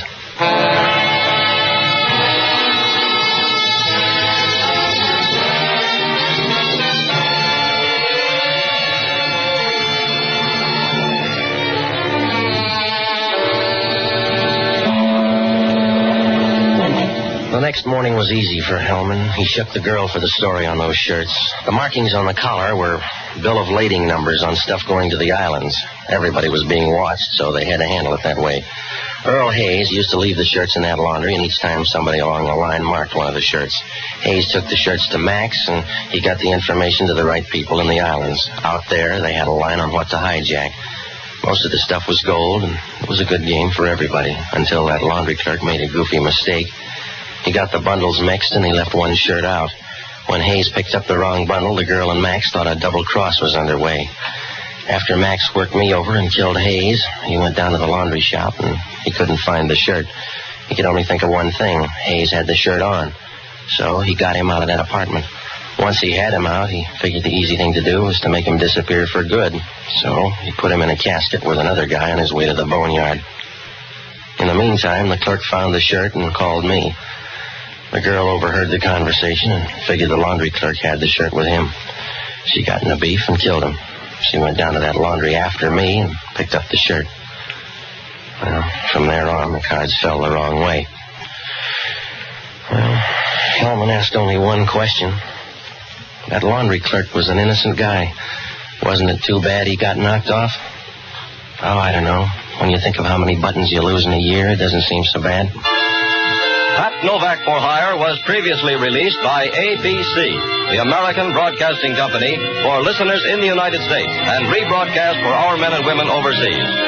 This is the United States Armed Forces Radio Service, the voice of information and... When it started, the tide was high on the San Pedro waterfront, and a hot-tempered kid had murder on his mind. But there was a knife at my throat, a beating under the piers, and a corpse on the beach before the tide went out again. And the kid was finally stopped. From the pen of Raymond Chandler, outstanding author of crime fiction, comes his most famous character in The Adventures of Philip Marlowe.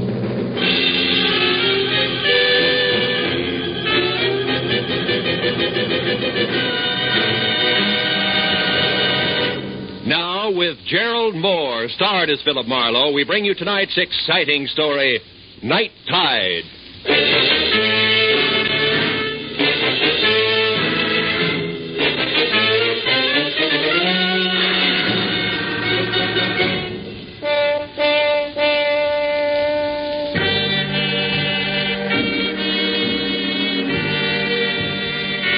It all happened in San Pedro, the harbor of Los Angeles. The lights on the ships were fuzzy through the wet mist that creeps up out of the ocean every night. And I drove slowly looking for the establishment of Mike Basso, my new client. One side of the crooked street was nothing but the smell and the sound of oily salt water sloshing through the pilings beneath the piers. On the other side was a tangle of warped, dingy buildings, equipped to satisfy the thirsts of reckless men who never get beyond the waterfront of any port. The foghorn out on the breakwater began to bellow as I parked near a U-shaped pier labeled Basso Docks Private, and walked past a line of moored fishing boats to a squat two-story office. The bottom floor was dark, but the second floor had lights on. So I started up the steep wooden stairs and was halfway to the top and I caught the voices. Don't want dumb excuses, Chuck. One I'd already heard over the phone when I was hired. It was my client, Mike Basso. But you make them jump or I'll get somebody who can. These boats got to be handled faster. Why, even the crook Johnny Dyke was better on this job than you are. Johnny Dyke? Why, I oughta... Get out of my way. The big guy with the Latin jaw shoved past me and stomped down the stairs. So I went on up into the office. Mike Basso looked like a block of concrete. His 220 thick pounds hunched over a scarred roll-top desk. And as I walked in, he swung a heavy bulldog head around and glared at me. You never heard of knocking first, I guess. You Marlowe? That's right. The moose that just left here got me all out of the mood for courtesy. That's Sharky, my crew pusher. Yeah. Good man, but slow. Come here. Sit down. We got other business. Have drink cognac. Thanks. Okay? Now, there's a hothead punk by the name of Johnny Dyke. I sent him to prison 3 years ago for stealing money from me. I made it as tough as I could for him. Any special reason why? Sure. Because I trust a fellow who works for me.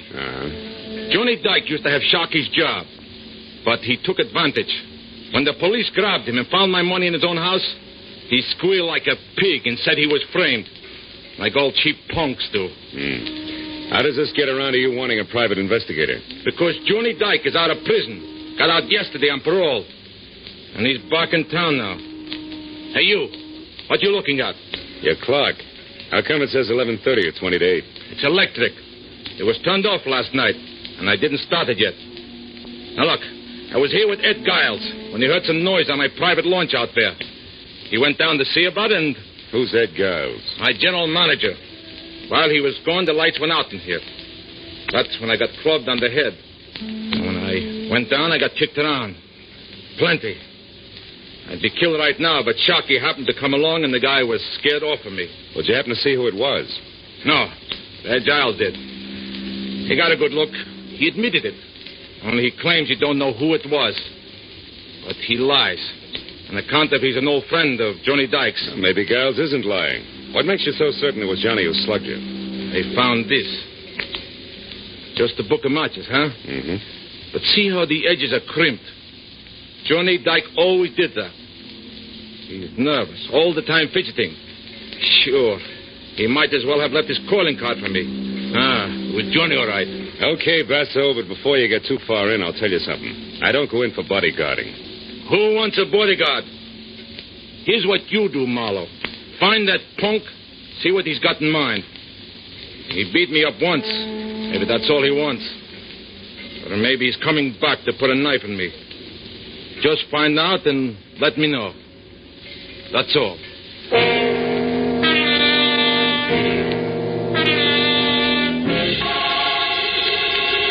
I looked out at the fishing boats along the pier, gently nudging each other, while Mike Basso told me that Johnny had a blonde wife named Christine, who ran the Albatross Cafe, and that Ed Giles lived alone in a house at 43 Terminal Road. It was enough for a starter. So I said I'd keep in touch and left. As I walked off the pier, the blinking neon light from the sign across the street made a swirling green veil out of the mist between me and my car. So I almost got up to it before I saw her, leaning lazily against the door on the driver's side. A girl in a tight black silk dress, cheap fur jacket, and double ankle-strap spikes. She smiled with one corner of her red mouth as I walked up to her and stopped. Hello, sugar. Hiya, sweetheart. The name's Ginger. Oh, that's too bad. Ginger always gives me hives. Don't be like that. What did Mike Basso have to say? Yeah, we were talking business, baby, that's all. Say, tell me, which way to Terminal Road? It intersects about 10 blocks down. Mm-hmm. What's the number? 43. Oh, you want to turn right then. Ed's place is a cozy, secluded one by the water. Oh, thanks. You know Mr. Giles, huh? Yeah, he's around Mike all the time. He's nothing. Well, I'll see you around. So long, handsome.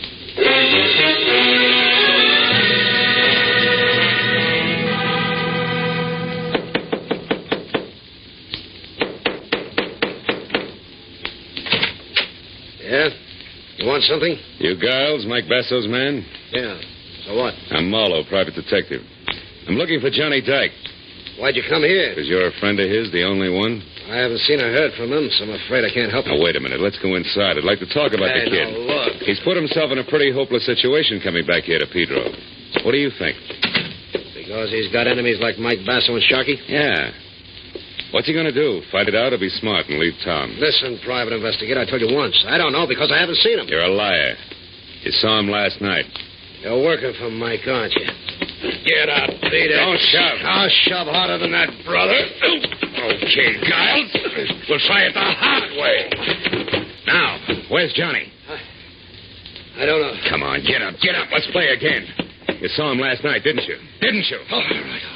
I saw him about 11:30. I was standing on the deck of Mike's launch when I heard a commotion and looked up.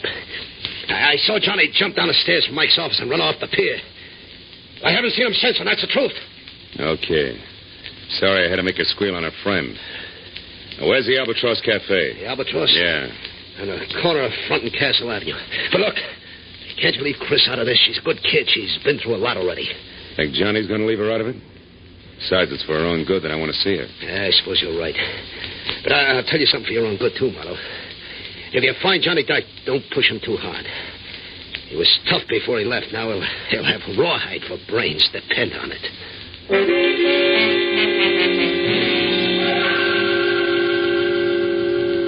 At the corner of Front and Castle, I spotted the Albatross Cafe. Half on land, half teetering on a set of spindly stilts, ringing the high water mark with jagged lumps of barnacles. I parked down the street and started back when the door swung open and the lantern-jawed moose Sharkey lumbered out. I watched him cross the street without seeing me and disappear between two buildings. I waited a couple of minutes and then I went in. Took a booth near the front. The place was neat and clean, even to tablecloths. A soft, brown-eyed blonde in a crisp peasant dress picked up a menu and came over. Good evening, sir. Chris? Yeah? Yeah. Well, Chris, it's probably not on the menu around here, but how about a double order of plain facts, straight? What are you talking about? Johnny. You remember Johnny Dyke, your husband? Who are you, mister? Private detective named Marlowe. All I want to do is talk to him, Chris. Just talk. Is he here? No, I haven't seen him. He hasn't even called me. How do you feel about this bird known as Sharky? He's a liar. Oh? He always crowded Johnny, and now he's got his job. Yeah, I hear he knows something. Have you seen him lately? No, I haven't. That's funny. He just left here. Okay, so I'm a liar. Maybe you're just blind. I've heard that love does that, baby. Maybe. Is there any skin off your nose? Nope. Cigarette? Then how about a match for me, huh? I suppose so. Let's see. Yeah. Here. Thanks. Hey, these are cute. That crimp border around the edge, especially. The one put there by somebody's jittery thumbnail, huh? Listen, Maybe your eyes are bad. Maybe not, Chris. But you better do something about your nerves. They're shot. Good night, baby.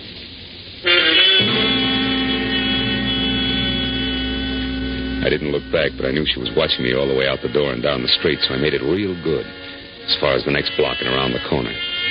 Then I doubled back fast and stayed in the shadows until I got within sight of the Albatross Cafe again. And in time to see a man ease out a side door and slip out of sight among the pilings under the building.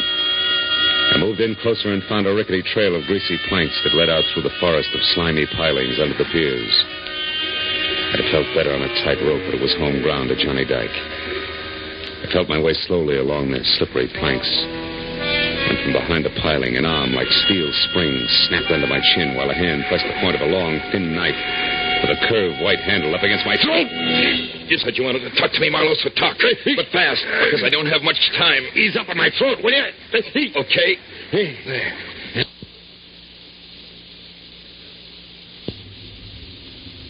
Now, you're a sucker. Why don't you try to give up? Trying to even the score. Get out of town and forget it. Yeah, sure.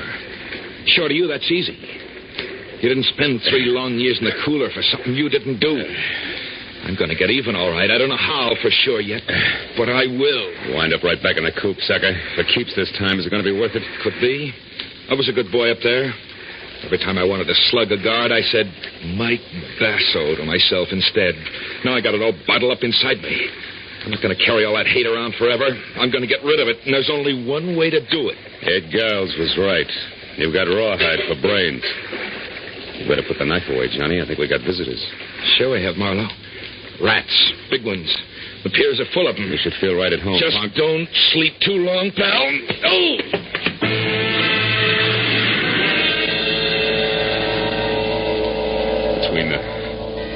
Between the throbbing in my head and the numbness across my shoulders where my back had struck the planks, it took me 5 minutes to get to my feet. And another 5 to climb up to street level. By then the pier was deserted. So I headed for the Basso docks on the double with the unpleasant answer to my client's question, plus the added attraction that I'd even seen the knife Dyke intended to use. I still had a block to go when I saw a hulk that had to be Sharkey stride off the pier and turn in my direction. When I got close enough, I hailed him. Yeah, I'm Sharkey. What do you want, Bud? Is Mike still in the office? For once or no? Come on, this is no time to stall. Heavy, I'm Marlowe. I'm working for him. I got a message you won't keep. Is he there or no? No. The office is locked up. He's gone. I'm looking for him myself. Why? What do you want him for? Because I'm pretty sure that Johnny Dyke is holed up in the back room of the Albatross Cafe. Yeah, I only wish you were right, Sharkey, but you're about a half hour too late. Hey, what was that? Came from up the street there. Yeah, let's go, Sharkey. Maybe we're both too late. Let's find out. Yeah. Hey, what? The dame by the guardrail. It's Ginger, a pal of Mike Basso's. Yeah, you're right. Ginger? Ginger, what's the matter? What happened? Go down there. Take a look, will you? I'm scared. Down where, Ginger? In the water. I think maybe I'm going to be sick. Marlowe. Hey, Marlowe, come here. Look. Holy smoke. That's Mike down there with a knife in his back. Yeah. A long, thin knife with a curved white handle. Belongs to a guy named Johnny Dyke.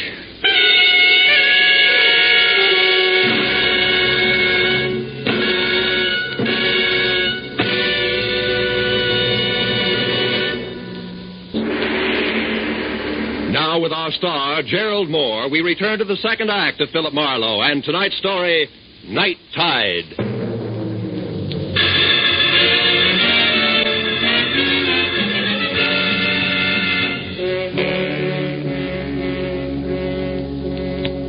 Lying with his face muzzled into the sand and the rest of them half submerged in the shallow, lapping water, Mike Basso was violent death at its ugliest. Ginger turned and walked slowly away from us, trembling like a wino caught in the morning sun. And I told Sharkey to go get the police. And I headed for the Albatross, where I figured I might get a lead on Mike Basso's murderer. When I got there, I skipped the formality of the front door and quietly moved around to the back, where I entered without knocking and made my way along a narrow, dusky corridor as far as a half-open door labeled Private, where I met Christine Dyke talking on the telephone. When she looked up and gasped at the sight of me and then slammed the phone down abruptly, I was willing to bet that the party on the other end had been husband Johnny. Nobody else. What do you want, Marlowe? Most of all, one Johnny Dyke in handcuffs. Don't bother with the my man pitch, honey, because at the moment the lyrics will make me sick. I just left a corpse that used to be Mike Basso. Basso? Dead, Marlowe? Yeah. All because of Johnny's knife that's sticking in his back, Chris. No, Marlowe. Johnny wouldn't do a thing like that. He couldn't. You're wrong, Chris. He did. Now, where is he? I don't know. You're lying, baby. You were just talking to him on the phone. You gotta know. No, I don't. He didn't say where he was Oh, what? or anything about Basso being dead, so... Don't move, Marlowe. Well, husband with knife, wife with gun. Charming couple. Never mind that. I'm not going to see Johnny in trouble again for something he didn't do. So get in that closet, Marlowe, where you'll be out of the way. Now. All right. In it is. But first, baby, a word of advice. He isn't worth it, believe me. I don't. So get in and keep your mouth shut. The closet in Chris's office, which doubled as a storeroom for the restaurant, had no window and a 3-inch thick oak for a door. So I was 20 minutes as a one-man mob scene bouncing the inventory around before I was heard. And a little man with a big meat cleaver who belonged in the kitchen opened up and demanded to know what I was doing in there. I heaved the number 10 tomato juice can at him for an answer, started running, and didn't stop until I was outside, in my car, and pointed for Ed Giles' cottage. The only other place I knew where Johnny Dyke might go for help.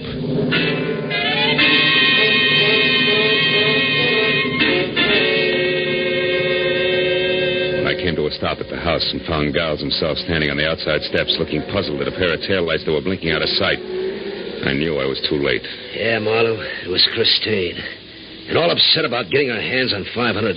Said I had to lend it to her for Johnny's sake. She say why? No, only that he needed help. Murderers usually do. Your boy Dyke just killed Basso Giles. A knife in his back. Johnny killed Mike. About an hour ago over on the beach. Tell me, did you give her the money? No. She ran out of the house before I even got to my safe. Without saying anything? Without saying a word, Marlowe. I wouldn't even know she was gone yet if I hadn't heard... Heard what, Guy? The desk drawer in the living room. Come on, Marlowe, quickly. I heard the drawer open when I was inside near my safe. I wondered what she was looking for when I called for it. You got no answer. You ran outside after her. Is that it? Yeah, and I... Hey, Marlowe, they're gone. The boat keys. She must have taken them for Johnny. Asking for the money was only a trick to get me out of the room. Wait a minute. What boat keys are you talking about, Guy? The master said, Marlowe. 2 keys on a large brass ring. They fit the ignition lock on any boat at the Basso docks. She knew I had them. Yeah, but she also knew that even as a friend of Johnny's, you'd balk at handing him over if you knew he'd killed Basso, right? Or are you still shielding old friends, Giles? Which is it? Don't be stupid, Marlowe. I'd draw the line someplace. All right. Now, one more question. Do you have a gun? A gun? Oh, yeah, I do. Good. Then get it, because we're going to the Basso docks, Giles. Come on.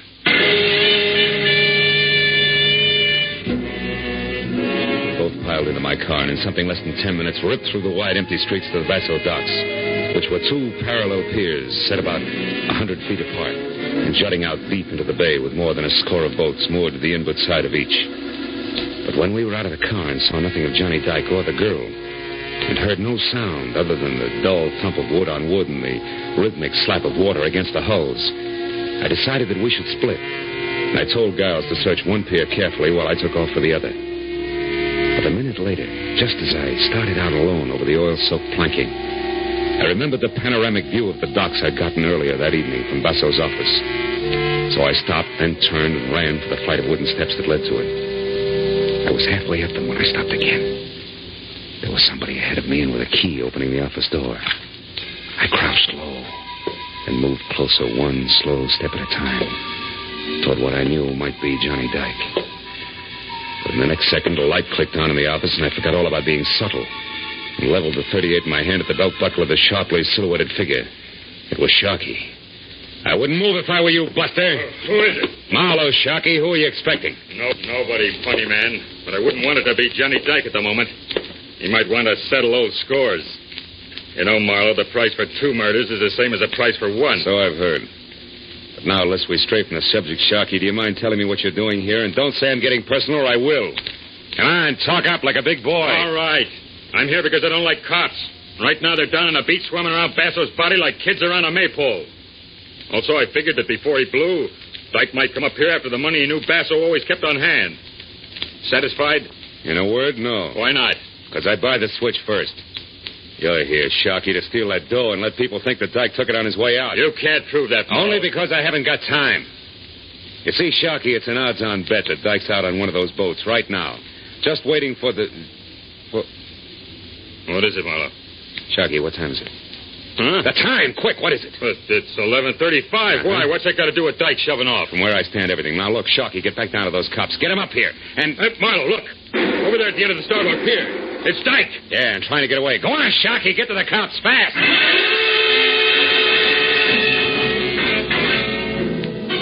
I took the wooden steps back down to the docks 3 at a time and then raced across the starboard pier and out on the length of it until I was close enough to the end where I could see Johnny Dyke climbing over one of the boats. I was about to call to him to stop when I saw something else. Standing almost opposite me in the shadow of some nearby rigging, gun in hand and taking careful aim at Dyke, was Ed Giles, his fingers slowly closing on the trigger. It was too late for words, so I followed suit and fired before he did. Got him high in the shoulder. You fool, Marlowe. It's me, Giles. Dyke is out there. I know. The man who murdered Basso isn't. He's right here, Giles. Huh? What do you mean, Marlowe? But I just found out you're a liar about seeing Dyke last night from the deck of Basso's launch. You couldn't have. So what? So you weren't shielding him, Giles. You were framing him. Framing him so that you could get rid of Basso and pin his murder on Dyke, who you'd also get rid of while playing public citizen who's helping the private detective apprehend a killer. Well, what do you say, Giles? Is that it? You're a smart guy. Figure it out for yourself. Come clean, Giles, or I'll blow your head off. All right. All right, Chris and I framed Dyke. Chris? Yeah. What are you giving me? Honest, Marlowe. We figured that we'd be in the clear with the money we took from Basso. And with Johnny well tucked away in a big, strong prison. You dirty louse. Keep talking. So we took advantage of Johnny's loud mouth and incidentally of you as well. With Basso gone, I was going to step into his spot. You're the one with the loud mouth, Giles. Well, Little Red Riding Hood. And I went for your line. Funny what a sucker a smart guy can be. He wasn't the only sucker, baby. Johnny! Stay back, Johnny. Shoot if they move an inch. She's got a gun. Shoot him, Chris. Shoot. Go on. Get away, Johnny. Get away from me. You wouldn't shoot me, Chris. Please get You away wouldn't from shoot me. your own husband. Shoot. The man you talked into running away until things quieted down. Shoot. The man you'd move heaven and earth to help so he could be shot in the back. But you can't shoot me while I'm facing you, can you? You cheap, filthy, double-crossing little scum. That's enough, Johnny. Cut it out. Okay, Marlowe. Okay.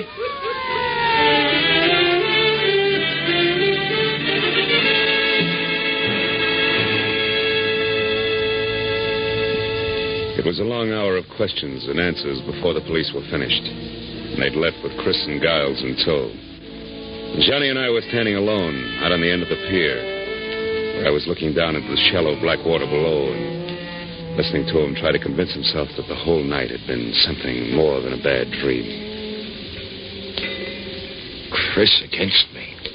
Giles against me from the very beginning, Marlowe. That's right. Giles because he wanted to be in Basso's place. My wife, Chris, because she wanted him. That's right. When Basso hired me to see what you had in mind after that beating he'd taken from what he thought was you, but was really Giles laying the groundwork, I fell into the role of star witness. Somebody reliable enough for them both to play against. Oh. Yeah, I get it. Yeah, so you could testify that at first Giles had tried to shield me like a good friend. Yeah. And in the end had to kill me when I tried to escape. Sure. And just to make sure there were no slips, Cress kept feeding you instructions under the heading of wifely advice.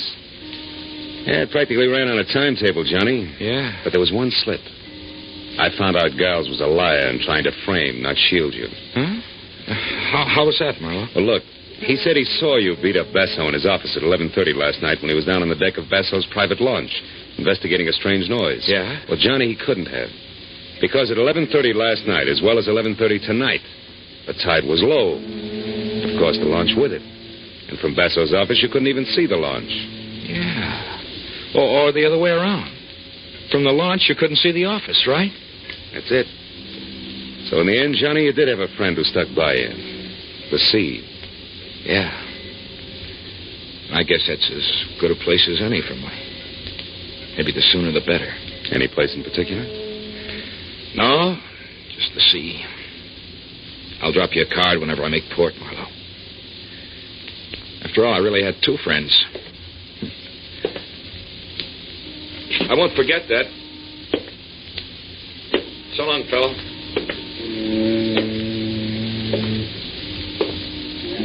I watched him walk away until he'd gone the length of the empty pier and was swallowed up in the emptier night. Then I turned back to the shallow black water beneath me, which, where the sea and the land were close to meeting, was coated thick with oil and dirty and almost stagnant. And I thought a lot about Johnny, people like Chris and Giles he'd mixed with and trusted. I felt sorry for him. But then I looked up a little, away from the water at the pier and out toward the open sea where it was deeper, cleaner. The further I looked, the cleaner it seemed to be. Then I remembered that was where Johnny Dyke was heading. And I felt better.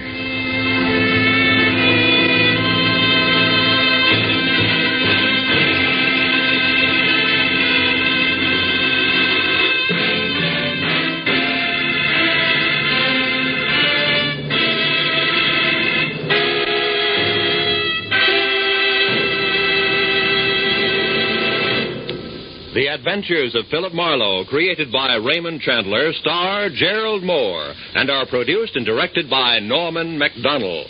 Script is by Mel Donnelly, Robert Mitchell, and Gene Levitt. Featured in the cast were Michael Ann Barrett, Lou Krugman, Howard Culver, Frank Gerstle, Georgia Ellis, and Frank Richards. The special music is by Richard O'Runt.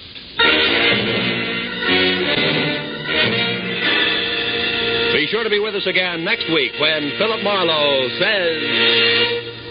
I was hired to find a thief, and I did. 8,000 miles away from home. But first, I found a hammy Othello, a lush with a Luger, and a fresh corpse in the closet. All because the only woman in sight wouldn't play fair.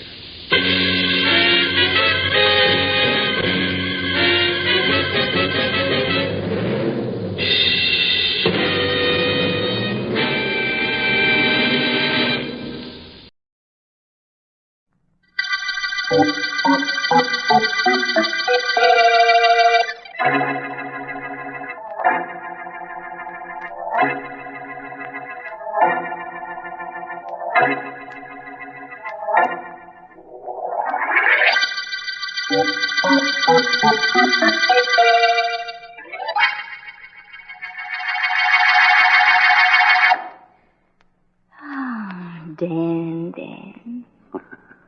We're not acting like two kids, are we, May? Why shouldn't we if that's the way we feel? Who has more fun than kids anyhow? Oh, I wish next week would hurry up and get here. You couldn't do anything about rushing it, could you? No, that doesn't mean I haven't tried. Last night I put on my bridal gown, closed my eyes, and said to myself, this time next week I'll be Mrs. Dan Sanford. Oh, Dan, you've made me so happy. Don't ever disappoint me, will you? I'll try not to.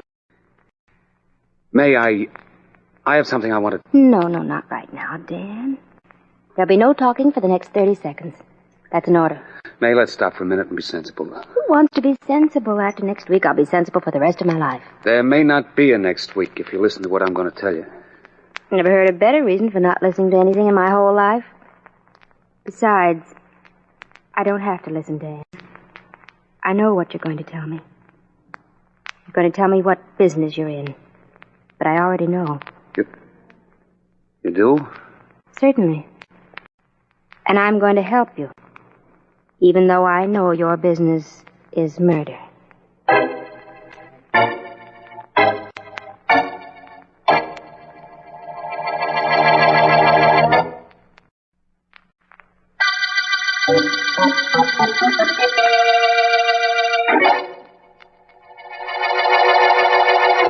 You're not nervous, are you, Dan? Oh, me, Professor? No, I'm not nervous. Nothing to be nervous about. You have the rope? Yeah, sure, I have it. See? It's a noose, just like you told me. All right, then. Open the door, quietly. You'll find your victim seated in a chair, his back to the door. All right. You are nervous, aren't you? What is it, Dan? The job or the girl you're going to marry next week? I'm okay, I tell you. Never mind telling me.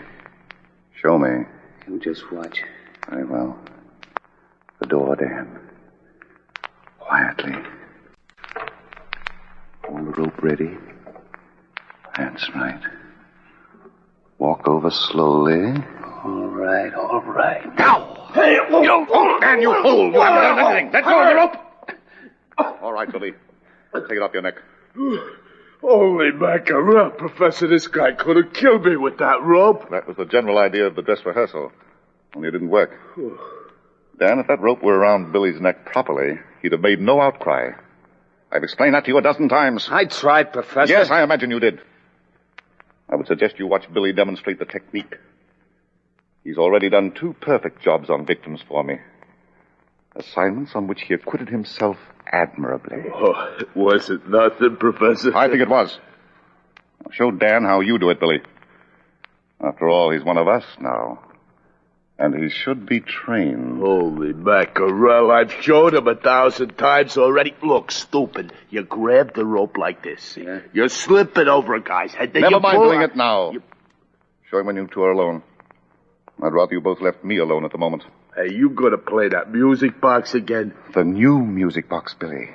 The one you brought back to me after your last assignment. It's a beautiful addition to my collection. Would you like to listen to it? Yeah, I would. Very good. Listen.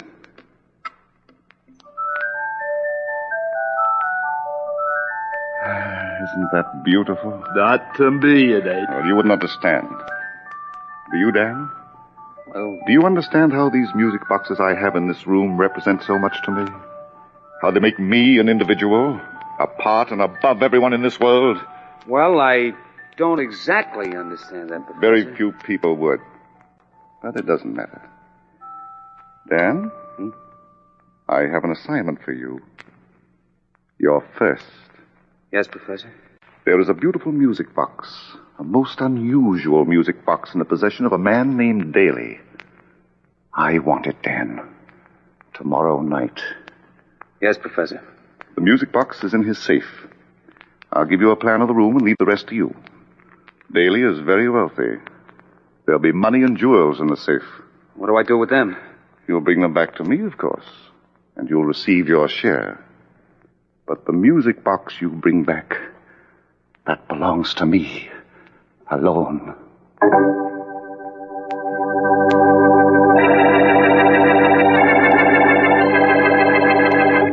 Sit down, Markham, sit down. Nice of you to drop into my office. Thank you, Vance. Always glad to see you. I'd phoned, except that this is something I'd like to talk to you about in person. The district attorney making a personal appearance. Be careful, Markham, or you'll have a review of this meeting in Variety. They'd have nothing to print, Vance, because that's exactly what we have in 2 identical murders which have occurred in the past 2 weeks. Oh? Sounds interesting, my friend. What's the complete story? It's just this. 2 wealthy men in this city have been killed, strangled by a rope. Apparently they interrupted robberies in their homes because the safes of both had been ransacked.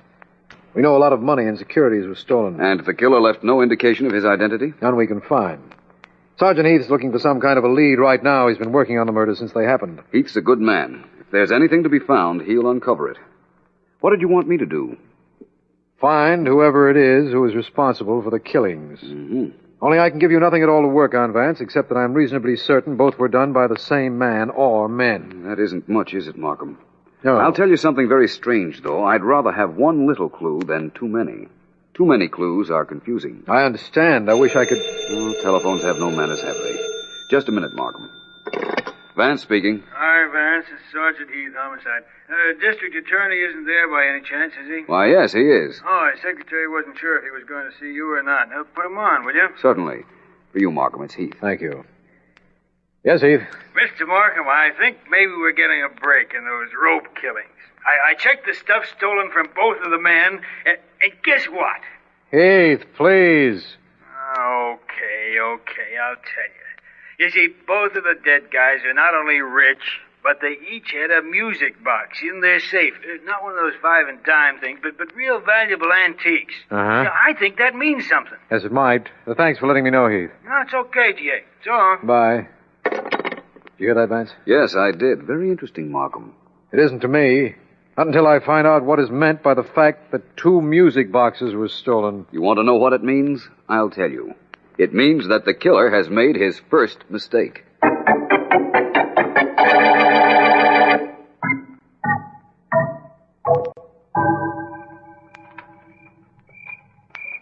French doors are right there, Dan. They open to the library. The safe is in the library. Thanks, May. You've been wonderful. I haven't done anything I didn't want to. You're the man I love, the man I'm going to marry. This is the work you picked out for yourself, and I've got to help you. You've been perfect. Getting a job as a maid in this house, getting me the combination of the safe just so my first assignment for the professor will work out. Honey, I can't thank you enough. Don't try. I left the French doors unlocked before I left. Let's go, Dan. Let's get this over with. All right. Here's for the doors. Oh, I should have oiled them. Nobody heard that. Come on in. Okay. Here. Use your flashlight, May. Here we are. There's the safe right over there, Dan. I see it now. Hold the light on this piece of paper for a minute. Sure. 12 left, 13 right, 14 left, 1 right. It's the combination. Now throw that beam on the safe dial. There it is. Put your glove on and go to work. Gotcha. No fingerprints on this job. Just one music box in the safe for the professor and part of the money in the safe for us. Work fast, Dan, please. Don't get nervous, honey. We're all right. If anybody interrupts us, I have this rope the professor gave me.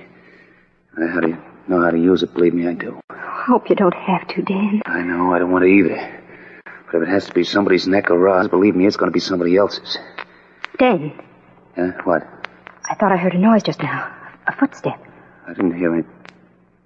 Yeah. I do. Somebody's coming. I must have woke somebody up. Let's get out of here. Oh, no, you stay right here. I'm going over to the door. My rope and me are going to surprise whoever it is. Dan, the doorknob's turning. I know, I see it. What's going on here? Nothing you're going to remember, friend. Oh, Dan. Dan, don't do it. Leave him alone. Don't kill him. Let's get out of here, Dan, please. Dan, you've done it. You murdered him. Let's get out, Dan, while we have a chance. All right. I guess we'd better. Only what'll the professor say when I tell him I didn't get his music box?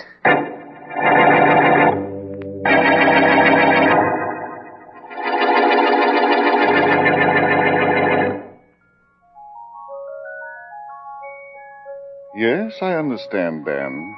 I understand very well what happened. Oh, I'm glad, Professor. You see, it really wasn't my fault. Had the whole job planned perfectly when that Daly had to come downstairs just when I was working on the safe. Yes, that was too bad. For him, yeah. For you, too. Why, Professor? All I did was... Hey, cut that out. The music box Daly had. It's still in his safe. Professor, don't slap me around. I couldn't help it. Professor. It's a beautiful thing. Picture of it was in the paper Sunday. A lovely thing. 200 years old. I could kill you. I could... Professor, please, give me another chance. I'll get it for you. Honest, I will. I'll get it for you tonight. Oh, no, you won't. It'll be a long time before I trust you with another assignment. Billy will get me that music box. Billy won't fail me. We'll wait a few days until the excitement of Daly's death dies down. And then Billy will get it for me. Honest, Professor, I'm sorry. You're sorry. You don't know what being sorry is. I know. I don't have that music box.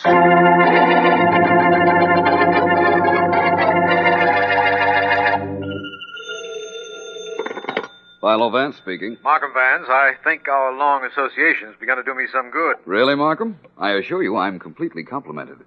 What's going on? Have you seen the papers this morning? Yes, why? You probably missed this item, but there was a little notice saying that one of the most rare and valuable music boxes ever to come to this country is on sale at Joseph's Antique Shop. That is interesting. Interesting? It's going to break our case, these music box murders, Vance. But you see what'll happen? Suppose you tell me. All right. You yourself said that the music boxes are the keys to the recent killing. Somebody is music box mad. I feel that whoever it is will try to buy that instrument at Joseph's. Either try to buy it or try to steal it. That's completely reasonable. I just saw the item in the newspaper this minute, Vance. Will you meet me at Joseph's so we can work this out together? Certainly, Markham. If you want me to, I'll meet you. Only I have an idea. We'll get there just a little bit too late.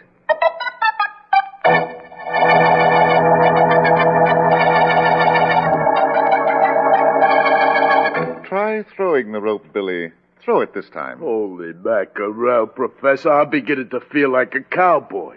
I do good work with the rope close up, don't I? What do I have to practice throwing it for? Sometimes you can't get close enough to your victim to slip it over his neck. You see that statue on the pedestal over there? Yeah, sure. Throw the noose over the head of the statue from here. Throw it over the head and then yank it. Go ahead.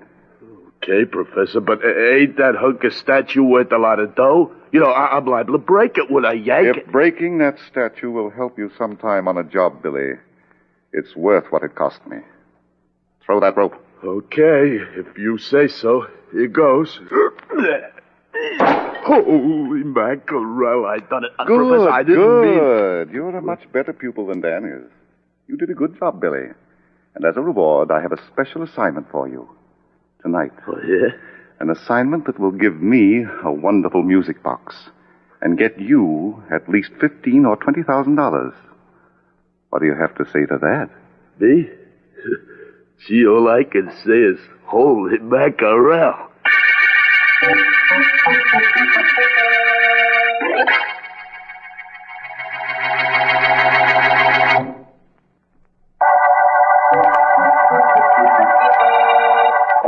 This is District Attorney Markham.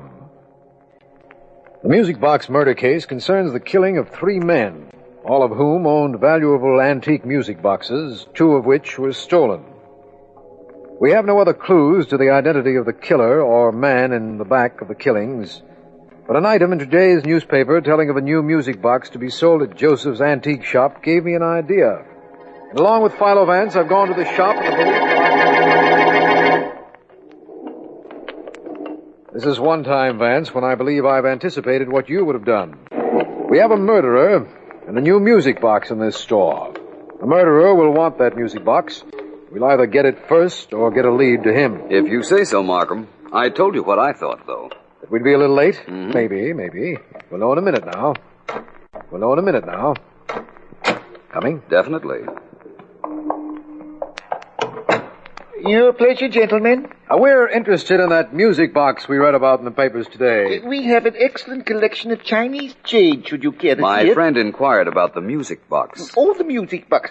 So many people inquire about the music box. Could I interest you in some antique chairs, perhaps?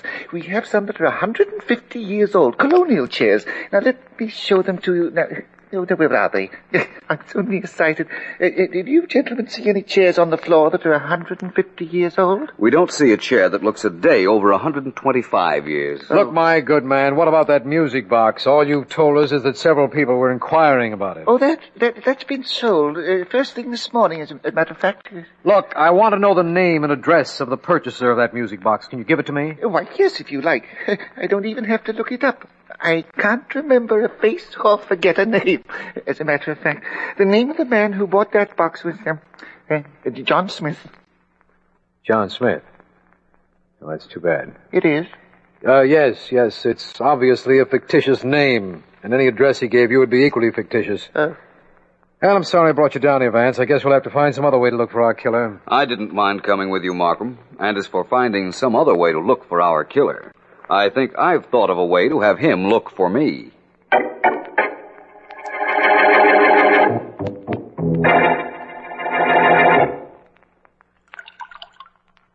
Hold still, Dan. Please hold still. Honey, that water hurts. Water won't hurt anything. Gotta fix your face. It's pretty badly bruised. It should be. After the professor slapped me around for messing up that daily job last night, he had Billy go to work on me. That guy doesn't fool. Oh, sorry, darling. Dan, let me ask you something. Oh, some other time. Now, you'll still stay with the professor, regardless of what he's done to you and had Billy do to you? Sure, why not? I messed up a job. I deserve what I got. Nobody's got the right to hurt you, Dan. Nobody at all. I take that back. One person has. Who's that? I have the right to hurt you, Dan. Because I love you so much.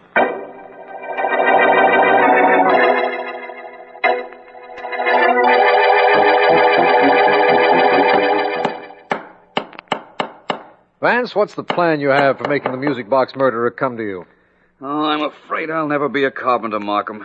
Even though I think that nail I just drove into the wall will hold this pulley. Nice evading of it. Second company?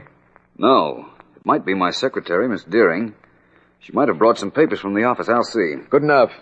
Tell Ellen hello for me if you're not inviting her in. Ellen wouldn't wait for an invitation. Yes? You're Philo, Vance? Why, yes. Won't you come in? I must come in. I've got to talk to you. Vance, you... Oh. My friend, District Attorney Markham. Hello, Mr. Markham. Hello. Maybe it's just as well he's here. Listen, Vance. Do you want to know who's in back of these rope murders? We most certainly do, young lady. Who are you? Well, the name is May Terry, only that won't mean anything to you. Now listen carefully. There's a man named Professor Davis who planned all 3 of the murders. Catch him and you'll have the real killer. How do you know that? Well, never mind how I know. All I'm telling you is that I'm getting even for something the professor did. And there's a stooge involved in this.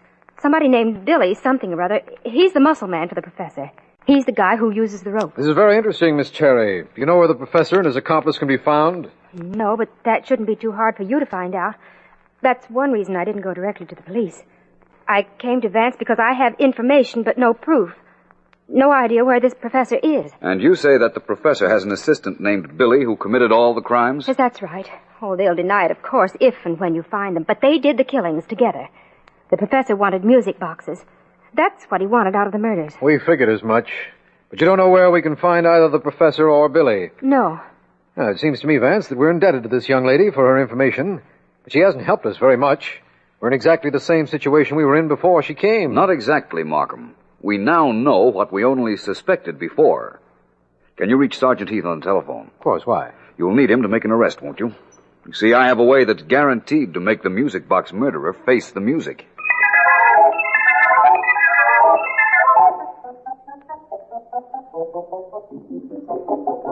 You're crazy, May. You're mad. You couldn't have gone to Philo Vance and told him about the professor. Oh, no, that's what you think, Dan. Nobody's going to slap my man around and get away with it. I also told Vance the professor's stooge Billy did all 3 murders. You hear that, Dan? All 3. And Vance, believe me, you're in the clear now. Get out of town fast. I'll meet you somewhere. Oh, why did you do a stupid thing like that, May? You spoiled everything. The professor will find out about it. Neither of us will be safe then. We'll be... Dan! What? Dan, darling, what's happened? Dan! Hang up the phone, Billy. Dan, answer me, please. Mighty fine rope throwing. Here's our ex-ally, Dan, where he should be and the way he should be. Holy mackerel. Look, that was a good toss I made with that rope, huh? Yes, it was. And now, Billy, we're ready for our next assignment. Well, what do we do about the dame this guy Dan was going to marry? Well, we'll take care of her, of course. But our next move has to do with a music box. Oh, again? Yes, Billy, again. I have the name and address of the purchaser of that special music box Joseph's antique shop had on sale. And we're going to get it. From the purchaser. Holy mackerel. He ain't going to have it long, is he? No, he's not. And we won't be bothered with Dan on this job. It's just as well we got rid of him. I think he would have made trouble for us. He won't make no trouble for anybody anymore. No, that's right. Now, Billy, as for the job tonight. Yeah. We go to apartment 21 at 50 London Avenue. The apartment belongs to a man named John Smith. Oh, you got the name and address from the antique shop owner, huh? Yes, I did. We will go there. You carry your rope, and I'll bring some money. Mr. John Smith will listen to the way my money talks, or to what your rope has to say.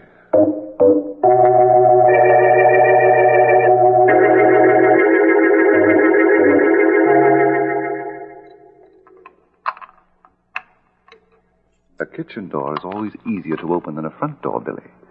This one will be opened in a second. Holy mackerel, Professor, you don't have to be so quiet. We banged on the front door of this apartment. Nobody answers. That means nobody's home. We're less likely to be seen working the kitchen entrance, Billy. There. That did it. Yeah. One good thing about picking a lock, we can always bolt the door behind us and make sure of not being interrupted. Yeah, sure. This is John Smith's apartment, where we are going to get that music box I want. Apparently the tenant is out. And that music box is either in a safe or the living room. Which we're in right now. Now, how do we find Billy, that music? Look, on that table, it's the music box. It's the most beautiful box I've ever seen. Come over here, quick. Yeah, okay, I'm coming.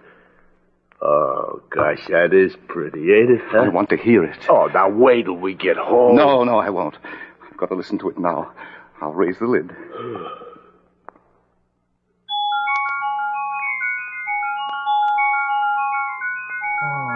Billy.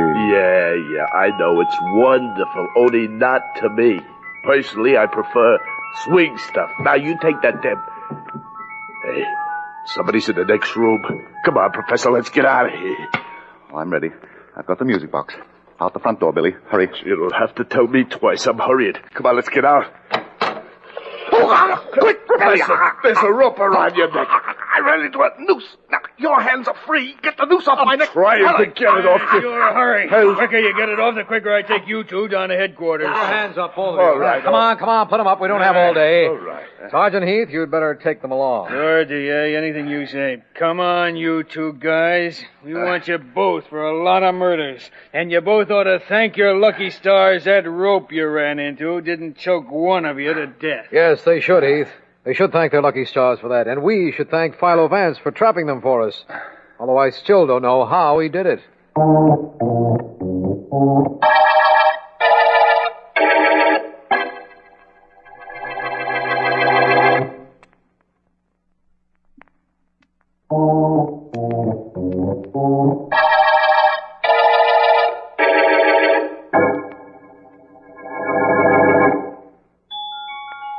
It is a pretty instrument, isn't it, Markham? Vance, I want to know a lot of things, none of which has anything to do with that music box. How did you get the professor to come up to your apartment so Sergeant Heath and I could grab him? I asked you two to be there. You were there, weren't you? Of course, and we have their confessions. What brought them to your place? I thought they'd head for the apartment of whoever that John Smith really was. They did. I was John Smith, Markham. I beg your pardon? I saw that item in the newspaper before you called me about it. Went to Joseph's, bought the music box, and gave the name of John Smith, but my real address. I knew the music box would prove a lure our murderer couldn't resist. Well, that's fine. And I thought I was so clever in reasoning out a plan to trap the professor. It was a fine plan, only you thought of it first. Oh, I just got the newspaper before you did, Markham, that's all. I rigged up that rope and pulley in my place, changed the name on my mailbox to John Smith, and had you and Sergeant Heath planted there, because I was relatively certain that the professor would come calling. And then, if he heard a noise, would be hastily leaving. Well, Heath made the noise all right on your instructions, Vance, and the professor and Billy ran right into the noose you had fixed up by your door. I wonder how the professor felt when that rope was around his neck. Probably he regarded it as an omen of things to come. When he ran into the middle of my rope, he knew he was at the end of his rope. That's right. And we're at the end of the music box murder case.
Rinso, R-I-N-S-O, Soapy Rich Rinso presents Boston Blackie, starring Chester Morris.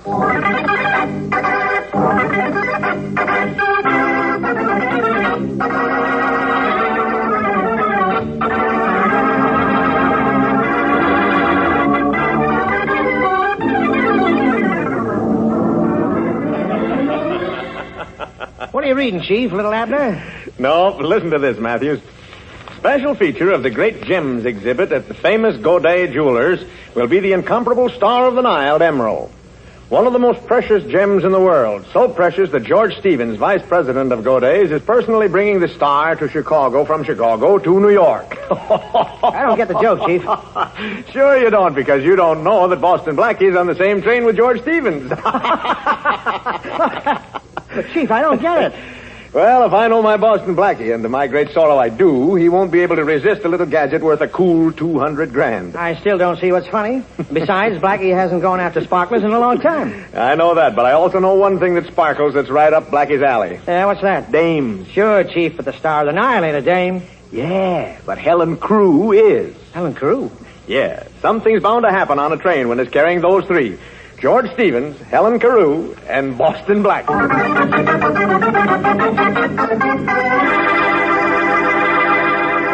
Well, nobody has to lead Blackie to adventure because somehow adventure always seems to seek him out. In just a moment, we'll hear more about Blackie and the Star of the Nile.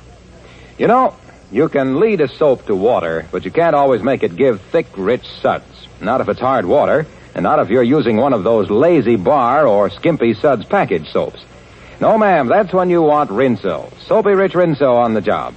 You see, Rinso bubbles up into mountains of suds, practically at the touch of water. Suds that go right to town on your clothes. Suds that get out more dirt to give you that Rinso white, Rinso bright wash.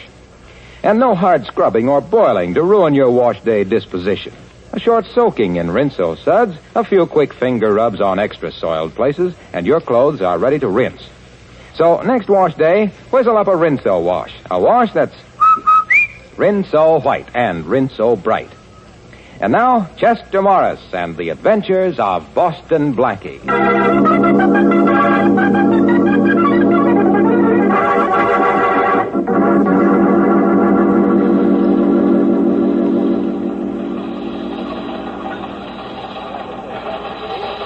It's obvious that an international bank should be established for reconstruction.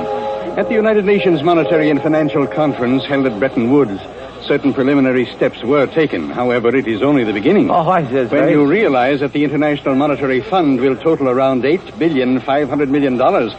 But that's only the beginning. Yes, well, a small beginning. You know, I get kind of mixed up when I start counting over 850. Oh, young man, we'll all have to learn how to count in millions and billions in the post-war world. Well, that's very interesting. Oh, here you are, Stuart. I'd like some dessert. Can you take this seat, miss? Oh, thank you. Never mind the dessert, Stuart. Well, I'm finished. Wouldn't you rather have this chair by the window? Thank you. And good day to you, young man. Thanks for your company. Well, thanks to you for the tip on the international monetary situation. I can't wait to use it. Very interesting man. And very distinguished looking, too. Who is he? I don't know, but he's awfully good at counting. Is it all right if we talk? Why not? You see, my mother never told me not to talk to strangers on a train. I like your mother. Very intelligent woman. Well, I'm no isolationist. But to make it proper, my name is Helen Carew. Oh, and mine is Boston Blackie. I've heard that name somewhere. Are you a baseball player? No, why? Do you like baseball? No, not particularly. Well, why did you bring up the subject? Oh, just to make conversation. Fine.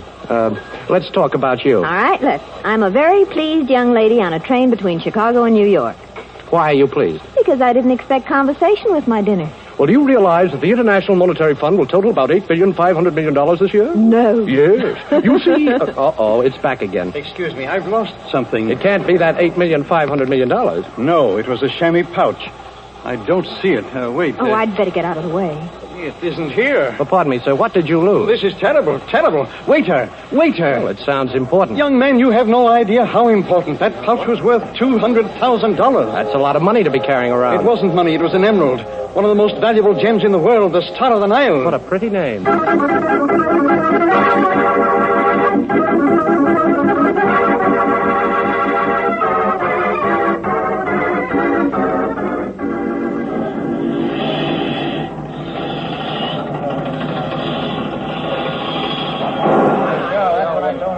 I tell you, Inspector, I've been robbed. It was sometime during the dinner hour. The Star of the Nile is missing. Okay, Mr. Stevens, I got that much from the telegram the conductor sent.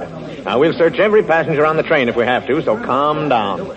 Now, you say you thought you left it in the diner. Were you alone? No, a young man joined me for dinner, and then later, just before I left, a young lady was seated at our table. Mm-hmm. Friends of yours? Oh, no, just the people one meets on a train. Now, this young man, what was he like? Well, he was a clean-cut-looking chap with dark hair, a good build, nice smile. I'm not a bit surprised. And the young lady? Oh, quite attractive. As a matter of fact, the young man seemed rather taken with her. Well, Mr. Stevens, I don't think you have to worry about your Star of the Nile. I might even say the situation is well in hand. Matthew should be here any moment now with the man we're looking for.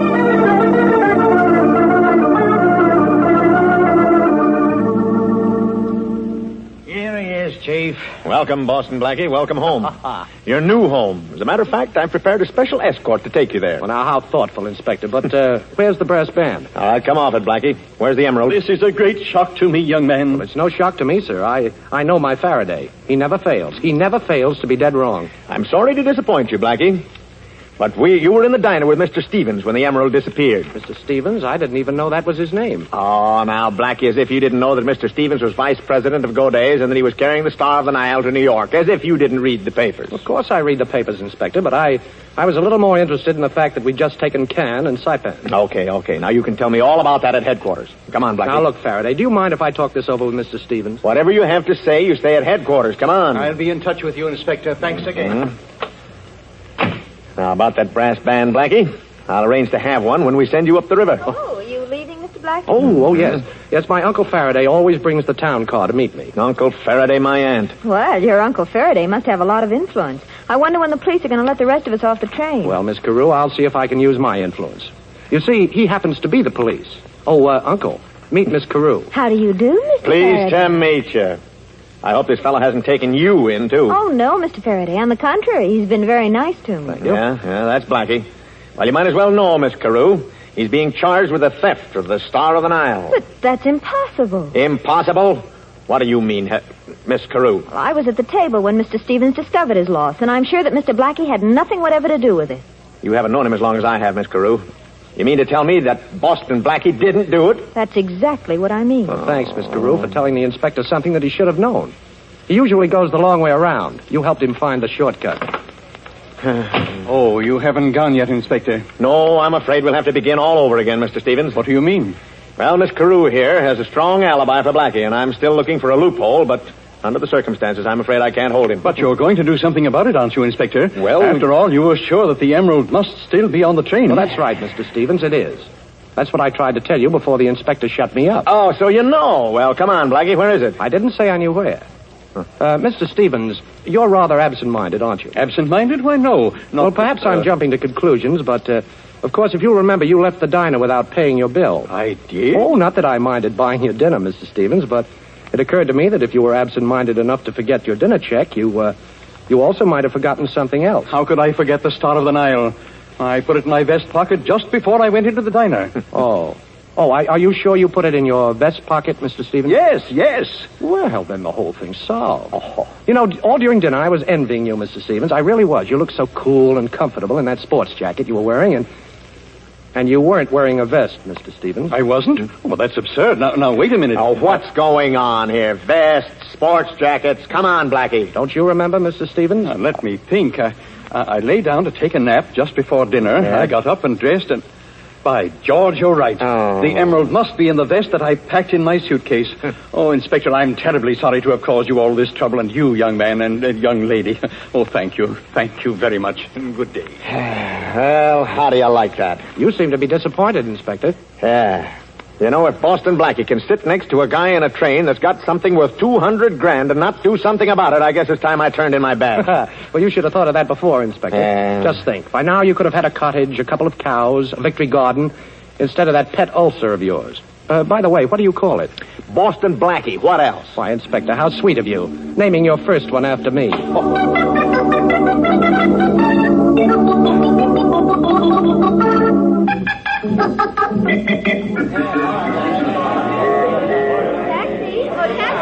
Oh, Miss Carew, I've been looking for you. Here's a cab coming up now. May I drop you someplace? Thanks. Where to, Miss Carew? The Middleton, please. Okay, driver, 48th Street off Lexington.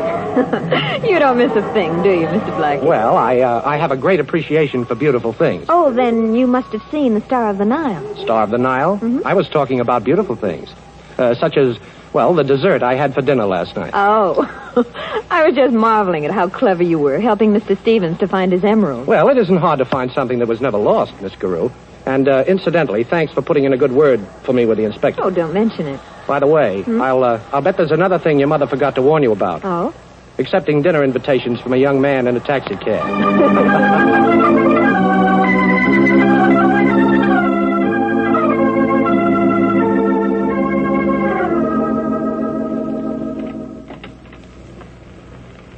I told you not to disturb me, Miss Everett. I'm too busy to see...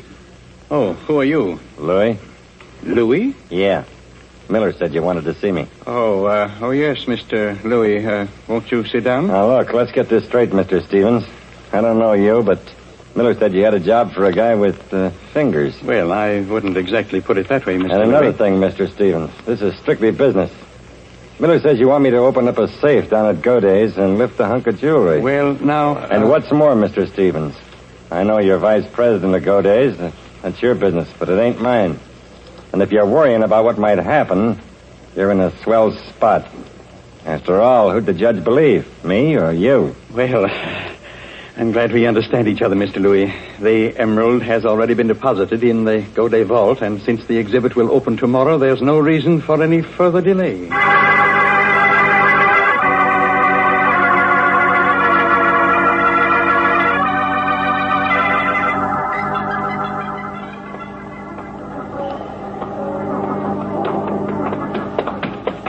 Hey, Blackie. Didn't you hear me calling you? Well, vaguely. To be honest with you, Shorty, I had my mind on somebody else. Well, boss, I just heard something I thought you'd be interested in. Yeah? You know, you were telling me about that emerald mixed up on the train? Yeah. Well, I just got a tip, see? Somebody's going to crack the Godey safe for that emerald. When? Midnight. How straight was this tip, Shorty? A very reliable tip, boss. Fingers told me. Fingers? Oh, that's too big a job for him. He's only got 10. Well, that's what the man said. He said that. That small-time safecracker. I guess I'd better go down and help him out. But before business, pleasure.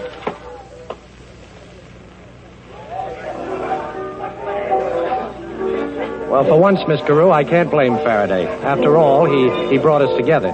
Brought us together? Yes. What do you mean? Well, if he hadn't accused me, you wouldn't have had the opportunity to vouch for me, and, well, I wouldn't have had the opportunity to show you my appreciation. Oh, I see. Well, the whole thing was a little silly anyway. Oh, well, not altogether. Faraday has the memory of an elephant and the persistence of a little beaver. And looks like both of them.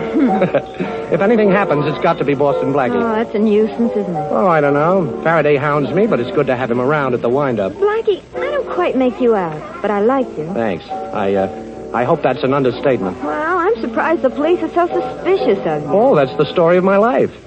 You see, Faraday has good instincts, only he picks the wrong person. If he knew, for instance, that tonight I may have something to do with robbing a vault, he'd become suspicious right away. But, of course, you haven't anything to do with that. But, of course, I have. Only it's not as bad as it sounds. Oh, now I'm really puzzled. Well, the only puzzle is, why don't I spend the rest of the evening with you? Meaning that you have to leave? Meaning that I have an important conference about something green and something Egyptian. Oh, I see. But like the Sphinx, you won't talk. Perhaps I'll have something to tell you later. I'll get your coat. Oh, thanks. I have to phone. But don't make any dates for the next month. I want to put in my bid first. Hello? Operator, give me Madison 72772. Hello? Inspector? This is Helen Carew. I just had dinner with Boston Blackie. We're leaving now. He's dropping me off at my hotel. He's going down to Godey's. He's after the emerald. And, Inspector, if you should happen to catch him, please don't mention me.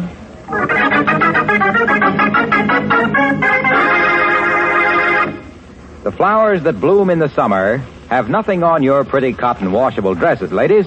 Not when it comes to eye-filling loveliness. And say, you were particular to pick out just the dresses you wanted, weren't you?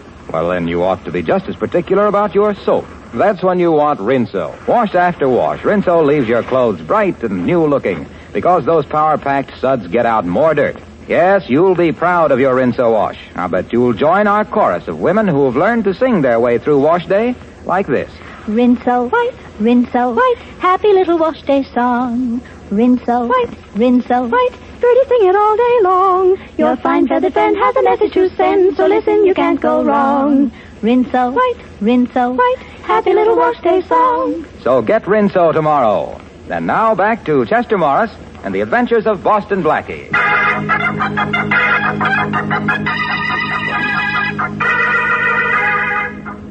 Boston Blackie, unaware that Helen Carew has tipped off Inspector Faraday as to his destination, is en route to Godey's Jewelers to try to prevent the robbery of the vault there and to discover who is back of the attempt to steal the famous Star of the Nile emerald. It is midnight at the Godey Vault. It's no use, Louis. It's one of them new-style vaults. I can't make it out. Well, we got dynamite. We'll have to use it. I don't like a noisy job, but where is it? I left it out in the alley, boss. I'll go get it. Okay, I'm going. Try again, Fingers. Stevens is paying off plenty. Well, I'm nervous. This is a big job, boss. Too big for you, Fingers. Okay, stay where you are. Boston Blackie. That's right. What were you saying about a certain Mr. Stevens? Now, look, Blackie, let's be sensible about this. Well, we're having a little trouble cracking this crib. Yeah. I'll make a bet with you. Yeah, I'll bet you can't open it. Are you kidding, Fingers? I'll make a good bet. All right. So it'll pay you to try. Well, I'll make a bet with you. Not the kind of a bet that'll pay you in money, but it might save a few years of your life. Yeah? Yeah, all you have to do is talk. Yeah, we'll talk, Blackie. And drop you a rod first. Oh, so you got a little playmate. Okay, take your gun away from my back. Get it, Louis. I get it. You know, Blackie, this is a happy coincidence. As I said before, we can use you. Only now the bet's off. You're just gonna do it. Come on, get those fingers working. And suppose these fingers can't open the vault. And the next time you go to buy gloves, you better look for mittens. Come on, take a good look at the crib. Oh, a beautiful job. You know, Faraday should see me now. Okay. Stand back and keep quiet. Yeah, we'll be quiet, all right, but it's up to you, Blackie. This gun can make a lot of noise. Wait a minute. It feels like, there's one. Now let's try this. Next one. Now that's two. Now... Hold it up. Break this door down. Come on, it's along. It's the cops. Yeah, Miller. Is the alley door open? Yeah, and Joe's covering out there. Okay, let's beat it. What about Blackie? Forget about Blackie. Come on. Okay. Hey, there you go, Chief. Stop, Blackie, or we'll shoot. I warned you, Blackie. Hey, this isn't Blackie. Hey, who are these other two?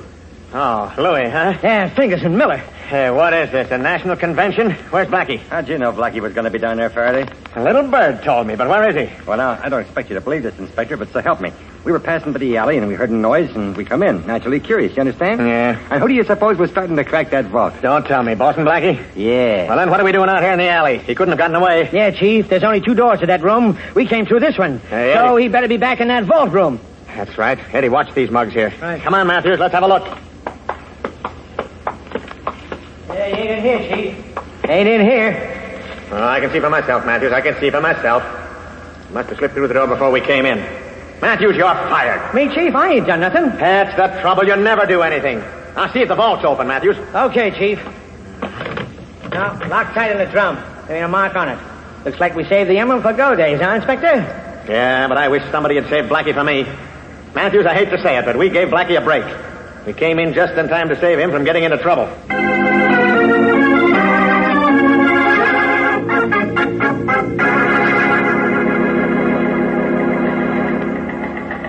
I just wanted to thank you, Inspector, for preventing the robbery last night and catching the thieves. Don't mention it, Mr. Stevens. Tell me, did they have a chance to open the vault?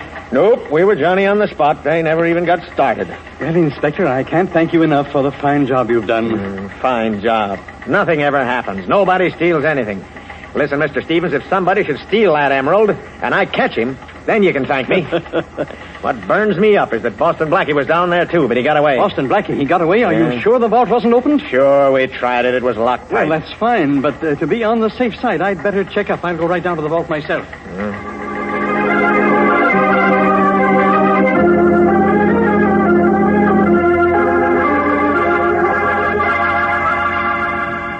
But I tell you, Faraday, it's gone. The emerald's gone. I just searched the vault. It's gone. That's great. I've really got Boston Blackie now. Don't worry, Mr. Stevens. Calm down. You'll get your star, and I'll get Boston Blackie.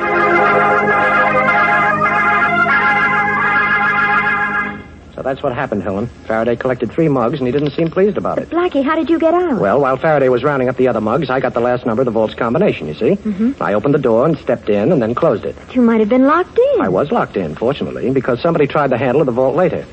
You see, Helen, modern vaults have an anti-hold-up device. What's that? Oh, it's a sort of gimmick that locks the door from the inside. Well, I just pushed the lever. After they left, I slipped out through the alley door. What were you after, Blackie? I told you before. Something green and something Egyptian. The Star of the Nile emerald, of course. Did you find it in the vault? Yes. Oh. But I didn't take it. I just wanted to make sure it was there. You didn't take it. Blackie, I don't understand you. Now, look, somebody's after the Star of the Nile, and if he gets it, somebody's going to take the rap for it. Could be me, but that's not the point. Nobody's going to take a rap for somebody else while I'm around. You're talking about somebody. Who? I'll find that out. But first, I want to have a talk with Mr. Stevens at his hotel. Perhaps he has an idea. Goodbye, Helen. Next time, I promise you, we won't have any outside interference. Operator, give me Madison 72772. Hello? Helen Carew speaking. Oh, the inspector isn't there? Well, then I want to leave a message. Tell him that Boston Blackie is on his way to the Cavanaugh Hotel to see Mr. Stevens. I can't wait for the inspector to call back, so tell him I'm going to see Stevens, too, right now. But try to get the inspector there as quickly as you can.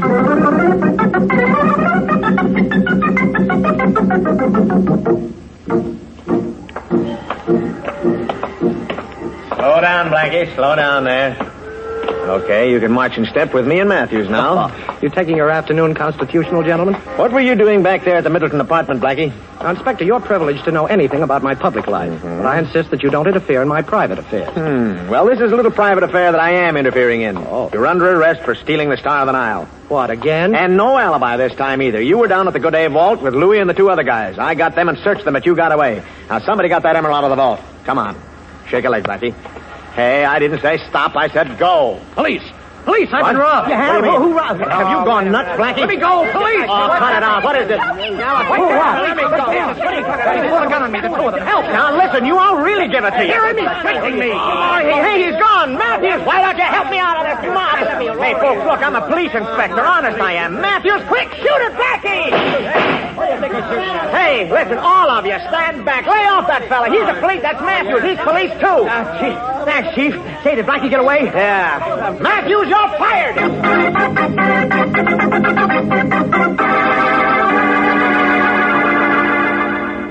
But I was sure he was coming here, Mr. Stevens. Miss Carew, why should Mr. Blackie come to see me at my hotel? Besides, I'm confident that by this time Inspector Faraday has made sure that the young man is no longer a free agent. Perhaps, yes, perhaps you're right. But, well, I'm not sure the inspector is right in what he's doing. Oh, now, Miss Carew, it's quite obvious that you have an attachment for Mr. Blackie, and if the police have taken him, I won't have to worry about the Star of the Nile any longer. The police haven't taken me, Mr. Stevens. Boston Blackie. And incidentally, if I knew how much the Star of the Nile would be worth to you, I might listen to reason. Blackie. Hello, Miss Carew. I rather expected you'd be here, too. I wouldn't try to phone, Mr. Stevens. You really don't want the police to come up here. Why not? Because it would be very embarrassing for you. And besides, it would be very embarrassing if I had to use this gun. Blackie, look. Oh, Helen, don't. Helen, why did you knock the gun out of my hand? Because you had me fooled for a while, but I'm finally beginning to understand you, Blackie. All right, the two of you stand still and put your hands up high. Oh, so you have a gun, too, Mr. Stevens. Is that to guard the emerald you stole from your own vault? Mr. Stevens took the emerald? Yes. Usually when people want to steal something, they just steal it, but Mr. Stevens had to do it the hard way. But you made it much easier for me, Mr. Blackie. You see, you were in the vault, and now everybody will know that Boston Blackie stole the emerald. There's just one thing I'd like to know, Mr. Stevens. Why does a vice president of a large firm like Goday's have to steal a piece of jewelry? Well, there's an ugly word for it, embezzlement. I'm awfully sorry, Miss Carew. Sorry that you came here tonight because no one else can know what you two know now. I'm going to have to kill you. Come on, Stevens. Give me that gun. Stay where you are. I want that gun, Stevens. Blackie, don't. I told you to stay where you are. Look, you can't pull that trigger. Get back! Get back! Thanks, Helen, for sending the message. Inspector, I think Mr. Stevens will go with you now. Oh, Stevens? Yes, Inspector, and thanks for putting Helen on this case. We've got your man. Come on, let's go. No, I won't go. I can't go. I've gone long enough. I can never catch up. For years now, I've been running after myself, running away from something I couldn't stop. But I've got to stop. You'll never get me, I tell you. I've got to stop. Well, we got what we were looking for, but I can't say I'm very happy about it.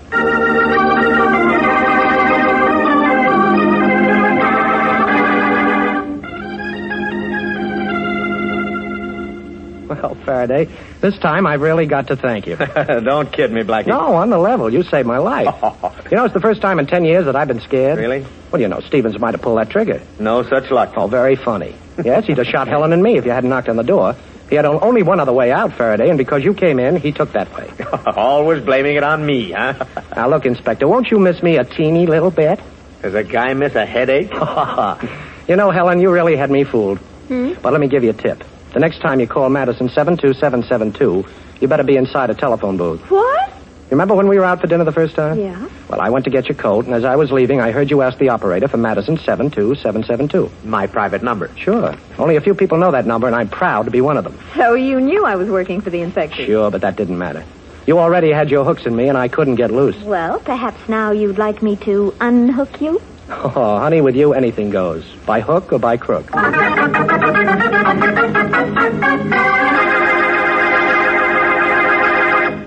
I suppose it's your business if you want to make a big job out of dishwashing, but I'd like to butt in just the same because I feel you don't really like to spend a lot of time at the kitchen sink, and you don't have to if you put Rinso to work for you. Those peppy Rinso suds get your dishes sparkling bright so easily that there's not much point in scraping and scouring with the lazy suds of some soaps. And Rinso's so economical, too. Just a little Rinso goes a long, long way. So better get Rinso tomorrow for dishwashing, for all the soap and water jobs around the house, and for a wash that's Rinso White and Rinso Bright.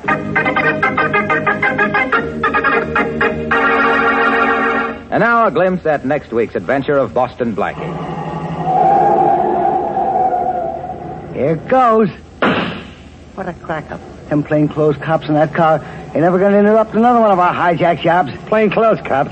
Them ain't no cops. The driver of the car that just wrapped around a telephone pole is Boston Blackie.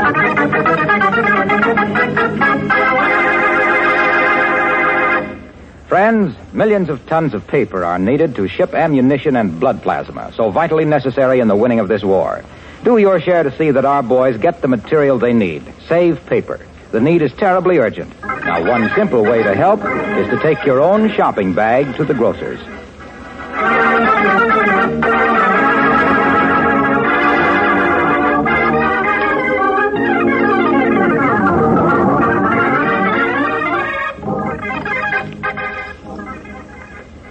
Be sure to listen in at this same time next week for another exciting adventure with Boston Blackie. You can see Chester Morris as Boston Blackie on the screen at your favorite movie theater. Boston Blackie's latest Columbia picture is One Mysterious Night, soon to be released. Richard Lane appears as Inspector Faraday. Music by Charles Cornell. This is Harlow Wilcox saying good night for Boston Blackie, brought to you by the makers of Rinso, the soap that gets clothes.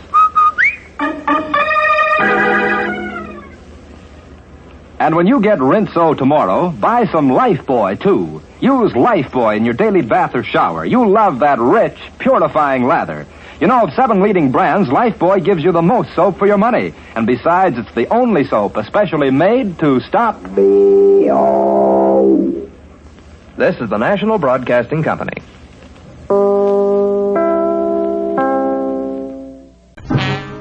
Time now for Rocky Jordan.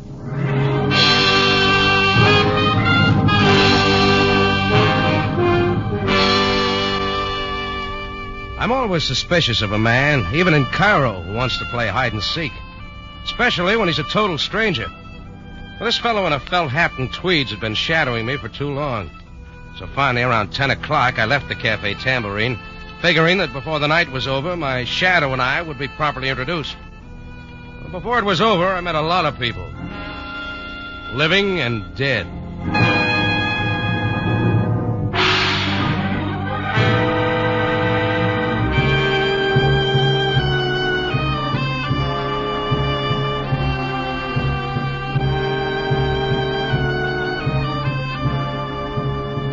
Again, we bring you a story of adventure with Rocky Jordan, proprietor of the Cafe Tambourine, which stands in a narrow street off Cairo's native quarter within sight of the Mosque Sultan Hassan. The Cafe Tambourine, crowded with forgotten men from the world's waterfronts, alive with the babble of many languages.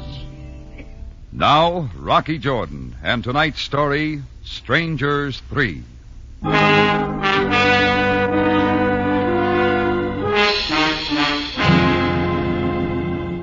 I made a dry run down the boulevard Barquille, and sure enough, the stranger in felt hat and tweeds was still following me. I headed south, away from the crowds. He was right behind me like the back hump on a camel. I picked a nice dark alley for our meeting and faded into a doorway. I didn't have to wait long. As he came by, I grabbed for him. Mr. Jordan, stop it. Who are you? What do you want? Take your hands off me, Mr. Jordan. You've been tailing me all day. Why? Only for an opportunity to talk with you. This is a very personal matter. All right, from the top of the page, mister. And start with your name. Feder Brahms. I'm delighted. Now, just what do you want? After I explain, you will understand why I did not wish to show myself. You see, I knew you were a good friend of Angus Morgan.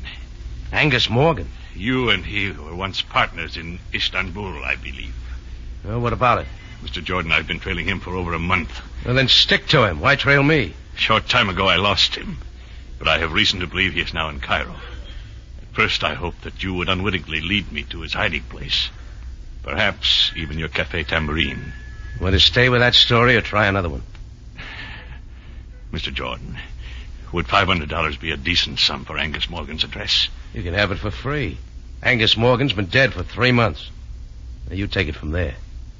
$1,000 then? Look, I'll play it once more. Angus Morgan is dead. Not dead, my friend, but very much alive. All right, let's say I buy your story for the moment. Why is Angus's address worth all that dough? You are very cute, Mr. Jordan. Well? You have the dough with you? Certainly not. It's hardly the place for a financial transaction. Shall we say your cafe in 2 hours? Let's say that. I'll have the money there. You will carry out your part of the bargain? I didn't make a bargain. I think you will. In 2 hours, Mr. Jordan. At the Tambourine.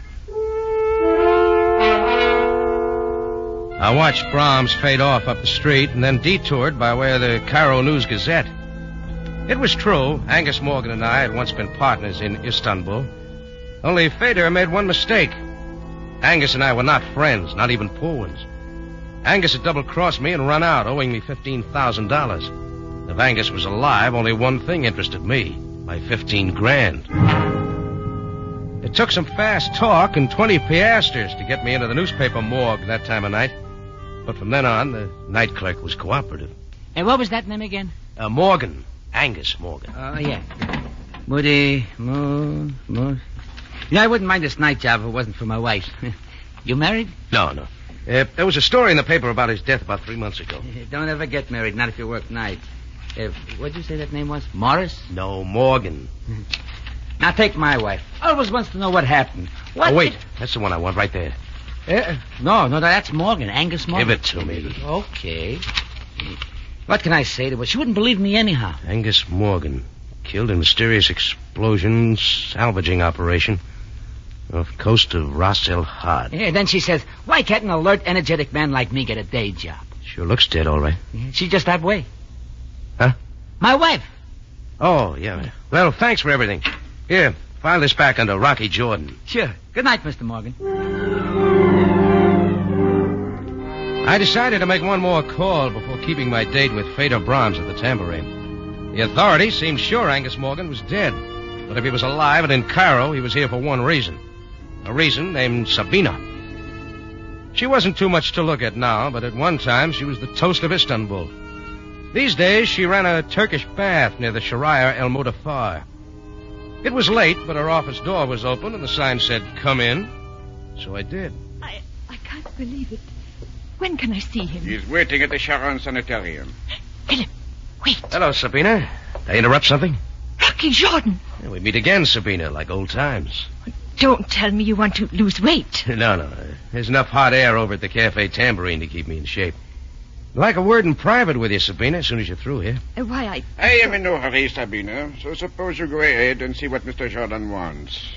I will wait for you. Why, that's very kind of you, Mr. Tornay. Yeah, thanks. We'll only be a minute. Yes, Rocky? Who's the overgrown Frenchman? Oh, Mr. Tornay was arranging for me to give someone a massage at the sanitarium. Please, Rocky, what do you want? Sabina, what do you hear from Angus Morgan? Angus? What are you talking about? You know I've got a hunch he's alive. What kind of a cruel joke is this? I got reasons for believing it. Rocky, I know how you hated Angus for double-crossing you. What good can this do you? Can't you let the past sleep? Still do anything for Angus, wouldn't you? Get out of here, Rocky. Sure, Sabina. Get out! I got out. If Sabina was putting on an act, she wasn't doing a good job of it. But I knew my visit with her was a sure way of making Angus show his hand, if he was around. I went back to my Cafe Tambourine. It wasn't yet time for Feder Brahms to show up, so I sat down in my office to try and decide how I could handle him. Hello. Hello. Is this Mr. Jordan? Yeah? Good. I want to speak to you, Mr. Jordan. It is very important. Who is this? Oh, yeah. We have never met. My name is Svensson. Swenson? Jan Svensson. Oh, naturally. Mr. Jordan, I saw you talking to a man named Feder Brahms. Nice of you to tell me. I don't know what he offered to pay for information leading to Angus Morgan, but I can guarantee you I will double his price. I didn't know a dead man was worth so much. Mr. Jordan, a man does not yoke when he is 40 fathoms under. Look, drop the salty talk and get to the point, huh? I am staying at the Hotel Marlowe, room 6. Will you come see me right away? How much money did you say? I'm sure we can strike a bargain. Well, then get ready to bid, Swenson. You got competition. I hung up knowing that Feder Brahms wasn't the only one who'd been following me. Add one Jan Swenson. I figured Feder and his appointment could wait. 2 heads were better than one, and if my 15 grand was around, I wanted to be sure of it. The Hotel Marlowe wasn't far, and I was there in 5 minutes. Room 6 was on the first floor. There was a light on inside the room, and I knocked on Jan Svenson's door. No answer. I tried the door, but it was locked.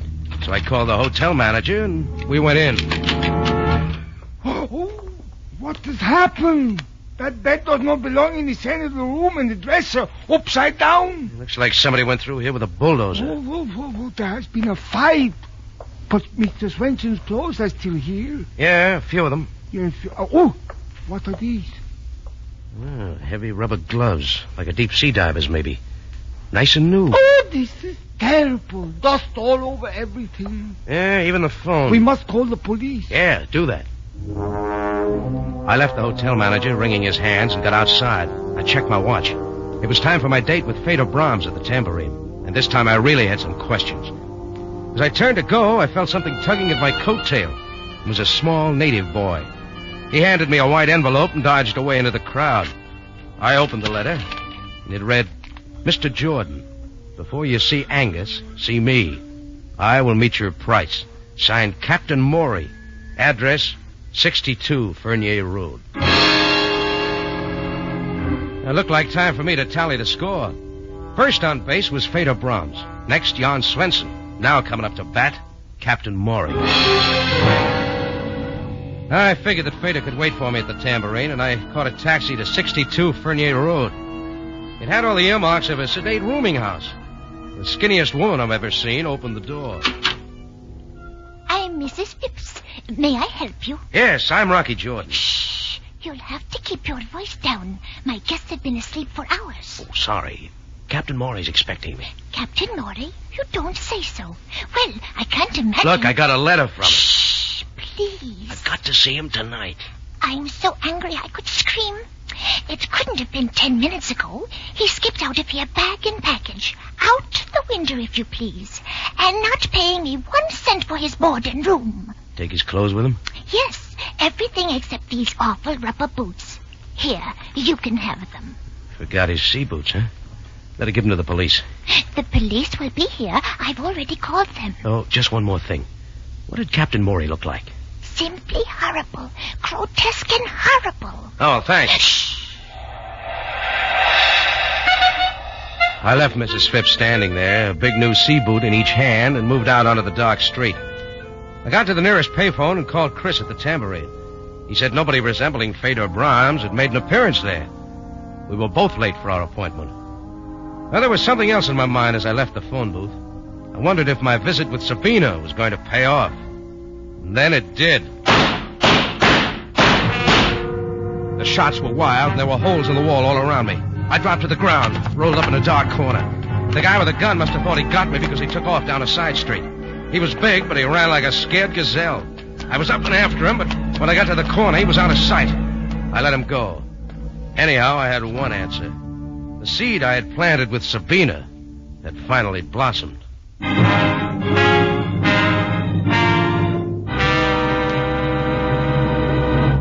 Rocky Jordan returns in just a moment. On CBS, My Friend Irma is now one of the most popular comedies on the air, and the two characters, Irma and Jane, are familiar to millions. You'll enjoy Irma to her last dumb remark on My Friend Irma, following CBS Radio Theater Monday night. Now, back to Rocky Jordan with tonight's story, Strangers 3.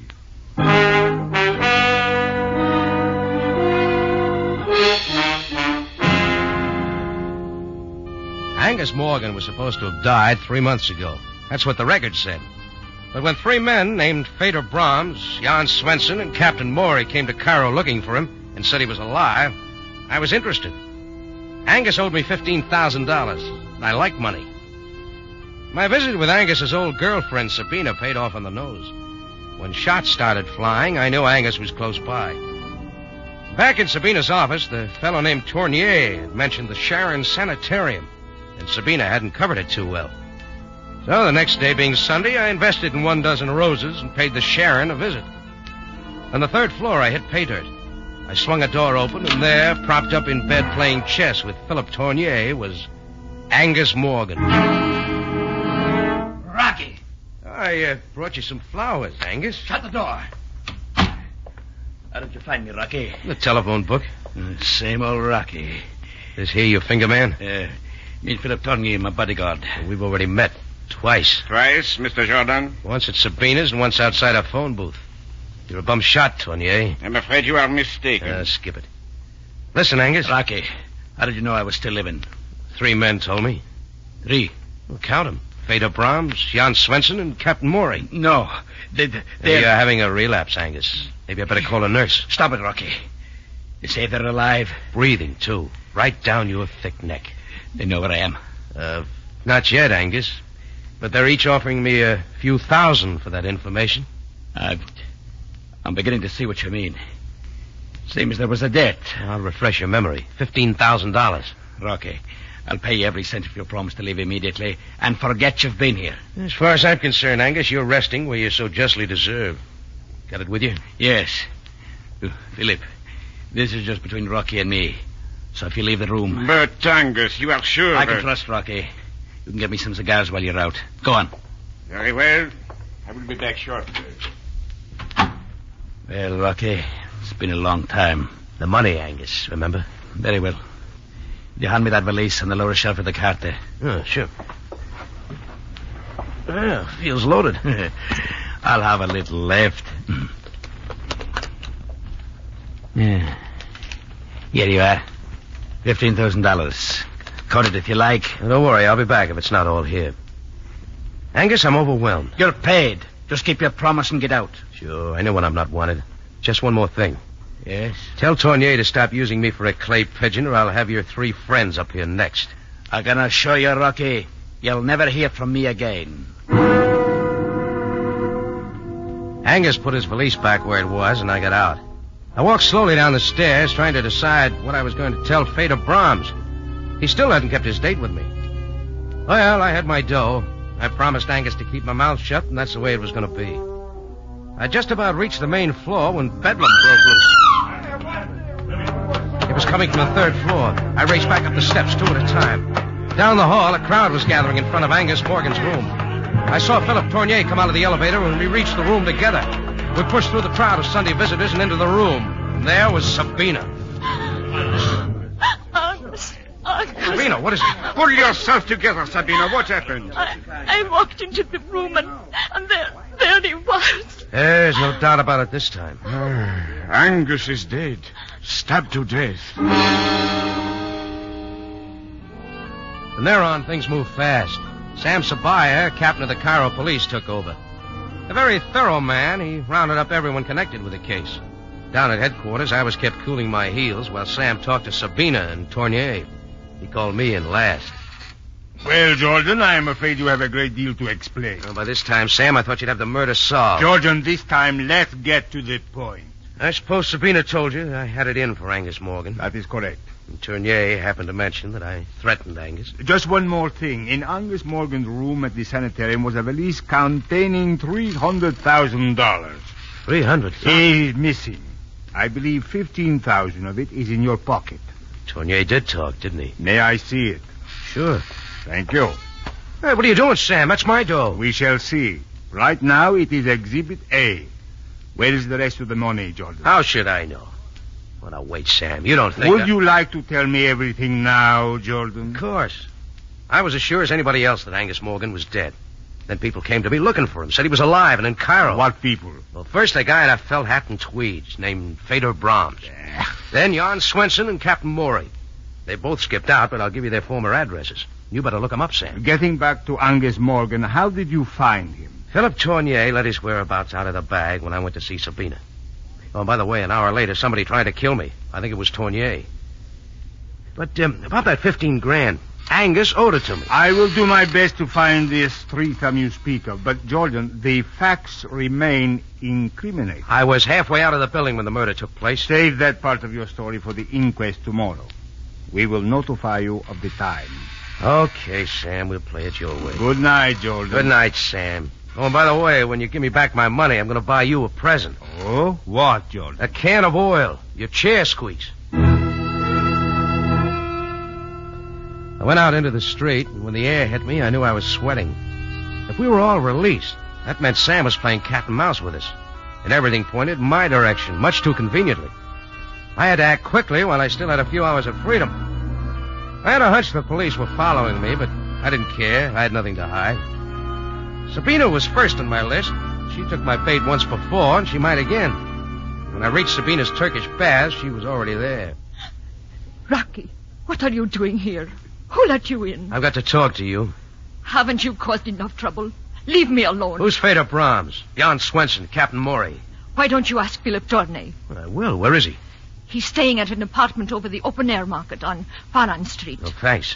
I got a good hunch who killed your boyfriend, Sabina. Maybe you have, too. Who did it, Rocky? That's what I got to find out, Sabina. Or I may be next. I went to the open-air market on Faran Street. Philip Tournier's room was on the second floor. I knocked. When he finally opened it, he was either out of breath or awfully scared. Jordan! I'm coming in, Tournier. Yes, of course. I thought you were in jail. Oh, weren't we all? There is a policeman watching my apartment? 2 of them now. 1 for each of us. I'd start leveling with me, Tournier. You tried to kill me last night, didn't you? I could have, Rocky, but I shot wild, purposely. I was Angus Morgan's bodyguard, not his finger man. When did Sabina arrive at the sanitarium Sunday? I do not know. You ever hear of Fader Brahms? Why, I have never seen him. Well, try these for size. Jan Swenson, Captain Maury. Angus, Fader, and Swenson hired Captain Maury's boat. They salvaged an army payroll from an American freighter that had been sunk during the war. Where? Off the coast of Ras El Had. The 4 of them were supposed to split the money between them. Knowing Angus, he changed his mind, wanted all of it. That is right. After they had hauled up $300,000 of the money, Angus sneaked off the boat, leaving a time bomb behind. Everyone was reported missing at sea, including Angus. Well, they're not missing now. They're in Cairo. They will kill me. Sure, if you took the $300,000. But I did not. What can I do? Just sit tight and don't talk to anybody. Especially not to Sabina. Tournier was halfway to his phone before I got out the door, but I didn't mind. At least now I had something to work with, if I could believe anything he said. I went out onto the street wondering if I'd ever see Fader Brahms again, or Svensson, or Captain Maury. Why would anyone kill Angus, take the money, and stay around Cairo for the police to get at? I stood there trying to figure my next move, and then it was figured for me. The door of a car waiting at the curb swung open. Get in, Jordan. Fader Brahms. Sure I'm not intruding. Get in, I said. Okay. But take that shiny cannon out of my face. It hurts my eyes. I may have to use it. I want that $300,000, Jordan. Well, you haven't got it? No. And I want every cent of it. Tell me something, Fader. How did it happen Angus Morgan didn't kill you like he planned? Perhaps I knew him too well. We were on the salvage boat, all 4 of us, lying 2 miles offshore.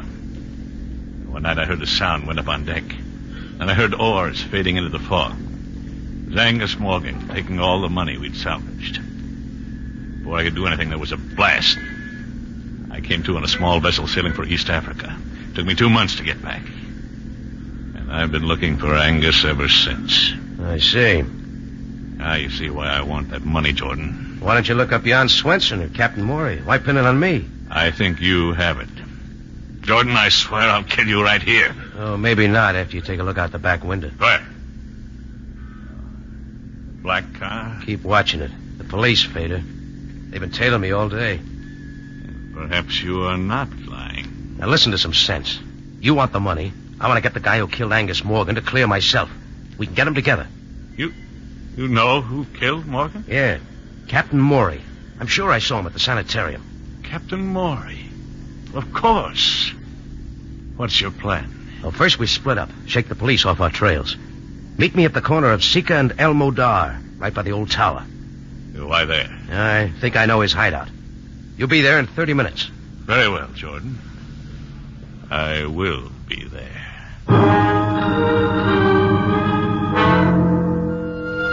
I waited till Fader Brahms drove off around the corner. Then I got to a phone, called Sam Sabaya.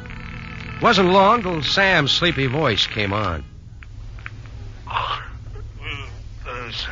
Sabaya speaking. Listen, Sam, I think I got your man. You got...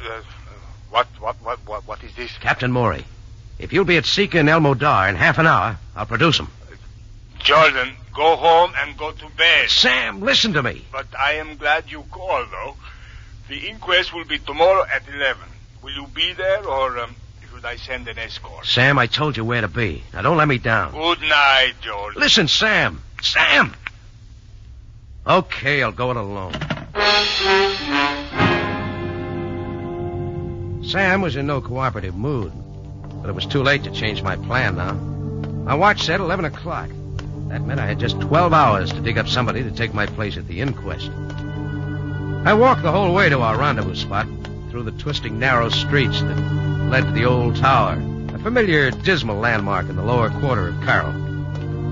I finally stopped at the tower. No one was there, but I was a couple of minutes early.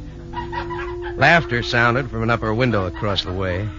It stopped, a light went out, and all was darkness and quiet. I leaned against the wall and waited. Once I thought I saw a figure in the shadows. I glanced back and it was gone. Shadows play tricks sometimes. Then I heard it. A quick rustling motion that resolved into a figure as I turned. I felt it coming, but I was too late. Pain stabbed my right shoulder. I tried to move, but the knife had me pinned to the wall. Through a blinding fight to keep my senses, I heard a confusion of sound. A pistol blazed almost in my face. And everything mixed into a whirlpool of shouts and footsteps and went spinning off into nothing. With Rocky Jordan right in the middle.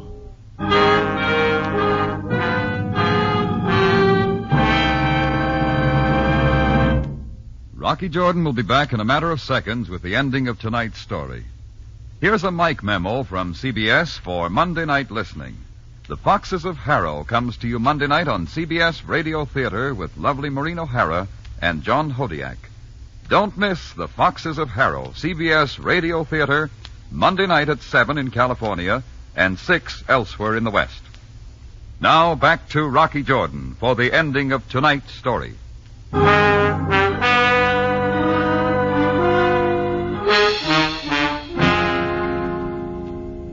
When I opened my eyes, the darkness of the night under the old tower had changed to all white. White walls, white sheets, white bedshirt. The sun was coming in the west window, and seated beside my bed, looking me over like a hound looks over a fresh bone, was Sam Sabaya. Well, Jordan, you missed the inquest. Oh, you're breaking my heart, Sam. Where am I? In the Sharon Sanitarium. Oh, Sharon again. Why here? We thought you might feel right at home. Well, I'm not. Ooh. What happened? Only a knife wound. Your shoulder will heal. You were more fortunate than Angus Morgan. Yeah. Then all that shooting was the police. Sam, I thought you weren't coming to the party last night. Oh, Jordan, you wronged me. Fedor Brahms is now in the Cairo jail. A little worse for the wear. Okay. Now, Sam, when do I get my 15 grand back? Remember? Exhibit A? Jordan, you promised to lead me to Captain Maury. Where is he? In jail. Captain Maury, Jan Swenson, Fedor Brahms. They're all the same man. Oh. It's no wonder we couldn't find the other two. When did you know this? I should have known from the beginning. Fedor was too elaborate with his plans. I figured he invented the other two to keep me on my toes, make sure I didn't lose interest. Mm-hmm. And if a murder rap came up, the police would be out looking for Swenson and Maury. Dead men. But, Jordan, that is hardly proof. No, I wasn't sure till Fedor Brahms came to me and demanded the money. I told him to ask Swenson and Captain Maury, but Fedor didn't bat an eye. Why? Because he knew they didn't exist. No doubt they were actually killed in the salvage boat. Sure. So when I told Fedor I'd produce Captain Maury, he knew I was lying. He decided it was time to get rid of me. Just one thing I don't understand. Sam, about my $15,000... what don't you understand? Well, if Fedor Brahms killed Angus Morgan and took his money, why didn't he get out of Cairo? Now, very good question, Jordan. Brahms has confessed to the murder, but he did not get the money. What? Sabina came into Angus Morgan's room too quickly after the murder. In his haste to escape, Fedor left the very thing he was after. Then he really did think I had it. Oh, but where is the money? But that is a very strange thing, Jordan. After we brought you back here last night, the money was found in the third floor laboratory. How it got there, I don't know. Sam, of course. Angus set the money satchel on the lowest shelf of that little cart the nurses wheel around. It was still there when she wheeled it out. Ah, I see. Perhaps during the confusion after the murder. Well, that about settles everything. Oh, no, Sam. What about my 15 grand? My dough? Well, you see, Jordan, there will probably be an estate. You will have to put in a claim for it. Of all the... Hey, nurse! Nurse! Jordan, can I get something for you? Yes, Sam, a first-class lawyer. Calm yourself, Jordan. You will get your money. You always do.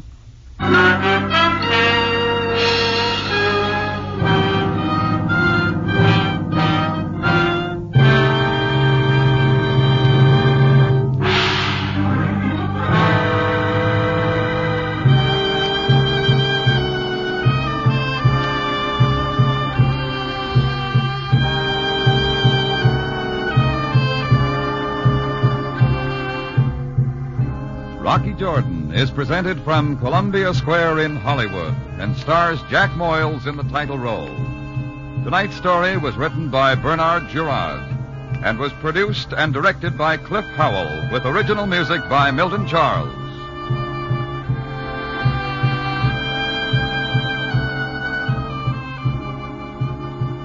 This is CBS, the Columbia Broadcasting System.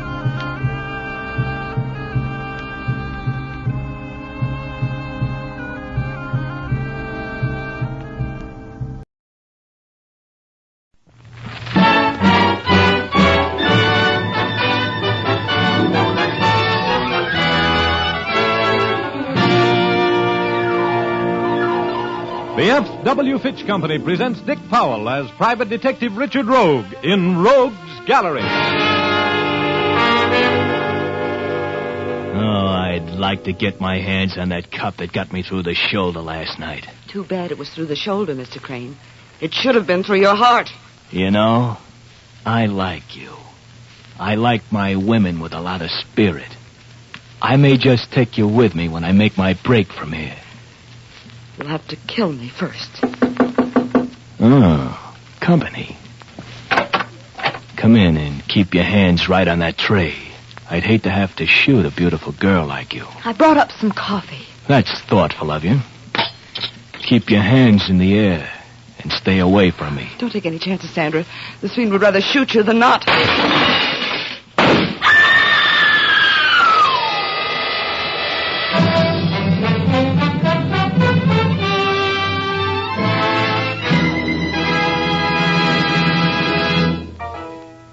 Rogue speaking. That little scene takes me back to a night a couple of months ago. The night I met some scared people in a seaside mansion. In just a minute, I'm going to tell you the story of the House of Fear. But first, here's Jim Doyle. Just talking about a grand product like Fitch's No Brush Shaving Cream isn't really enough. We can tell you what a cool, solid comfort shave it gives, but you won't really know what this comfort is until you use Fitch's No Brush. The very instant you spread this rich, smooth cream on your face, you can tell the difference. You see, it contains a special skin conditioner ingredient that immediately lubricates your skin. Even men with super-sensitive skin find that the skin conditioner ingredient keeps their faces from feeling irritated. Then, when you start to shave, you'll find how easily your razor glides along, even against the grain of a tough beard. After you've finished, your face will feel cool and refreshed, and you'll know what we mean when we say Fitch's No Brush gives a solid comfort shave. You men who prefer a lather cream will like Fitch's Brush Cream.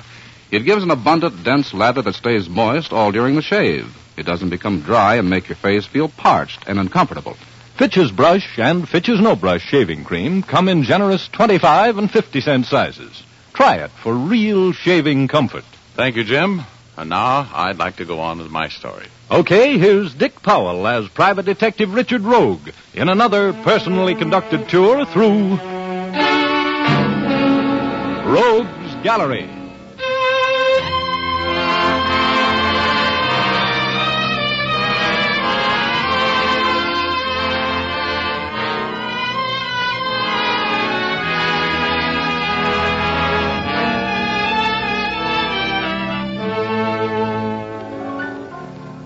Remember that scene you just heard?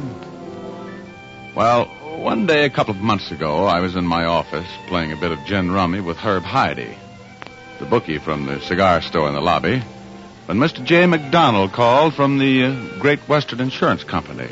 I knew what he wanted. I'd read the morning papers. I hated to leave the game because I was winning for some reason known only to Herb Heide, who plays cards with all the warm human abandon of an adding machine. But I have learned to love a cash case like a bookie loves a losing horse, and Great Western Insurance is a good client.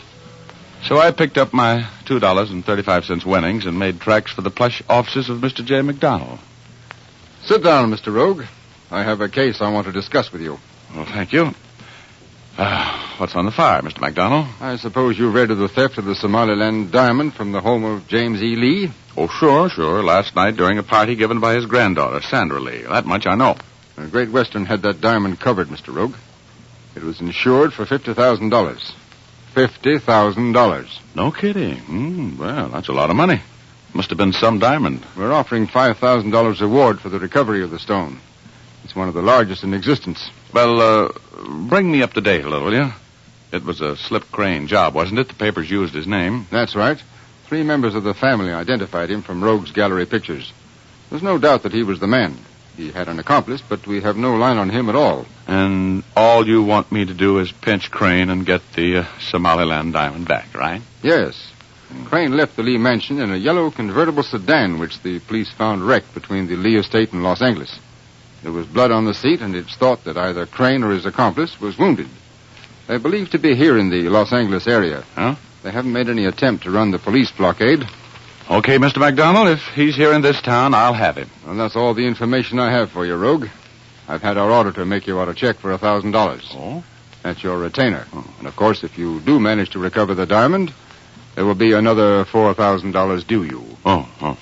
Thanks. And here are your credentials, identifying you as our investigator. And now, Mr. Rogue... Remember, I'm not promising anything. Oh, yes, there is one more thing. The Lee family has been extremely uncooperative today. Extremely so. They practically refuse to talk with either the newspapers or the police. Well, how do you figure that? I mean, what do you suppose is their angle? That is what we are paying you to discover, Mr. Rogue.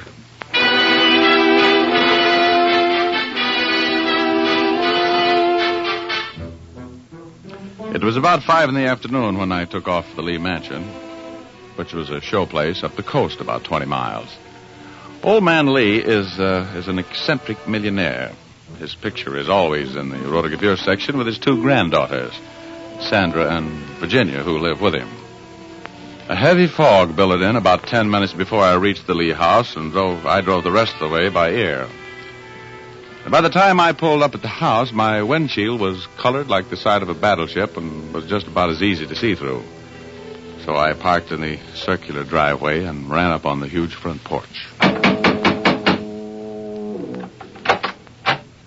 Yes? Richard Rogue, I want to see Mr. Lee, please. I'm sorry. Monsieur Lee is not in. Well, then I'd like to see Miss Sandra Lee, then. I'm sorry. Miss Sandra is not in. Oh? Well, I'll just take a look. Oh, no, you cannot come in. Oh, you could be wrong, dear. There. I'm in. Who is it, Marie? This man is trying to force his way in, Monsieur Lee. Oh, good evening, Mr. Lee. I hope you remember me. Richard Rogue? Oh, the detective. Of course. Thank you very much, Marie. Come into the study, Mr. Rogue. I hope you don't think I'm a heathen walking in here like this, Mr. Lee. It's my business, you know. I had to see you. Oh, I suppose so. It's about that darn Somaliland diamond. I tell you, Mr. Rogue, we've just been pestered to death all day long about that robbery. I finally had to tell the police and the newspaper people to go away and let me alone. Well, I don't like to be a pest, but... Oh, we have another guest, Sandra, my dear. The detective, Richard Rogue. Mr. Rogue, I'd like you to meet my granddaughter, Sandra Lee. We've met, Gran. And, Mr. Rogue, I'd like to introduce you to John Wood. He's a house guest. I'm very happy to know you, Mr. Wood. Thank you. I suppose you're here to question us about the Somaliland diamond. Well, that's my job, Miss Lee. I suppose it is. Now, Sandra, please. Oh, my goodness. Oh, Graham, stop fidgeting. We're terribly tired of talking about the robbery, Mr. Rogue. We've talked to the police and reporters by the dozens, and, well, there's just not anything left to say. You must understand, Rogue, that Mr. Lee has been driven to the verge of a breakdown by this affair. Can't you give your information from the police? No, I can't. You know, I can see why you're tired of explaining what happened, but I'm in a little different position than the newspaper boys. I represent the insurance company, and they had that diamond covered for $50,000, and naturally they're quite interested in knowing the facts of the case. I assure you, Mr. Rogue, that I have no intention of filing a claim against the insurance company. Oh? No intention at all. I just don't want to hear any more about the diamond. or the robbery. But Mr. Lee... Oh, please, Mr. Rogue. It's Gramps' own business if he wants to take the loss, isn't it? Well, yeah, I suppose it is, but it's a little unusual. And I don't think he should make any such decision under the present circumstances. It's easy to see that you're all upset and jittery, but... and with good reason, really, Mr. Rogue. Mr. Lee has not been well. Couldn't you talk with him tomorrow? No. I'm sure you won't mind, Mr. Lee, if I have a chair here in front of the fireplace. No. It's a terrible night out. Had a tough drive the last few miles. Fog is awful. Yes, I have noticed that the fog is in a little heavier than usual tonight. It's depressing, isn't it? Fog on top of everything else. Oh, Mr. Rogue, I'm so upset. Maybe you better start back to town, Mr. Rogue. It'll be slow going in this fog. What's the matter with you, Miss Lee? You're not the hysterical type. Will you please leave, Mr. Rogue? No. I'm an investigator, and I've got a job to do. I'd be a lousy investigator if I didn't try to get to the bottom of this situation. Who are you protecting? What are you afraid of? Are you accusing us of complicity in the disappearance of that diamond? I don't even know you, Mr. Wood. I'm talking to the Lees. I'm not accusing them of anything. Look, Mr. Lee, crime is my business. I know how to deal with crime and criminals. Why don't you tell me what's on your mind, Mr. Lee? I'm sorry, Mr. Rogue.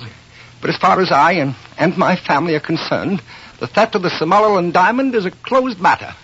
I have my reasons now. Please go. Yes, you can't do any good staying here. Where's your other granddaughter, Mr. Lee? Where's Virginia? She's returned to her school in the city.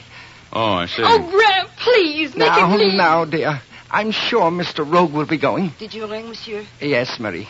Will you please show Mr. Rogue to the door? Okay.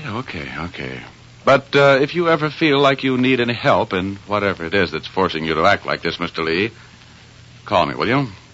I'll be waiting for your call. Yes. Yes, I will. I'm sorry, Mr. Rogue. Good night. Good night. Good night, Miss Lee and Mr. Wood. Night. Good night. This way, monsieur. Monsieur Rogue, you are the detective? Yes, that's right. There are strange things going on in this house, Monsieur Rogue. There's much trouble. Yeah? Can you tell me about it, Marie? Well, Marie? Yes, Monsieur Wood? Mr. Lee wants to see you in the library. Good night, Mr. Rogue.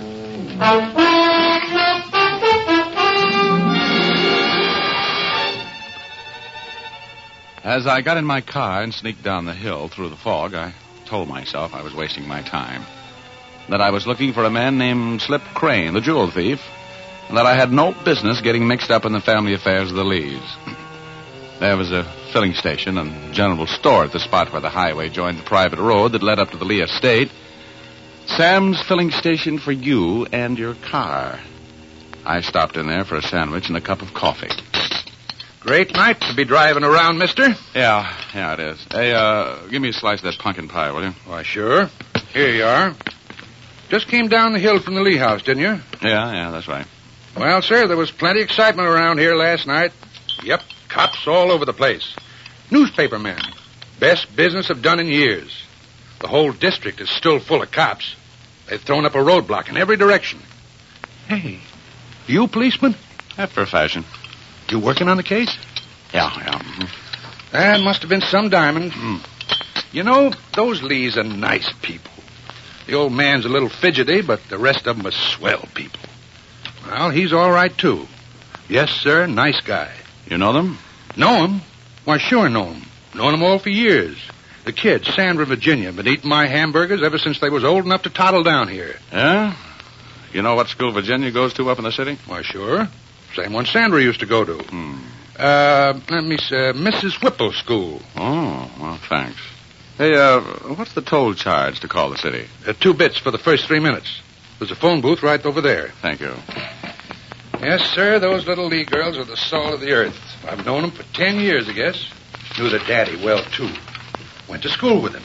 He's a colonel now, an Eagle colonel in Washington. A big shot.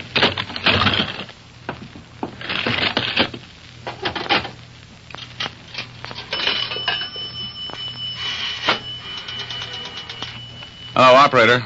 Please get me Briargate 63645 in the city.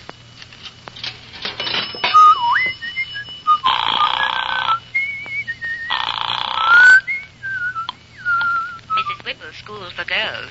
Hattie Smith on duty. Oh, hello. I would like to speak with Virginia Lee, please. Miss Lee? Why, I'm sure she isn't here. She's at her grandfather's home up the coast. She is? Are you sure? Oh, yes. Just a minute. Miss Lee is home, isn't she? Yes, Miss Lee is not expected back until Monday morning. Thank you. Get your party? Yeah. Hey, give me another cup of coffee, will you, Sam? Why, sure. Oh, tell me, Sam, I know the whole Lee family except Virginia. She's only about 14, isn't she? Jenny? Oh, no. No, she's 19 or 20. 20, I think. She's a wild one, that youngster. She's all for having fun. Nothing at all like her sister Sandra. Oh. Well, I guess I'll be on my way. Can't sit here all night. Now, don't envy your drive none. Better take it easy in that fog.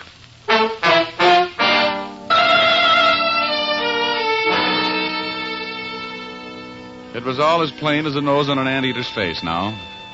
They told me Virginia was back at her school. She wasn't. Sam told me Virginia was a wild one. I knew Slip Crane. He was a smoothie. So 1 and 1 makes 2, and these two were Virginia Lee and Slip Crane. She'd run away with him. That's why the old man didn't want the case followed any further. That's why he was willing to take the loss rather than have the police arrest his daughter with Slip Crane when they caught him for the theft of the Somaliland diamond. I got in my jalopy and drove back to the Lee estate. I wanted to have a talk with that maid, Marie. I parked at the turn in the driveway and walked through the fog toward the servant's cottage at the rear of the main house. I could see a halo of light back there pointing its fingers through the haze. I headed for it across the lawn. I heard a movement behind me, and then...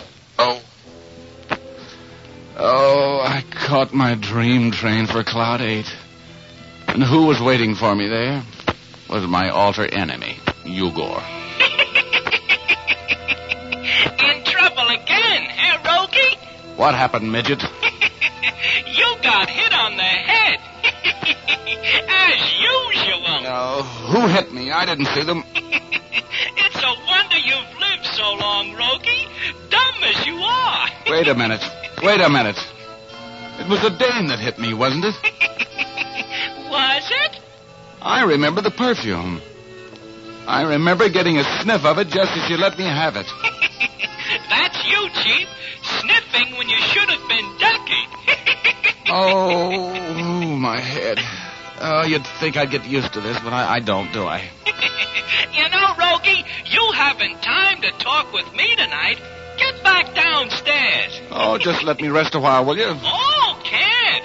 Over the side with you. Please, don't push me, please. I'm tired. Over you go. Come on. You got some trouble to straighten up down there. Over you go. Over the side. Look out. Look out. Oh, here I go again.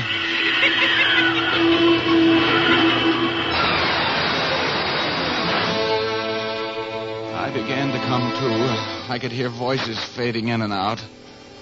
I couldn't focus my mind's eye on them, but I listened without quite knowing what it was all about. Oh, Mr. Rogue. Please, wake up. Sandra, don't move. I see you and I have you covered. All right. I'm not moving, Mr. Wood. What are you doing? Who's that lying there? It's Richard Rogue, the detective. Oh? Rogue, huh? What happened to him? I knocked him out with this poker. I thought it was you. You followed me when I left the house, huh? Yes. I was going to try to kill you. Really? How interesting. Instead of that, you fixed it, so I'll have to kill Richard Rogue.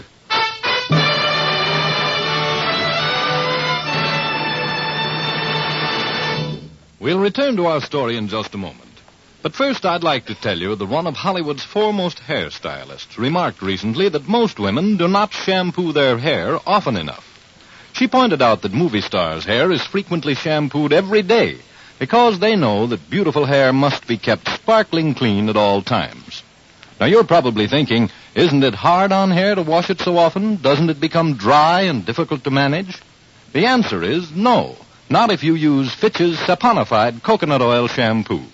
Thousands of women in the United States and Canada have found they can wash their hair as often as they like with this shampoo, and their hair is always soft, lustrous, and easy to set. Fitch's saponified shampoo does not dry the hair because it's made from mild coconut and vegetable oils. These pure natural oils are kind to your hair. It makes swirls of rich, fragrant lather that rinses out completely, for Fitch's saponified shampoo contains its own patented rinsing agent. Just rinse with plain water, and the rinsing agent goes to work to remove all remaining particles from your hair, leaving it soft and full of natural highlights. You can get a generous 6-ounce bottle of Fitch's saponified shampoo for 50 cents, and the economical 16-ounce size for $1. Use it often to keep your hair shining and lovely.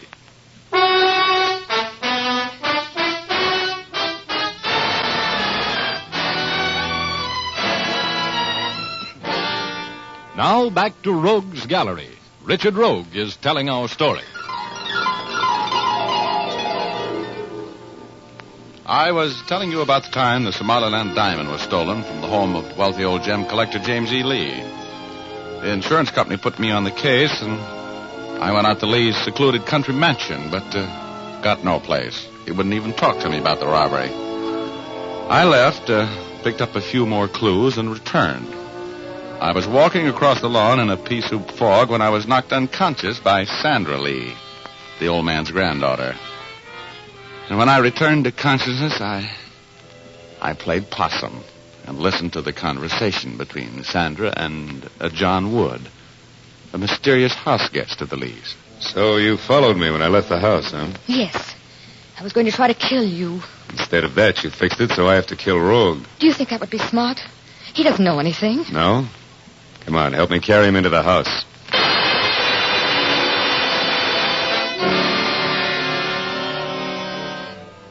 There's a certain permanence about being killed that made me act deader than a ghost town on Monday night. I was as limp as a wet sock when they picked me up and carried me into the house. Wood, who was a very strange house guest, lifted the rod out of my shoulder holster before they laid me out on a divan in the study. Old Mr. Lee was very upset when he saw me. He immediately started patting my hands while Wood poured some very good brandy down my throat. I was in no hurry to face facts, but eventually I figured that one more sip of brandy would be overdoing it, so I snapped out of it. He's coming out of it. Oh, what happened to me? Oh, my head. Oh, dear, I knew something like this would happen. I hit you. I didn't know who you were. Should know better than to be caught prowling around the lawn up here after what happened last night. Yeah, I suppose you're right. What did you hit me with? A poker. Oh. Sandra, I don't know what your father would say. What were you doing on the lawn at this time of night, Rogue? You're lucky you didn't get shot, you know that? Yeah, I suppose I am. Oh, well, I didn't think of that. Could I have another drink of that brandy? It makes me forget my headache. Of course, Mr. Rogue. Here you are. Thanks, yeah. Yeah. Oh, that's strong. And you know, Mr. Lee, I came back to tell you I've got the deal figured. What do you mean? I mean, Mr. Lee, you told me that your other granddaughter, Virginia, had gone back to her school. Yes. I called Mrs. Whipple's school and found out she wasn't due back until Monday. Yes? Oh, you called the school? She wasn't there? That's right. So right away, I knew why you were so anxious to get me to drop the case today. You've got it all figured out, haven't you, Rogue? Sure. I'm right, aren't I? Virginia, your granddaughter, eloped with a thief. That's right, isn't it, Mr. Lee? I guess we might as well admit it to you, Rogue. Nothing else we can do. Is there, Mr. Lee? No, I guess not. Now, that's not for publication, you know, Rogue. We'll make it worth your while to forget it. Won't we, Mr. Lee? Why, of course. If you say so, Mr. Wood, I mean... It'll cost you. I'm not in business for my health. For $1,000, I forget what I know. That will be satisfactory. You're something of a louse, aren't you, Rogue? Something. You can call me a louse if you'll give me that grand. You got that much in the house, Mr. Lee? I believe I have, in the safe. You want me to get it for you, Gramps? We might as well get Mr. Rogue paid off and out of here. No, that's the kind of talk I like to hear. Yes, Sandra. Will you get it for me, dear? So that's what you came back for. The shakedown. You private dicks are all alike.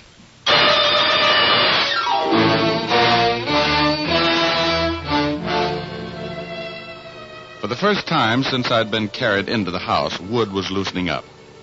My attempt at a shakedown had sold him on the fact that I was just a chiseler. And I could see the hand he had on that gun in his coat pocket relax a little. That brandy had given me a transfusion, and I was feeling all of my faculties falling back into place. I was tense as the E string on a Heifetz fiddle, and just as ready to play when I saw Sandra sneak in the door and grab up that poker she'd used so effectively on me. I figured it was my move. So I started to get up. I wanted to get Wood concentrating on me. Oh, I think I've got a concussion. My head is spinning like a top. Look, is the skin broken, Wood? I don't know, and I don't care. Well, you can look, can't you? Come here. Better take it easy, Rogue. You're in no shape to make any sudden moves. No, I just want to see if I can sit up. That's all. Now, look out! Take it, Sandra. I've got his gun arm. Let go of that. Ooh. Oh, nice work, Sandra. Get his gun? Sure. He's got one of mine, too, that I want back. Sandra, how could you dare with Virginia? I had to do it, Graham. Give me your belt, will you, Mr. Lee? I want to use it to tie up this character's legs. He's one of the men who stole my diamond. He was with that Crane man. They worked together. Here, I'm still a little confused. Sandra. Yes? Give me a handkerchief, will you? I want to gag our friend. Incidentally, I was conscious when you explained to him that you knocked me silly by mistake. Please, we must get to Virginia. Poor Virginia. We will, Gramps, we will. Just leave it to us. Where is Virginia? She's upstairs, with Crane holding 5 this morning. What? Well, here. Fill it in a little. What happened? These men came back here last I'll night, tell you, Miss... Gramps. You mean Crane and Wood robbed you and then came back here and hid out after they wrecked their car and couldn't get through the police blockade? Yes. Crane was wounded. They waited until the police were gone about 5 this morning, then they came in. They kidnapped Virginia and held her in a room. Crane stayed with her, and Wood made us introduce him to the police and newspaper man all morning. Okay. House guest. Okay. Now, this guy's all taken care of. Let's go get Crane. Where is he? He's in one of the front suites, upstairs. In a room that has windows out onto the porch? Yes, the first window at this end of the porch. All right, now listen. In exactly 5 minutes, you knock on the door to that room. Right? This sounds dangerous.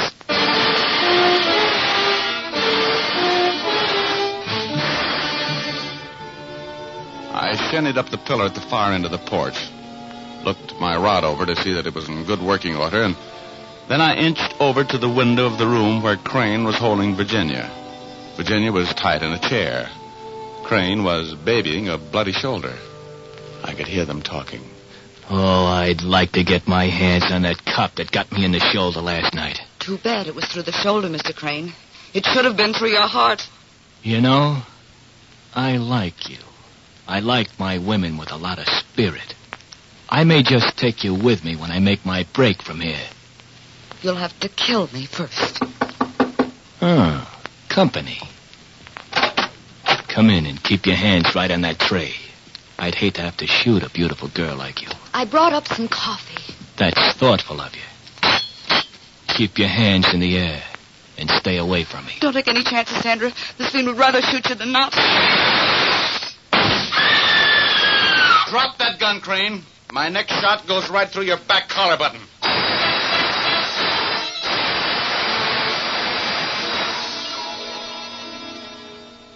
Well, he dropped it. And that's about the end of the story, except that I took the Somaliland diamond from him and won the $5,000 reward, which I spent on Sandra Lee during the next few months. I thought some of asking her to marry me. And believe me, I think she was all in the mood to give me the nod. No, really. But I thought better of it and stayed single, making me one of those select eligible young men who has never made the same mistake once. You know what I mean?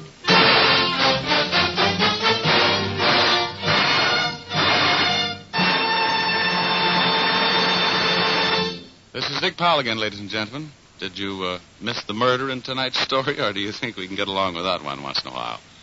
Ray Buffum wrote tonight's yarn. Leith Stevens composed and conducted the music, and D. Engelbach produced and directed. But don't forget to tune in again next Thursday night. We're going to present an exciting story about a horse, a jockey, and a murder. We call it Last Race. So make a date with us, will you? Thanks for listening, and good night, all. Now here's Jim Doyle. Don't forget to tune in again next Thursday, same time. And by the way, be sure to see Dick Powell in his newest RKO picture, Cornered, at your local theater soon. And as I was saying, don't forget to tune in again next Thursday, same time, same station, when you will again hear Dick Powell as Richard Rogue in Rogue's Gallery.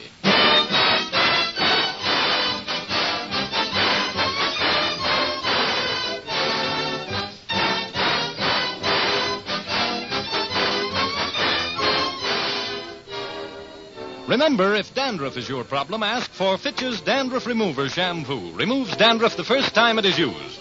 Fitch's Dandruff Remover Shampoo is the only shampoo whose guarantee to remove dandruff is backed by one of the world's largest insurance companies. This statement can be made by no other shampoo. Ask for Fitch's Dandruff Remover Shampoo at your drug and toilet goods counter, barber, or beauty shop. Fitch is spelled F-I-T-C-H.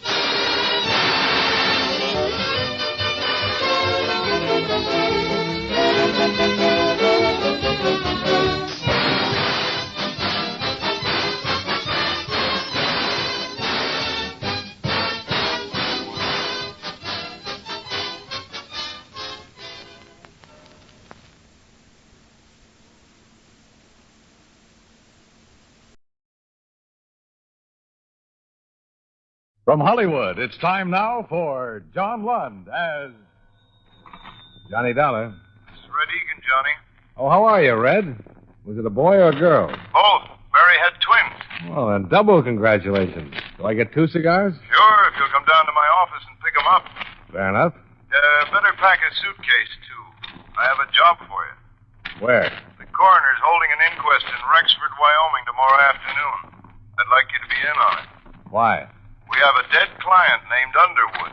We don't know if he was murdered, committed suicide, or had an accident. What does it look like? All three. I'll be there in an hour.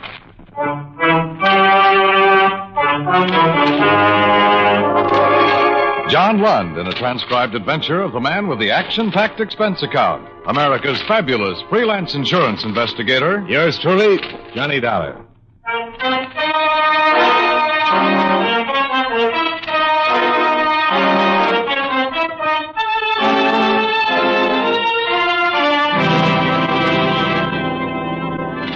Expense account submitted by Special Investigator Johnny Dollar to Allied Adjustment Bureau, Suite 418, Markham Building, Hartford, Connecticut. The following is an accounting of expenditures during my investigation of the Underwood matter. The situation wasn't a new one, and our position wasn't any different. Red Egan reminded me of all this in his office. We're in the same old spot, Johnny, with the same old problem. The policyholder's dead, and for looking into it, the insurance company is no longer a friend of the widow or the orphan, but a big, bad monster trying to weasel out of a just claim. And every claim is a just claim. Well, the claim came into our office yesterday afternoon. They turned it over to me for adjustment this morning. I phoned the beneficiary in Rexford, and she hung up on me. Oh? Underwood's widow. She didn't like it a bit, having an insurance man in Hartford calling her up. Even after I explained that any insurance conduct an investigation on a claim, and that's my business. Mm-hmm. Well, what exactly happened to Underwood? The only thing I really know is that he fell 4 stories from a hotel window and died instantly. Here, the AP account of his death came from a local paper there. Mm-hmm. How big was the policy? $25,000. Double indemnity if it was an accident, of course. And no payment if he committed suicide. This doesn't say anything about suicide. My guess is that a local reporter wrote that up. Underwood was a major stockholder in the newspaper it appeared in. I doubt if they'd suggest suicide, don't you? I don't know, Red. I never met the editor. Well, meet him if you like. Talk to him. Talk to anybody. When you get to Rexford, go to the inquest and sit with the spectators. Listen to what everybody has to say. After all, it's up to the coroner's jury there to decide whether Underwood was pushed, fell, or jumped to his death. Not us. I just want you there to be sure that whatever Columbia does about this claim, that it's all tidied up. Okay? Okay. Oh, how about my cigars? Sure, help yourself. Cost me $3.69 a box. On second thought, you can buy me a drink.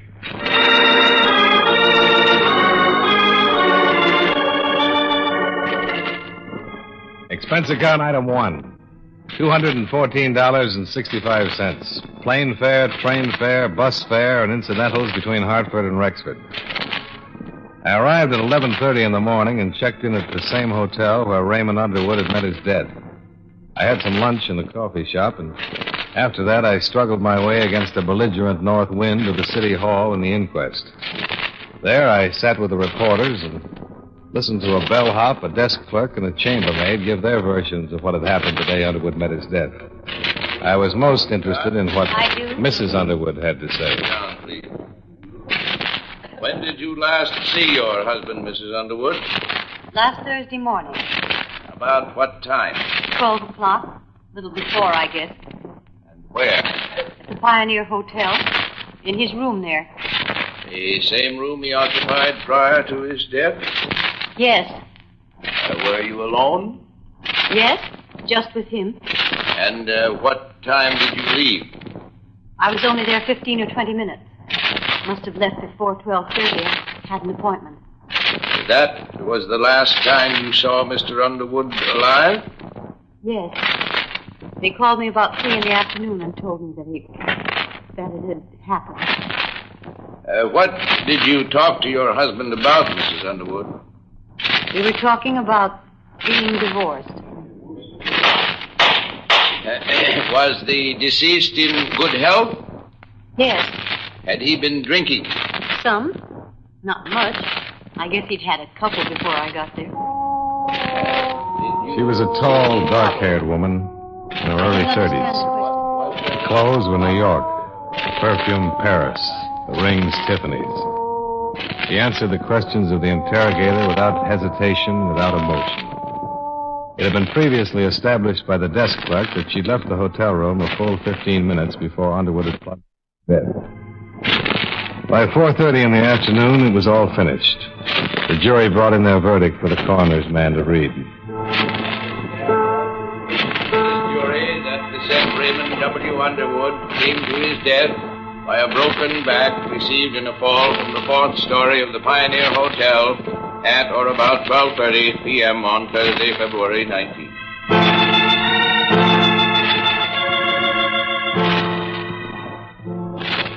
I left the city hall and went down to the Western Union office and wired the news to Red Egan. After that, I looked up Sergeant Hannon at the police station. He gave me a copy of the coroner's verdict and the death certificate. Here you are. Thanks. How much you stuck for it? $50,000. That's the way it goes, huh? Yeah, I suppose so. Sergeant. Yeah? Where's Mrs. Underwood from? Here. All her life? All her life.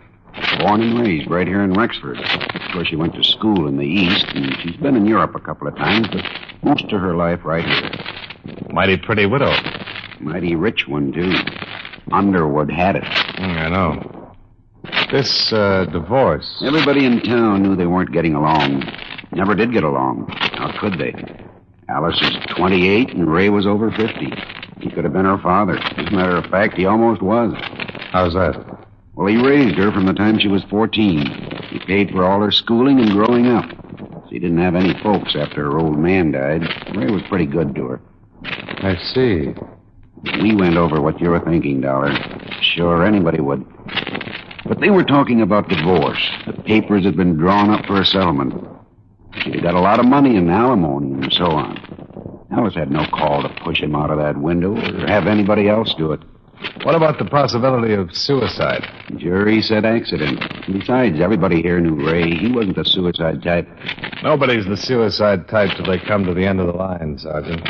Then it's too late to interview him and ask him about it. But it's already been said as an accident, so I guess I'm just throwing words around.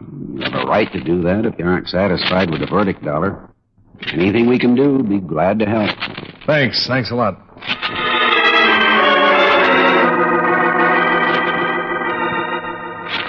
Expense account item 2, $10.80, public stenographer. I assembled copies of all the testimony, re-interviewed the people at the hotel, had all of it typed up and notarized and forwarded to Hartford. Then made arrangements to meet my eastbound plane in Cheyenne. I was about to check out when my phone rang. Johnny Dollar. Trying to get you for 3 hours, Johnny. What's up, Red? The insurance agent in Cheyenne just got back from his vacation and read about Underwood's death. He phoned Columbia long distance with some information. 2 days before it happened, Underwood phoned this agent. He said he wanted to change the beneficiary on his policy. He didn't say who to. Uh-oh. And now, get this. The morning Underwood died, he phoned and said to never mind, that Mrs. Underwood was still his beneficiary. What do you make of it? I don't know. Maybe I'd better find out.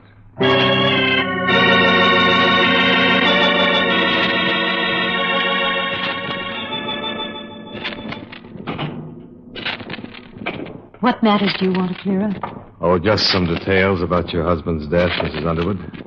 I sure hate to trouble you at a time like this. That's perfectly all right, Mr. Dollar. Sit down.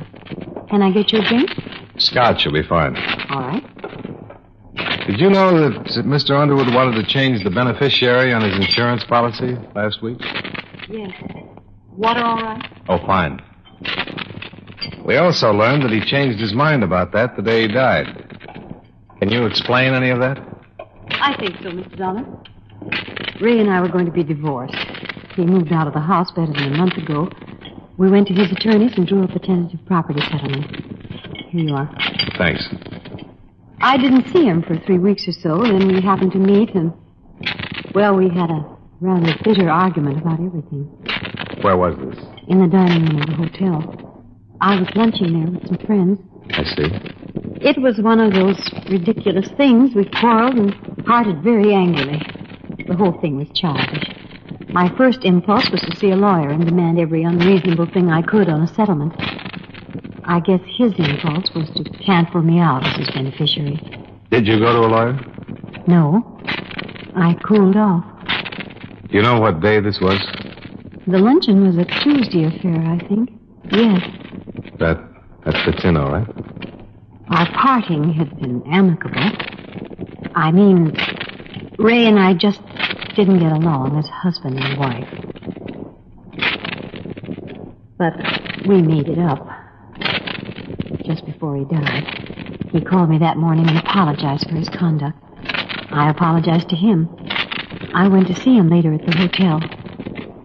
He fell out of the window after I left. Yeah. Well, then, we can assume that this business with the policies had to do with the argument.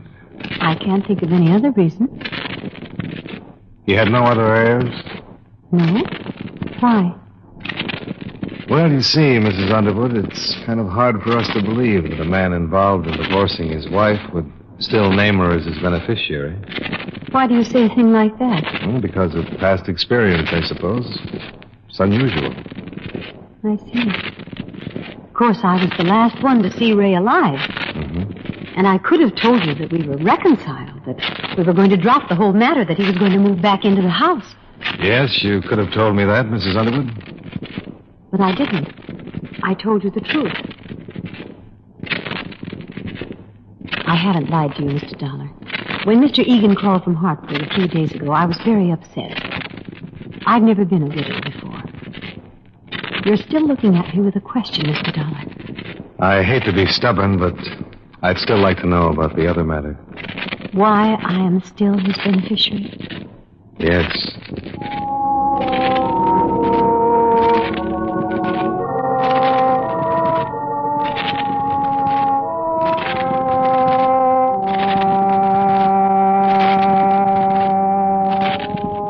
The next morning, I interviewed all the people who had been on duty at the hotel the morning of Underwood's death.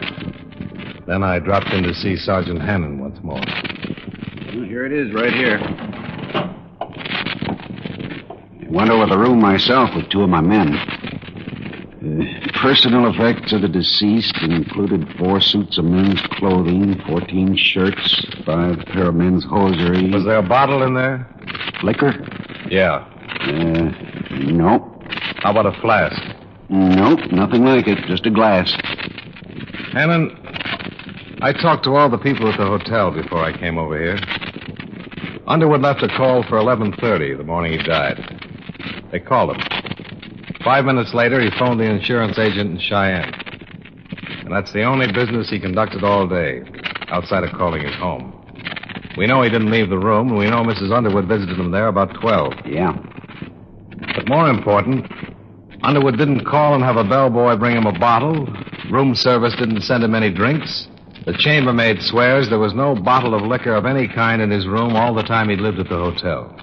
Ray didn't drink much. Well, that adds to it. What light drinker takes a drink before breakfast? He only had time to get up and shave before his wife showed up. Who said he had a drink? Mrs. Underwood. On the witness stand, under oath, she said that her husband had had a couple of drinks. Mind you, she didn't say he was drunk, but she did say he'd been drinking before she got there. You know what I think, Hannon? What? I think she just threw that in because it's a little hard to believe that a cold, sober man would walk out of a hotel window and kill himself accidentally. But you and I and everybody else at that coroner's inquest got the impression that Underwood was slightly tipsy. I want to know where he got the drink. I want to know who gave it to him. That's what I want to know. Where'd he get the drink? If he had one. Pretty good question, Dollar.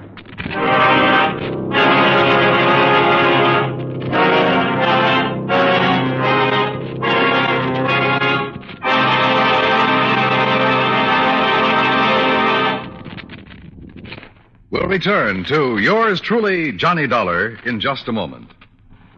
Every Saturday in the daytime, CBS Radio presents City Hospital, just one of a thrilling lineup of weekend dramatic programs at the Star's address.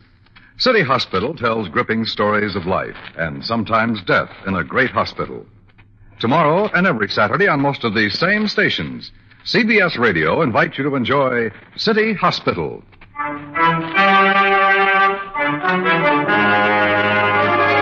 Now, with our star John Lund, we bring you the second act of yours truly, Johnny Dollar.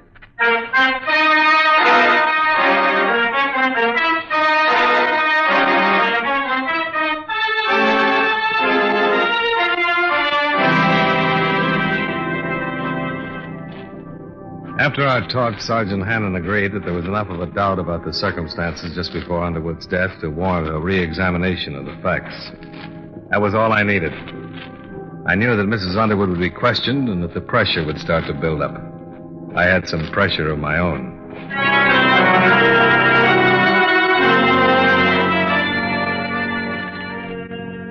Expense account item 4. $13.25. Another long-distance phone call. This one to Hartford and Red Egan. I explained our position to him. What? The best thing right now is to move fast. Deny liability on the grounds that the accident is not proved. Suppose she sues us. Let her. The burden of proving that it was an accident would be on her. Red, he didn't have a drink that morning. All right, she made a mistake. He had a heart attack, got dizzy, and tumbled out of the window. He might have, sure. But there's no doctor in town able to tell us he had any trouble along those lines. And there's Mrs. Underwood herself. What about her? She was ready for that coroner's jury yesterday, and she was ready for me when I called on her last night. The only one she wasn't ready for was you, when you phoned her a couple of days ago, and she hung up. She halfway apologized for that. But she really couldn't think of anything to say to you. Okay, but I want to tell you I don't think the Columbia Insurance people will play it that way. They have a matter of public confidence to think of. Suppose it's a just claim. I tell you it isn't. Why? Do you have anything else? 3 things. Instinct, experience, and statistics. She's a young woman. She was married to a wealthy older man. With him out of the way, she has all his money, everything, not just alimony and a property settlement. And what he left her in the way of property and other things, not to mention the insurance, is something to consider. It's the kind of stuff she can go places and do things on. All right, I'll tell them that. What else? Tell him I'm working for evidence, and the best way to get it is to bring her out in the open. File a complaint against her to the district attorney's office. What charge? Suspected murder. Johnny, that'd get us a criminal libel suit. Remember the drink. He didn't have the drink. All right, but she had an alibi. She had help. Somebody got into the hotel without being seen and pushed Underwood out of that window. You're convinced that it's murder? You bet your boots I am.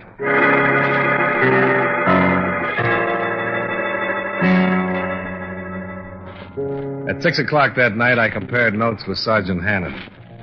He reported that after questioning Mrs. Underwood, she admitted that she might have been mistaken about her husband drinking the morning of his death. She wasn't sure. But Hannon said what we both were thinking.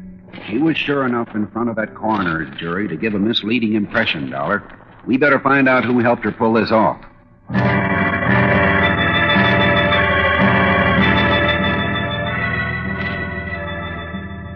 Hannon had 16 men working on the case by then.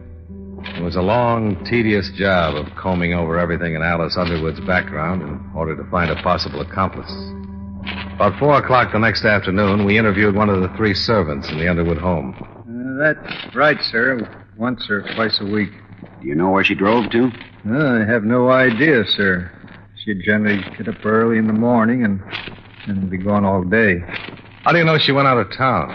Couldn't she just have gone and visited a friend somewhere nearby? Oh, I suppose so, Mr. Dollar, but then she'd generally take a small suitcase, a change of clothes. You don't take those when you're visiting a friend in town, do you? You might. Wait a minute. What car did she take? The Cadillac. And I knew it'd come back covered with mud and ice. Always have to be washed up. I see. Mr. Underwood used to complain about it a whole lot. About the car? Oh, no. About the trips. They had some pretty good arguments about them. Could you repeat anything that was said? Well, I don't guess I could, word for word. Do you know what they were about? Yes. It's about the same all the time. Mr. Underwood said she shouldn't visit that man. What man? Just that man. I never knew who it was that they were arguing about. Uh-huh. How long have you worked for Mr. Underwood? Me, I've been in this house 13 years, sir. And you've known Mrs. Underwood quite a long time? Yes, sir. Yes, sir, knew her when she was a little girl, when she first came here. I saw her grow up and go away to school and come back and go away to Europe and come back a little more grown up and a little different each time. I seen her turn into a woman over the years, sir. Were you surprised when Mr. Underwood married her? Well, no. Yes, I guess I was. I mean, she always seemed so young compared to him, but then when she was grown up, it was sort of different, so I wasn't surprised at that. Let me ask you this. Did she seem to fit in here? You mean when she married him? Yeah. Oh, before they were sort of, like friends. I mean, they'd ride horses and go hunting and laugh and talk about different things, but she traveled so much and saw so many different things around the world that it didn't seem they were friendly anymore once that they were married. I mean, Mr. Underwood was Wyoming, and Mrs. Underwood, she was, different, even though this is her home. Okay, thanks a lot. Wait, I feel awful about Mr. Underwood being dead. I've been telling you the things the way I see them, and I know you'll probably hear different stories from everybody. But I'm glad you came and asked me. If there was anything wrong about the way he died, I'd like it to be fixed. Sure you would. Mrs. Underwood probably would fire me for talking like this, but no, I don't care. This house isn't the same anymore.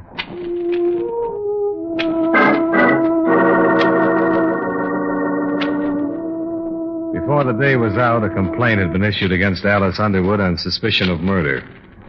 However, it was not served immediately, because by that time, Sergeant Hannon's men had discovered the names of 3 men Mrs. Underwood had been seen with at various places around Rexford in the past 3 years. One of them had been killed in the Korean War. One of them had moved to Chicago 14 months before. The third one was a man named Tyler. He operated a sizable ranch about 80 miles from the city limits. We found him loading cattle onto a couple of trucks.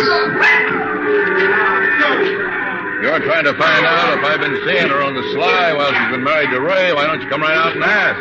All right, Tyler, I'll ask. Have you? No, I haven't. There's nothing between us. Any time we were together while she was married to Ray, he knew about it. He's a good friend of mine. I'm sorry he's dead. And Alice is a good friend of mine, too. I'm sorry you people are thinking what you are. Well, come on, let's go up to the house. Where were you last Thursday, Mr. Tyler? The day Ray died? Yeah. Right here. Can you prove it?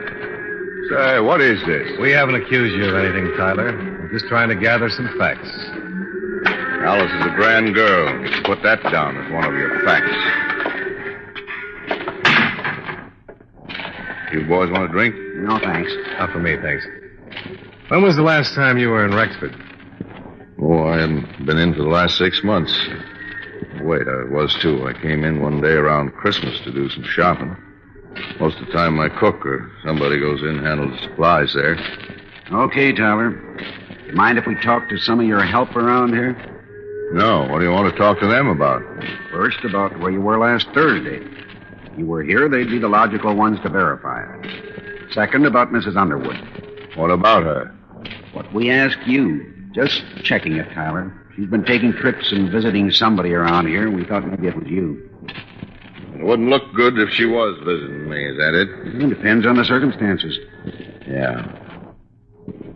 Tell me something, will you? Have you taken any action against her yet? Not yet. My company's filed a complaint. Suspicion of murder. I see. I'd like to tell you something. Okay. Both of you know her, huh? Yeah. Her daddy was a drunk. When he died, Ray took over and gave her everything.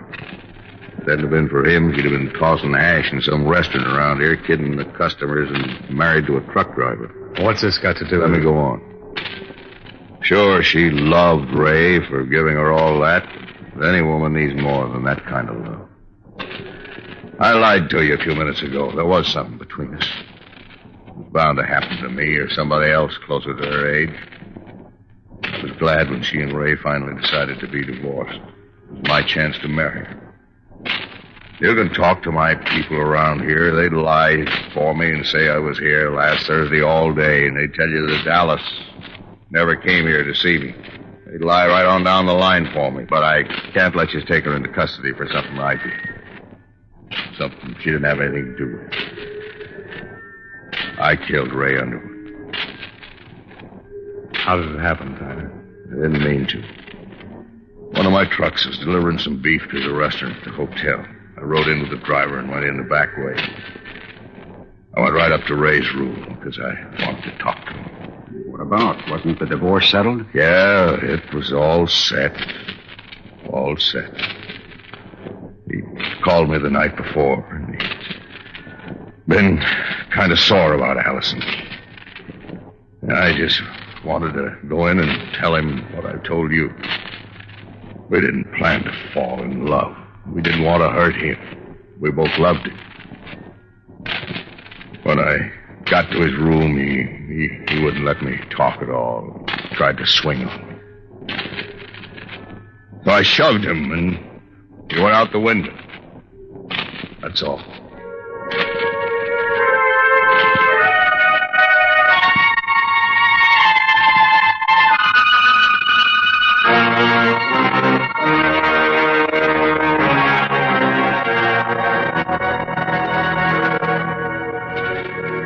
Expense account item 5, $38.15. Hotel and food while in Rexford.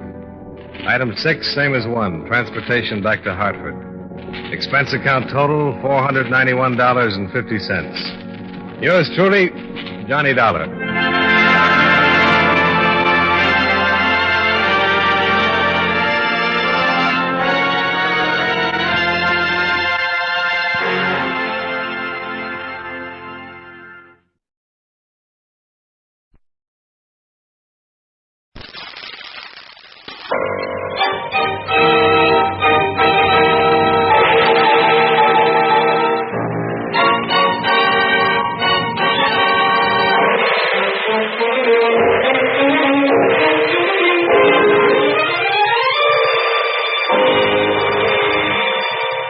Presenting Orson Welles as The Third Man.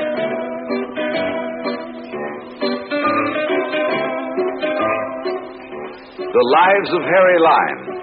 The fabulous stories of the immortal character originally created in the motion picture The Third Man, with zither music by Anton Kara. That was the shot that killed Harry Lime. He died in a sewer beneath Vienna. As those of you know who saw the movie The Third Man. Yes, that was the end of Harry Lime. But it was not the beginning. Harry Lime had many lives. And I can recount all of them. How do I know? Very simple. Because my name is Harry Lime.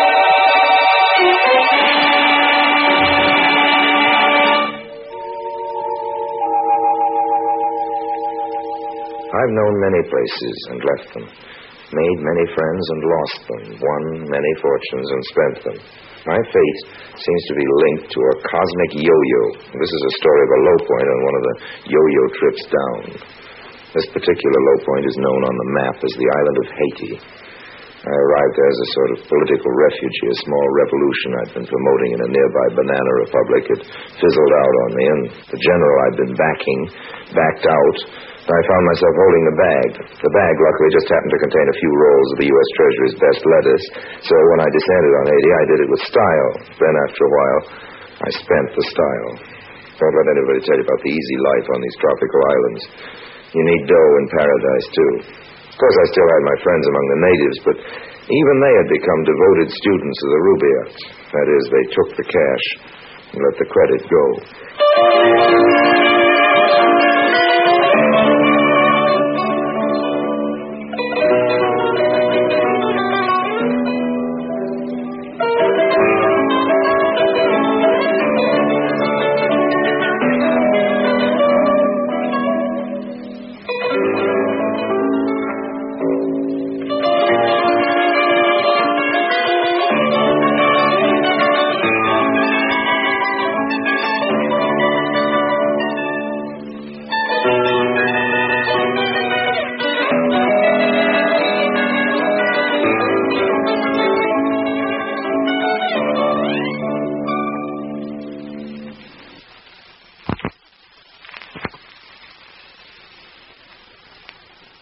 And now, Orson Welles is Harry Lime, the third man in Voodoo. I am sorry, Monsieur Harry, no more. Oh, come on now, George. You've got a clean white cuff there, even for a bartender. Monsieur Harry, please understand. My boss, he supply my cuff. I cannot mark it up any further. George, are you trying to tell me that money makes that much difference to you? Do you prefer that sort of customer to me, that ambassador of ill will over there? The Babbitt who comes to Haiti to find somebody new in Toledo? Or do you prefer... Monsieur Harry, I prefer you. Oh, merci, old man. Every native on this island prefers Monsieur Harry. Well, then it's settled, huh? But the boss, he prefers his customer with the money. Oh, I should have known. Somehow, George, it never occurred to me that you'd sell out like the rest, go commercial. But, well, you've been trapped too, George. Cornered, impaled on the almighty dollar sign. No, mon ami. Well, George, it's getting late. Time for me to move on, I guess. That's your greatest fault, Harry Lime. Always moving on. What? And it's always getting so late. Donna. Hello, Harry, darling. Donna, you beautiful, wonderful witch. Oh. What are you doing? Let's not be trite, Harry. I could ask you the same question. Okay, then. Whom are you doing here? Harry, darling, 3 years haven't changed you a bit. Well, who is he? That one? No. Over there. The seersucker suit. Oh, no, Donna. Oh, he's really quite charming, Harry. Charming, huh? He's an oaf. I don't like the way he laughs. Oh, you'd adore him, darling. He pinches waitresses, collects souvenirs, collects money, too. I might have known. He's with you. Well, let's meet him. And now, Harry. After you, Mademoiselle. Oh, and, George, you might tell your boss that Harry Lime is on the preferred list again.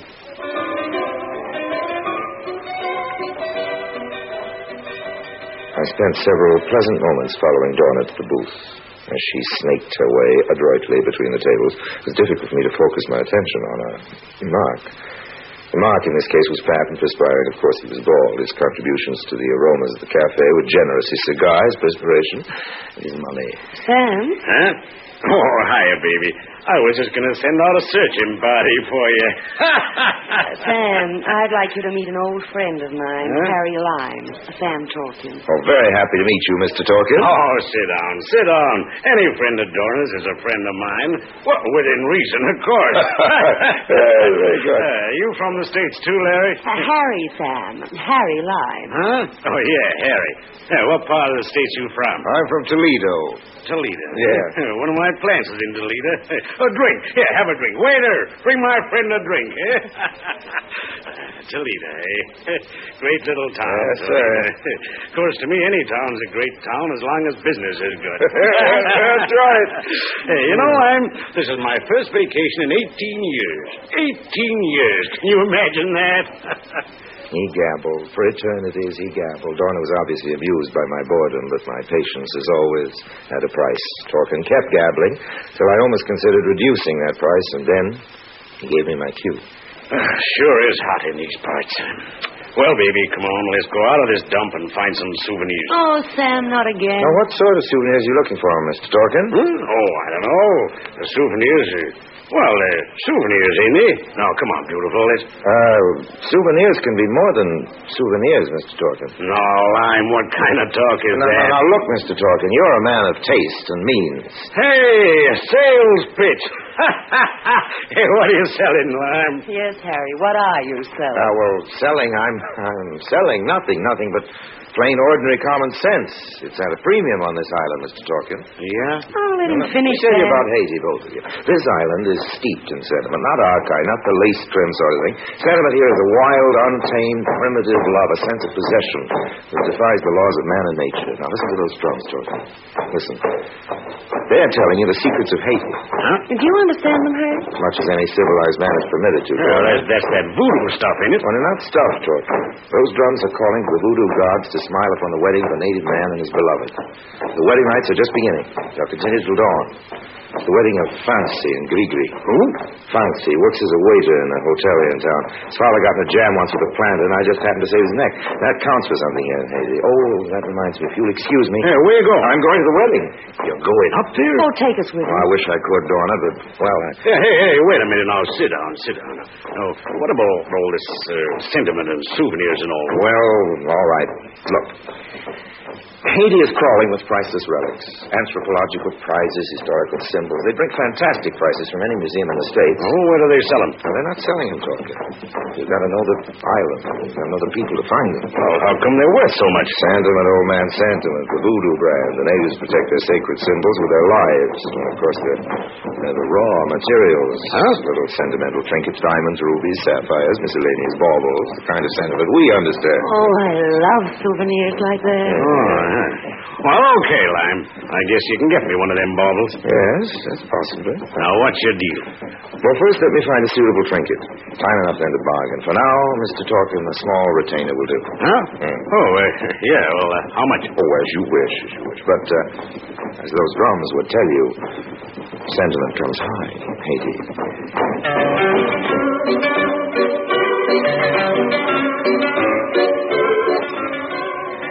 I had a feeling that Dorna would keep Sam Torkin well occupied for the present. The future, of course, I'd handle in my own way, and in the meantime, something to worry about except keeping a date with two old friends. I found my friends in the clearing. VANCE and GREGORY, the head of the ceremonial body in a place of honor, as befitted them. Monsieur Ari, we don't think you ever come. No, I wouldn't have missed it, Fancy. You and Gregory are my favorite people. Oh, thank you. You are kind. You say that so often, Gregory. I almost believe it. Seriously, I wish you both much happiness. Merci. We will be happy always when we have friends like Ari Lime. You have done so much for us. Our family. We cannot forget you. Fancy, old man. You go far with a wife like this. She says all the right things.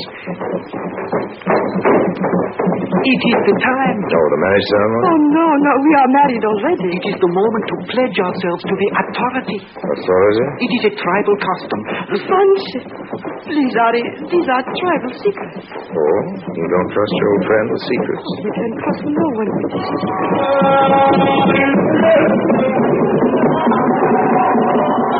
Fancy, what's happening? What's that? It is the authority, the scepter, the sacred scepter of Henri Christophe. The scepter of Henri Christophe. Well, here was the souvenir for Torkin.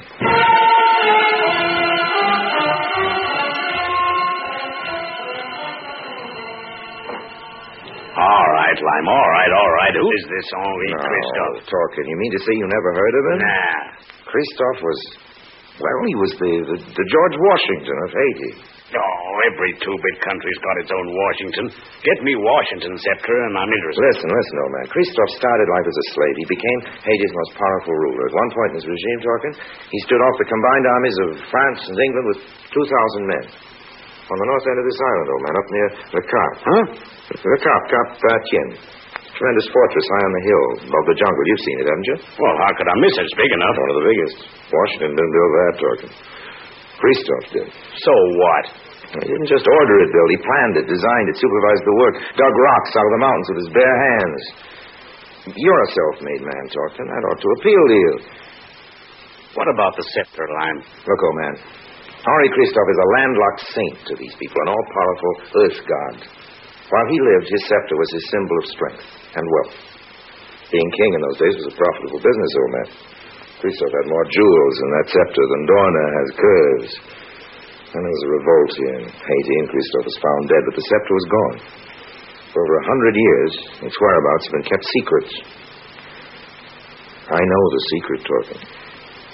I can get it for you. Yeah? How? It's my business. Your business is to make it worth my while. Okay, Lime. How much this time? Oh, plenty, old man.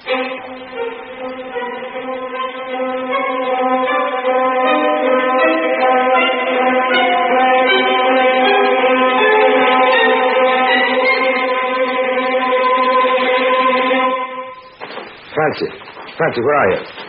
Oh, Gregory. Enter, Ari. Oh, you are welcome in the house of Fancy and Gregory. Ari, my friend Ari. It is Fancy, good. I've been looking for you. I've got to talk to you. Oh, we are always eager to listen. Fancy, it's that scepter of all. Oh. What's the matter? Oh, Ari, please, you must not ask. These are secrets of our people. But I've always considered myself one of your people, Gregory. My friend Ari, I have told you too much already. Please do not think any more of the scepter. It is forbidden to speak of it. Forbidden among friends? Ari, with the scepter, it is different. It is the authority. Is it? It is. It is the scepter of Henri Christophe. It is passed down from high priest to high priest. It is never out of their hands. It is the authority. Oh, that is enough to know. Please, ask no more. Gregory, would I ask if it weren't important? No, Ari, please. I've got to know more about it, Gregory. Fancy, you understand, don't you? Gregory. Oh, don't make him say more, Ari, please. Don't make him say more. Please. Please.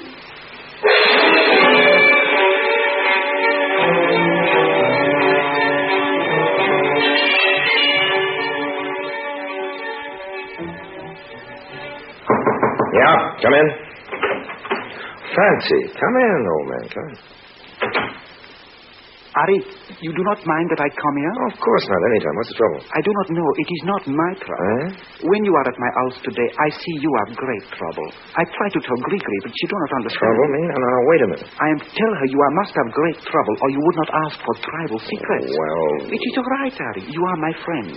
When you are in trouble, I help you. Oh, well... good. That's the spirit, old man. You have done much for me and Gregory. This is for you. Oh? It is the scepter of Henri Christophe. It's... Fancy. It is yours. I could do no less. Fancy, it's... Now, it's... you will have no more trouble, Ari. Well, now, wait a minute. Well, what about you? How did you get this thing, anyway? It is no matter. You stole it from the high priest. What if they find out you took it? They won't go to the police. No. They won't put you in jail? No. Well, what will they do? They will not put me in jail. They will not go to the police. The priest will be my judge. Fancy, what will they do? They will punish me. I will die.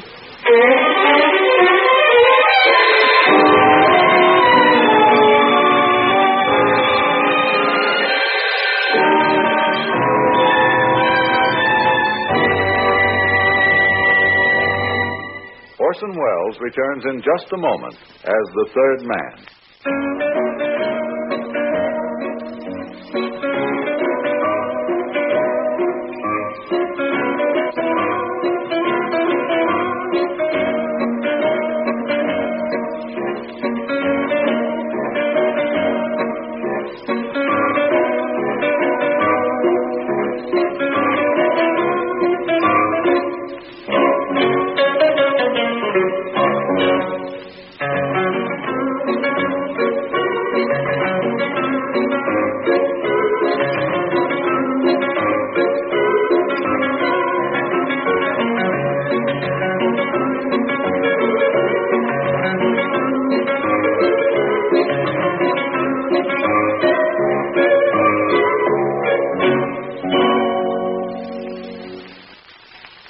Orson Welles as the third man continues with Voodoo.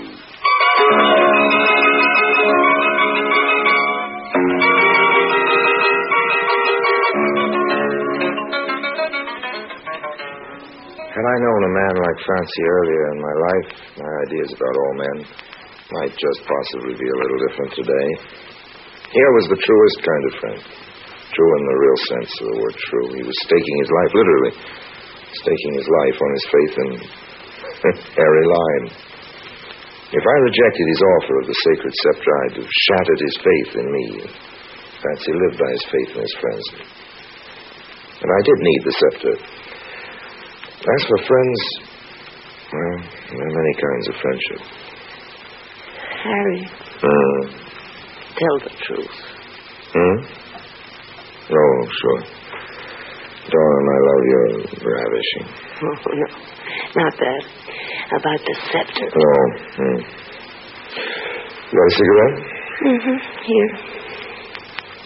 Thanks. Is it really the scepter of Henri Crystal? Think Sam will buy it? Why not? Why is it so valuable? Historical significance, cluster of rubies, big fat sapphire in the middle. Harry. What's it really worth? 20,000, maybe 25. Move the ashtray over. Bet Talkin would give me 35,000 for it. Think so? I'm prettier than you. Right. But I have Christophe's scepter. But darling, if you let me peddle it to Talkin. Darling, my sweet, I lost you 3 years ago in Madagascar. The scepter might be a temptation if you leave me again. Oh, no. Never mind that stuff. Never mind that stuff. Wouldn't 35,000 be nicer than 25? Then why don't you let me No, have the it? fact is, I don't have a scepter. What? Talkin bought it this morning. $50,000. Harry, you!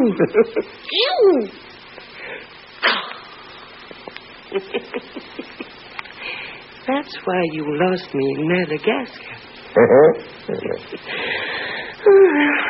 Guess I've got to work on talking again. Good old Sam. Yeah, good old Sam.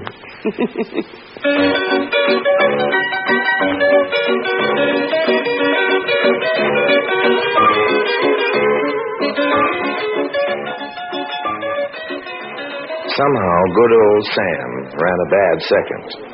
Donna was no fool. She wasn't greedy. I was available, and I had money. Not as much as talking, of course, but enough to keep her satisfied temporarily. We decided on a small celebration of sort that requires noisy public demonstrations with champagne bottles. We went to a little cafe, and I rather enjoyed the impression I was making, particularly on Georges. Would you like me to put this on your bill, Monsieur Harry? Certainly not, George. Certainly not. I wouldn't want to cause any undue strain or suffering for your employer. But, Monsieur... Never mind, George, old man. Here, this should cover the situation, I think. Oh, here's a little something for you. Thank you, Monsieur Harry. You are... What's the matter? You will excuse me, Mr. Harry. I must go. Huh? I'm sorry, I must close the bar. Close the bar at this time of night? Just a minute. The drums, Monsieur Harry. You understand? The drums. The drums? What? Now, George. The death drums. I did not have to tell you, Monsieur Harry. Why? What for? I don't know. You'll excuse me. Harry, what is it? I don't know. Those are the death drums. They mean someone's dead or dying. Or going to die. Going to die? Who? I don't know. I have a hunch. I hope I'm wrong. Harry! Wait! Where are you going? Harry! Harry!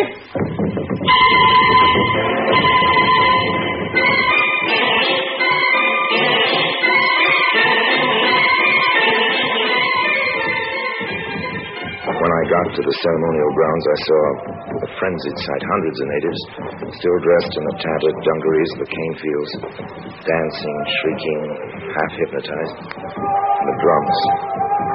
They were the drums of death, all right. I'm mistaking it. As I crashed through the brush surrounding the clearing, I saw that they'd already taken a life. There was a body, a dead body, strapped to a post in the center of the circle. Sam talking. The voodoo priest danced up and back in front of it, waving curses over it and screaming through the slits in a hideous mask.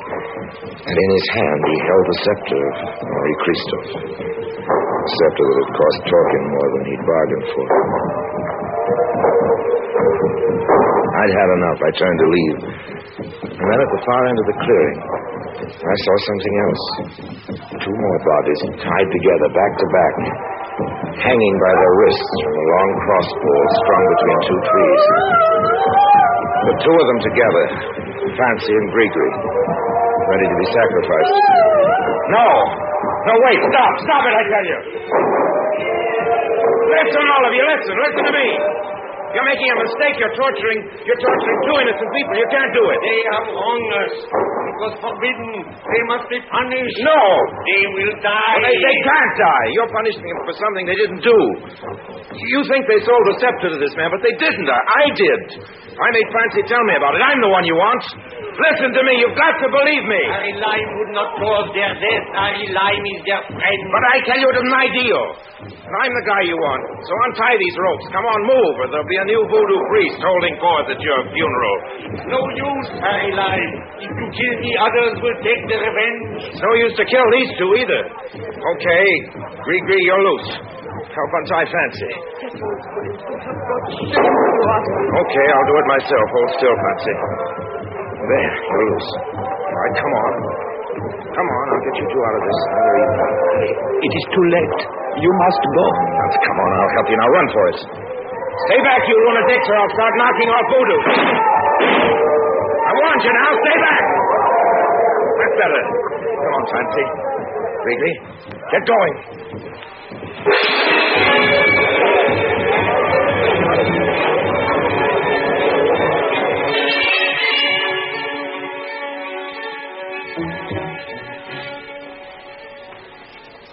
Well, there goes Haiti, Dorna. Another corner of the world chipped off. You'll be back, Harry. No. Fancy and Gregory are going to Cuba. Time people will learn the truth about me. Haiti's through with Harry Lime. You're really taking this seriously, aren't you? After my fashion. Guess I messed up your meal ticket, too, didn't I? Sam talking? Poor Sam. Don't worry, Harry. You'll take care of me. Until the 50,000 is gone. Well? That's what I thought. Right. Let's have a drink.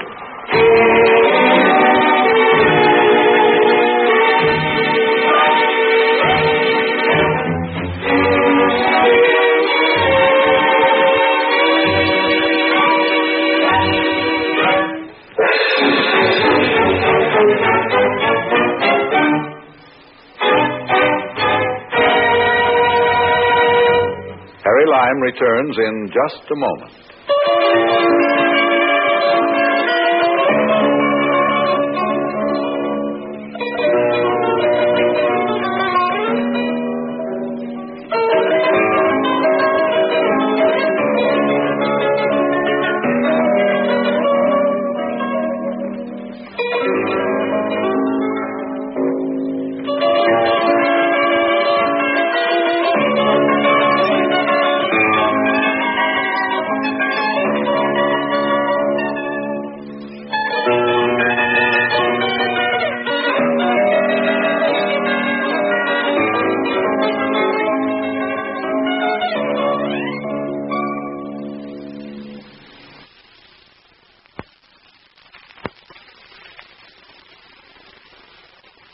And now, Harry Lime.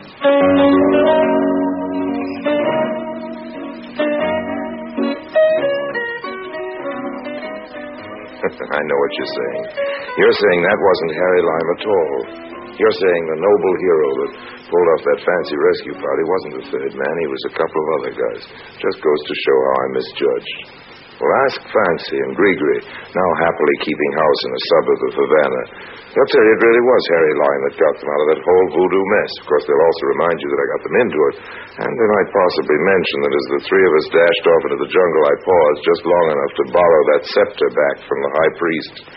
Got a nice price for it, too, from a collector in Brussels. But that's another story. So long now, and if anybody should run into Dorna anywhere, in Timbuktu, for example, or the Store Club, give her my love. Remind her she owes me about 15,000 hard-earned American bucks, which seem to have slipped out of a hole in my pocket or something. No hard feelings, of course, but if you get a choice between voodoo, hoodoo, and Little Dorna, I hope you'll know what to do about it. Take the voodoo every time.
Hello? Yes, this is the Falcon speaking. Oh, Nina. I'm glad you called. Oh, you'll have to cancel me out tonight, Angel. I just landed a new client. Of course, I wanted to turn down his business, but no matter how I talked, this boy insisted on giving it to me.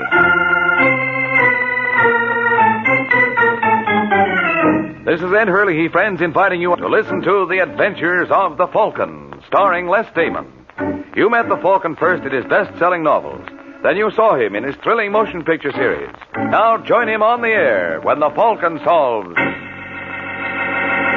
the case of the Big Talker.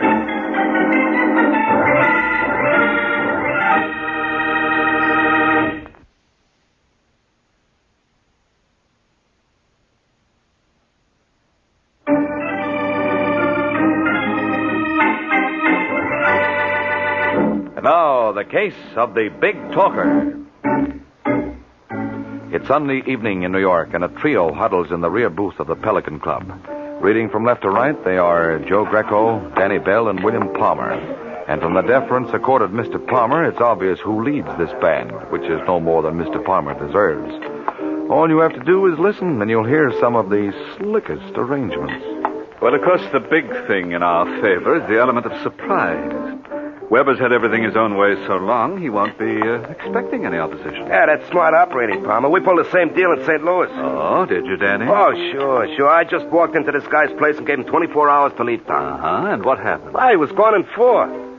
They play awfully rough in St. Louis, don't they? Yeah, you're not kidding. Maybe this league won't be fast enough for him, boss, huh? There's always that possibility, Greco. Why, I remember one time... much as I'd love to hear you reminisce, Danny, I'm afraid it's getting late. Oh, well, that's okay. Just remind me to tell you sometime about Lefty Wilson. I'll make a note of it. But getting back to Weber... You don't have to draw me a diagram, Palmer. I got the picture already.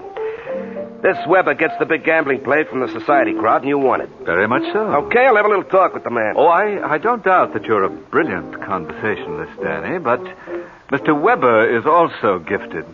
And let's assume that nothing you say moves him. What's your next step? Well, we take over. You see, Greco, nothing baffles him. We take over. Sure, it's as simple as... As falling off a log? Yeah. Wonderful. When can we expect this eviction to take place? Hey, now, wait a minute, Palmer. Don't tell me that you haven't an answer for that. Well, don't forget, I'm a newcomer in town. Oh, I've got news for you, Danny. The people in New York are exactly like those in St. Louis. They eat, they sleep, they breathe. And a little .38 caliber slug can stop all those vital functions. You mean you expect me? Uh-huh. Well, you're crazy. You hear that, Greco? I'm crazy. Here I voiced a simple suggestion. Look, if you want someone to kill Weber, you better get yourself another boy. What's wrong with the one I just hired? Well, first of all... Look, Palmer, never mind his phony. I'll do it. Greco, this is not the Army. If I wanted to volunteer... I only thought that I... don't. Oh. Danny's going to come through for us, aren't you, Danny? Well... You see, Greco, you misjudged him. Why, the minute I spied Danny, I bet he was a man of action. And you know me. I only put my money on sure things.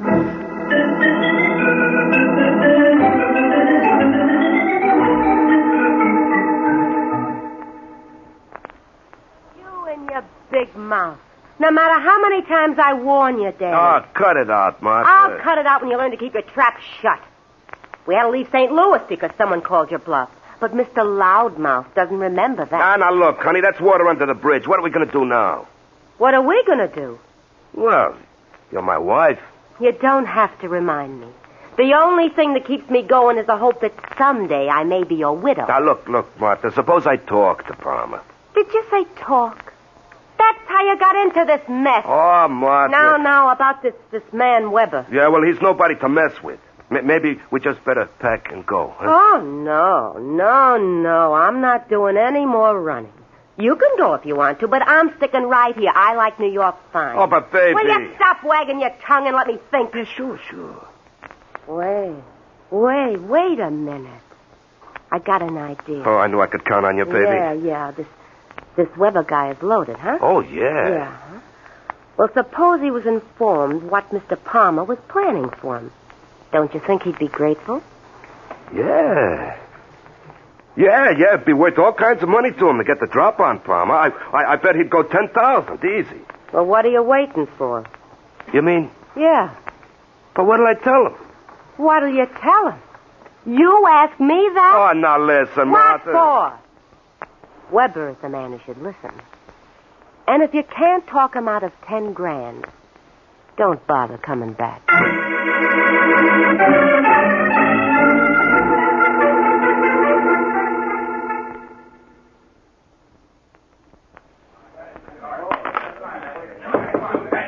Yes? Mr. Weber? That's right, sir. My name is Danny Bell. That's a nice gambling layout you got out there.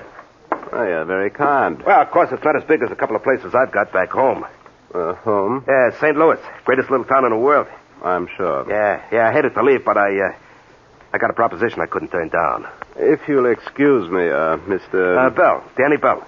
Well, I'm very busy. Take it easy, Weber. You see, this proposition concerns you. I can't imagine how. Oh, you think I'm running off at the mouth, huh? That's rather an inelegant but accurate way to describe it. Well, suppose I was to tell you that someone was planning to knock you off. Now you have aroused my curiosity. Well, is it worth 10 grand for the complete details? Definitely. Well, the name of your party is William Palmer. Oh, Mr. Palmer, eh? Yeah, he figures on taking over this place. It just occurred to me, Mr... Bell. How do I know this isn't a hoax? You don't know who you're talking to. No. Well, Palmer and me are just like this, see? He wanted me to knock you off. It's a lucky thing for you, you got friends. Oh, have I? Oh, sure. They told me you were a swell guy. They were exaggerating. Yeah, that's the only reason I came here. Well, I appreciate it, Mr... Bell. Forgive me, I have a horrible memory for details. What about that 10 grand? I'm running a big risk, you know. Then you'd better start running. Oh, look, Weber. But perhaps you need something to send you on your way. Well? All right, I'm going. Thank you. But don't you worry, Weber. I'll be seeing you. I doubt that, sir. I don't ever expect to hear from you again. Is that understood?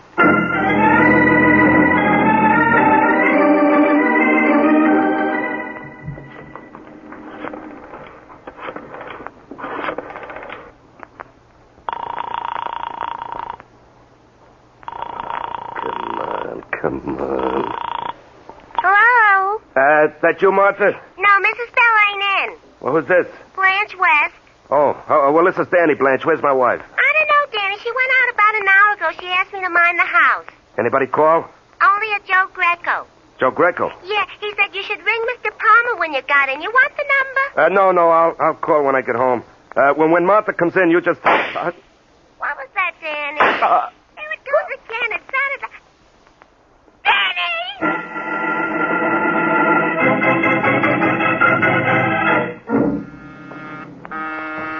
Second, Louise. Right with you. Hiya, Ain't. Why, Mr. Waring. I'm sorry. I was expecting someone else. Little girl named Louise Mason? How do you know? Oh, I'm a guy who knows everything. Greco's the name. Joe Greco. What do you know about Louise? I know she had a date with you and she ain't gonna make it. Why not? Let's just say she was indisposed. If you're gonna call her, Waring, you'll be wasting your time. I don't think she'll answer. Believe me, friend, I know wherever I speak.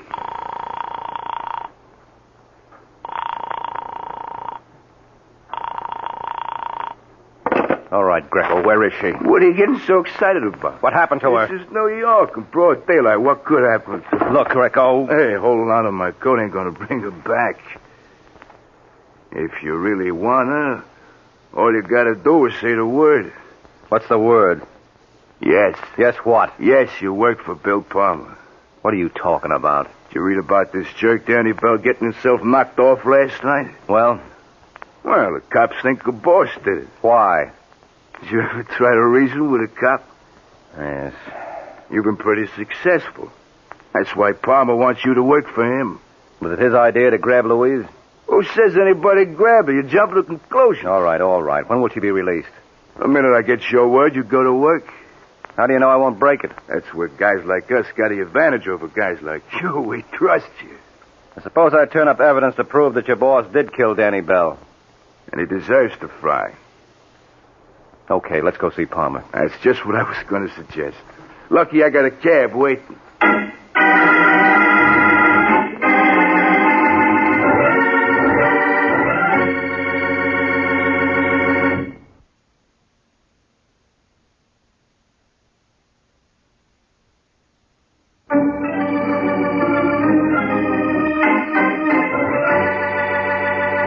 Now, back to the adventures of the Falcon.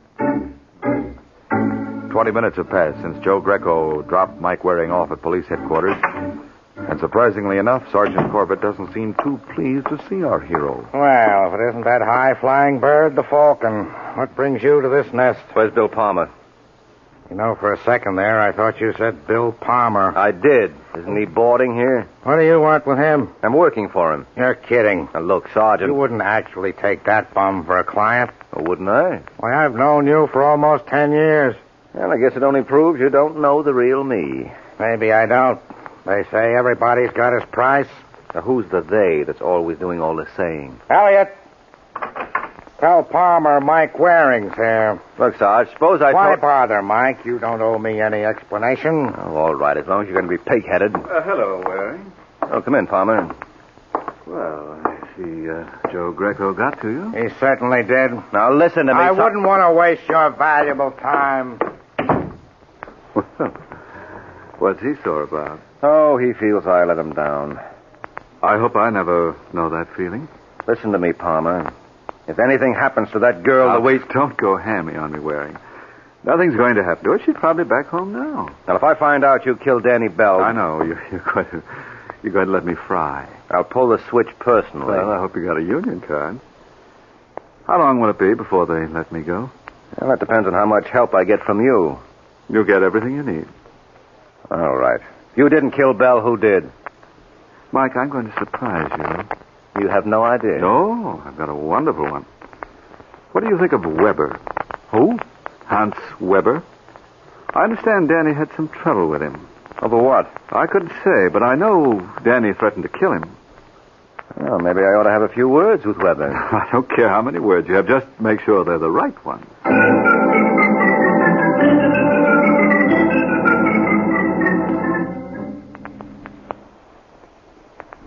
what makes me feel badly, Waring? No, what, Weber? It's only on occasions like this you come up to the club. No, I can't afford it. Even with Bill Palmer for your client? Now we're right back where we started. He thinks you should be in his place. Such ugly suspicions, Mike. Believe me, I hardly even knew this, Danny Bell. Thank you. Mm-hmm. Well, by any chance, would you happen to recall if you killed him? Well, I might remember that if I had a motive. You did. Danny threatened you. Then I could plead self-defense. You could. Well, thanks for the advice, Mike. If I decide to take it, I'll mail you a check.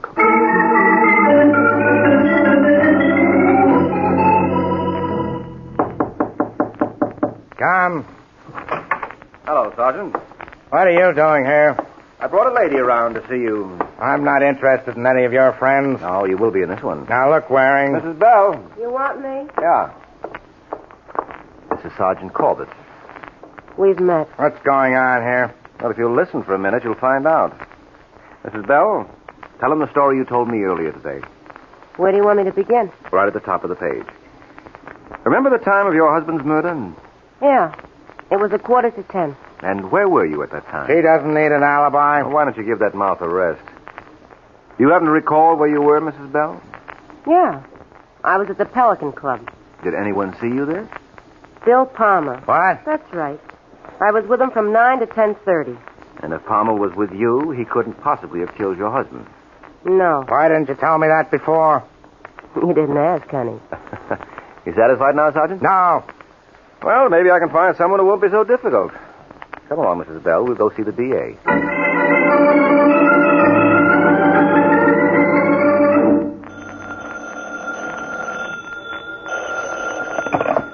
Homicide, Sergeant Corbett. Corbett, this is Wilson of the DA's office. A friend of yours was just around to see my boss. Oh. Mike Waring. He's no friend of mine. Well, he must be a good friend of the chief's. The DA wants Bill Palmer released. Sergeant! Hey, Corbett! Huh? It's me. Can I give you a lift? No, thanks. I'm discriminating about the kind of people I'm seen with. Meaning I'm not. Uh-huh. Oh, listen, you idiot. You ought to feel pretty proud of yourself. Well, all right, as long as you ask, I do. Sure. I don't know many private detectives who could do what you did for Palmer. You're darn right. But then the detectives I know don't go in for perjury. Hey, listen, who are you... On your way, Waring. You're blocking traffic.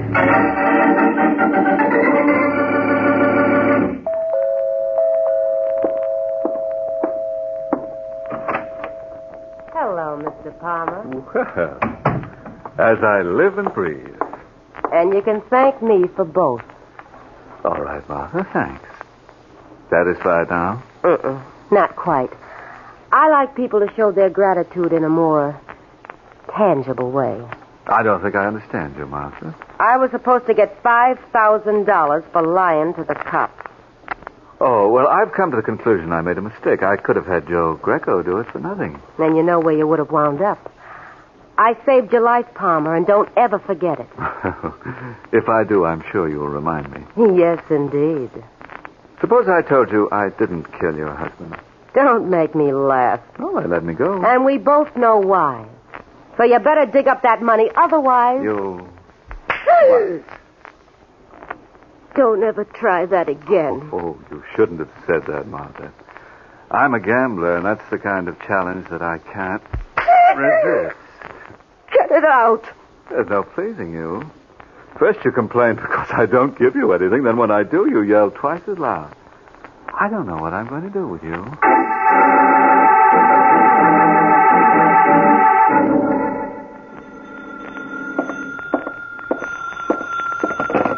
Yes? Is Mr. Palmer in? Oh, who wants to know? Hans Weber. Oh. What's on your mind, Weber? Oh, Palmer. I just thought I'd offer my congratulations on your release. Thank you. Frankly, I never thought you'd make it. Well, I had a good man working for me, Mike Waring. But he needed help. Oh, you mean Danny Bell's widow? Yes. And then to repay her kindness the way you did. What do you mean? Oh, she told me the whole sordid story. She probably thought I would be a little more appreciative. Mm-hmm. And were you? Well, I'm ashamed to say this, Palmer. You weren't. Well, offhand, I couldn't see how that information was going to help me. So now I'm afraid Martha thinks as badly of me as she does of you.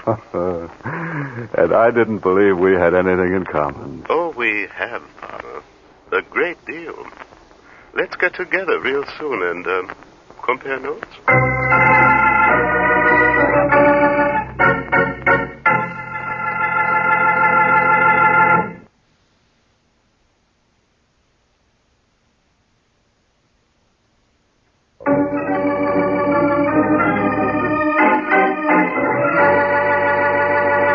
Now, back to the adventures of the Falcon.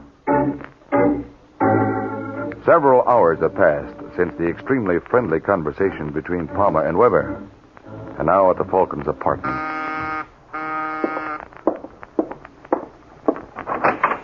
Hello, Mike. Oh, what are you doing here, Sergeant? I just dropped by to apologize. You what? Yeah, Louise Mason called me at home and told me why you agreed to work for Palmer. Oh. Why didn't you say something? I would have understood. I tried to. I know you did. Am I forgiven? Yeah, sure, Corbett. Come on in. Thanks. Care to join me in a drink? Yeah, I'm off duty. Start pouring, boy. You know, I never thought you were going to get Palmer out. Well, strictly between us, Sergeant, I was a little surprised myself. Of course, Danny's wife's perjury didn't hurt any. What are you talking about? Oh, didn't you know, Mike? She was reached. You're crazy. She admits it herself. When was this? About a half hour ago. She's out of her mind. I don't know why she came to you with that story. She saw her. She claims you wouldn't pay her off. I wouldn't pay her off? Uh-huh. She says you made the deal for Palmer. But she's lying. If she was bribed, Palmer did it himself. Without your knowledge or consent, like they say. Yes. Still, it's kind of embarrassing for you. Is it? You get Palmer released, and according to the law, we can't pick him up again. I know that. Just wait till I get my hands on him. A couple of the boys downtown think you already did. Now what are you babbling about? Somebody put a slug through his brain. You'll die when you hear who that somebody is. Want to get a coat, Mike? Will you go like that? Now, look. I don't know anything about Palmer's murder, and I know less about Martha's perjury. You don't have to yell. I believe you. Huh? Of course, the opinions expressed here are my own and in no way reflect the opinions of my sponsor, the New York Police Department. Now, listen, Corbett. You got to give me a break. What do you want? A chance at Martha Bell. That can be arranged. And I want to see Joe Greco. You don't think... Why not? He worked for Palmer. Yeah, so did Danny Bell, remember? And while you're at it, pick up Hans Weber. Hey, you don't want much, do you? I don't think so. Well, maybe you're right. There are 7 million people in New York, and you could have involved them all. All right, I'll get a call out to pick them up.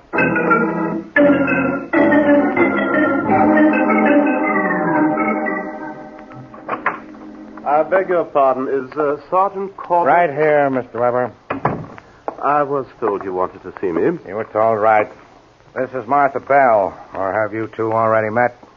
No. Well, have you, Weber? I never contradict a lady. Well, this is Joe Greco. Yeah. Likewise, I'm sure. Listen, Sergeant, what's the big idea? Yeah, what are we waiting for anyway? The star of our show. Thank you, Sergeant Corbett. You just made it, Mike. They were ready to walk out. I don't know what they would have missed. Yeah, you're funnier than Groucho Marx. And I don't even wear glasses. You tired, Weber? No, just bored. Oh. Well, we'll see if we can make it interesting for you. Gentlemen, and Mrs. Bell, we are gathered here together to determine the murderer of one William Palmer. Here. Now, would anyone care to hazard a guess? Oh, is this an audience participation program? Yes. So suppose I pass among our contestants. First, I have a question for you, Martha. How nice. Why did you tell Sergeant Corbett I was the one who got you to lie for Palmer? You did. And where did all this take place? At your apartment the day before we went up to see him. Now, that's a nice try, Angel. But it isn't the right answer, because I spent that entire day in Jersey on another case. Listen, Waring. Sorry, we're a little pressed for time, but don't feel badly. You win at least a 5 to 10 year stretch for perjury. Now, Greco, you're next. Am I? Yes, what were you doing at the time of Palmer's murder?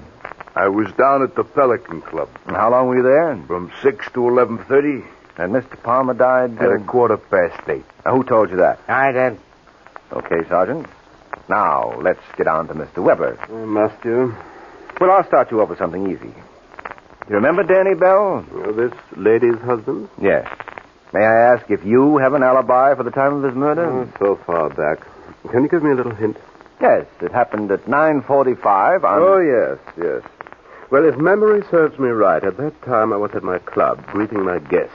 And their names? Perhaps Senator Burns might remember that evening. Why should he? Well, there was a little unpleasantness at 9:40 about one of his checks. It was made of rubber. Well, that completes the first round. And we have a winner. Have we? Yes, Mrs. Martha Bell. Will the lady please stand? Listen, you comic, what are you babbling about? Well, by killing your husband and Bill Palmer, you have hit the jackpot. No. Yes, you win that famous trip up the Hudson to Sing Sing with all expenses on the house. Oh, yes, I forgot to mention, Angel. That trip is only one way.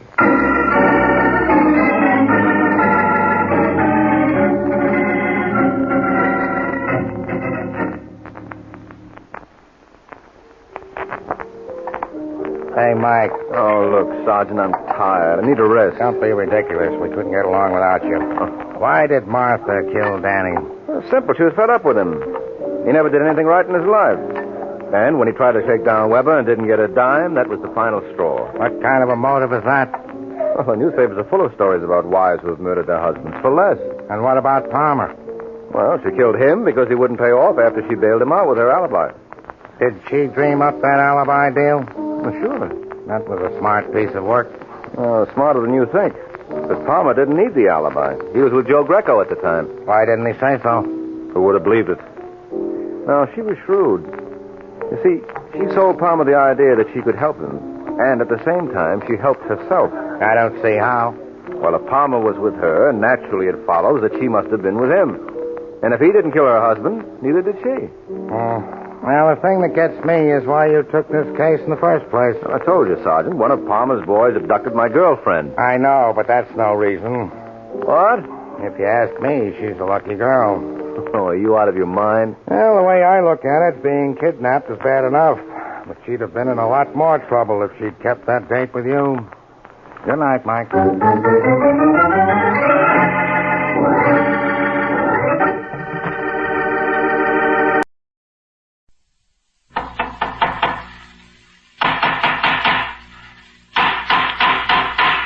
What's the matter? What is it? It's a case for Nick Carter, master detective.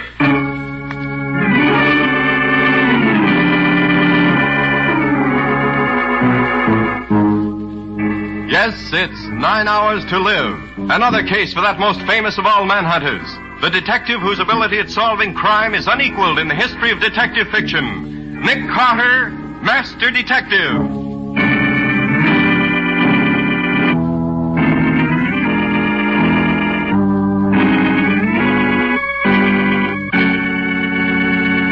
And now for some late news.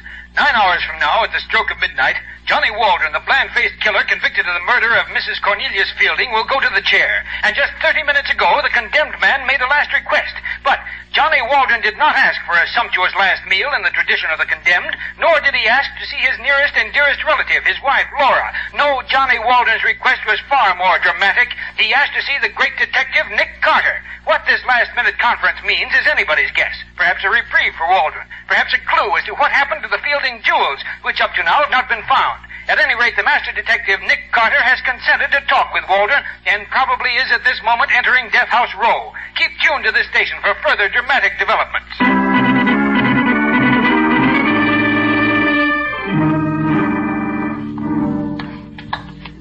Where have you got him, guard? He's in number 1. Moved him there this morning. Shorter ways to walk to the chair from number 1. Is he all ready to go? Yep. Barber was in, shaved his head and legs about an hour ago. How's he taking it? He ain't been a peep out of him. Don't want nothing to eat. Don't want a chaplain. Nothing. Only request he's made is to see you. Funny time to ask to see a detective. If you don't mind my asking, Mr. Carter, what made a big shot like you decide to see him? Well, maybe I'm curious to know what's on his mind. Or maybe I'm just a softy about a fellow who's going to die in a few hours. I don't believe you got any sympathy for a killer. Not you. Here we are. Here's your company, Waldron. Oh, hiya, Mr. Carter. Hello, Waldron. You got 5 minutes. All right, guard.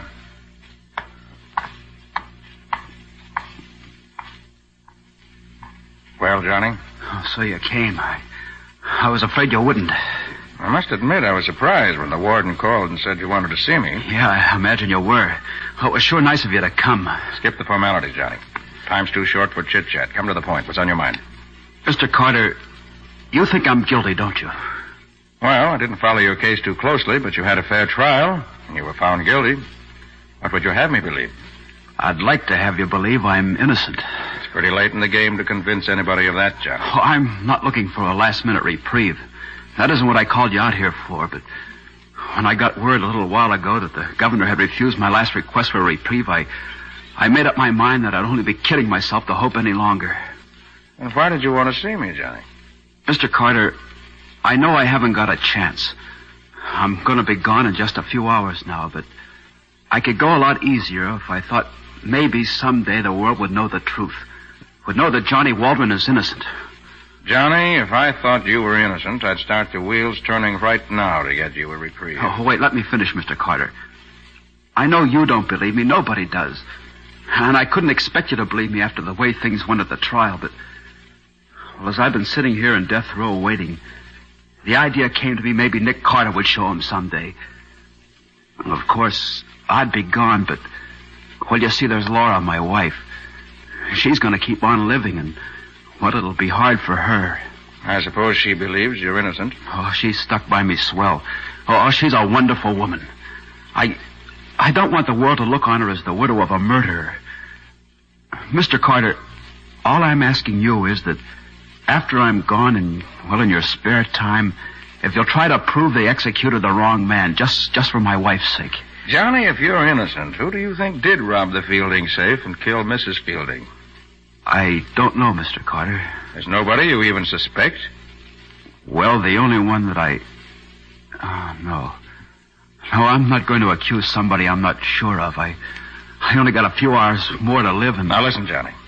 If you want me to do anything for you, you better tell me everything you can about this. Oh, no, you'll find them for yourself once you start looking. Well, I've got to have some kind of evidence to go on. I don't have any. The cards were stacked too well against me, but go see Laura. She never stopped working for me. Maybe she knows more by now. Look here. If that's the case, why haven't you had a lawyer working for you right up to the last minute? Lawyers? I never had that kind of dough. Oh, a couple of shysters came around thinking maybe I had the Fielding jewels tucked away someplace, but, well, when they found out they weren't going to get a cut, they faded pretty fast. Even if you do anything for me, Mr. Carter, I won't be able to pay you for your trouble. You'd have to do it just as a favor to a dying man. You don't know where the jewels are? No, Mr. Carter. How could I know? I didn't do that job. Look, go see Laura. She'll tell you whatever she can. Time's up, Mr. Carter. All right, guard. Well, Johnny, I'll look into your case. I don't suppose you'll believe me when I say that I'm... I bet he's been telling you an innocent man's being sent to the chair. Tells everybody that. Did it ever occur to you that he might be telling the truth? Well, why are you... So long, Johnny. Good luck. Oh, thanks for coming, Mr. Carter, and thanks for whatever you do for me. I'd very much like to know what happened to the Fielding jewels. Yeah. Well, maybe they'll turn up while you're investigating. You think so? I wonder. Say, guard, how long is it now until... 8 hours, Johnny. Just 8 more hours.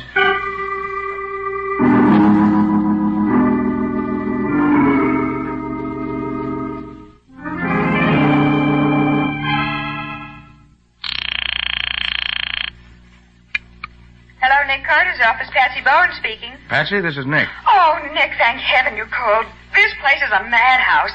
The office is filled with reporters. The newspaper and broadcasting companies have been telephoning. The district attorney's been trying to reach you. Now, what's the matter? Well, they want to know if you're going to try to get a reprieve for Johnny Waldron. What? And the DA said he'd stick around his office all evening. And he's contacted the governor, and he'll be on tap ready. Reprieve? Great heaven, I just talked to the fellow. I don't have any evidence. None whatsoever. What's the matter with the DA? Well, he says that when you go to work on a case, even at the 0 hour, something usually pops. I tell him to hang on to their hats a while. And you, Patsy, go up to the courthouse and get a transcript in the Walden trial. And dig what you can out of our files about him. Uh-huh. I'm heading back from State's prison right away. I'll meet you in front of the office. All right, Nick. We're going to have to work fast. They throw this switch in exactly 7 hours and 40 minutes.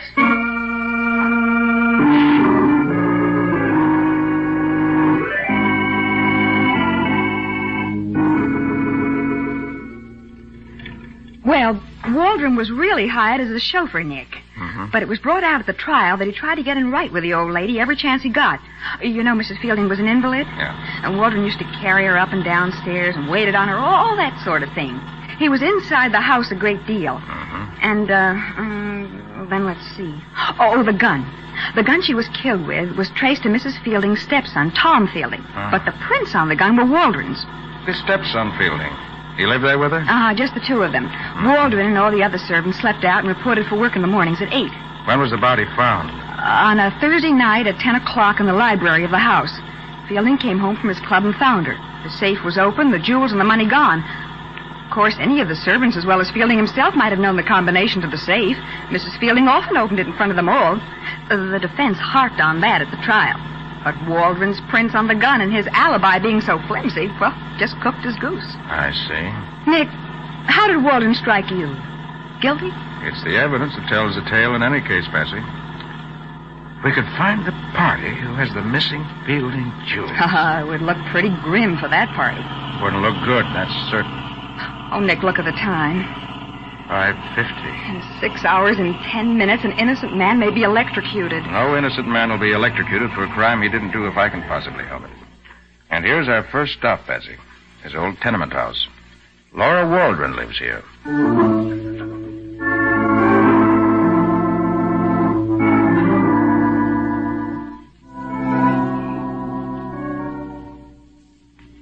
You're very nice to come to see me, especially today. Mrs. Waldron, this is my assistant, Patsy Bowen. How do you do, Miss Bowen? Hello, Mrs. Waldron. Won't you two sit down? Here, let me dust the chair. Oh, no, don't. It's perfectly all right. Well, since Johnny's been away, I haven't been as good a housekeeper as I used to be. No heart for it anymore. Even this one room of mine. Mrs. Waldron, I came to see you because... You went to see my husband, I know. I heard it on the radio. That's right.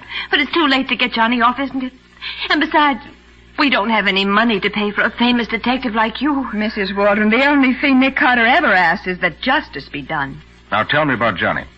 His habits, what he likes, what he doesn't like. Johnny's good, Mr. Carter. You see, I know he's innocent. Have you proof, Mrs. Waldron? Proof? No. No, just my heart tells me he wouldn't kill anybody. But more than that, I know because he was with me at the time the police say she was killed. The prosecution tore that alibi to shreds. Yes, the wife's testimony doesn't count for much in court. And yet how thankful I am that he was with me that night, that I know he's innocent. You understand what I mean, don't you, Miss Bowen? Yes. You understand when I say the world can stand against your man, but if you know he's right and good and true... Oh... Mrs. Waldron... Isn't there any way at all it can be proved that your husband was home with you that night? Oh, no, you don't think of providing alibis or staying in your own home. If you can call one room in a place like this home. I don't know what will become of me now that Johnny's going... Well, Tom Fielding has offered to help me, but... Tom Fielding? You mean the stepson of the woman your husband is convicted of murdering? Yes. In what ways has he offered to help you? Money. He knows Johnny isn't a murderer. His testimony in court didn't follow that line, Mrs. Waldron. Oh, of course not.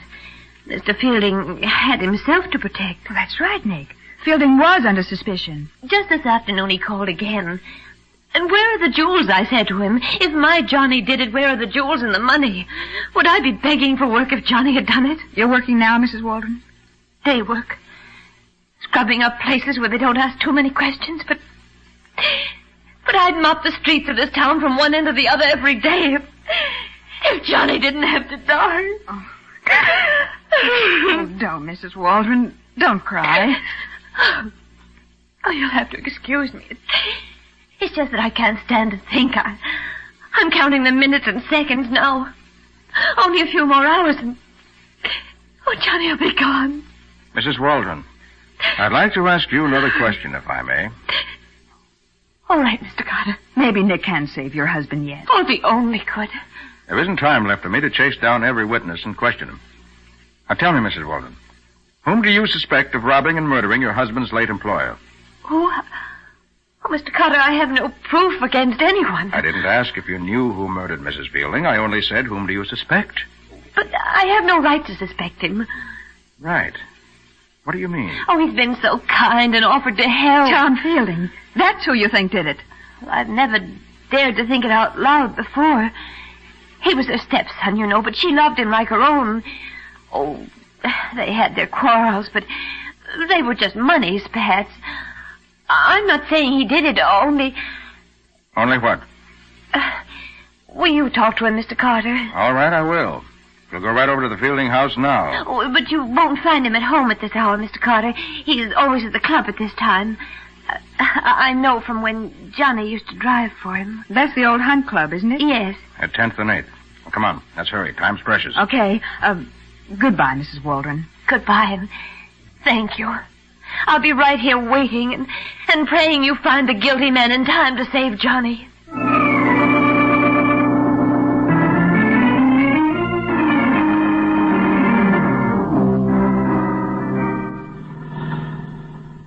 Nick, there's something puzzling you. What is it?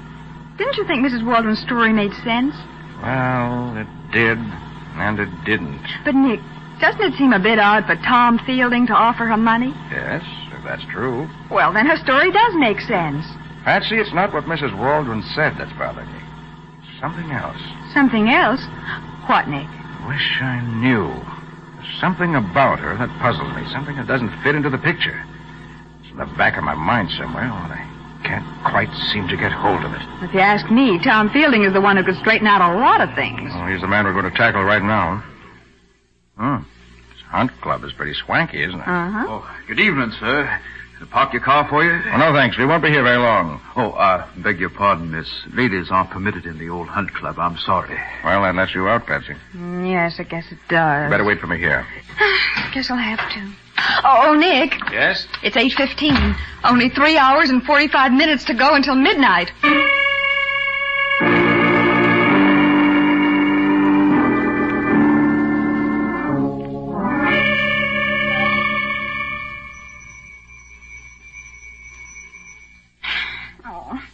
Ring again, Nick. Fielding wasn't at his club, so he's got to be home here. Your womanly intuition isn't working right tonight, Patsy. No. There's not a light in the whole house. I don't think anybody's home. Oh, Mr. Tom Fielding, if you only knew how much time we've wasted looking for you. Well, Patsy, even if Mr. Fielding isn't at home, I think we'll see what evidence we can uncover. Huh? I don't like waiting. What are you going to do? In the interest of Johnny Waldron and his wife, Laura, I'm going to do a little high-class lockpicking. There we are. Come on. Stay behind me. Whoa, it's dark in here. Shut the door. I'll use my flash. Where are we headed for? The library. Oh. That's the room Mrs. Fielding was killed in, wasn't it? Uh-huh. Let's see. In these old houses, the library is usually back this way off the center hall. Come on. Nick, suppose there's somebody beside us in the house. Well, let's hope there isn't. Here we are. Yes, this is the library. What are we looking for, Nick? Right now, I'm looking for Mrs. Fielding's safe. Safe? Mm-hmm. Safe? Oh, yes. It's behind that portrait of her. I remember that from the testimony. Thanks. Turn on that small lamp and take a glance through the papers on the desk while I open this safe. Say, if Mrs. Fielding held her son and heir down while she was living, he's certainly making up for it now. Look at that wine cabinet, crammed full of black market stuff. Hey, look at this for swank. Have a gold tip cigarette, Miss Bowen? Why, yes. Thank you, I will. Patsy, shame on you. Huh? How'd you feel if Tom Fielding walked in here and caught you swiping his expensive cigarettes? Only one, Nick, for a souvenir. And for that matter, how would you feel if Mr. Fielding walked in and saw you about to open his safe? Oh, Nick! Patsy, are you okay? Yes. They shot through the window. Bullet went into the side of the desk here. We better get out of here, Nick. Now, 1 minute, Patsy. I've got to see what's in this safe. It's almost open now, I think. Nick, who do you think shot at us? Mr. Fielding? Oh, dig that bullet out of the desk. It'll be a handy piece of evidence. All right. Say, you're taking this attempt to murder us awfully lightly, Nick. I don't think it was murder, Patsy. Huh? You were standing by the wine cabinet, not 4 feet from the window, and I was a perfect target standing here. Patsy, I think you'll find somebody was just trying to scare us away. Oh. I got the bullet out, Nick. Looks like a .32. There we are. Patsy, Yes? Look here. The missing jewels. Oh, Nick. Yes, right here in Fielding's safe. Oh, Nick, that's wonderful. Hey, what are you doing? I'm getting the DA on the phone for you. You've got the evidence for Johnny Waldron's reprieve. Now, wait a minute. Oh, I knew he wasn't guilty, Nick. Mrs. Waldron was telling the truth. Patsy, put that phone down. But, Nick. Put it down. Oh, but, Nick... Get me police headquarters first. I want a general alarm sent out for Tom Fielding. But Johnny Waldron... I still have 2 hours. If Waldron is innocent, I'll prove it in time to save him from the chair.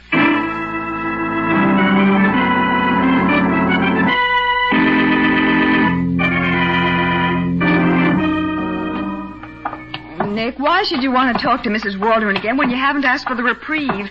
It'll only make her feel worse. There's something about her that doesn't quite add up, Patsy. I've got to know what it is before I can go further. This is her door, isn't it? Yeah. Oh, Nick Carter, your thinking on this case is beyond me. Well, it's hard to explain, Patsy. When I don't know myself what the missing link is, how can I explain it to you? But you found the jewels. Tom Fielding had them in his own safe. Why, it's perfectly obvious. He didn't get along with his stepmother, and therefore... Nick, what are you doing? Going to open Mrs. Waldron's door? Oh, don't do that. I'm sure she's here. She's probably been crying and doesn't want to see anyone. Let me call to her first. Mrs. Waldron? Mrs. Waldron? Sorry, Patsy, but we haven't any time to waste. Let's see. Where's the light switch? Here by the door. Oh, she isn't here. So it seems. Nick, look here. There's a gold-tipped cigarette in this ashtray. The same kind we saw at Fielding's house. Let's have it. Oh, no lipstick on it. Kind of pinched in at the end. Just as if... He's been here. Why, I never would have believed it of him. Believe what? Well, that a man like Fielding would come to a place like this. Why, a man like that wouldn't get his hands dirty putting them on the doorknob of a hovel like this. Say that again, Patsy. I said a man like Fielding wouldn't dirty his hands on the doorknob of a place... I got it. Patsy, you just gave me the key I've been looking for. Huh? Come on, we've got to hurry back to Tom Fielding's library, or there may be another murder.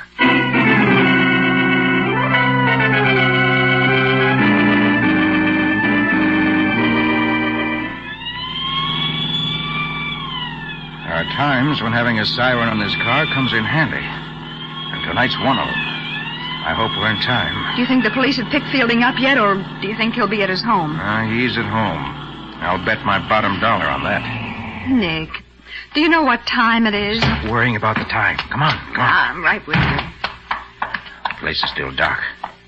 There's a little light shining on the hallway. Oh, he's here, all right. Watch your step, Patsy. Don't worry about me. I slipped the latch on the front door when we left. Let's see if it's been bolted. Still open. Come on. Where do you think he is? Library, probably. I hear someone, Nick. They're both here. That's Mrs. Waldron's voice. Open the door, Nick. It's locked. I'll not have to try to pick it. Oh, Nick, hurry. I am hurrying. Oh, Nick, please. Oh, Nick, he's killed her. There. Mrs. Waldron! Oh, thank heaven you came. He was just going to shoot me. I got the gun away from him, and you shot him?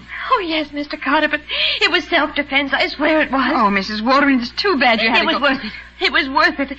Now Johnny will be saved. He won't have to die in the chair. Nick, you've only 7 minutes to call. It's 7 minutes to 12. Oh, yes, Mr. Carter, please hurry. Now, just a minute. But calm yourself, Mrs. Waldron. Here, have a cigarette. A cigarette? All right. May I light it for you? Oh, thanks. If you wait just a moment, I'll get my cigarette holder out of my bag. So you do use a cigarette holder. I thought so. Nick, the time is getting awfully short for your call to the DA. I'm not going to make that call. Why, Nick, not going to make it? No, Mrs. Waldron. It was a nice frame-up you and your husband tried against Tom Fielding, but it didn't work. Frame-up? Yes, frame-up. You and Johnny staged this whole thing to get him a last-minute reprieve. Well... It was very clever, but you made a couple of bad mistakes. For example, this gold-tipped cigarette butt I found in your room tonight. What about it? When I found this butt in your ashtray, all pinched in at the end from having been smashed in the holder, I knew you had lied about not having seen Tom Fielding. These particular cigarettes are made to order for him. I didn't leave it there. I couldn't be sure of that until I found that you used a cigarette holder. Then I knew I was right. You did leave it there. Go on and prove it. Another thing. Patsy, take a look at Mrs. Waldron's hands. My hands?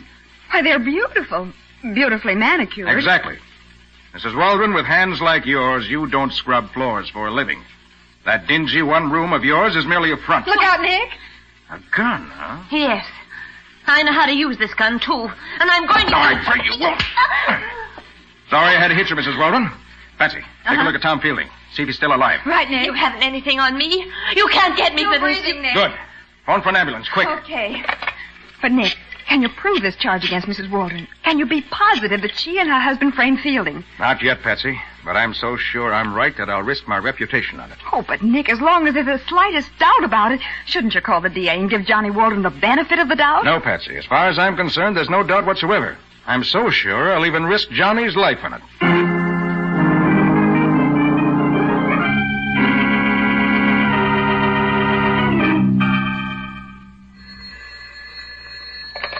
Hello, Nick Carter's office. Oh, yes, Sergeant. Yes. Uh-huh. It was. He is? I see. Well, thank you, Sergeant. Yes, I'll tell Nick. Goodbye. Was that the report from police headquarters, Patsy? Yes, it was Sergeant Matheson. You were right, Nick. That gun you took from Mrs. Waldron was registered in Johnny's name, and she lied about taking the gun away from Fielding and shooting him in self-defense. Fielding's fingerprints weren't on the gun anywhere, but hers were all over it. Did they check the bullet you picked out of the desk? The one that was fired at us earlier this evening? Uh-huh. It came from the same gun. Uh-huh. What about Fielding? Matty say? He's going to live. In fact, he's already regained consciousness long enough to make a statement. Good.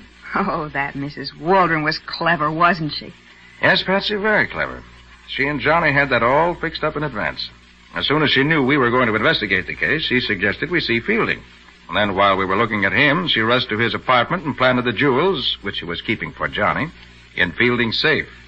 But he came in and caught her at it. Why, Nick, that's exactly what Mr. Fielding's statement said she did. She had a gun and held Fielding up, and knocked him out. And she bound him, gagged him, and hid him away in one of the back rooms. And waited for us to arrive, as she knew we would. And shot at us to make us think Fielding was trying to scare us off. Exactly. Oh, but, Nick, you haven't even heard Fielding's statement. How can you know all this? Well, Patsy, it's very simple. When I examined him after she shot him, I noticed there was a bad bump on the back of his head. The marks were still in his wrists and ankles where she tied him up. Oh, Nick, you're always holding out on me. And one other thing. What made you think Fielding's life would be in danger way back when we were in Mrs. Waldron's apartment the second time? Curious, huh? Uh-huh. Well, Patsy, after your inspired remark about hands, I suddenly realized what it was about Mrs. Waldron that puzzled me. It was her hands.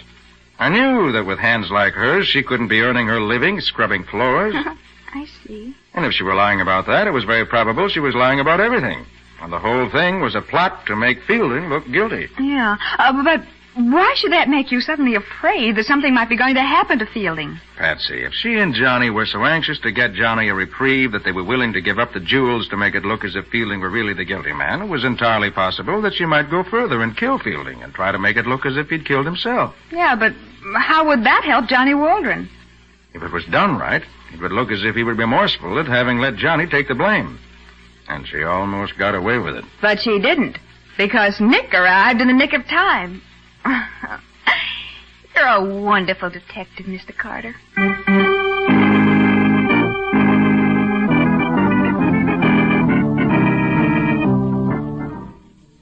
And so, ladies and gentlemen, at midnight last night, Johnny Waldron went to the electric chair to pay for the crime of having murdered Mrs. Cornelius Fielding. His dramatic last-minute attempt to get a reprieve failed, thanks to the quick action of that master detective, Nick Carter. In those few short hours that Carter was actually on the case, he found the missing jewels, uncovered a well-laid plot between Johnny and his wife to pin the murder on Tom Fielding, and saved Fielding's life. Tom Fielding and the entire community owe a debt of gratitude to Nick Carter.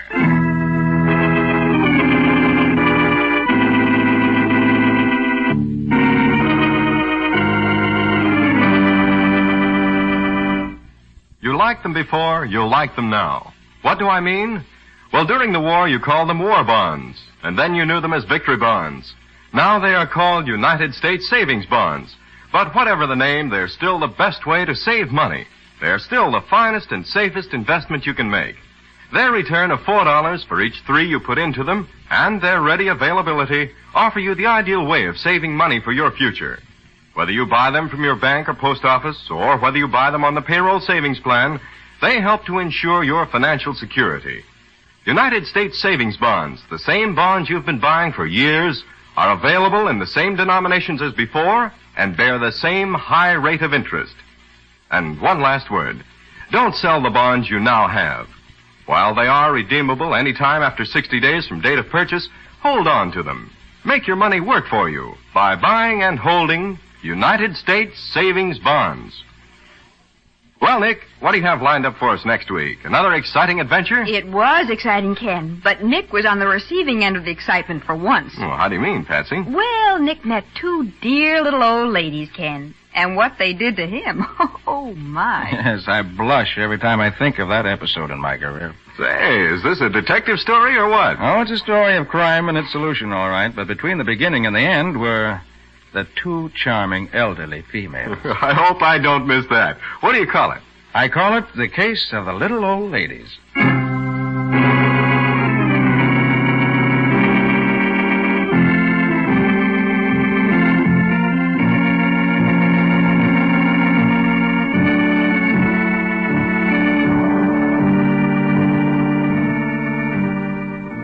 Nick Carter, Master Detective, which is produced and directed by Jock McGregor, is copyrighted by Street and Smith Publications, Incorporated. Pictured stories of Nick Carter appear in every issue of the Shadow Comics. In The Adventures of Nick Carter, Master Detective, Lon Clark is starred as Nick, Charlotte Manson is featured as Patsy. Original music is played by George Wright. Script is by Barth Conry. Any resemblance in these programs to actual persons, living or dead, or to actual places is purely coincidental. Nick Carter, Master Detective, is presented over most of these stations each week at this same time. This is Ken Powell saying so long until next week.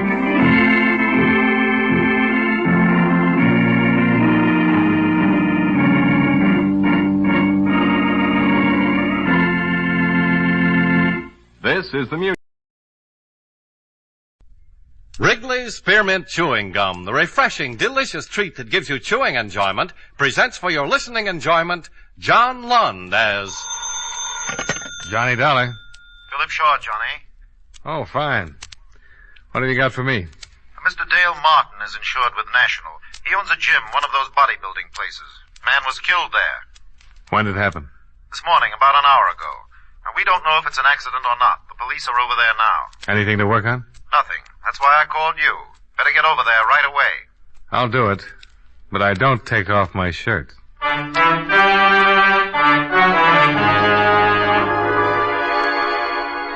the makers of Wrigley's Spearmint Chewing Gum bring you John Lund in a transcribed adventure of the man with the action-packed expense account, America's fabulous freelance insurance investigator. Yours truly, Johnny Dollar.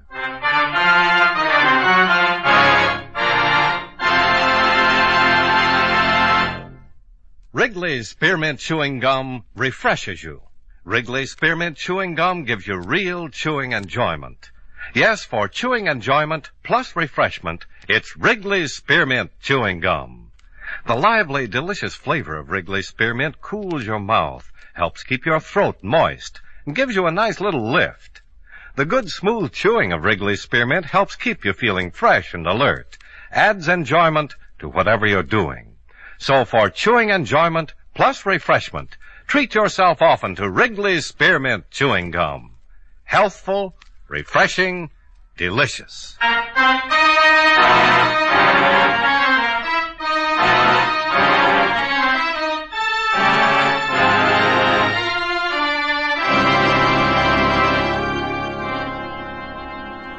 Expense account submitted by Special Investigator Johnny Dollar to Home Office, National All-Risk Insurance Company, Hartford, Connecticut. The following is an accounting of expenditures during my investigation of the blackmail matter. Expense account item 1, $1.40. Cab fare and tip for ride from my office to Martin's gym. After receiving what little information there was from you by phone, I arrived at 12:15 at 1084 6th Avenue in the heart of downtown. On the second floor, I found Dale Martin, a very nervous Adonis, seated at a desk in his office. A policeman at the door informed me that a Lieutenant Nathan of the homicide detail had stepped out for a minute and the coroner was expected soon. Mr. Martin? Yeah? I'm Johnny Dollar from the National Insurance Company. Oh, that's the outfit I'm insured with. Yeah, I know. That's why I'm here. I want to get the facts in case there's any claim. Now, tell me, what happened? I don't know. I went back to the locker room to check on the towels, and I found him lying on the floor. Found who? His name's Royal, Frederick Royal. He's been coming up here for over a year. Well, why did you call the police and not a doctor? Because I think he was murdered. Why murdered? I've seen a lot of accidents around this gym, but never saw anything like this. It wasn't an accident. What makes you so sure? Well, it looked like his neck was broken. I don't know how it happened, so I called the police. That publicity's going to ruin what little business I have. Murder always ruins something. You got any idea who might have done it? No. Who was in the place when you discovered the body? My 3 assistants and 3 fellas working out. They all still here? Yeah, all of them. Nobody else left or came in? Just the cops. Business is real slow. Does everybody know about it? No, I took the body and put it back in the rub-down room. Haven't even told my boys. Well, the officer at the door won't let anybody leave, so let's have a look at the body and see what we can find out.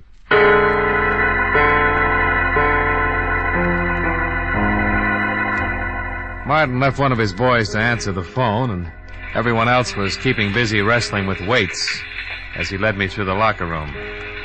The one man was taking a shower. At the end of the room, he unlocked the door, and we walked in. The smell of rubbing alcohol was strong enough to give you a hangover. There were white curtains separating 2 rubbing tables. The first one was empty. In back of that curtain, Mr. Dollar. Okay. Not very pretty. Circus rubber man would need vulcanizing if he turned his head that far. Busted neck, all right. I wish the coroner would get in and take him away. It hurts me seeing his head hanging like that. Why don't you move it? Oh, no, sir, not me. I caught it good from the lieutenant for moving him in here. Well, don't worry about Mr. Royal. He can't feel a thing.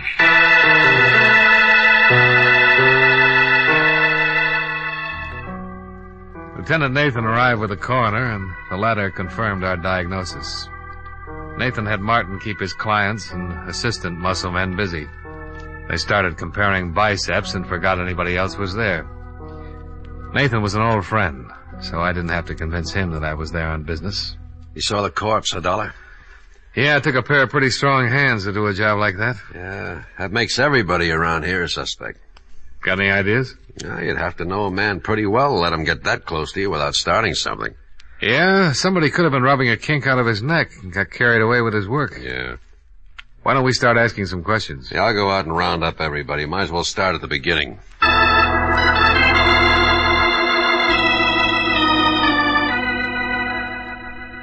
Nathan herded everyone together, and the questioning started. The men were very unhappy. This bad publicity that couldn't be helped. Mr. Robert Wells, songwriter, Mr. Michael Darling, car salesman, and the third and last, Mr. Patrick Mullins, jeweler.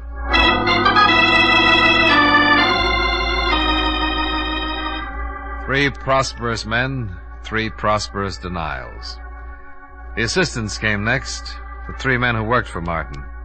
First, Bernie Carroll, the man who'd instructed Fred Royal, the one who'd put him through his exercises and sent him in to take a shower before he cooled off and got stiff. Sure. I worked him out and sent him in the shower like always. We tell him to take a good long hot shower to relax the muscles. Isn't that right, Dale? That's right, Lieutenant. That's the way it works. Bernie left him, went over to start on Mr. Wells. Bernie's a pretty strong boy. Yeah. Any one of us could have gone to the locker room at one time or another, Lieutenant. You found him, didn't you, Mr. Martin? Yeah. Why did you happen to go back to the locker room at that particular time? Well, I do it every day. Check on a towel, soap, see that everybody has everything he needs.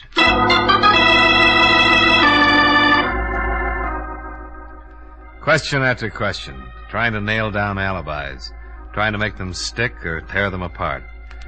According to everybody so far, it was a big mystery. Next man, Jack Olson. Yeah, I went back by the locker room several times. Why? Well, there's an electric coffee maker on a table against the wall back there. I want to get some coffee. Mm-hmm. The other times? Well, once to look at the appointment board to see what's coming in, later to get some chalk for my hands. Chalk for your hands? Yeah. Keeps your hands from perspiring and making blisters, you know, when you're working with heavy weights. You're fairly new here, aren't you, Jack? 3 weeks. How'd you know that, Dollar? Well, the other boys all have heavy calluses. They don't use chalk. You know quite a bit about this weightlifting stuff, huh? Oh, sure. I used to lift candy bars when I was a kid. All right. Call in the last one. The last man, Johnny Morgan, and his story was no different than the others. Yes, he'd walked back past the locker room. No, he had not slipped in and popped Mr. Royal's neck while he was preparing to take his shower. The coroner removed the body, and all the rest went down to the precinct to sign formal statements. They were all released and sent home, pending further investigation. I hailed a cab and rode home with Dale Martin. Would you like some apple or carrot juice? Well, I'll try anything once. Good for you. Yeah, I figured that. You didn't kill him, did you, Martin? Don't be silly. He was the best customer I had. I wouldn't kill off my business. Here. Thanks. You have any ideas, Dollar? Nope. How long did you say Fred Royal had been coming to your gym? Over a year. What do you know about him? Not much. He was a wolf, like the girls. Always talking about the gal he was out with the night before. I got tired of his gab. I put him straight. You know what business he was in? Whatever it was, he had a lot of money. Wore a new suit every time he came around. Oh, excuse me. Hello? Oh, just a minute. For you, Dollar. Oh, thanks. Hello? I got something on the dead man. Got a record. Blackmail. You know where he lived? We're checking. Oh, wait a minute. Martin, you wouldn't by any chance know where Fred Royal lived, would you? Well, I send a bill to him every month. I got my books here in the apartment. I'll get the address. Oh, Nathan, Martin's got his address. I found something else in his personal effects. Key to a safety deposit box. Boys are checking to see which bank. Here's the address, Dollar. Fred Royal, 673 East Weeping Willow Circle.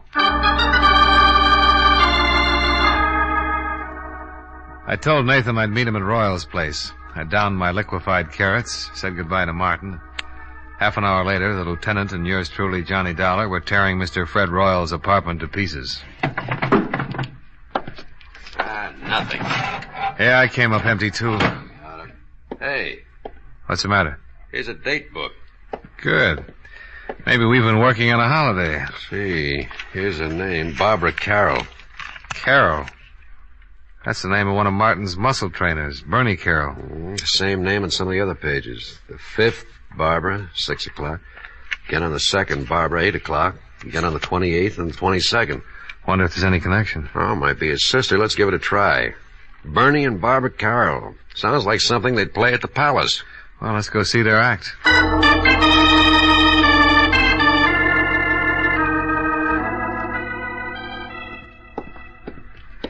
Here's the apartment. They live with that new fella. Jack Olson? Yeah, the quiet one. Who is it? Police.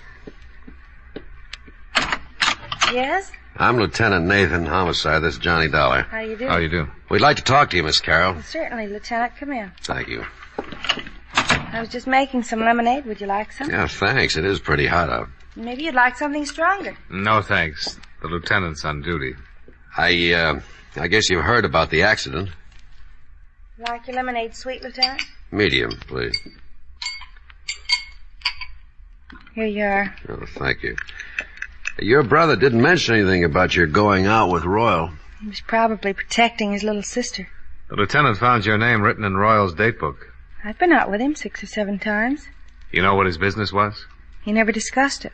Did you ever meet any of his friends? No. Did he ever mention any of the other fellows at the gym? At the gym? I don't think so. Uh-huh. Jack Olson lives here, doesn't he? That's right. Whose picture is that on the piano? Oh, that's Jack's father. You don't have any idea why anyone would want to kill Royal, do you? No. How did Jack Olson happen to move in here with you and your brother?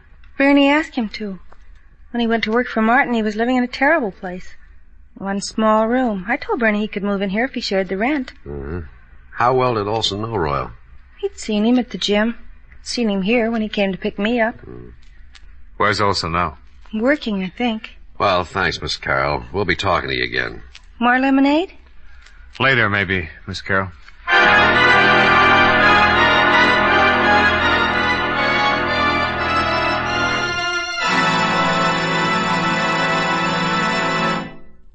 Friends, wherever you are, whatever you're doing, you'll enjoy chewing Wrigley's Spearmint Gum. Chew Wrigley's Spearmint while you're working. The lively, full-bodied flavor of Wrigley's Spearmint gives you a refreshing little lift. The smooth, pleasant chewing of Wrigley's Spearmint Gum helps keep you feeling relaxed and satisfied. Makes your job seem easier. Chew Wrigley's Spearmint Gum in your home, when you're out walking or driving, when you're enjoying sports and other activities. Wrigley's Spearmint Gum tastes good anytime. And the natural chewing aids digestion and helps keep your teeth bright and attractive. Yes, wherever you are, whatever you're doing, you'll enjoy chewing Wrigley's Spearmint Chewing Gum. Healthful, refreshing, delicious.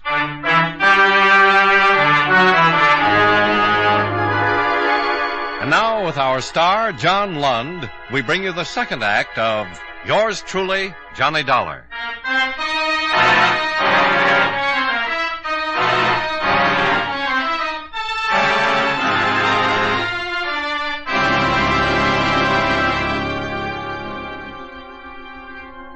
Three in the afternoon.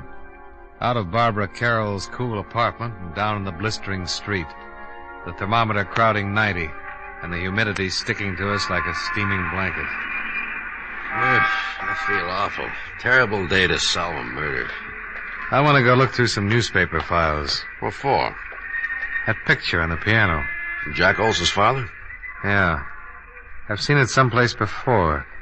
It's a news story connected with it. Yeah, I'll drop you off. I gotta get back to the precinct, see if the boys have found the safety deposit box that fits Fred Royal's key.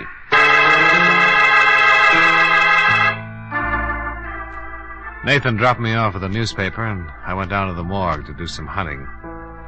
The air conditioning made the job easier, and by 4 o'clock I was headed for Nathan's office. We found the bank and the safe deposit box. Oh? Anything turn up? Yeah. Royal was doing some pretty fancy blackmailing. Here's a bundle of evidence and a list of names.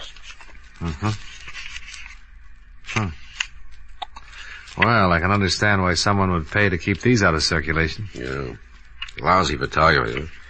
What'd you find out? Here. Newspaper clipping. Oh, picture of Jack Olson's father. Same as the one on the piano. Prominent banker leaps to death. William Barrett. The boy's name is Olson. That's what he calls himself. William Barrett. Barrett. Give me that list we got out of the deposit box. I've just been looking at it. William Barrett's name is on here, all right. Ooh. That article you've got on his suicide mentions that he left a son and a wife. Yeah. Well, let's go pick up Jack Olson, or Barrett, or whatever his name is. Well, it might not have meant a thing, but at least we had found one person who had a strong connection with Frederick Royal other than socially. The boy who called himself Jack Olson was the son of one William Barrett, deceased, and one of Fred Royal's blackmail victims. Barrett had jumped off a tall building, and according to the newspaper, he had left no reason for his actions. There was a possibility that Fred Royal's blackmail had driven him to it. And if that was so, his son would have had a very strong reason for wanting to break Mr. Fred Royal's neck. We climbed into a squad car and hurried back to Barbara Carroll's apartment, where Jack Olson lived as a boarder.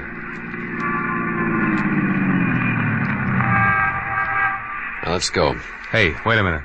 Oh, what's wrong? Jack Olson, coming out of the building. All right, we pick him up on the street. He's hailing a cab. Well, let's see where he's going. Wouldn't it be easier to just ask him? Oh, stop trying to ruin my afternoon. You know, there's nothing more relaxing than a pleasant drive through quiet, peaceful old New England. We started tailing Jack Olson's cab. Across town. Along the Merrick Parkway. Across a bridge. He's headed for Long Island. Well, your Connecticut badge won't be much good over there. We kept going across the Sound, past the outskirts of a couple of waterfront towns and onto a long highway. Pretty expensive cab ride. Pretty expensive. Pretty important. Yeah. Well, they're turning off on that road. Hope we don't lose them.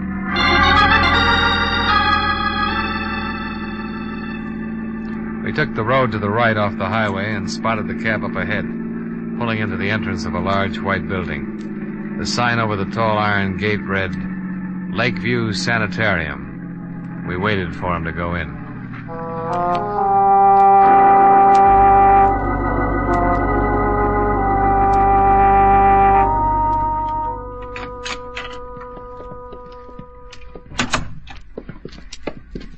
Yes? there something I can do for you? I'm looking for a man. Oh, any particular man? Oh, who's in charge of this place? Dr. Feder. Well, run him out, please. I want to talk to him. Which one of you is the patient? Patient? Can't you tell? Look, just go get Dr. Fodder. Feder. Oh, Feder, okay. Go get him and tell him Lieutenant Nathan wants to talk to him. Lieutenant Nathan? Of the cavalry. Huh? Oh, well, I'll get him right away. Lieutenant. You think that's funny? Oh, well, I liked it. Let's see what kind of a reaction it gets out of Dr. Feder. Cavalry. Nice thing to say in a place like this.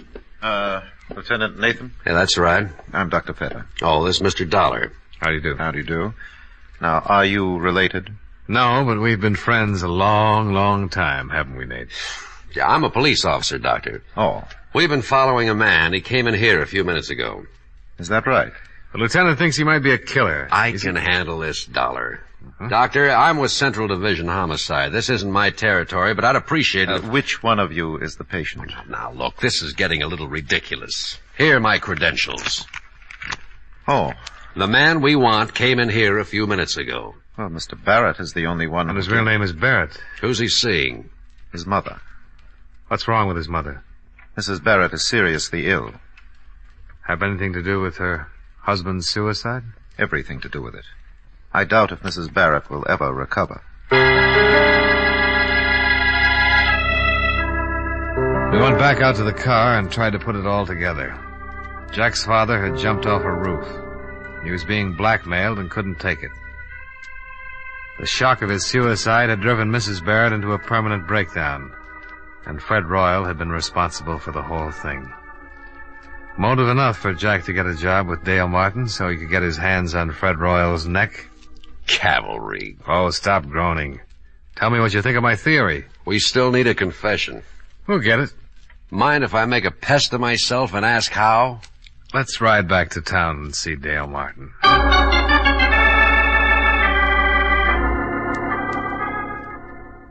You're going to come up and take a workout in a rub tomorrow, huh? That's right, Martin. And I want you to make sure that Olson takes care of me. Did he do it, Dollar? I think so. But why? He seems like such a nice kid. He had a pretty good reason. But we need a confession, and Dollar has an idea how to get it. I want Olson working on me through the whole workout, especially when I get on the rubbing table.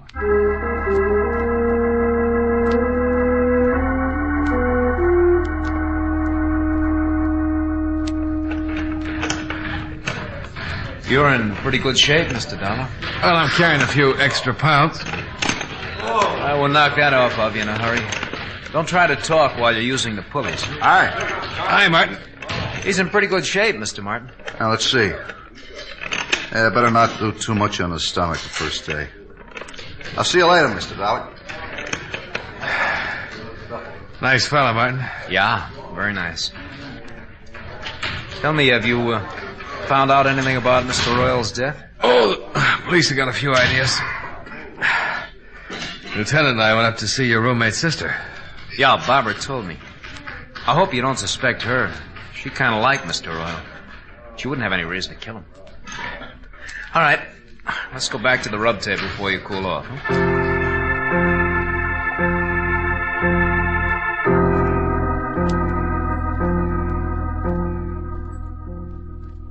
You don't mind going in there, do you? No. Why should I? Oh, some people are funny about rooms where there's been a dead person, you know? It doesn't bother me, Mr. Dollar. Martin's got all his towels piled on the other table. I can move them if you like. Oh, no, it doesn't make any difference. Royal wasn't killed in here anyway. All right. Up on your back. Yeah. Give me a good brisk rub and let me relax for about 10 minutes. All right, slide down a little. Yeah.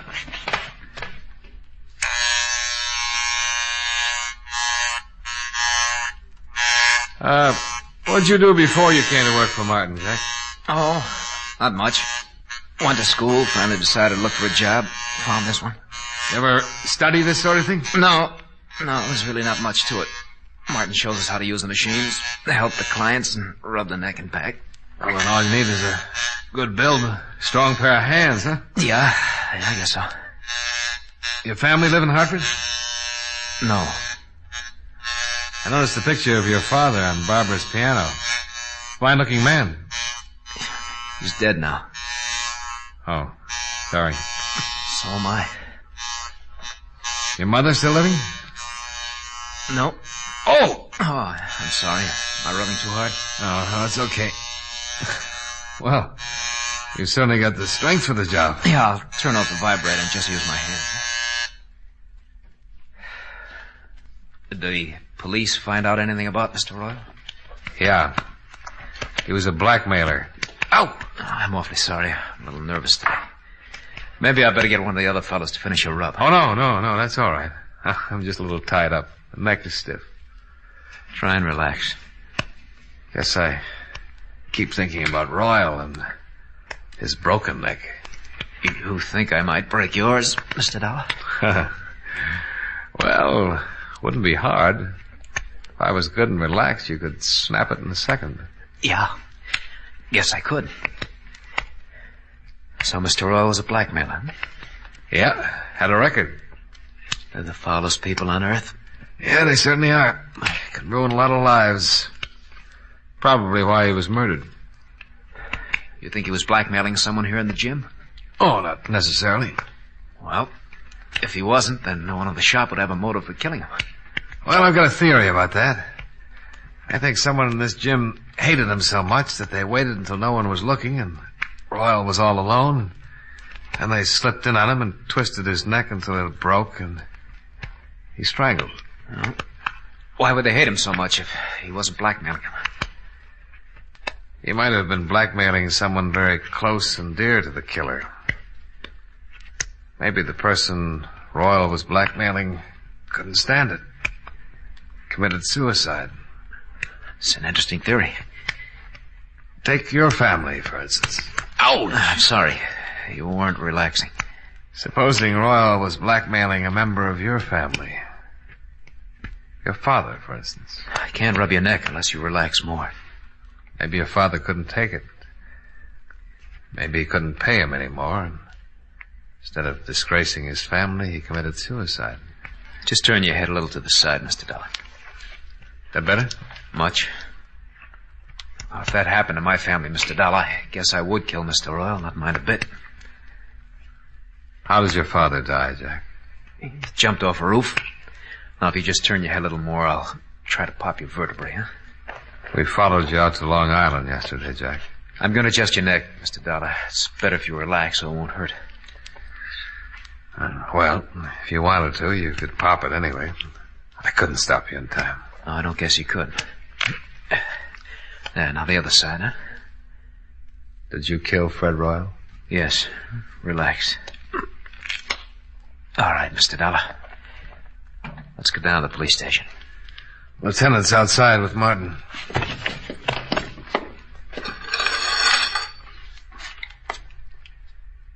After you, Mr. Barrett.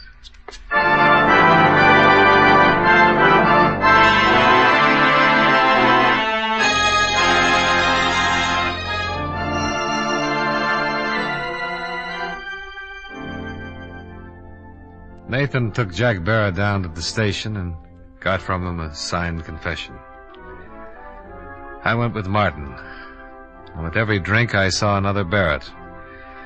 So finally I gave it up and came up here to my office. Expense account. Item 2, $4.53. 1/5 of very dry gin. Martin forgot his health and hygiene for a couple of hours and finished what I didn't drink. Item 3, $16.75. Cab fare for a ride up through the country. All by myself. Expense account total, $22.68. Yours truly, Johnny Dollar.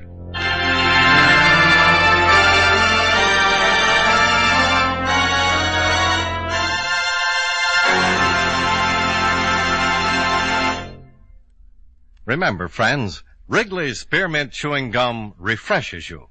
Wrigley's Spearmint Chewing Gum gives you real chewing enjoyment. The lively, full-bodied flavor of Wrigley's Spearmint cools your mouth, freshens your taste, sweetens your breath. The smooth, pleasant chewing of Wrigley's Spearmint helps keep you feeling relaxed and satisfied, makes whatever you're doing more enjoyable. Yes, for refreshment plus chewing enjoyment, treat yourself often to Wrigley's Spearmint Chewing Gum. Millions enjoy it daily. Get a few packages and always keep some handy. That's Wrigley's Spearmint Chewing Gum. Healthful, refreshing, delicious.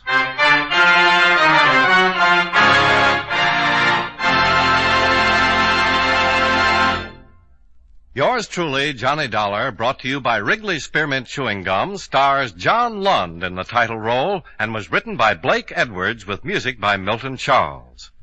Featured in tonight's cast were Edgar Barrier, Hy Averback, Hal March, Jim Nusser, Tony Barrett, and Virginia Gregg. Yours truly, Johnny Dollar, is transcribed in Hollywood by Jaime Del Valle.